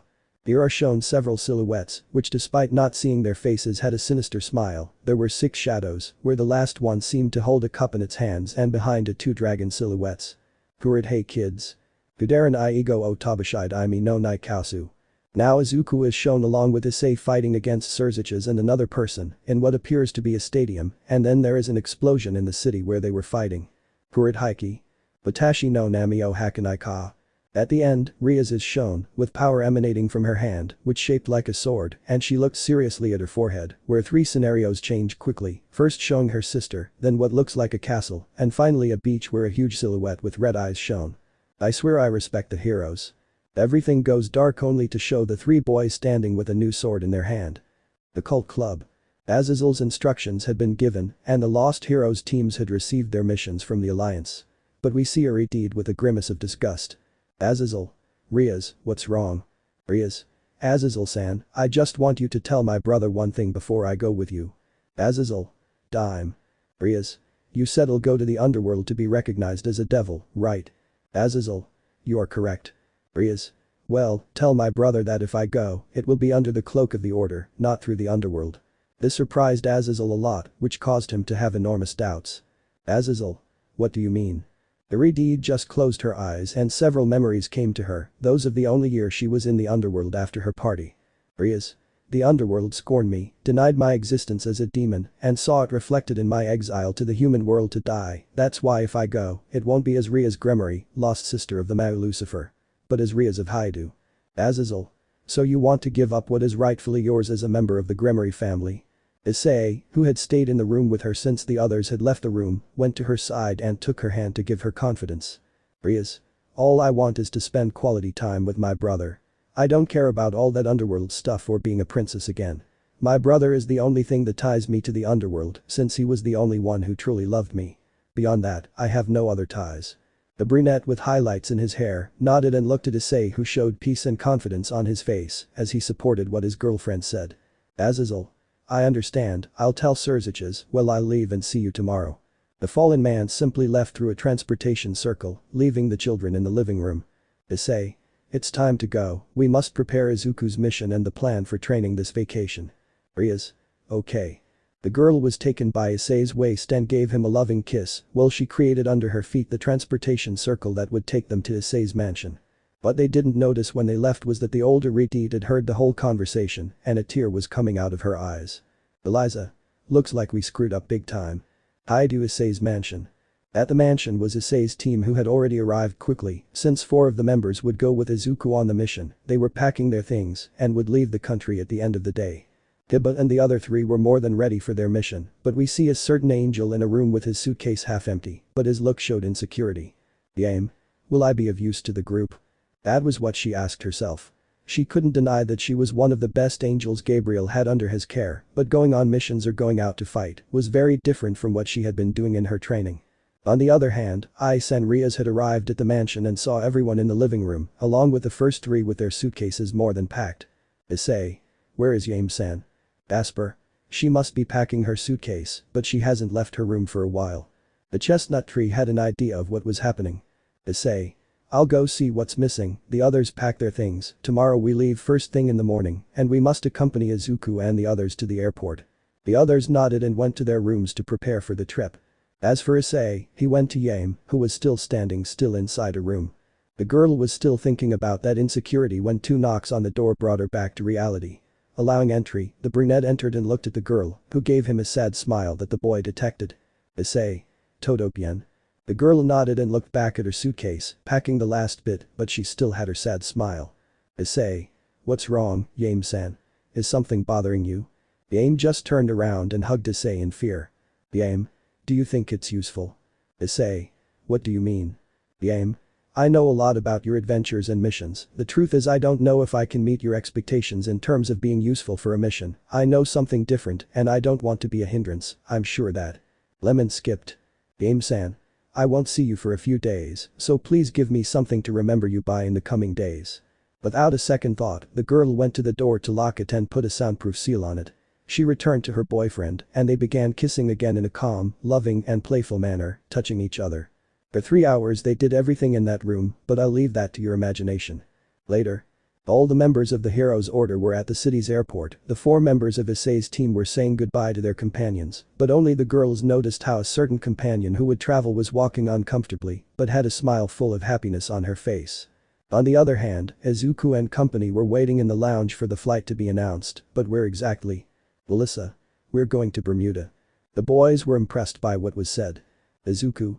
Don't tell me that island of fallen angels is located within the Bermuda Triangle. Melissa. Exactly. The others were speechless, for that place had unprecedented stories. Ichako. You know that place is cursed, right? Melissa. In fact, we created the stories that are told so that curious people wouldn't come too close. Momo.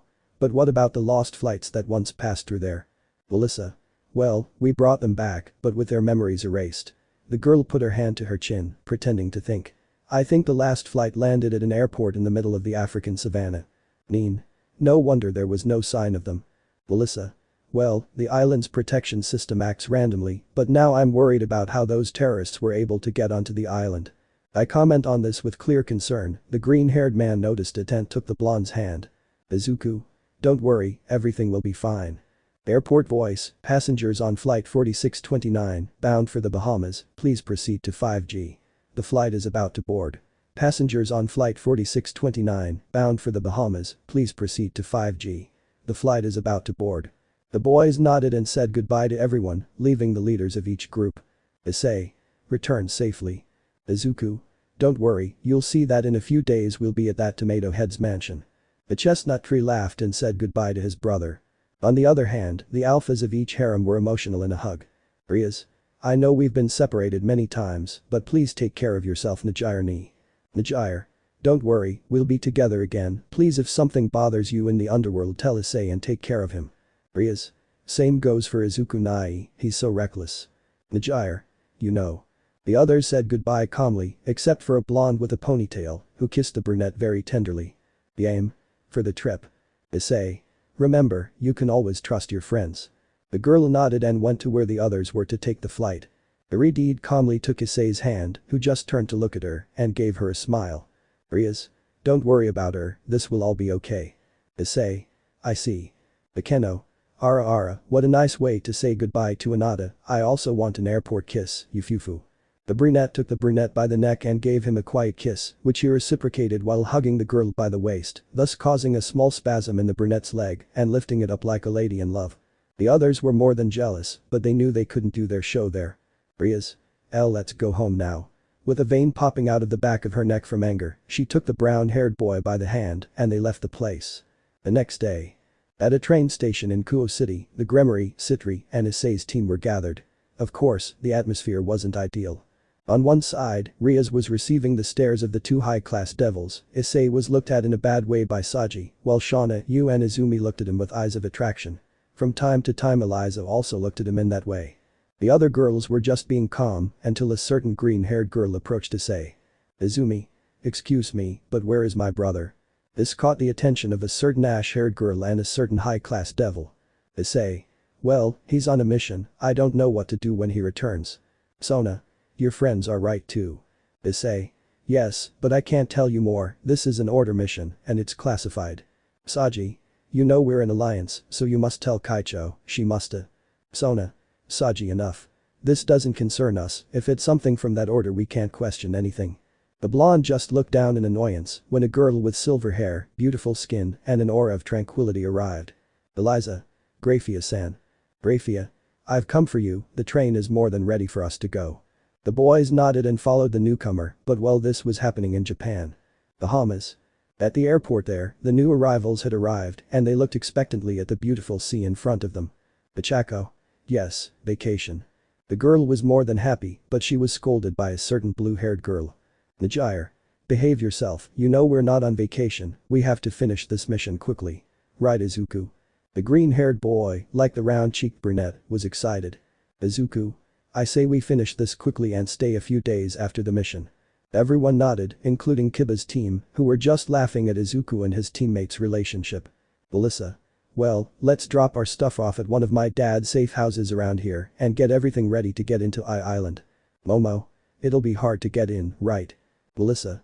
The difficult part will be not being detected once inside the island, so leave the entry to me. The others nodded and went to Melissa's, took a taxi and took them to a large house, the boys were impressed by what they saw. Melissa. Well, this house has several rooms, so take the one you like the most and get everything ready. Izuku.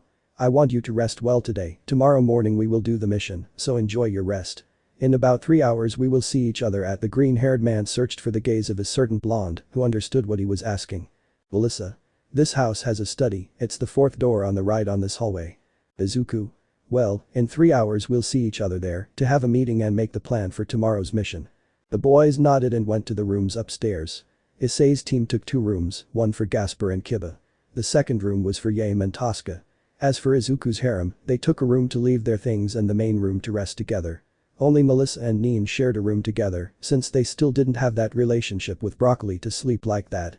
A few hours passed and the boys were more than ready to start the plan. They went to the studio indicated by the blonde with glasses, where she took the plans of what the island looked like. Melissa. Well, as you know, the Bermuda Triangle causes radars to crash and some flights to disappear. The kids nodded. But what's really happening is a seal that the better angels put in place to keep us out. Izuku. But this seal has some weakness, right? The girl nodded, showing another drawing of what the area of the island was. Melissa. The seal of protection only covers the surface of the ocean, and there is a considerable height in the sky, but not in terms of the depth of the sea. Momo. So we'll have to go through a submarine to avoid detection. Melissa nodded again at this.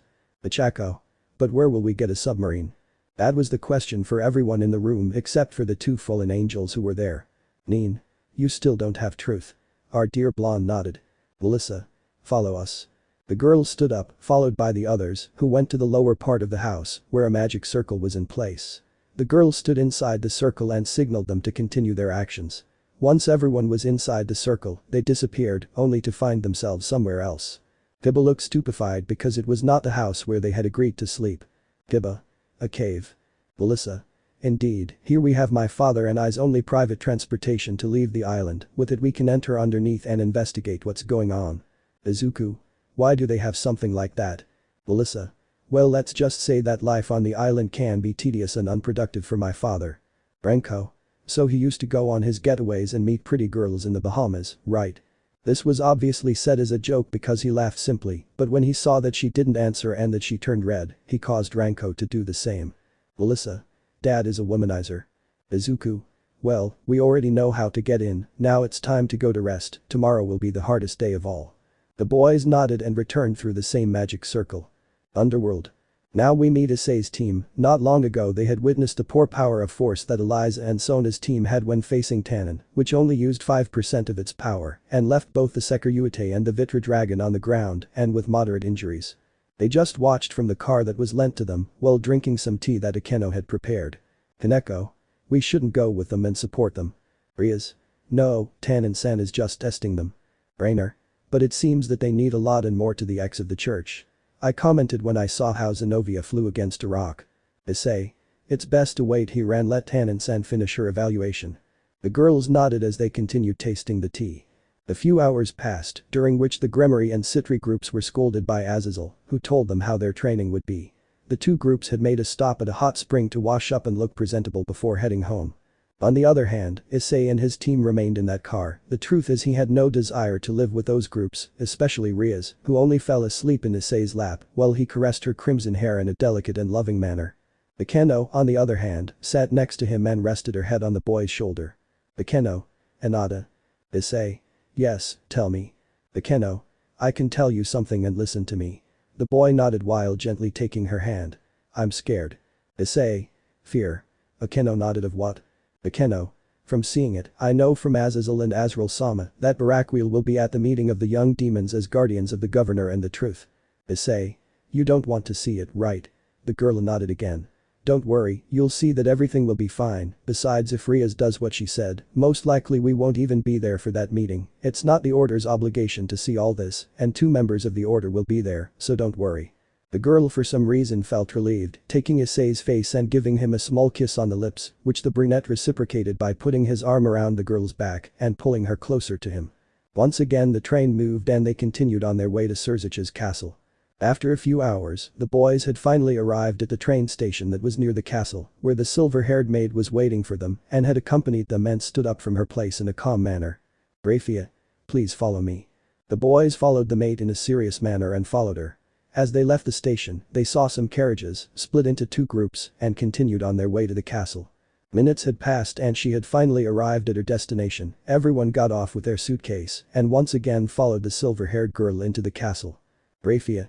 Welcome to Lucifer Castle. For the moment the Mayu is not there due to a meeting with the faction leaders, so he will see you tomorrow if you would like to take the rooms you want and rest. Issei. Gra. He was quickly interrupted by the red-haired girl, who covered his mouth. Rias. Thank you, but we'll only take 1 room for the 5 of us. I know Kaneko has her own room here. The girl, although she didn't like the idea, had to accept it, so she led them to the largest room. Upon entering, the 5 only saw the bed and went to sleep since the trip had been very tiring for them. The next day. We find ourselves inside what appears to be a submarine. The Izuku Kiba teams were already heading towards what their mission was. Melissa, who was the one who knew how to drive that transport, was at the helm of it. The others were sitting near her and paying attention to what Izuku was saying. Izuku. Well, we'll follow Melissa's guide since she's the one who's lived in this place the longest. The boys. Understood. Izuku. We must be as cautious as possible and not attract attention. We don't know who we might face since they were able to eliminate several fallen angels from the place. The others nodded. Dibba. But we can't all be together, we would attract attention for being a crowd. Ochako. You're right about that. Izuku thought about it and it was true, they could attract attention more easily if they went in a group, but his thoughts were brought out when he felt several leaves on his face. Melissa. I took the liberty of making a copy of the island map so we can split into teams. Izuku. Sounds good to me, Kiba you will go with your team, Melissa will go with Momo, Renko and Najire, while Ochako, Nin and I will go on the third team. The boys nodded and each captain took a copy of that island. They watched as the view around them grew slightly dark, realizing they had entered an underground cave. Melissa, we've arrived. The good thing is that we're not going too deep, so we can slowly but orderly exit the submarine. Renko. I thought it was made for supernatural beings. Melissa. It is, but still, pressure is something everyone has to deal with. Once outside the vehicle, they climbed some stairs, clearly a secret from everyone on the island. Standing outside, they observed the natural beauty of the place. It was a beautiful postcard, but they also observed the technological advancement of the place. Melissa. Well, we're close to the island shores, the main lab is almost north of our position, so we can cover as much space as possible if we take different paths. Izuku. Remember that we are in enemy territory, so try to avoid direct combat with others, but if not, keep the damage to a minimum, so as not to attract attention. The boys nodded and so they separated towards the established place. Hibba and his team took the river route, so they went along the riverbank, since in case someone came they could go into the water for camouflage. Izuku took the mountain route so he could go between the caves and hide from his enemies. As for Melissa, she took the jungle route, walking among the flora of the place, so it would be easier to hide. For a while each team was going along calmly until Izuku ran into something.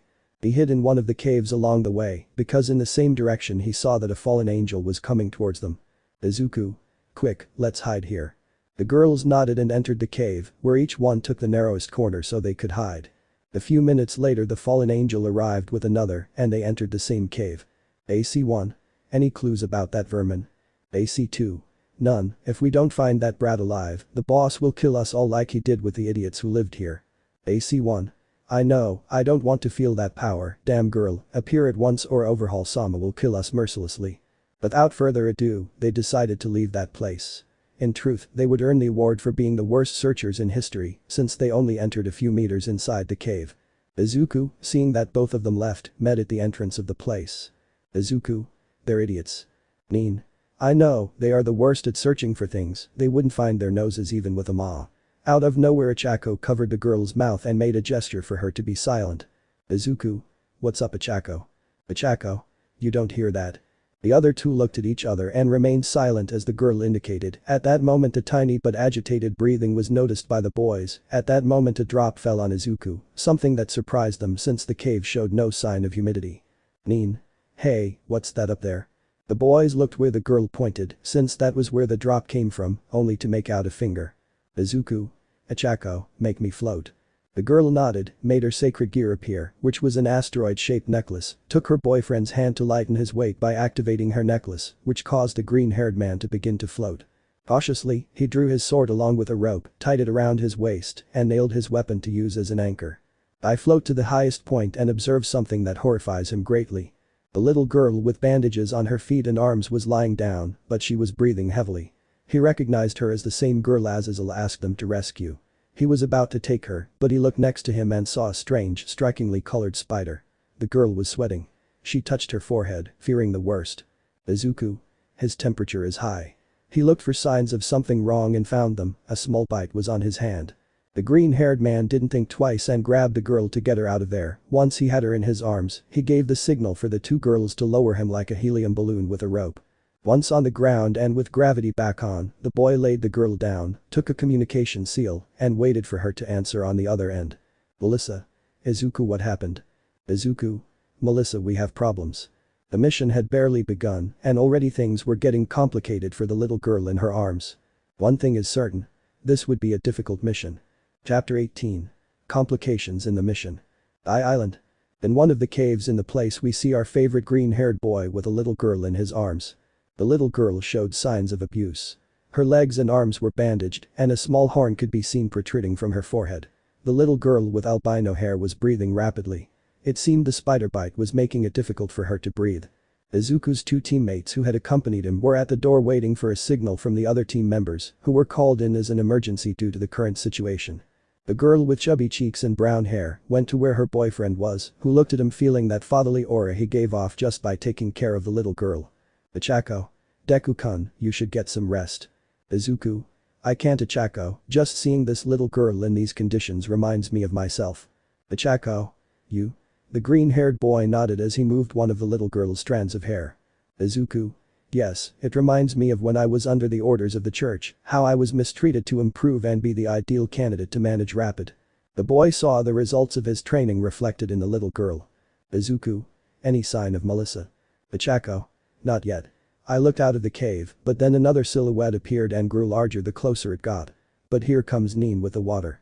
The aforementioned came running with a bottle full of water, her hurry was evident since the order Izuku gave her was done with a worried voice. Upon entering the cave, he quickly wet a cloth with the cold river water and gave it to Izuku. Nin. Put it on Izuku, with this we can lower the fever while Melissa arrives. Following what was said, the green-haired man took the wet cloth and placed it on his forehead, where its small horn would cause him to look at himself in a funny way. The little girl began to breathe a little more slowly, even so, the pain from the bite was evident, as she kept moving her hand, the discomfort was unbearable. Nin. Poor little girl, look how she is with all those cuts. Ichako. Those bastards, abusing a defenseless girl. Izuku. Let's focus on her being okay first, then you'll have time to send your hatred to those guys. The other two understood and nodded. Leaving their backpacks on the ground, they began to prepare food for themselves, since the sound in Izuku and the girl's stomach indicated that it was time to eat. They spent 10 minutes in the cave, where the boys constantly watched a little girl, who looked bad from the bite and her poor health. At that moment, the three felt the power of their teammates, who were quickly approaching. Melissa. Izuku, let's get there as soon as possible, tell me where the girl is. The green-haired boy just looked in the direction where the little albino was. Izuku. It's her, she's our mission, but she's poisoned. Melissa. They caught the spider that bit her. Ichako. Here it is. In a somewhat small jar with holes in its lid, the person responsible for poisoning the girl was floating and moving her legs desperately. Momo and the others who were on Melissa's team arrived behind her, she saw the spider floating, so her curiosity won out and she asked. Momo. Why is it floating? Ichako. It's that when she tried to take it, she jumped towards me and I hit it with a branch, activating my power, that's why it was easier to capture it. The others understood their friend's actions and only congratulated her. Instead, Melissa looked at the spider very carefully. Melissa. It was what I feared, this is one of the most dangerous spiders on the island. The others were scared by what the young woman had said, to which the green-haired man was about to speak, but was interrupted by the brunette. Ichako. Is her poison deadly? Melissa. If we don't treat him quickly, he could die before the poison even reaches his system. Izuku. Why do you say that? Melissa. This type of poison is slower to react, but it is more damaging to the human body. Momo. Is there a way to cure it? Melissa. Yes, but there is a problem. Izuku. And that's it. Melissa. The antidote is in the island's laboratory. I commented while looking towards where the facilities were. Renko. Great, we must take her to where she escaped from. Melissa. And we need to do it quickly, I commented, looking at the bite. It looks like the venom is about to kick in. Izuku. Nin, contact Kiba as soon as possible, we need to plan how to get into that lab. Underworld. The boys who had gone to the underworld were having breakfast in Lucifer's castle, where Sirzechs looked happily at his little sister, who was eating quietly and giving breakfast to her boyfriend. The other girls just smiled at this, while the brunette didn't deny how happy he was to receive this kind of treatment. Sirzechs. Hyoudou Issei. The brown-haired boy looked where the repudiated was talking to him and paid attention. Sirzechs. Once again I thank you for rescuing my little sister so long ago. The repudiated only blushed because last night when the owner of the castle arrived, everyone introduced themselves formally. Rias, who was bombarded by hundreds of questions from her brother, tried to summarize everything she had experienced with the brunette on their journey, from when he rescued her from the renegades to the fight with that idiot Gabriel. The simple fact that they met a being as powerful and magical as Santa fascinated her son, who also showed up with them that same night. Issei. You're welcome, sir. Sirzechs. Brother-in-law, you can call me that or older brother. The repudiated just banged her head against the table because of what her brother said. Rias. But Ani-sama, that would be rude, especially since you are the Demon King. Sirzechs. But he earned every right to call me that, so there's nothing wrong with it. Besides, he's earned my trust by not only protecting you. He said looking at his other companions. The fact that they're here with Issei means that he cares for them and loves them. Kuoh. That's true, Anada, we are very grateful for always taking care of us and accepting our love. The girl who was on his other side took his cheeks and gave him a small chaste kiss. Sirzechs. I'm very happy about the affection you all have for each other, and that includes your colleagues who aren't with you. At that, the Redid put on a serious face. But I'm also worried about the information you gave me yesterday. Rias. You mean Diodora? Sirzechs. Exactly, if it is known that he started bringing followers of the Heaven faction with the sole purpose of raping them and making them part of his entourage, Michael will demand an exemplary punishment. Issei. Don't worry about that, we will unmask that idiot, don't believe that just because he is the brother of one of the current mass he won't be punished. Sirzechs. I'm glad to hear that, now Rias, we must talk about what is rightfully yours as a member of the Gremory family. Upon hearing this, the Redid put on a serious face because she knew this topic would be brought up. Rias. With all due respect brother, I don't expect anything from the Gremory family. Sirzechs. But why? Rias. Well, they banished me from the clan, and as such I don't expect to have anything to do with them, as I told Azazel, the only thing that connects me to the underworld is you, from then on I have no acquaintances or friends on this plane. Grayfia. Sorry to butt in, but Rias-sama is wrong there, not only her brother looked for her the moment he found out about her banishment. The red-haired girl was surprised by that fact. Rias. Why do you say that? Grayfia. The moment her banishment was announced, the heirs of the Baal and Agares houses immediately sought her out. Issei. That's true. Remember that moment when we met the Duke of Agares, he jumped for joy at seeing you. I remember him once telling me that his daughter was extremely sad to hear of your exile and that she was overjoyed when he told her he saw you with me. Sirzechs. As for Sererg, he went out to look for you in the human world himself, but I think he found something else interesting. Rias. In any case I don't want to have anything to do with the Gremory family if Zeoticus and Venelana Gremory want. Sirzechs. You mean Venelana Baal? Rias. What? Grayfia. Shortly after your exile and after the Duke of Agares brought your mother to her senses, she separated from Lord Gremory. Sirzechs. Only she has shown remorse for that act, but Dad. Issei. So the rumors are true. Saying this distracted the Redid. Rias. What rumors? Issei.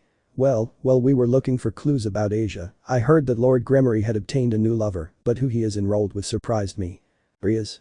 Why do you say that? Issei. Well, the current partner of the head of the Gremory clan is Izuku's mother. The aforementioned made the others spit out the tea they were drinking. Kuoh. Sorry. Sirzechs. Do you happen to know the new couple? Issei. Unfortunately yes, she, as well as Ria's father, left Izuku to his fate for not having a sacred gear, the pressure was a lot and more because his twin sister is the Sekiryuutei. Both the Redid and his wife and servant were surprised to learn that the girl who was under his sister's command had another relative. Sirzechs. And how do you know his brother? Issei. Well, it's because both he and I participated in the Excalibur experiment, only we, being natural carriers, were immediately removed. The Redid was surprised by what was said, but at that moment another of his servants entered the room. Servant. Excuse me Mao-sama, but two people are looking for young Hyoudou. Sirzechs. Who? Servant. Cadre Azazel and Tenant-sama. This surprised the people in the room and even more the brown-haired boy, since his teacher was in that place. Island. In the cave where Izuku was with his team, Kiba and his friends were already there, the others were looking at a small drawing that Kiba had made on the cave floor. Kiba. From what I've investigated, Gasper-kun, this is one of the sides that is least looked after by the angels who guard the security of the place. Izuku. Well, it's time to go, I don't think the girl can last much longer. Melissa. In the afternoon we must intervene, since we are too far from the laboratory. On the same drawing, I create a small box of where the laboratory is located. Izuku. Fine, we'll form teams, but Melissa, you'll go with me. You're the only one who knows where the antidote is. The girl nodded and looked at the little girl, who was still breathing, but her fever had gone down. Later. The entrance that Gasper and Kiba had discovered was at the other end of the place, which made a 3-kilometer journey difficult, especially with a child on their backs. Gasper, who had already sent his bats to patrol the area, gave the indication to enter as quickly and cautiously as possible. Gasper. Come on, this is our chance. The others nodded and entered, hiding among the bases that were there, to reach the top of one of the windows of the main building. Once inside, Melissa took out a small sheet of paper, which were the plans of the building. Melissa. We're on the ground floor.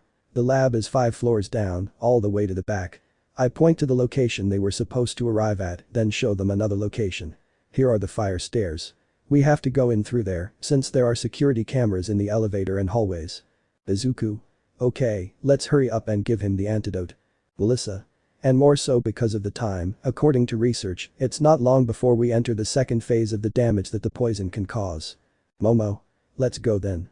The boys left the room as cautiously as possible, but unfortunately for them, one of the security cameras managed to capture them. Main room. In the main room of that place, a brunette with a mask was watching the security cameras. Next to him were a blonde-haired girl, a black-haired man with scars, and an albino who was covered by a white trench coat. They were checking the progress of their experiments on other floors through the cameras without needing to be on site. At that, the girl glanced at a camera. Tazaki, I just saw something pass through this camera. The guy looked over and ordered the date to return. As he did, he watched the boys walk past the place, which they didn't notice because the camera was hidden. Tazaki. How interesting, good discovery, Toga. Toga. I know, I'm cool. The four of them looked very closely until they saw the little girl on her back. Who would have thought they bring that phenomenon with them? This was said by that albino guy who had a serious look. Tazaki. I know, Kurono, they saved us the trouble of going to look for her. The others nodded, but a certain black-haired man looked at the images better. Damn, we're in big trouble. Toga. Why do you say that, Abi? Abi. That idiot who brings the girl, he is the bearer of Excalibur. The others were surprised by what the black-haired man said. Tazaki. How do you know? Abi. Because of him, I was exiled from the Phoenix clan for using these flames against him, but I don't regret it. Toga. The little demon will finally get revenge. Abi. Shut up and let me go get them. Tazaki. That would be it. At that moment he noticed a bruise on the little girl's hand above a bowl of meat. He knew what that was. Change of plans, let's separate those kids, but let that guy reach his destination, I'll defeat him there. The others nodded and left the room. Tazaki. Perfect, with the girl here, my plans will finally bear fruit, the human and supernatural world will know who Overhaul is. Second floor. The boys had reached the second underground floor of the place. When they wanted to go down to the third floor, they noticed that the stairs were blocked. Melissa. This has to be a joke. Momo. Or maybe they've already discovered us. The others tensed up at that possibility, but the green-haired man knew he had to stay calm. Izuku. Is there another way to get there? Melissa. Yes, there are other stairs in the middle of the facilities to go through. Izuku. Okay, let's go. The others followed and started running after Izuku. Izuku. Well, let's assume that they've already discovered us, so we have to be careful. The others jumped to the side when they saw white hair coming towards them. Kurono. Wow, they have good reflexes. Izuku. Who are you? Kurono. That doesn't matter to you, just give us the girl and get out of here, we'll take care of her and save her. Tiba. Something tells me not to believe you. Kurono. That doesn't matter to me, it's time for them to stay out of their way and retreat the way they came. Izuku. This girl is sick, we must go get the cure. Kurono. Only she will pass, you have nothing to do here, so it is better if you leave. Najire. I don't think he's giving us any more options. At that, she turned to look at her boyfriend. You go with the others, Nin-chan and Yame-san, stay with me. With that, the girl activated her artificial sacred gear, which caused a shockwave to hit whoever was blocking their path. Izuku took advantage of this and continued on with the others, leaving the three girls with the guy. Kurono. I see it will be by bad means. Third floor. The boys were reaching the third underground floor of the place, but an explosion caused them to go out into the corridor on that level. Izuku. Now what? Oh, so my victims have arrived. In front of them, a brown-haired man with glasses and a sword in his hand looked maliciously at the boys. Melissa. Dad. Melissa's dad. Yes dear, leave all this and come with me. The girl paid close attention to her father's voice because something told her it wasn't him. Melissa. Wait a minute, you're not my dad. You may look like him, but you don't sound like him. Melissa's dad. Wow, you really noticed. At that point, the girl's father began to transform until he revealed a blonde woman holding a staff. Melissa. Damn, it had to be you. Izuku. Do you know her? Melissa. Yes, her name is Himiko Toga, she was one of the humans who served the idiot Gabriel, her power comes from a Greek god. Toga. Hey girl, long time no see. Melissa. Where is my father? Toga. No, that's not how you ask for things. Besides, we only want the little girl they have there. Izuku. As if we were going to give it to you. Toga. So you are the bearer of the Excalibur, for someone from the church that is too handsome. At that the girl showed a little of her cleavage, causing the green-haired man to blush. Toga. Let's go have fun, dear, what are you saying, you and I alone together? Izuku. Wah dee you, say. But out of nowhere, the girl jumped back when she saw that an arrow hit near where her feet were. The others turned to see how a raven-haired girl had an angry look. Next to her a brunette was the same. Momo. Hey you, don't flirt with our boyfriend. Ichako. That's right, who do you think you are? Toga. Wow, this guy's bitches have come out. With that, she dodges an anvil that flew in her direction, caused by the combo of both girls. Damn crazy women, you've already made me angry. Ignoring the rest of the group, the blonde turned her weapon into a sword and with full intention went to attack Momo, who answered with another sword just like I think at that moment. Ichako. Deku-kun, you and the others go ahead, the three of us will take care of it. Izuku nodded and he and the others ran towards the directions Melissa gave. Ichako. Okay Momo-chan and Ryuko-chan, it's the three of us against this crazy woman. Toga. Who are you calling crazy, damn Kirby. 4th floor. During the journey to this floor, Kiba along with Gasper and Tosca cleared the path of hundreds of fallen angels who were intending to kill them, but they were quickly stopped. Upon reaching the 4th floor, the boys continued to fight against the small group of fallen angels that appeared before them. Gasper. Careful. He shouted when he saw a blue flame coming towards him. Izuku. I recognize these flames. At that moment, the boy with dark hair and scars appeared before them. Dabi. Wow, long time no see Green Exorcist. Izuku. Dabi Phoenix, tell me what exile has been like. Dabi. All good and thanks to these flames. Everyone looked very closely at the color of the fire in his hand. Kiba. Blue. Izuku. That's right, in the Phoenix family these flames are considered a sacrilege, sacrificing one of the best abilities they have such as fast healing, just to obtain a deadly fire that curses the soul of whoever kills. Asuka. No wonder he has those scars. Dabi. TSK, shut up. Kiba. Now that you mention it, Ravel-chan mentioned something similar to us at one of the dinners. Dabi. Ravel. You mean the daughter of the main family of the clan. Gasper. Why do you ask? Dabi. So she's still alive. At that I turned to look at the boy in feminine clothes. Tell me, weirdo, she's beautiful like she was as a child. Tosca. What if it is? Dabi. Ever since I saw her, I always wanted her for myself, and if I get the same genes as my beautiful and exquisite aunt. Izuku. It's confinement. Dabi. Dabi. Fine, I'll take them out first and leave the girl alive so she can take me to Ravel. Now. He pulled a pair of large flames out of his hands. Let's play, Izuku. The Phoenix launched its flames with the purpose of eliminating everyone. What it didn't count on was that the flames would stay still, which Kiba took advantage of and made them disappear. Asuka on the other hand ran towards Dabi, who managed to dodge a cut she made towards him. Asuka. Izuku-san, you and Melissa go get the cure for the girl, we will defeat him. Dabi. Yeah, right, I won't let that bastard leave. In his hand he created a sword of blue fire and shot it towards Izuku. Kiba. I won't allow it. Placing his sword on the floor, he created a magic circle sword birth. From the swords on the floor, he took a crystal-colored one, which emitted a cold aura and collided with Dabi's fire sword. Kiba. Go away, we'll take care of it. The blonde and the green-haired boy nodded and ran towards the stairs to the top floor of their destination. Dabi.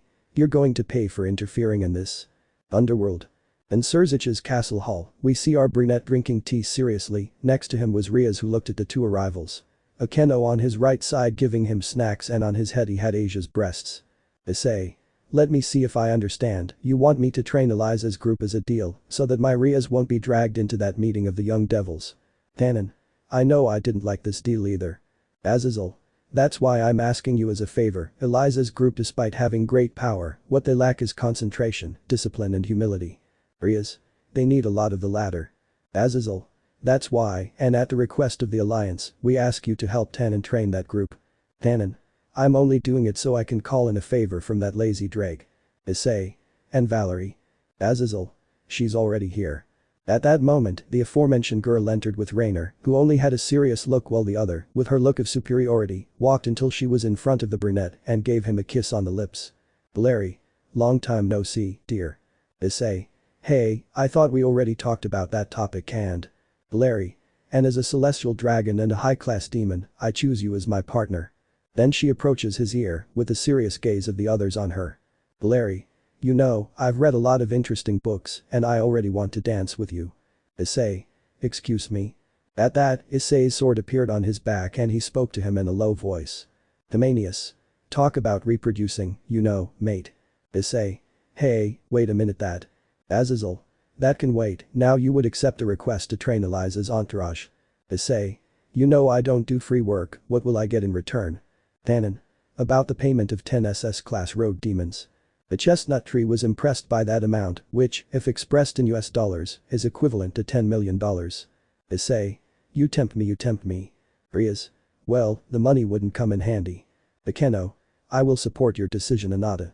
Asia. It helps that we monitor movements of that type. Issei. They're right, Asia, I'll accept the job, but I wouldn't want to join them. Issei. They also need an attitude correction, but now. The others were pleased about this and gave him the necessary instructions for his transfer and accommodation. Issei. Well, that's simple, what could go wrong? Island Laboratory. The green-haired boy and the blonde with glasses had reached the antidote laboratory on the 5th underground level, where they found it very strange that there was no security like on the other 4 floors. The girl quickened her pace and went to one of the shelves in the place, took a bottle and syringe to apply the antidote to the little girl. Melissa. Well, with this the little one will be safe. Izuku commented when he saw that all the antidote was entering her system. Izuku. Tell me. Melissa. Don't you find it strange that we didn't have any problems getting here on this floor? Izuku. I know, in fact, I have a bad feeling, it's best to get out of here as soon as possible. The girl nodded and they took the child, they ran down the hallway, but out of nowhere a mound of dark material blocked their way, which caused them to take another path. This led them to a huge warehouse, running with Melissa's directions, they went to this other free door, or that was when another mound like the one that blocked their way, was created in front of them. You see Van. The two turned to look up at the sky, where a fallen angel wearing a bird mask was looking at them seriously. Chizaki. You can't leave without leaving the girl. Izuku. Cadre level fallen angel, named Chizaki. Chizaki. So the green exorcist knows my name, it's a privilege for you. Izuku. This is bad, very bad. The green-haired man just summoned his sword in his hands, putting Melissa behind his back, and she carried the little girl with the little horn. Apparently Izuku's mission got complicated in ways he didn't expect. Let me know in the comments below if you guys want the next part. Also check out my other video that has been shown and left. Thank you for watching, if you enjoyed this video please like and share this video. And have a fantastic day, bye.